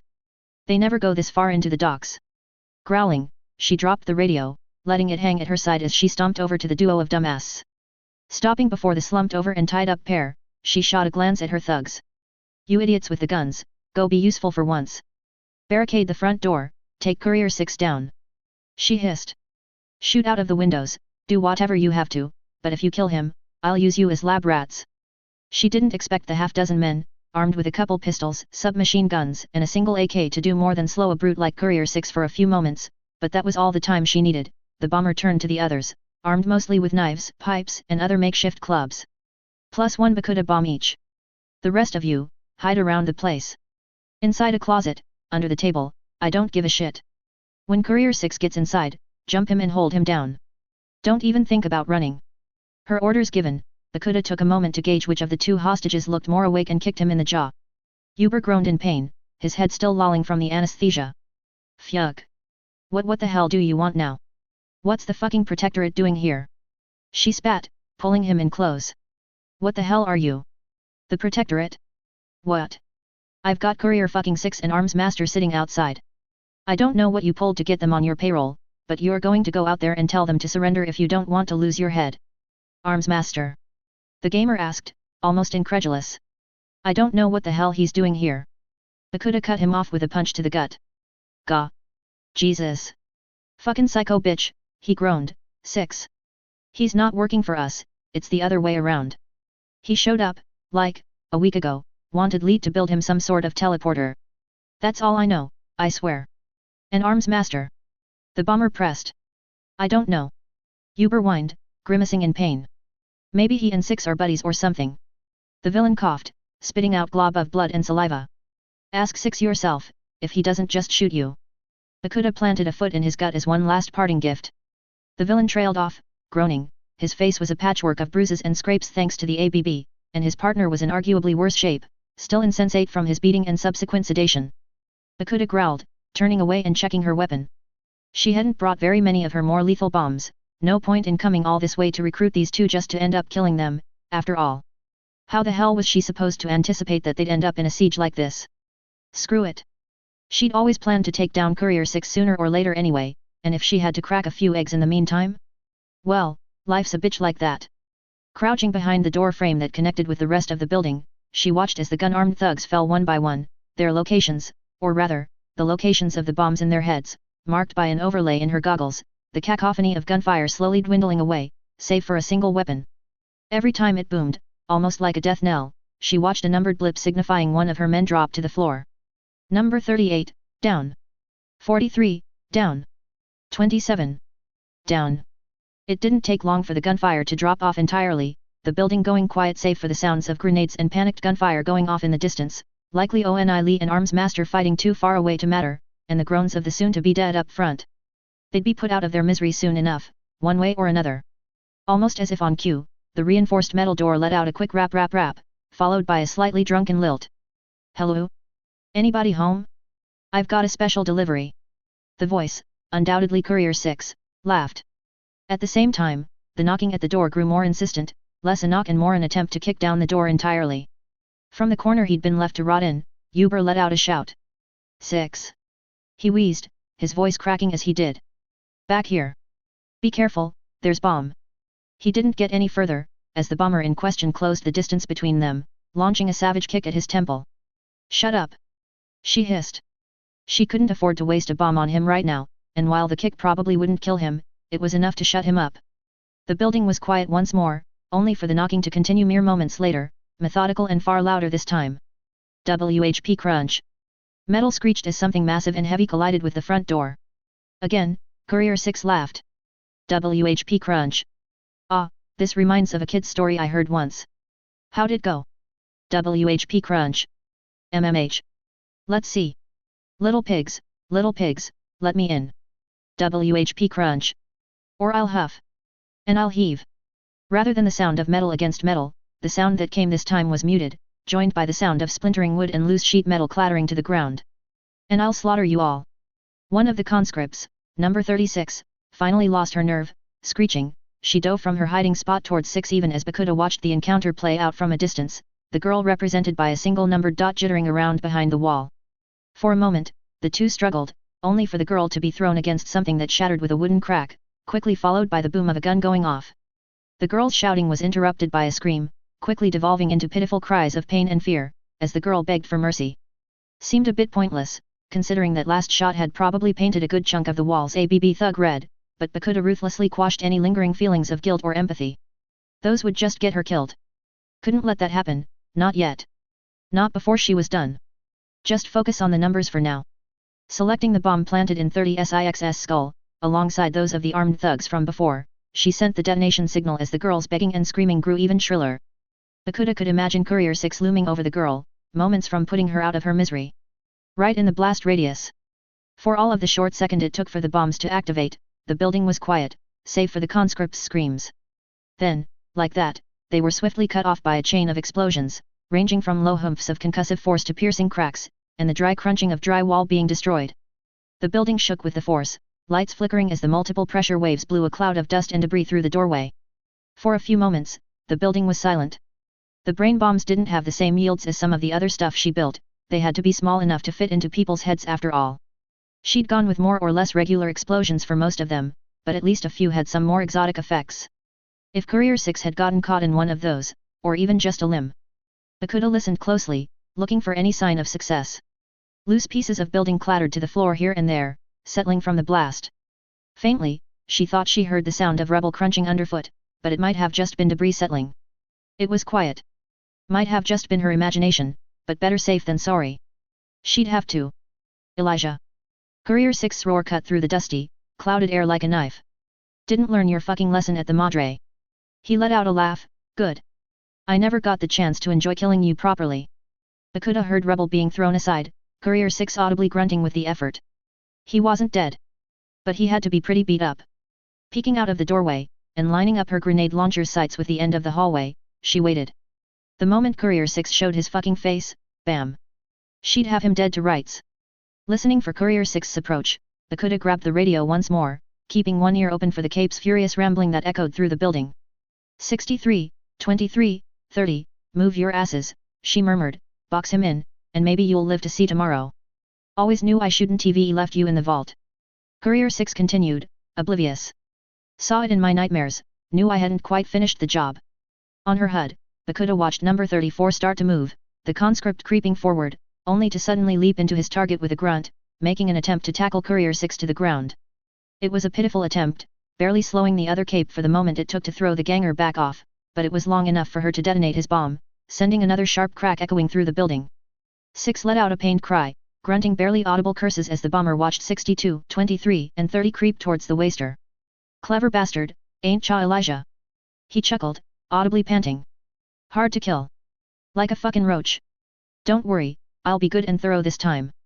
It was an interesting sort of pseudo-game they had going, neither she nor 6 knew exactly where the other was, separated as they were by so many walls, but she could guess where he was by the sound he made. She also had conscripts to hunt him down for her, which very firmly gave the advantage to her. Still grumbling and cursing quietly, 6 suddenly went very quiet. Through the HUD, Bakuda could see the 3 conscripts freeze. Idiots. They couldn't even ambush 6 when she'd practically served him up on a silver platter. Stay back. He ground out, voice low. Even from where she sat, Bakuda could hear him coughing and panting. The 3 blips representing the last 3 conscripts she had left in the building, all bunched up next to each other, quivered in hesitation. Cursing, Bakuda grabbed the radio. I've got my finger on the detonator for those bombs in your heads, she spat, if you can't stop him, I'll find someone else. 3 heads bobbed back and forth, the thugs weighing their options, but finally number 62 made a decision. His blip suddenly jerking forward, the man began to shout a war cry, only to be cut off by a single gunshot, higher and sharper than the booming report from before. An instant later, the air was thick with electrical crackling as his bomb went off, the sound not unlike a giant taser. In an instant, all 3 blips disappeared as the people carrying the bombs were caught in the blast. They didn't even have a chance to scream as they died, the only sound they made was the wooden thunking their bodies made slumping to the floor. Screw conscripting 6, if he died, he died. As long as he couldn't kill her. The building was silent as the roar of the last detonation faded, the air thick with dust and tension as Bakuda waited to see if Six had finally been done in, the bomber holding her breath almost unconsciously, in case the sound of her breath under her mask drowned out some sign of the cape's survival. As it turned out, she needn't have bothered. From down the hall, Six's voice echoed a howl of blind fury. Kill. The bomber could hear Six staggering around, growling and panting and seething more like a wounded animal than a person. Doors clattered and splintered as they were forced in, the sound slowly growing in volume as Six made his way to the back of the building. Making a snap decision, Bakuda opened her mouth. That all you got? She called out, voice modulator warping her words as she did. I thought Courier 6 was supposed to be some sort of badass. I'll rip out your fucking spine and strangle you with it. 6 roared by way of response. Still, it had the intended effect, as his search turned into a near beeline in her direction. It sounded like he was limping, going by the slow and uneven scrape-tap pattern of his footsteps, if nothing else.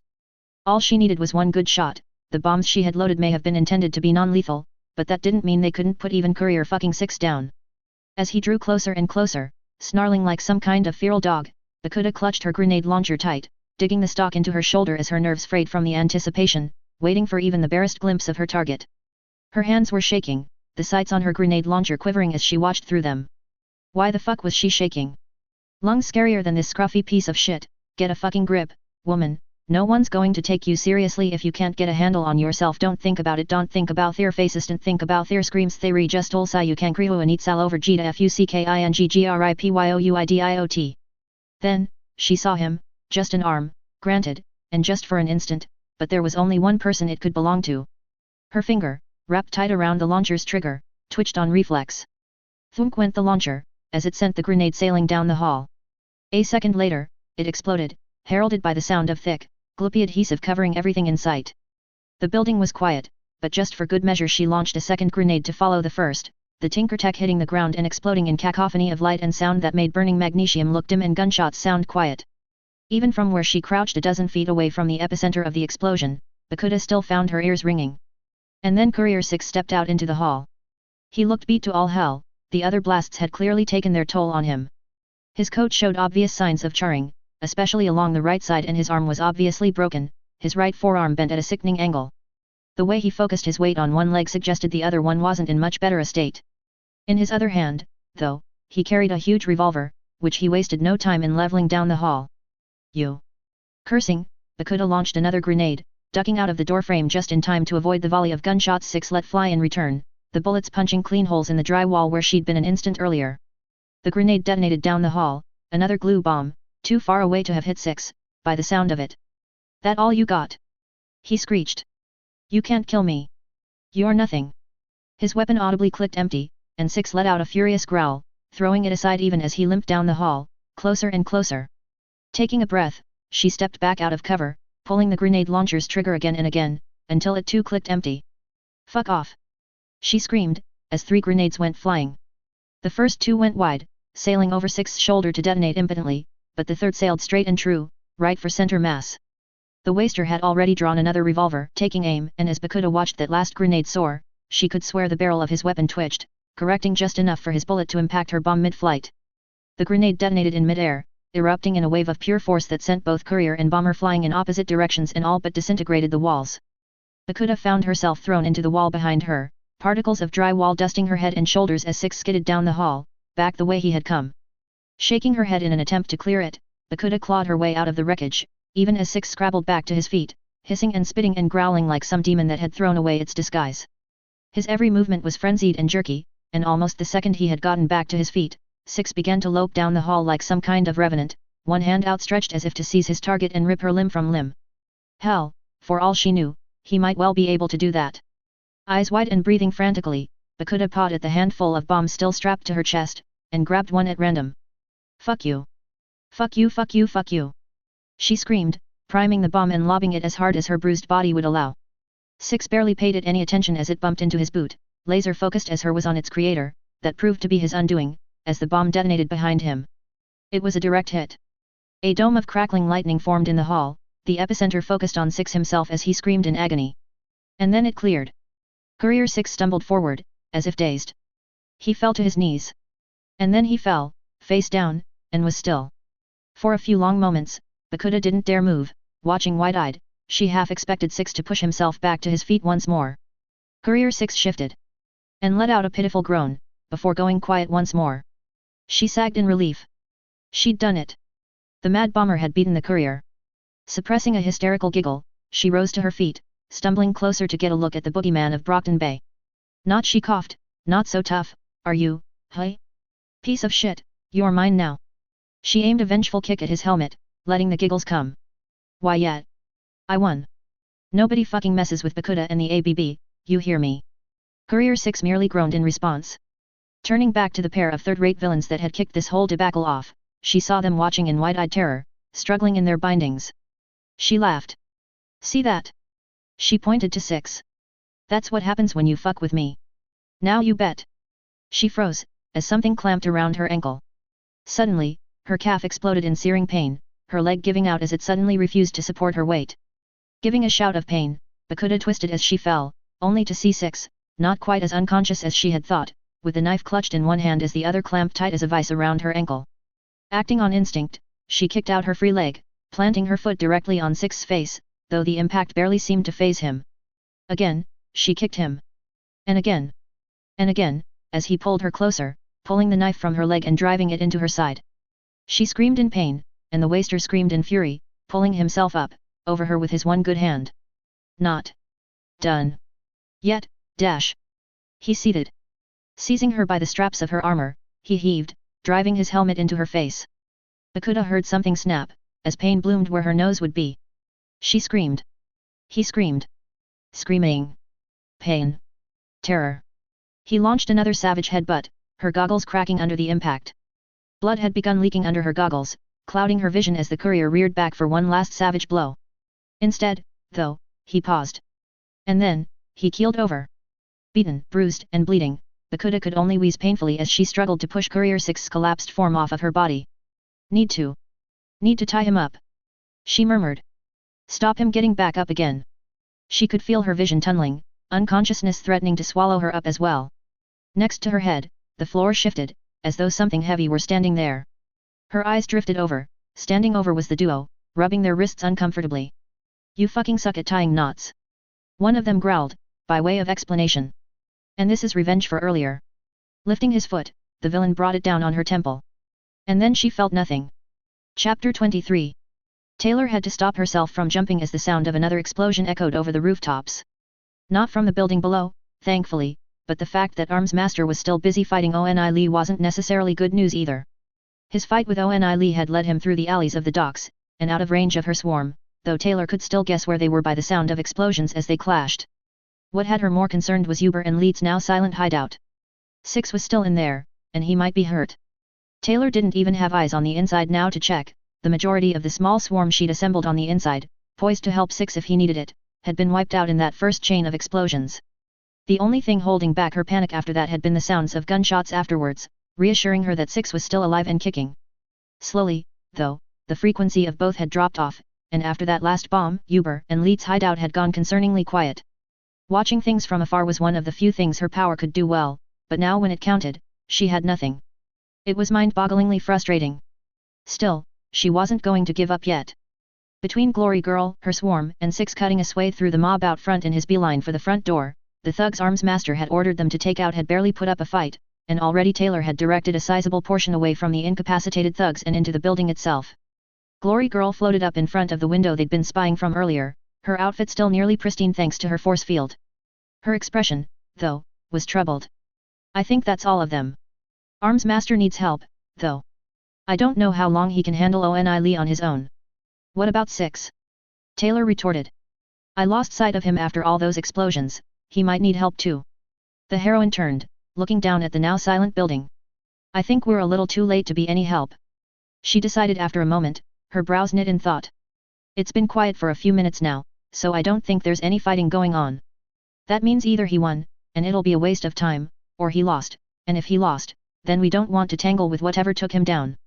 Something approaching indignation surged in Taylor's chest, even as her swarm crawled, buzzed, and skittered through any opening they could find into the building. She didn't want to just leave 6 alone if he was hurt. She pushed it down though, now wasn't the time for fighting.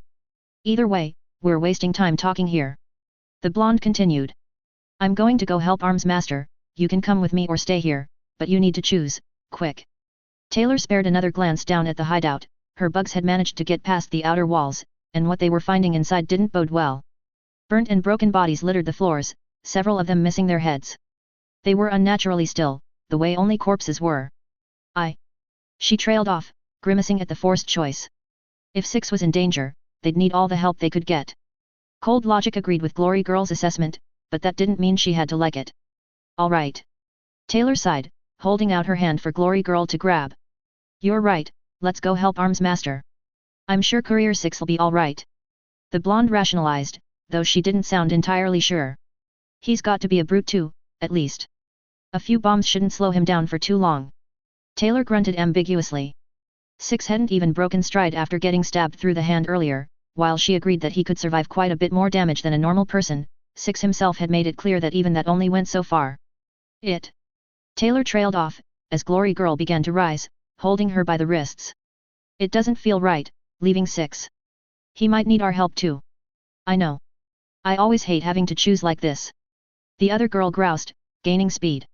One of the things Mom constantly drilled into my head when I first got my powers was that, in a crisis, you should focus on issues you know how to fix.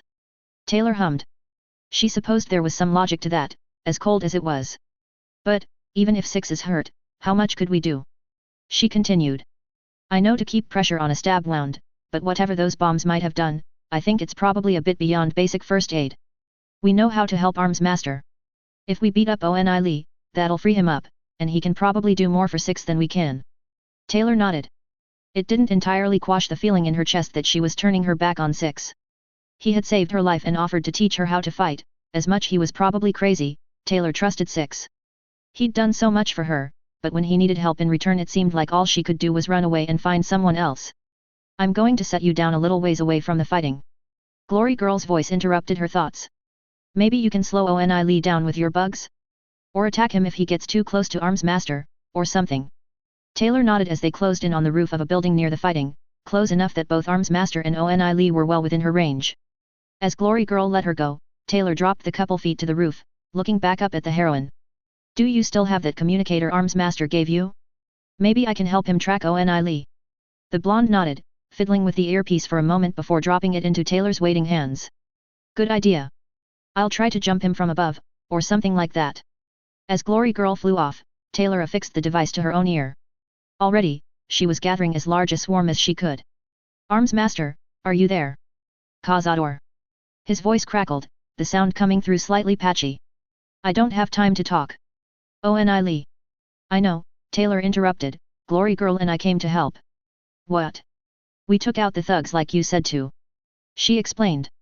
After Six ran inside the building, a bunch of bombs started going off. We weren't sure if Six was all right. After it went silent, Glory Girl said you probably needed help. I appreciate the thought, but the Protectorate leader grunted, as an explosion filled the line with hissing static. This is still too dangerous a fight for either of you. Protectorate reinforcements will be here in minutes. I can hold Lee off until then.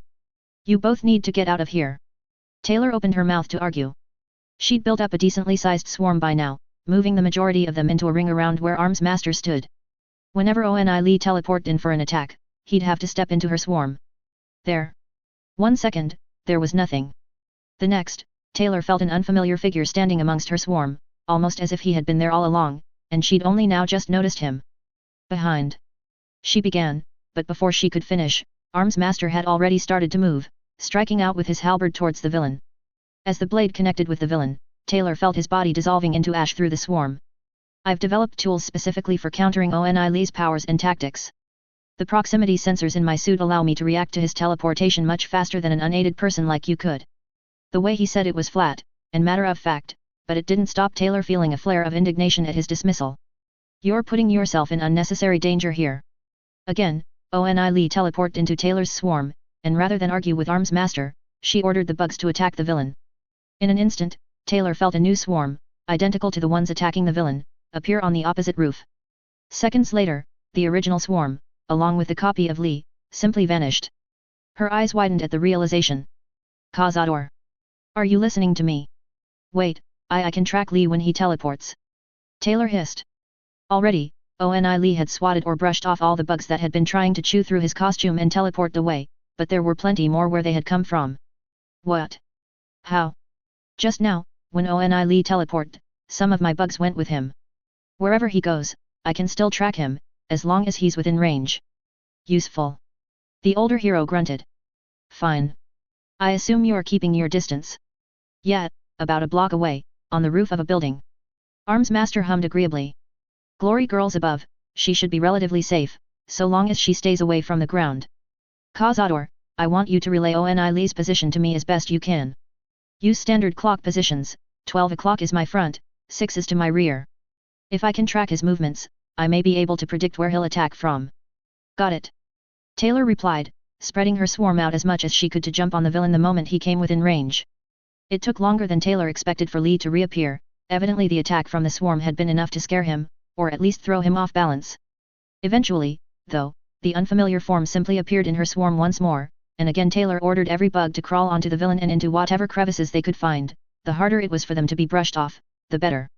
Again, Arms Master struck with his halberd, and again Oni Lee disappeared from the swarm, bugs in tow. As the villain reappeared, Taylor held her insects from biting him. Attacking with a handful of bugs wouldn't do more than slow him down for the moment it took to swat them, and then Taylor would be back at square one. He's on a rooftop, she relayed instead, at your 5 o'clock. Taylor watched through her swarm as Arms Master turned to face Lee. I see him. The radio crackled. Good work. Keep it up. Again, Lee and the bugs hitching a ride on his costume disappeared from Taylor's senses, and again they reappeared on a different rooftop. He just teleported again, he's at your 8 o'clock now. Grunting in confirmation, Arms Master turned to face the villain once more. He's trying to stay in my blind spots. The hero murmured. Likely hoping to take me out with a single strike. Before Taylor could reply, Oni Lee moved, turning his head to track something behind him. Through her swarm senses, Taylor could make out a figure flying in Lee's direction. It moved just an instant too slow to catch the villain, as both he and the bugs disappeared from her senses, an identical clone having materialized on a rooftop a few dozen feet away. Arms Master made an annoyed sound from where he was watching. Glory girl, damn it. Cazador, do you have a position on him? He's on the edge of my range, but yet, Taylor confirmed, he's a street over, at your 7? Between 7 and 8 o'clock. As Arms Master waved Glory girl over to him, Taylor kept an eye on Oni Lee, watching him jump, and jump, and jump again. It didn't stop her tracking him, save for a brief moment when he jumped outside of her range. Taylor had to quash an instant of panic as Lee and her bugs disappeared, without the simultaneous reappearance elsewhere in the same instant. Even as she tracked the villain, Taylor listened in as Arms Master formulated a plan. This fight's dragging on too long. We need to neutralize Oni Lee ASAP. He growled, just loud enough for Taylor to hear over the radio. Glory girl, when he comes back around, I want you to form a perimeter. Stay high and harass Oni Lee, try to corral towards the roof of the building on my left here, and cut him off if he tries to escape. Try to hit and run. Once he's close, I'll bait him into a close-range confrontation, while Cazador lands as many of her insects on him as she can. If she can disorient Lee for long enough with a large swarm, it should allow me to land a decisive blow. Got it. Yeah, Taylor nodded absently, as Glory girl echoed her sentiment. I think he's onto us, though. He keeps teleporting around randomly, like he's trying to evade something. He knows we have a way to track him. Is he aware of your bugs? Taylor hummed in the negative. Doesn't look like it. I've got them hidden away in his pockets and stuff. Then the plan stays the same. Glory girl, you know what to do. With that, the Protectorate leader turned to the building he had indicated, holding out his halberd and shooting a grappling hook from the head and securing it to a ledge. As he scaled the side of the building, Taylor trailed behind with as much of her swarm as she could, using the larger flyers to carry the insects that couldn't crawl or fly to the roof on their own.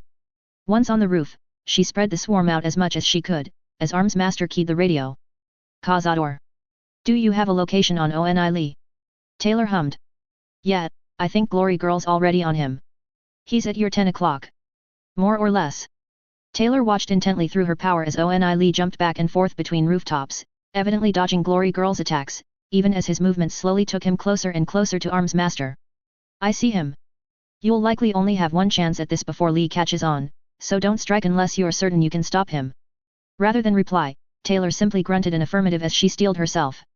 Her swarm was spread across the roof, ensuring she'd be able to land at least a couple on Oni Lee no matter where he went.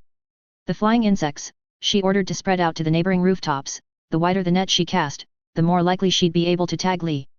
With her swarm primed to attack the instant they found a chance, Taylor watched Oni Lee jumping from roof to roof, zigzagging back and forth, but slowly moving in Armsmaster's direction.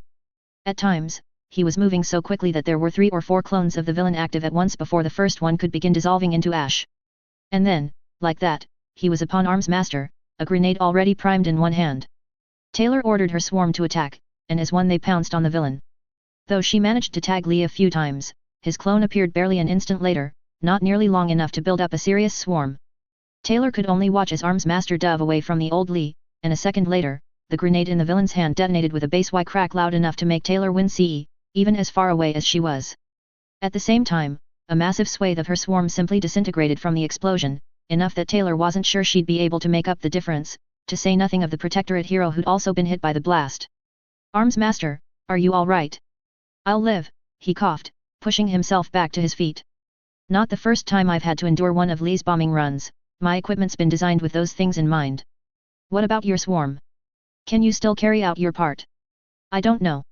She murmured, watching Lee dance around Glory Girl as she herded him back towards Armsmaster. He took out a lot of bugs with that explosion, I don't think I'll have enough to overwhelm him. Then you'll need to make do with what you have. Look for weak spots, uncovered areas of skin, or loose clothing. Bugs won't do much trying to bite through his costume. Nodding quietly and ordering her bugs to scour the villain's body for any such weak spots, Taylor considered the issue. Oni Lee's costume was pretty well sealed, the pants of his bodysuit had been tucked into his boots, and his gloves seemed to be sewn into the sleeves. She couldn't slip bugs underneath his clothes to attack him like she had with so many other thugs. His mask though. He still had to see out of it, and his mask didn't have lenses like hers did. It would have to work. All right, I've got an idea. Taylor finally said. Next time he comes around, I'll try to slow him down. As Armsmaster grunted in acknowledgement, Taylor ordered the swarm into action. Already, Lee was closing in on the hero's position, she only had seconds to act. When Lee raised one hand to brush off some of the bugs crawling over his chest, Taylor's gut clenched, fear rising that he might have sniffed out their plan. But nothing more came of it, and he continued teleporting from roof to roof. Taylor forced any confusion out of her mind, maybe Oni Lee was distracted by Glory Girl's attacks, or maybe he just didn't think the bugs were much of a threat. So long as the plan worked. There. The instant Taylor felt Oni Lee materialize near Armsmaster, she ordered the entirety of her swarm to charge the villain, guiding them towards the eyes of his mask. In a second, the twin eye holes were clogged with insects, wasps, roaches, flies and others all skittering and scrabbling to get into Lee's mask in order to cause whatever harm they possibly could. The effect was near instantaneous, the villain's free hand reflexively flying up to his face as he let out a cry of pain. That was all the distraction Armsmaster needed, as he swung his halberd in an arc just wide enough to hit Lee. Through her swarm sense, Taylor could see blood spurting from the huge gash across his chest, where Armsmaster's blade had cut right through his costume. As the villain bent double in pain and shock, Armsmaster continued his swing, releasing his grip on his halberd with one hand to grab a cylindrical object hanging from his thigh, and throwing it at Oni Lee's feet. The object burst open on impact, and quickly expanded into a growing mound as PRT standard issue containment foam billowed up and out from the point of impact. In seconds, the white gunk had engulfed his legs and was still growing as Lee pulled off his mask, tossing it away along with all of the bugs still crawling around on it. Immediately, Taylor seized the opportunity, and directed the remnants of her swarm to charge his exposed face. The teleporter frantically brushed at his face and eyes with his one free hand, knocking bugs loose even as more moved in to take their place and containment foam crawled up around his shoulders, but even a moment's opening was all he needed. Another Oni Lee appeared on a nearby roof. Then another, and another, his path forming a near beeline in his bid to escape. And like that, he was gone. The last Oni Lee disappeared from the range of Taylor's power, and did not return. Cazador, do you have a location on Oni Lee? He's out of my range. She finally informed, after a tense moment of waiting for the villain to reappear. I think he ran off. Armsmaster cursed, though Taylor could hear him breathing hard with exertion over the radio. Damn. Well, we likely won't be seeing him again soon, at least. The one hit I managed to get in didn't hit bone, but it'll need medical attention regardless. He was quiet for a moment, and Taylor heard him sigh over the radio. Good work, you and Glory Girl both. You said Courier 6 was in trouble. He might be. Taylor stuttered, as the rush of combat finally began to pass. I couldn't find him before we came to help, I don't know if he's alive or hurt or... Calm down, the Protectorate leader interrupted, his voice firm. If 6 is in trouble, you need to stay focused. Glory Girl will go pick you up, and we'll meet back in front of Uber and Leeds' hideout. We'll figure out what needs to be done and how to do it there. Swallowing and giving her head a shake to clear it, Taylor rose back to her feet. Armsmaster was right, she couldn't afford to panic now. All right. We'll be there. Off in the distance, she watched Armsmaster and Glory Girl talking for a moment before going their separate ways, Armsmaster rappelling back down to the street where his motorbike had apparently driven itself over to him as Glory Girl floated over to the roof where she had first dropped Taylor. The blonde didn't seem hurt, though she was covered in ash from Oni Lee's dissolving clones, giving her a pale, almost ghostly appearance. Taylor waved her over as she got close, giving the girl a nervous half-smile despite the fact that her mask prevented anyone seeing it. As Glory Girl landed, she took a second to shake her whole body, dislodging a small cloud of ash. Geez, I'm gonna owe a fortune in dry cleaning when this is all over, the heroine joked, drawing an amused snort out of Taylor. Anyway, let's get going. Armsmaster said Velocity should already be back at that warehouse, and Miss Militia should be there by the time we arrive. Below, Taylor could hear Armsmaster's motorcycle as it roared back in the direction they had first come from. Grabbing the Alexandria package's outstretched hand, the two of them took flight, arriving just in time to watch Armsmaster dismount next to a red-clad figure, as another motorcycle rumbled towards them a block away. Taylor and Glory Girl landed next to the heroes, just in time for the driver to reveal themselves as none other than Miss Militia. Ordinarily, Taylor might have been awestruck at the presence of so many local heroes, but as it was, she was too busy combing the building before them for a sign of Courier Six. Armsmaster, Miss Militia greeted, you look a little worse for wear. Is Oni Lee escaped? The hero grunted, I landed a few solid blows on him, but he's always been slippery. The heroine nodded, the green knife at her belt shifting between a sawed-off shotgun, a police baton, and back to its original knife form as she conversed with the others. Not to sound disappointed or anything, Velocity interrupted, but it seems like we're a bit late to the party. Armsmaster grunted ambiguously. Possibly. We don't know if the situation inside the building is contained or not. He turned to look at Taylor. Cazador, I assume you are trying to determine the situation there. Taylor hummed affirmatively, the bulk of her attention focused on scouring the building even as she did her best to ignore the bodies littering the floor. In the meantime, the hero continued, gesturing to the couple dozen incapacitated ABB soldiers littering the yard, these thugs still need to be properly secured. Oh boy. Babysitting duty. Velocity replied wryly, before zipping off to start restraining the scattered men and women. Taylor stopped paying attention to them as her swarm moved further into the building. There weren't any bodies back here, but the building itself looked like a war zone. A bunch of walls were just gone, splintered wood and pulverized drywall scattered everywhere, and scorch marks of every shape and size covered what was left. Turning her swarm's attention into a side room, the sight Taylor found had her sagging in relief. I found Six, he's alive. She sighed, not bothering to hide the relief in her voice.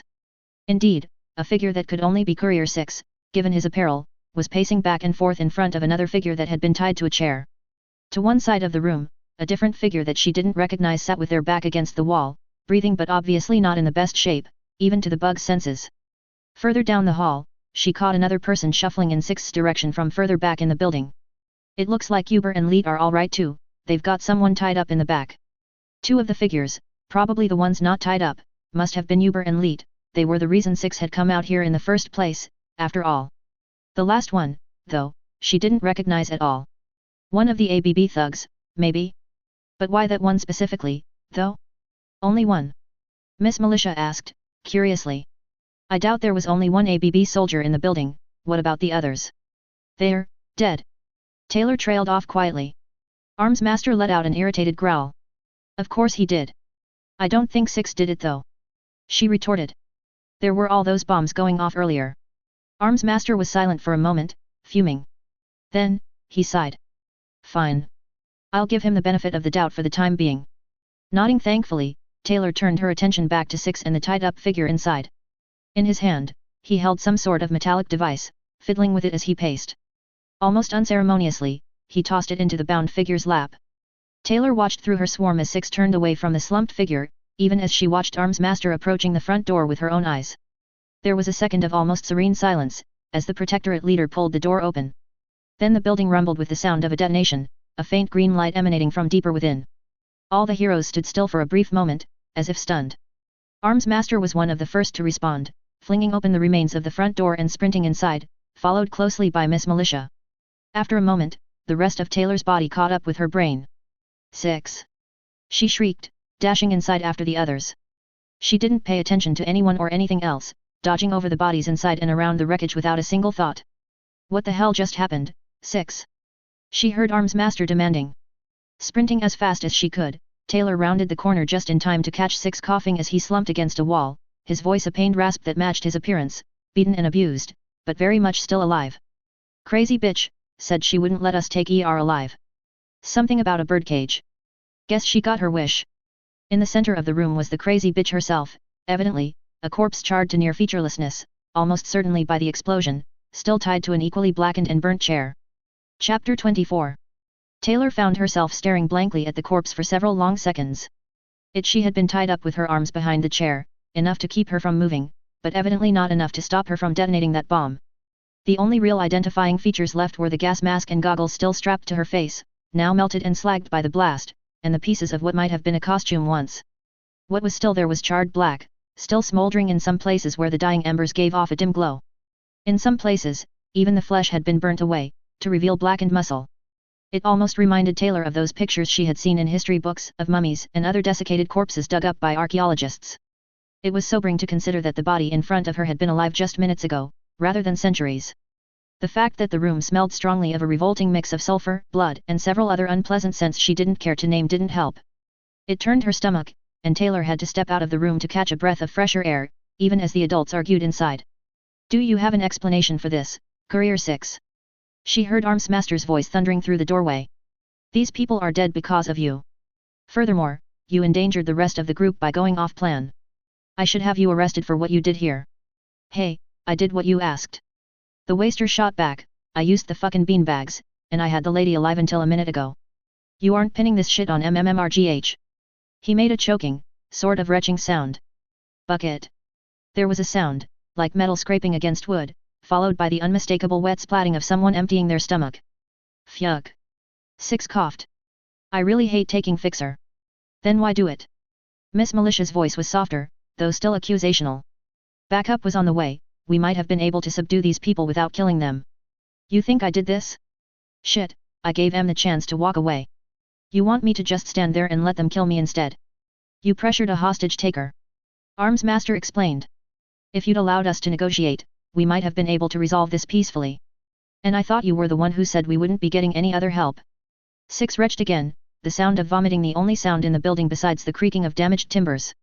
Down the hall, Taylor noticed a figure hobbling towards her from the back of the building, dressed in a t-shirt, shorts, and some sort of face mask, like something you'd use to play paintball.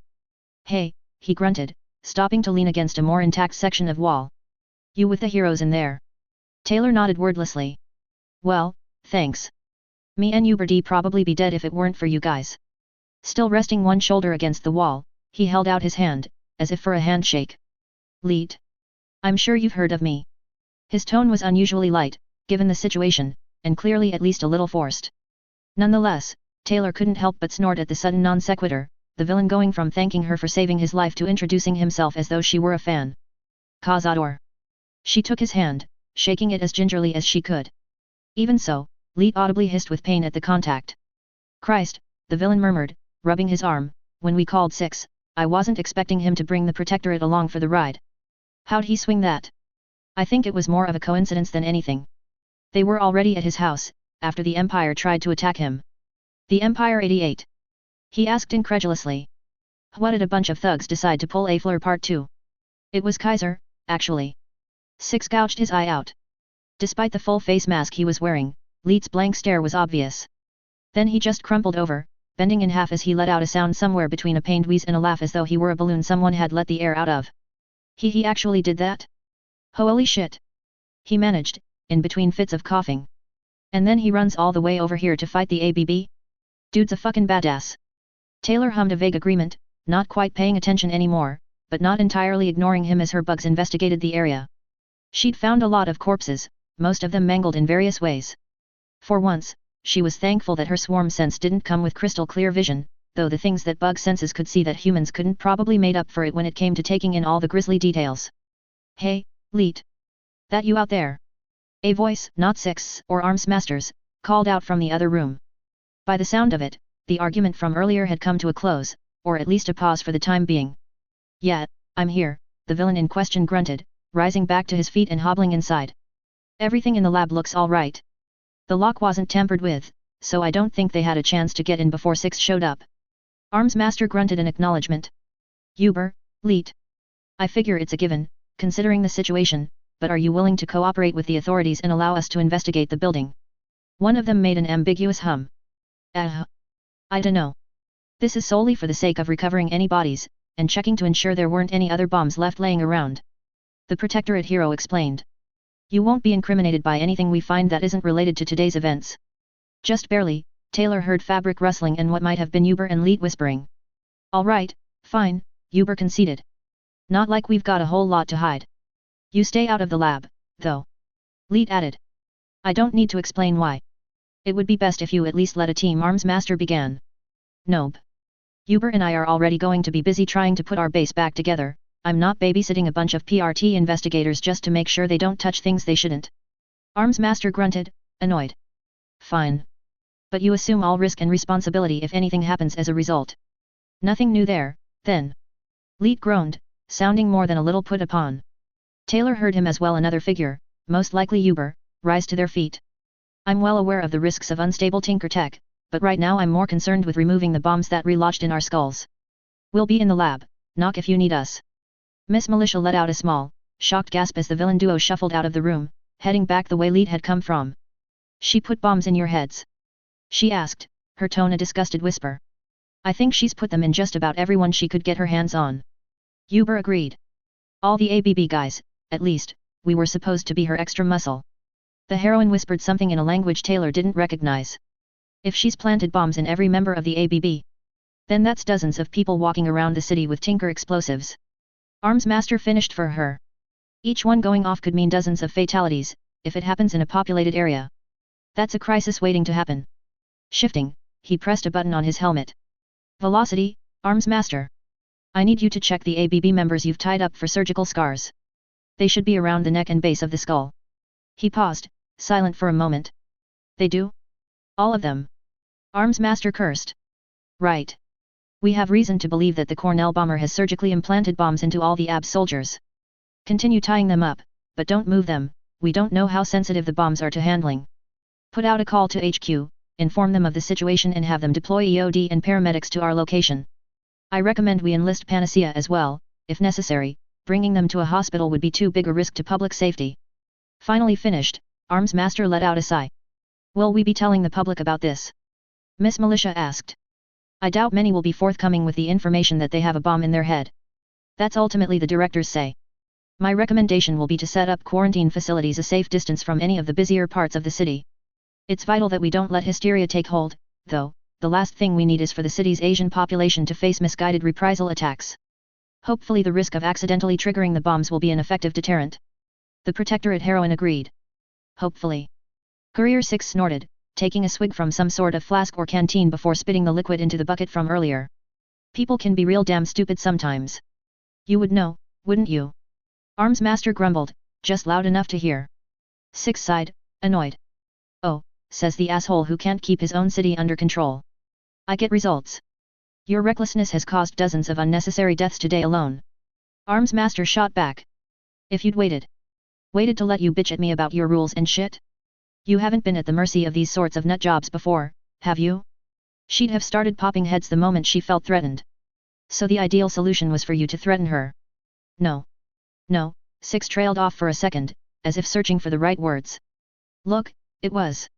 The plan was to make her think she could win. Arms Master started to speak, to give an objection, before he was cut off. Look, I dealt with a guy like this once, Elijah. Always used other people to do his dirty work, never gave anyone a chance to kill him because he never let them get close enough. I managed to get close enough to kill him because I made him think he thought he had the upper hand. And the end result of your plan is almost a dozen fatalities. Frankly, I have my doubts that this was your plan from the start, considering none of us knew the ABB was using suicide bombers when we arrived. Sounds like the folks outside survived. Six countered, pointedly ignoring the second point. More than would have if you'd cornered her. Or maybe they all would have survived. Miss Militia countered. And maybe we could have all sat around a fire and sang about spurs going jingle jangle. My guess? The moment she realized you had her surrounded, she starts popping heads until you let her go scot-free. Better to let her go than antagonize her into killing people. The heroine snapped. And let her kill 10 times that many when she comes back later. There was an audible pop, like a cork from a bottle, followed by the sloshing of liquid. You ever heard of the term acceptable losses before? Neither of the Protectorate members spoke for a moment, the only sound coming from the room being a faint gulping as Six chugged something that may very well have been alcoholic. Do you really have so little regard for human life, Courier 6? Miss Militia asked quietly. Hey, I have a ton of regard for human life. He grunted. That's why I ended things here, rather than let it get worse. People were going to die regardless, I made sure it wasn't more. Now, if you'll excuse me. The sound of rustling fabric marked the courier rising to his feet, and the floorboards creaked an unsteady tempo as he began limping towards the doorway. Don't think you are leaving so easily, Courier 6. Armsmaster commanded. You haven't given a formal testimony for any of what happened today, I'm still debating whether to arrest you for all of this. Pausing to lean against the doorframe with an audible effort, Six craned his neck to look back at the heroes. You really want to start a fight over this? Look, I was using beanbags like you told me to. Crazy bomber bitch starts using her men as courier homing grenades, and I took her down. Alive. Had her tied up nice and pretty, and alive. She decided that death was apparently better than whatever you guys do with her. End of story. Assuming that's even true, Armsmaster started, you'll need to give a more in-depth explanation than that, and we'll need to take the accounts of everyone else involved in this, clusterfuck. Yeah? Go do that then, I'll be back. Me and the boys had a talk before you all arrived. Considering the state of my place, I'll be staying here from now on, to make sure there's no more interruptions. Taking another step, Six reached out to Taylor, mumbling quietly. Kid, gimme a hand will ya? Almost numbly, Taylor complied, struggling to support Six's weight. Though she was just as tall, if not a little taller than he was, Six easily weighed several times more than she did. As she did, the hero's conversation whirled around in her mind alongside all the other events of the day, to say nothing of what she'd seen just minutes ago. She'd decided against speaking to the heroes about it for now.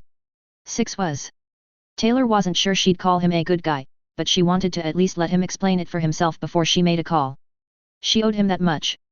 Look, all I want right now is to go back to my house, grab whatever shit I left there, get shit-faced, and then sleep for, 12 hours. Six continued, his tone now one of fatigued resignation. Can it just wait till my entire body doesn't feel numb? Please. Armsmaster sighed, sharp and low. Courier 6, I expect to see both you and Cazador at the PRT HQ no later than first thing tomorrow morning. His voice was terse. If Taylor were to guess, she'd say that Armsmaster sounded almost as tired as Six. Hell, even she felt fatigued, now that the adrenaline was wearing off. If you aren't there in a timely manner, I will personally hunt you down and throw you in a cell. Am I clear? Perfectly, boss. Six let out a chuckle that quickly devolved into a fit of coughing. Fine, then. You're free to go, we have more pressing matters to attend to at the moment. And Cazador. Taylor stopped, craning her neck to look back at Armsmaster. Good work out there. I'm not certain why you've decided to associate yourself with Courier 6, but if you ever decide to join with a legitimate hero group, I'm sure the PRT would be happy to have you. Taylor nodded silently, guiding Six forward as the two of them shuffled out of the building. They passed Velocity and Glory Girl with a quick nod of acknowledgement, but neither seemed particularly talkative, both their expressions a mix of shock and disgust as they guarded the fallen ABB thugs. Cutting through a nearby alley, the two of them stepped out onto the street. Suddenly, Taylor felt the weight on her shoulders from supporting Six drop off drastically, only to disappear completely as he rose back to full height with a stretch, obviously not as injured as he had appeared. Six. She gasped, you're all right. Yeah. He replied, waggling his hand back and forth. I mean, I honestly do feel like shit, I wasn't lying when I said my whole damn body feels numb, like I got hit with a giant cattle prod or something. I might have been exaggerating just a bit back there, though. I really don't need to deal with any more shit today. Taylor paused for a moment, blinking, as Six began to stroll off. You mean like how you exaggerated how that woman died? She didn't intend for it to come off as accusatory as it did, but there was really only one way to say it. Six stopped, obviously tense. Taking a deep breath he sighed. How much of it did you see? He didn't sound guilty, so much as slightly annoyed. I saw you toss something in her lap, and then it exploded. She didn't look awake, either. Six made a small nod, gesturing for her to follow. Right. And then, I'll see if I can explain. Silently, Taylor half jogged up to Six, matching his pace once she'd caught up. For a few moments, they were silent. All right, so. He began, cutting himself off. Imagine someone you respect. I dunno, one of your big, important heroes. One of the ones who you just, never believe that they'd do something evil. Like Alexandria. Taylor replied, speaking the first name to come to her mind. Sure, that works. So, Imagine you find out, somehow, that this Alexandria is doing some, really evil shit. I'm talking real unforgivable stuff. Alright. And so, you're the only one who knows. Even if you told everybody else, they'd never believe you, 'cause this is Alexandra or whatever her name is. Only you can stop her, but if you do that, everyone's going to blame you, because they still think that person's a hero. Okay. So, if you were in that situation, would you do it? Six finished. Even though it's the right thing, no one would ever know. They'd all hate you, and probably want you dead. They'd bitch at how you should have followed certain rules or you broke the law or whatever, and that you should have brought the evidence to the authorities even though that wouldn't have actually convinced anyone to stop her. But you know that if you hadn't, good people would have suffered. So, would you do it? Taylor didn't reply. Six's question wasn't a simple one, leaving aside the absurdity of it. She supposed it didn't necessarily have to be Alexandria in the question, it could be the president, or another hero, like Dragon. But she was pretty sure she understood the point Six was trying to make. Was it better to follow the rules, or break them to help people? That was a simpler question to answer, but still not one she could answer easily. Her first thoughts were along the line of obviously heroes don't break the law, and being a hero was still what she wanted to do with her powers, but her gut reaction was to think of Winslow, of Blackwell, who manipulated the rules just to protect the popular girls and the school track star, or the trio who constantly pushed the boundaries of what they could get away with, or even people like the enforcers on the boardwalk. What they did was legal, but it was a bit of an unspoken fact that they tended to get a bit overzealous with chasing off homeless people and harassing anyone who didn't look like they belonged there. Chances were, none of them, or anyone else who manipulated the rules like that, would ever see justice for the things they'd done. So, was it right to break the law to deliver justice? I guess I see what you're saying. Taylor finally admitted, looking up from her thoughts only to realize that they'd nearly reached Six's house. Peripherally, she'd noticed more than a few people through her swarm sense, watching she and Six as they walked through the city. There had been quite a few gawkers, and a handful had pulled out phones and cameras to snap pictures, but Six's general appearance seemed to have scared anyone away from actually approaching them. But the PRT could have arrested her, and you still killed her. Six let out a small, sort of fatigued sigh. Look. He turned to face Taylor, staring her down. There's more to it than that, and I'd love to tell you everything. But tomorrow, you and I are gonna be talking to those PRT folks about what happened today, and I doubt they're going to be sunshine and rainbows about it. So you don't trust me not to tell them? Taylor shot back, indignation rising in her chest. Trust? Six snorted, fuck, kid, I trust you with my life. You've more than earned that much in my book. But I don't trust them. Nobody follows inconvenient rules if they can get away with it, I'm just honest about it. There's no way of knowing they won't bust out some dirty tricks to make you talk. If that happens, then what you don't know can't hurt us. They came to a stop in front of Six's house, the authorities having already departed, and left only the police tape crisscrossing the front doorway and muddy tire tracks across the front lawn as traces that they had been there. Now, the building just looked like another derelict lining the streets, even if it stood out a bit more than most abandoned buildings thanks to the well-kept lawn and pristine houses flanking it. I've got an idea for how we might be able to turn it all to our advantage, but I'm still working on it. I'll tell you soon, but for now it's best you don't know. Six finally said, after a moment of silence. Thanks for your help today, kid. Really? You did a hell of a lot of good work out there. Taylor nodded again. Six's words still stung, even if what he said about the PRT was true, it wasn't like she wouldn't be able to handle it. It wasn't like they could threaten to kill her or her father like the gangs. Thanks. I just need to grab my bag, left it here earlier. She'd have to find somewhere to change on her way home. She didn't want to leave Six's house in civilian clothes, and neither did she want to arrive at home in costume, both to protect her identity, and make sure Dad didn't happen to see her in costume. Peeking through the gate in the backyard, she found the backpack where she'd left it, leaning against the fence panels. Hopefully Dad's working late, she murmured with just a pinch of humor as she passed Six on her way out. He might have questions if he catches me before I can take a shower. I'm sure he'll understand, Six snorted, fightin' bad guys is dirty business. Literally. Yeah. Taylor agreed half-heartedly, unpleasant pressure building in her chest at the thought of his reaction if he found out anything of what she'd done today. He'd go ballistic. Probably ground her for life for good measure, to say nothing of how he might react towards Six for his part in it all. He won't get mad when you tell him what happened, right? Six suddenly asked. No. The pressure kept building, guilt and fear eating away at her. You sure? I mean, this was all kinda above and beyond the usual, even for me. And he struck me as the warrior type. I mean, yeah, I guess. I don't mind tagging along, kid. Really, it's the least I can do. No. I haven't. Taylor snapped, the dam finally breaking. She froze as she realized her mistake, only an instant too late. Then, she sighed, not sure if she was annoyed with Six, or herself. I haven't told him. For a moment, Six just stared at her. Haven't told him what, exactly? That I've been teaching you how to take care of yourself? Seems like that's the kind of thing he'd like. No. I haven't told him about. She threw her hands up, exasperated. Anything? Getting powers? Being a cape? He doesn't know about any of it, and I don't want him to know. Not now. Taylor stormed through the shattered doorway, and out of Six's ruined house, ignoring his shouts behind her. Six was maybe the first person to give a shit about Taylor in what felt like forever. Of course he had to start prying. It felt like some kind of cruel joke. She was tired, and her head hurt, and she just wanted. A hand closed around her shoulder. Taylor tried to yank it away, but Six's grip held firm as he forced her to turn and face him. Fucking Christ, kid, will you just listen? Or do I gotta smack some sense into you? Six growled, his free hand raised threateningly. Look, you don't want to tell him? Sure, it's your choice. I think it's a stupid idea, but whatever. Taylor glared at him, but didn't stop him. I told you I had your back, and that includes telling you when I think you're doing something stupid. Slowly, Six began to relax as he talked.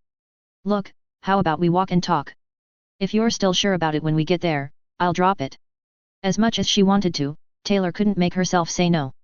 She just huffed and kept walking, Six tromping along behind her. He doesn't need to know. She groused. And I don't need to wear this helmet 24/7, but it makes me a lot more comfortable than not wearing it. Taylor shot a glance at Six. What? He shrugged. If you'd gone through what I have, you'd be paranoid about keeping your head safe too. Shoot me. She rolled her eyes. I don't want him to worry. Taylor continued a moment later. Dad. He's got so much on his plate already, he doesn't need worrying about me fighting capes on top of it.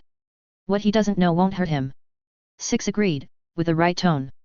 Taylor hummed ambiguously. Except it will. Six continued.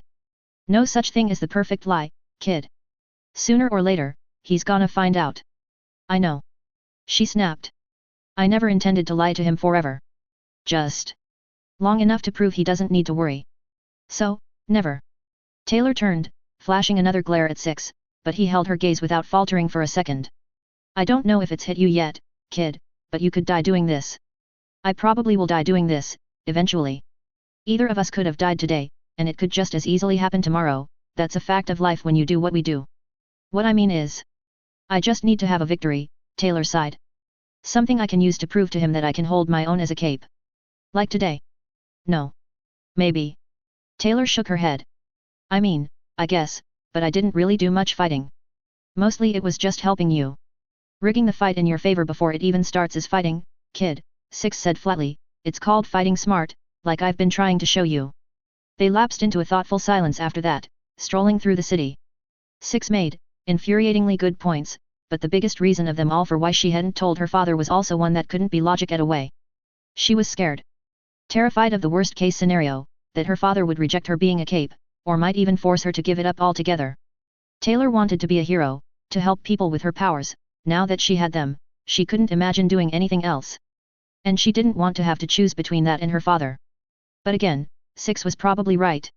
It was a matter of when, not if he found out, and maybe if she came clean and told Dad about it, then he might take it better than finding it out another way. She'd always intended to tell him eventually, just not so soon.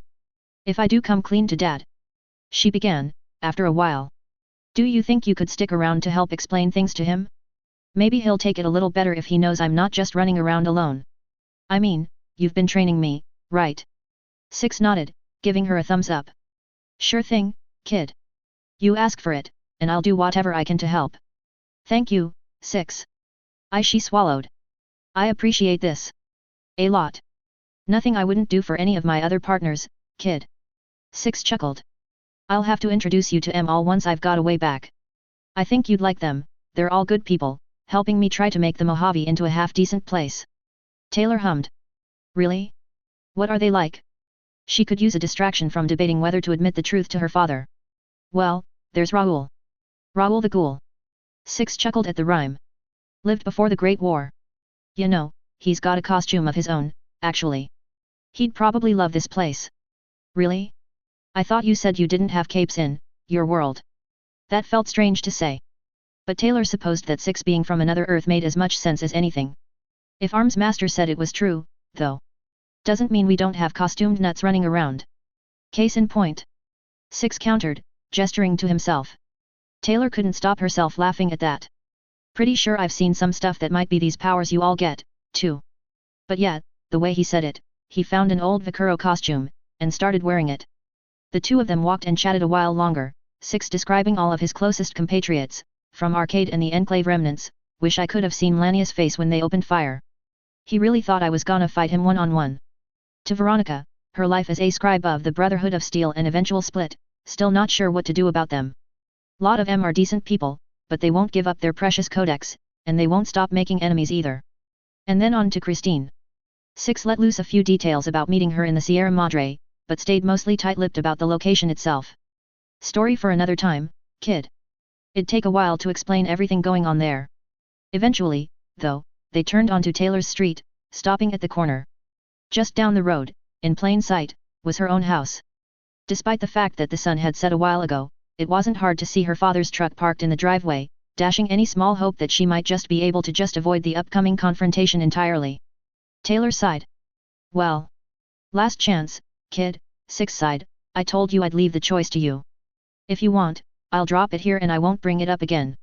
Taylor looked up to Six, then back down the street, at her father's truck. You'll help me explain. I'll stick with you to hell and back, kid. He patted her shoulder reassuringly. Far as I'm concerned, your family. I'll be here. Letting out a breath, Taylor nodded. All right. Let's go in through the back, then. I don't want anybody to see us walking up to the front door. Lead the way, then. With that, Taylor crossed the street, cutting into and across the neighbors' backyards as she made her way home with Six following right behind. Though she hadn't gathered up a true swarm, there were plenty of insects no matter where you went, and she used them to ensure there was no one in the area that could spot her. Creeping up to the back door, Taylor paused, one hand wrapped around the handle.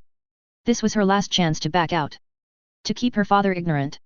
She closed her eyes, sighing. Steeling herself for what was to come.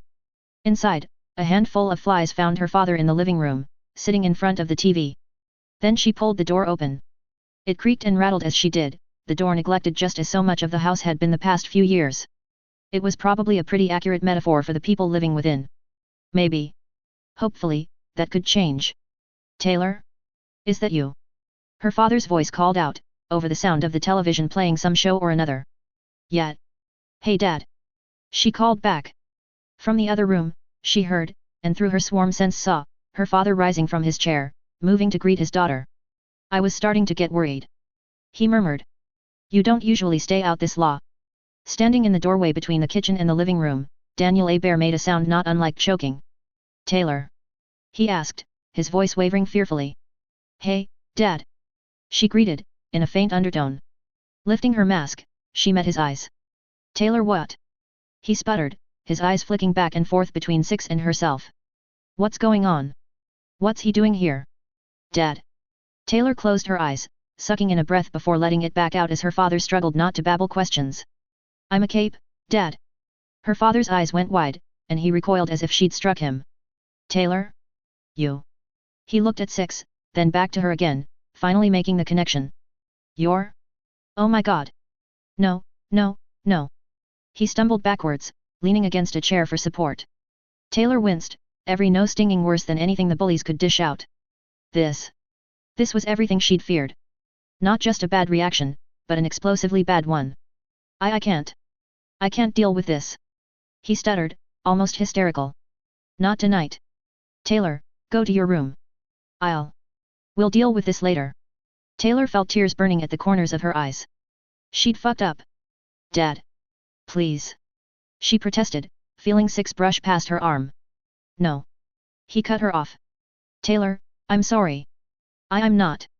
He turned to face Six, who was now almost within arm's reach. And you? His voice turned to a growl, undercut as it was by its shakiness.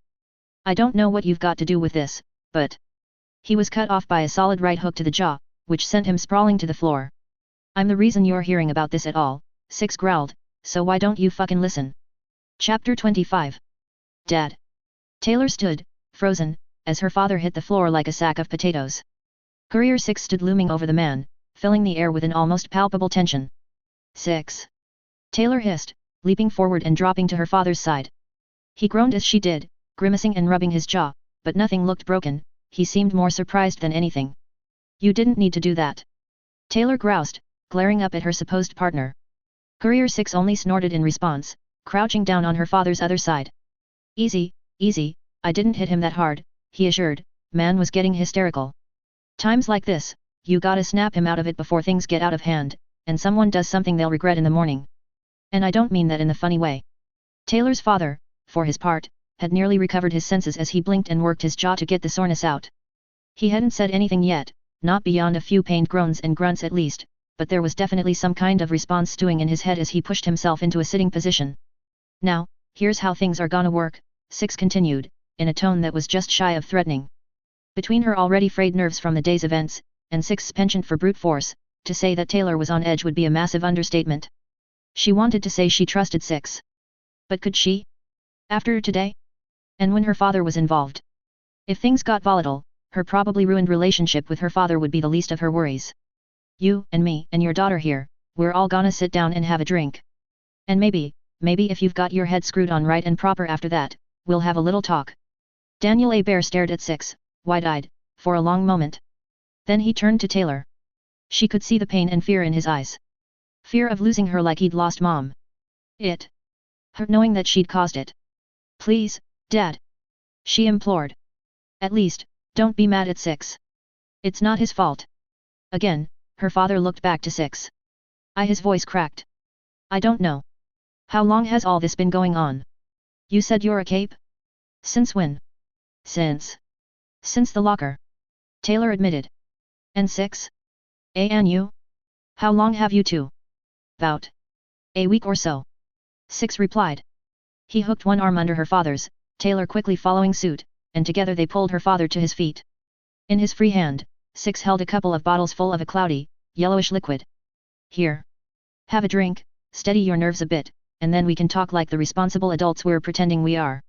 Taylor's father took the bottle, slightly but nonetheless visibly shaking, and pulled the cork from the top, taking a sip.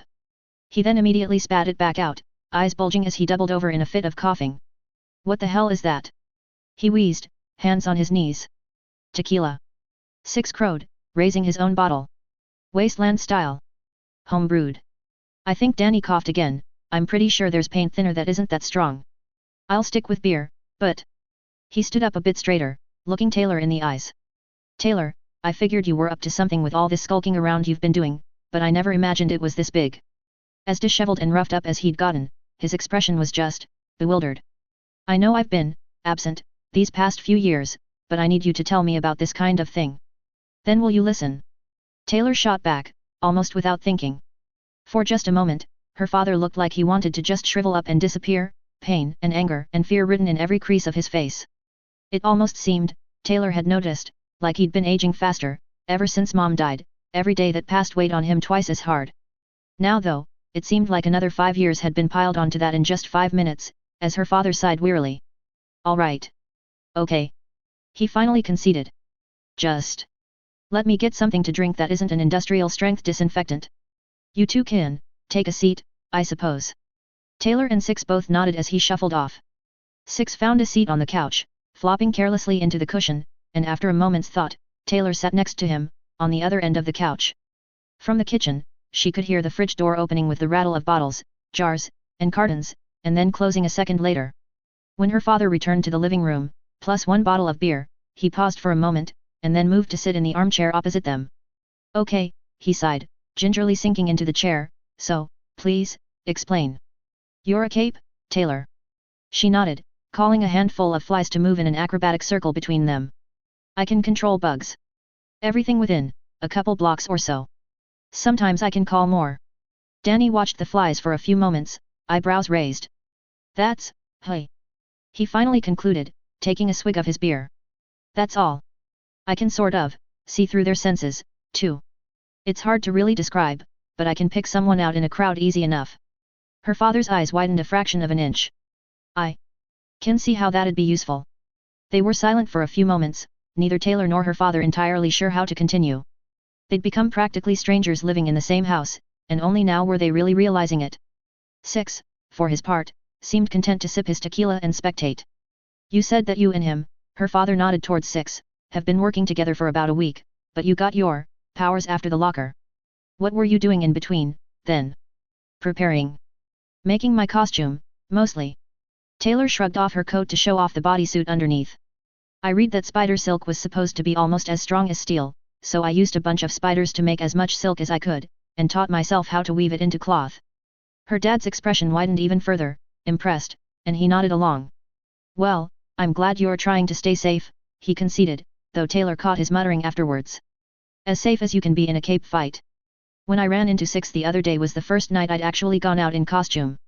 Taylor continued, after another moment of awkward silence. She pointedly didn't mention what had finally driven her to take the plunge. You, might have seen it on the news, actually. Danny looked away, eyes narrowed and staring off into space as he tried to remember. Last week? Sounds familiar, I think. He murmured to himself, sipping his drink. Yeah, I saw it. Courier 6 and another cape were credited for the capture of. Her father's eyes bulged as he made the connection, and he rocketed out of his seat, only to choke on his drink. You fought Lung. He wheezed. On your first night? Taylor winced at his shout. In retrospect, it had been a pretty stupid idea. She'd been lucky Six had arrived when he had, before she did something stupid. Well. She evaded, looking away. Six fought Lung, mostly. I mostly just chased off most of the unpowered gang members. Distracted him when I needed it, too. Six suddenly added, clapping a hand on her shoulder. Don't sell yourself short, kid, you carried your weight pretty well for a newbie. Her father said nothing, he just stood there, in shocked silence, for almost half a minute. When he finally did sit back down, though, he seemed tired.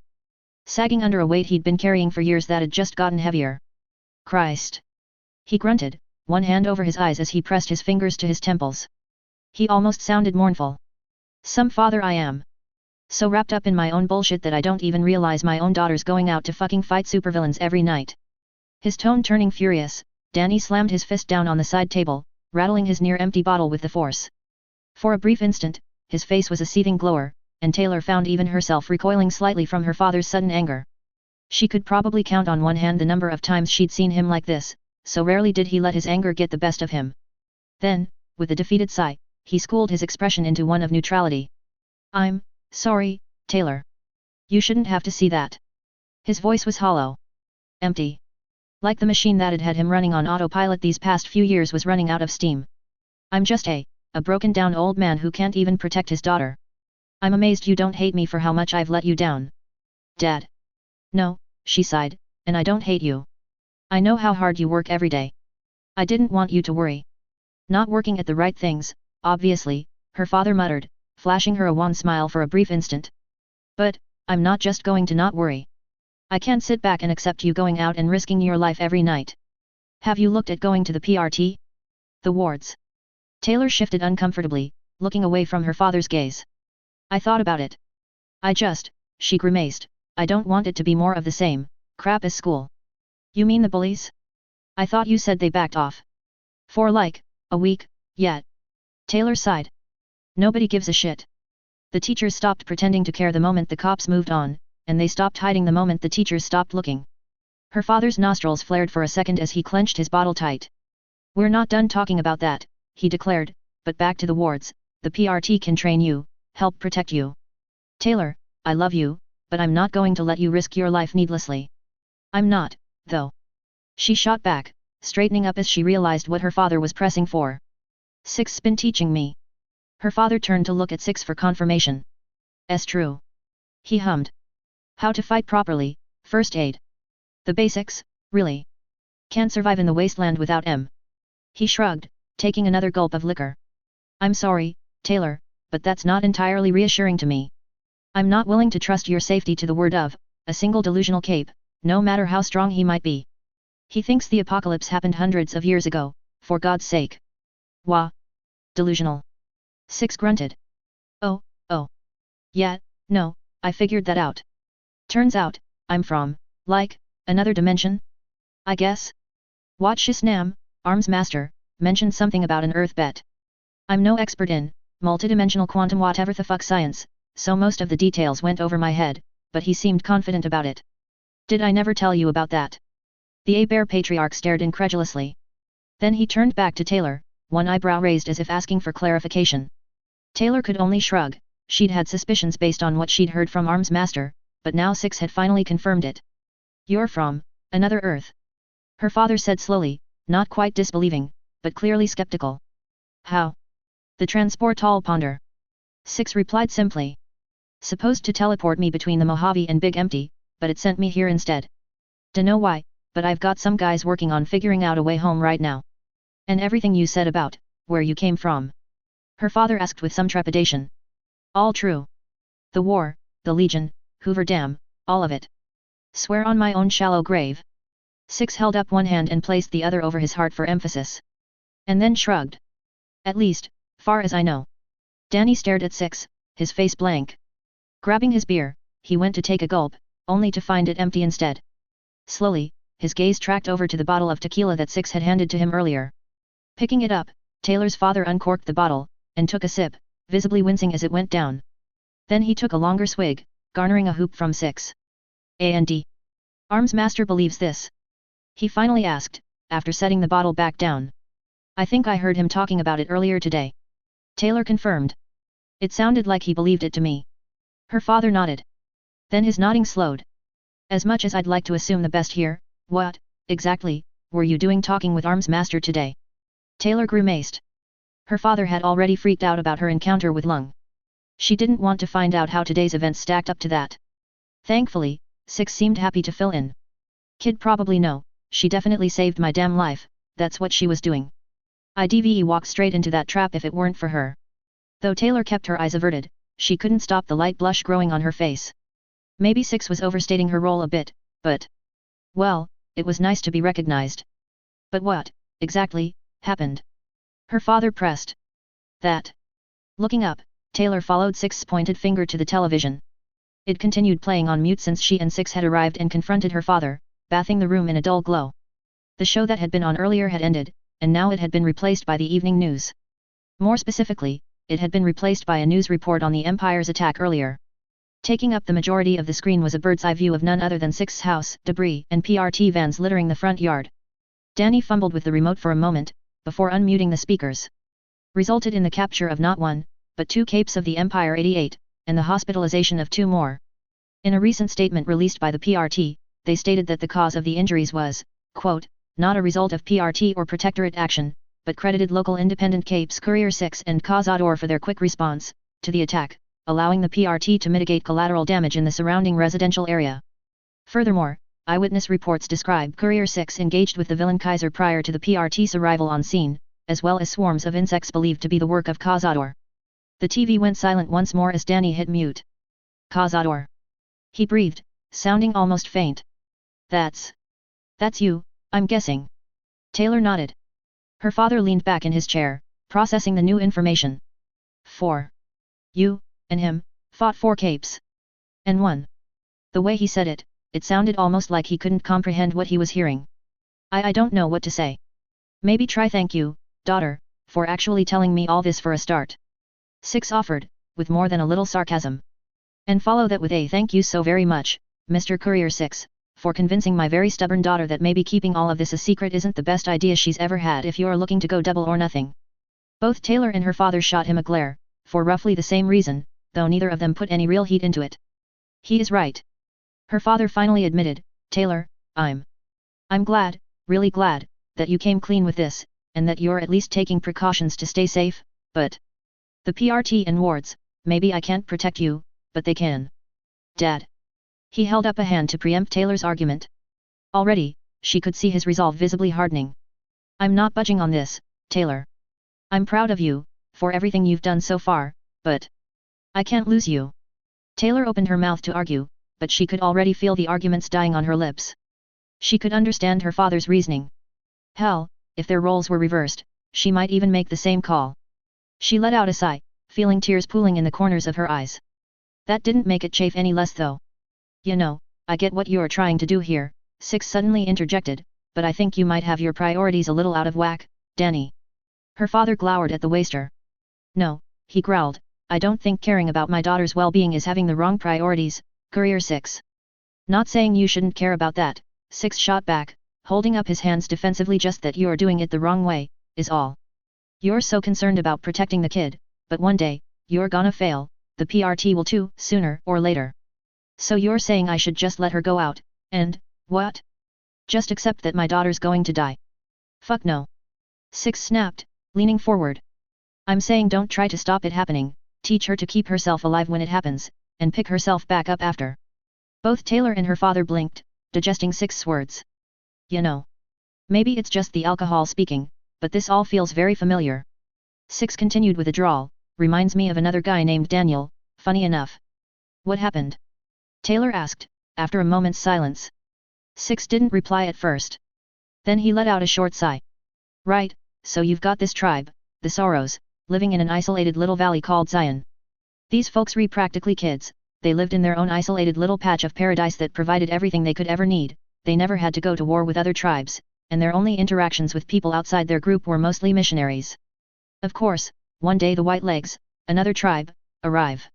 Now these folk, they're dead set on wiping out the Sorrows, and they won't hesitate for a moment to rape, murder, and pillage while they did it. Taking a long gulp from his drink, 6 continued. The reason why? Well, frankly it's a whole other story for another time, but long story short, they were trying to completely wipe out another tribe, called the New Canaanites, and the Sorrows were helping the New Canaanites by giving them shelter, so they had to die too. The Sorrows don't know how to wage war, or defend themselves properly, and without help they're gonna get slaughtered, you with me so far? I think so. Taylor's father murmured. These tribes? They're, what, like Native Americans? Like the Cherokee and the Navajo, and those sorts? I guess? I mean, just about all the tribes redescended from folks who lived before the war, if that's what you mean by native. 6 waggled his hand noncommittally. Tribes are a family of families, I guess, is how it was explained to me. Like, you get a few people together, they bond, look out for each other, and you've got a family. Get a few families together, and you get a tribe. Hell, get a few tribes together, have them put down roots, and you've got yourself a town or city or whatever. Different scale, but still the same sort of idea there, everyone looks out for and takes care of each other. Care for the sick, raise the kids, you know. Taylor found herself listening into 6 rambling more and more as her father nodded. There was something viscerally intriguing about the tiny glimpse 6 provided of an entire alternate Earth. Not like Olive, which had apparently had the same history as Bet up until the 70s or 80s, but an Earth that was radically different, to the point that it was practically alien. Anyway, back to the Sorrows, 6 continued. So, the Sorrows can't really defend themselves, and these 2 new Canaanites, Joshua Graham and Daniel, decide that they've got to help the Sorrows, because it's their fault that the White Legs are there at all, right? Except they can't agree how to do it. Graham wants to fight back, teach the Sorrows how to wage war and defend their homes, but Daniel wants to get them all packed up and just move east, where the White Legs can't follow. Daniel's a religious man, in his mind, keeping the Sorrows' spiritual purity is more important than defending the land they live on, and Joshua's plan is going to damn them all to hell, or something. But I'm getting off track here. Suppressing a burp, 6 regarded the half-empty bottle in his hands, before shrugging and taking another gulp. Long story short, I ended up trapped in Zion with these folks. Couldn't go back the way I came in, and they couldn't help me until I helped the Sorrows. Some of the tribe agrees with Joshua, and some agree with Daniel, and I end up playing the tiebreaker. Somehow. I see. But I'm still not sure how this is all relevant. 6. Taylor's father grunted. Right, I'm rambling a bit, ain't I? Let me just tell you what I told Daniel. 6 sighed, taking a deep breath before leveling his gaze. I told Daniel, you can protect the Sorrows all you want now, but you won't be able to do it forever. Next time, it won't be the White Legs, it'll be the 80s, the Legion, or even the fucking NCR, and the Sorrows won't be able to run from them, all that protection won't mean shit then. You aren't helping them this way, you're just putting off the inevitable because you think it'll make up for your own mistakes. That seemed to get a reaction from Danny, who recoiled slightly, eyes widening. I'm hardly the smartest man alive, but I know that what you do matters a whole lot more than the why. All the good intentions don't mean shit if you hurt the people you're trying to help in the end. Taylor blinked, looking back at her father. He was slumped in his chair, staring down at the bottle in his hand that was barely a quarter empty. Maybe you're right. He finally answered. Maybe I am trying to make up for abandoning my job as a father for the last few years. But I still don't think one man is going to be better at teaching my daughter to protect herself than an entire goddamn government agency. But the wards don't do anything. Taylor finally snapped, drawing both Six and her father's attention. They don't ever, actually fight villains. She added, almost meekly. I did do the research online, Dad, about the wards, so many of them complained that they only ever seemed to do photo ops and public events, and never actually got to stop any kind of crime. With a sigh, Taylor let her hands fall to her sides. Dad, I have powers. Powers that can actually help people. I don't want to just stand around and waste them. Oh Taylor. Her father sighed. I get it, and I want you to be happy, but I don't know. I can't lose you too. Sighing, and taking a hearty gulp from his bottle, her father winced as the alcohol went down. V never wished Annette were still here more than I do now, he mourned. She'd know what to say. What to do. He trailed off, shaking his head despondently. Already Taylor could feel the atmosphere growing intolerably heavy. Tell me about her. Six's voice was uncharacteristically somber. Both members of the A-Bear family turned to face him, surprised. I'm guessing there's a reason I've never met the missus of the house. Danny let out a long, drawn-out sigh, visibly bracing himself to pick at old, scabbed-over wounds. Yet. My wife, Annette. Taylor's mother. She passed away a few years ago, in a car crash. We never really came back from that, but I guess I took it harder than Taylor did. I'm sorry to hear that, Six nodded, it's pretty clear she meant a lot to you both. More than just a lot, Taylor's father huffed, she was everything I wasn't, it felt like. Smart, willful. Never took no for an answer, and she always knew what to do even when I didn't. So that's where the kid gets it from. Taylor watched as her father looked up from the bottle in his lap, with red-rimmed eyes and a rueful smirk. I suppose so. He was quiet for a moment, evidently rolling some sort of idea around in his head. Did I ever tell you, Taylor, about how she ended up leaving Lustrum's group? Taylor blinked, suddenly included in the conversation once more. I don't think so. You mentioned she used to be with them before you two met, I think. And a little while after we started dating. He chuckled. It was our third or fourth date, Annette and I ran into some of her friends from the group. This was about when they were really starting to radicalize, maybe a couple months before Lustrum herself got birdcaged.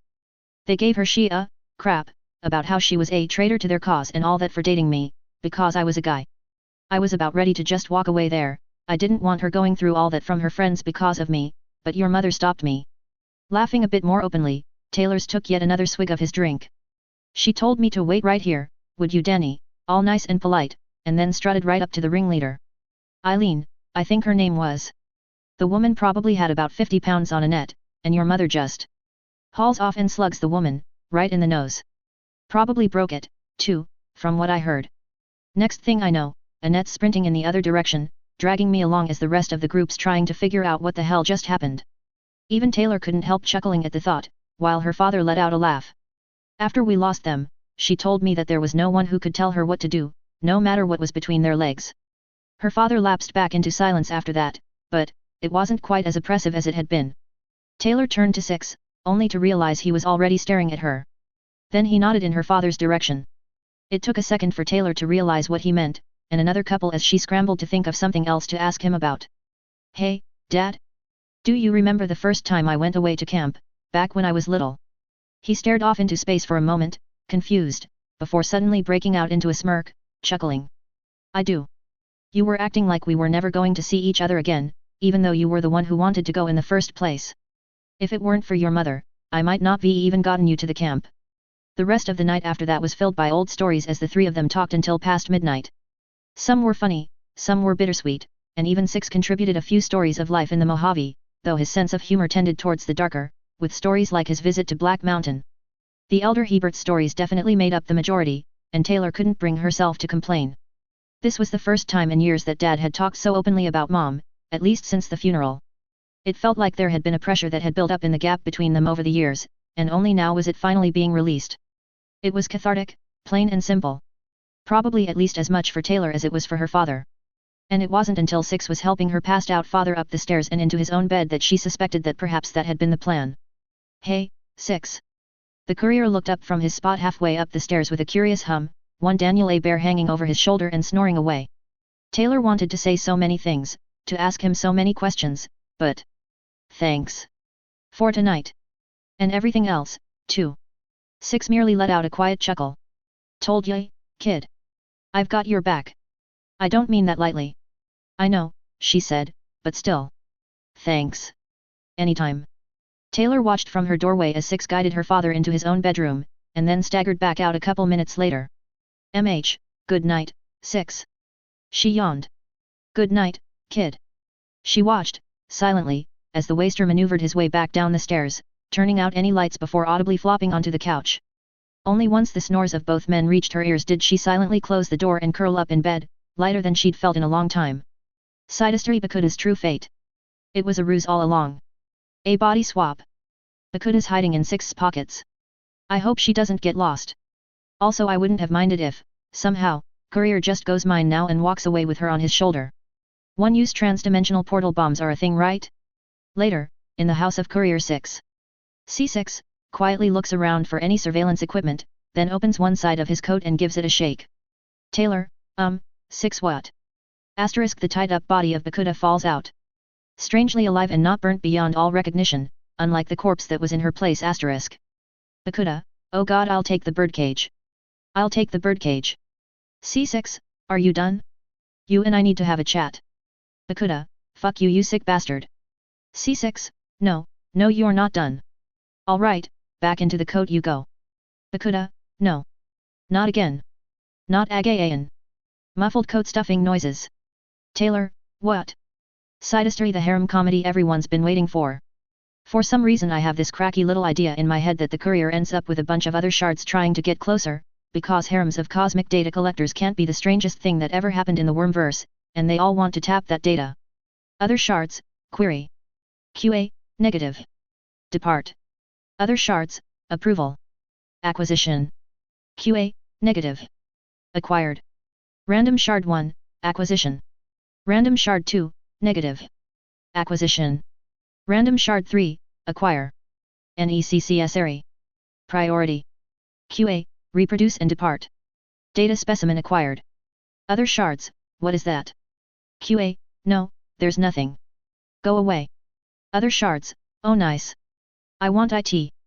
QA, no. He's already taken. Random shard 1, give it to me. Random shard 2, no, give it to me. Random shard 3, give IT to me, I need IT more. QA, screw off. It's my data. Mine.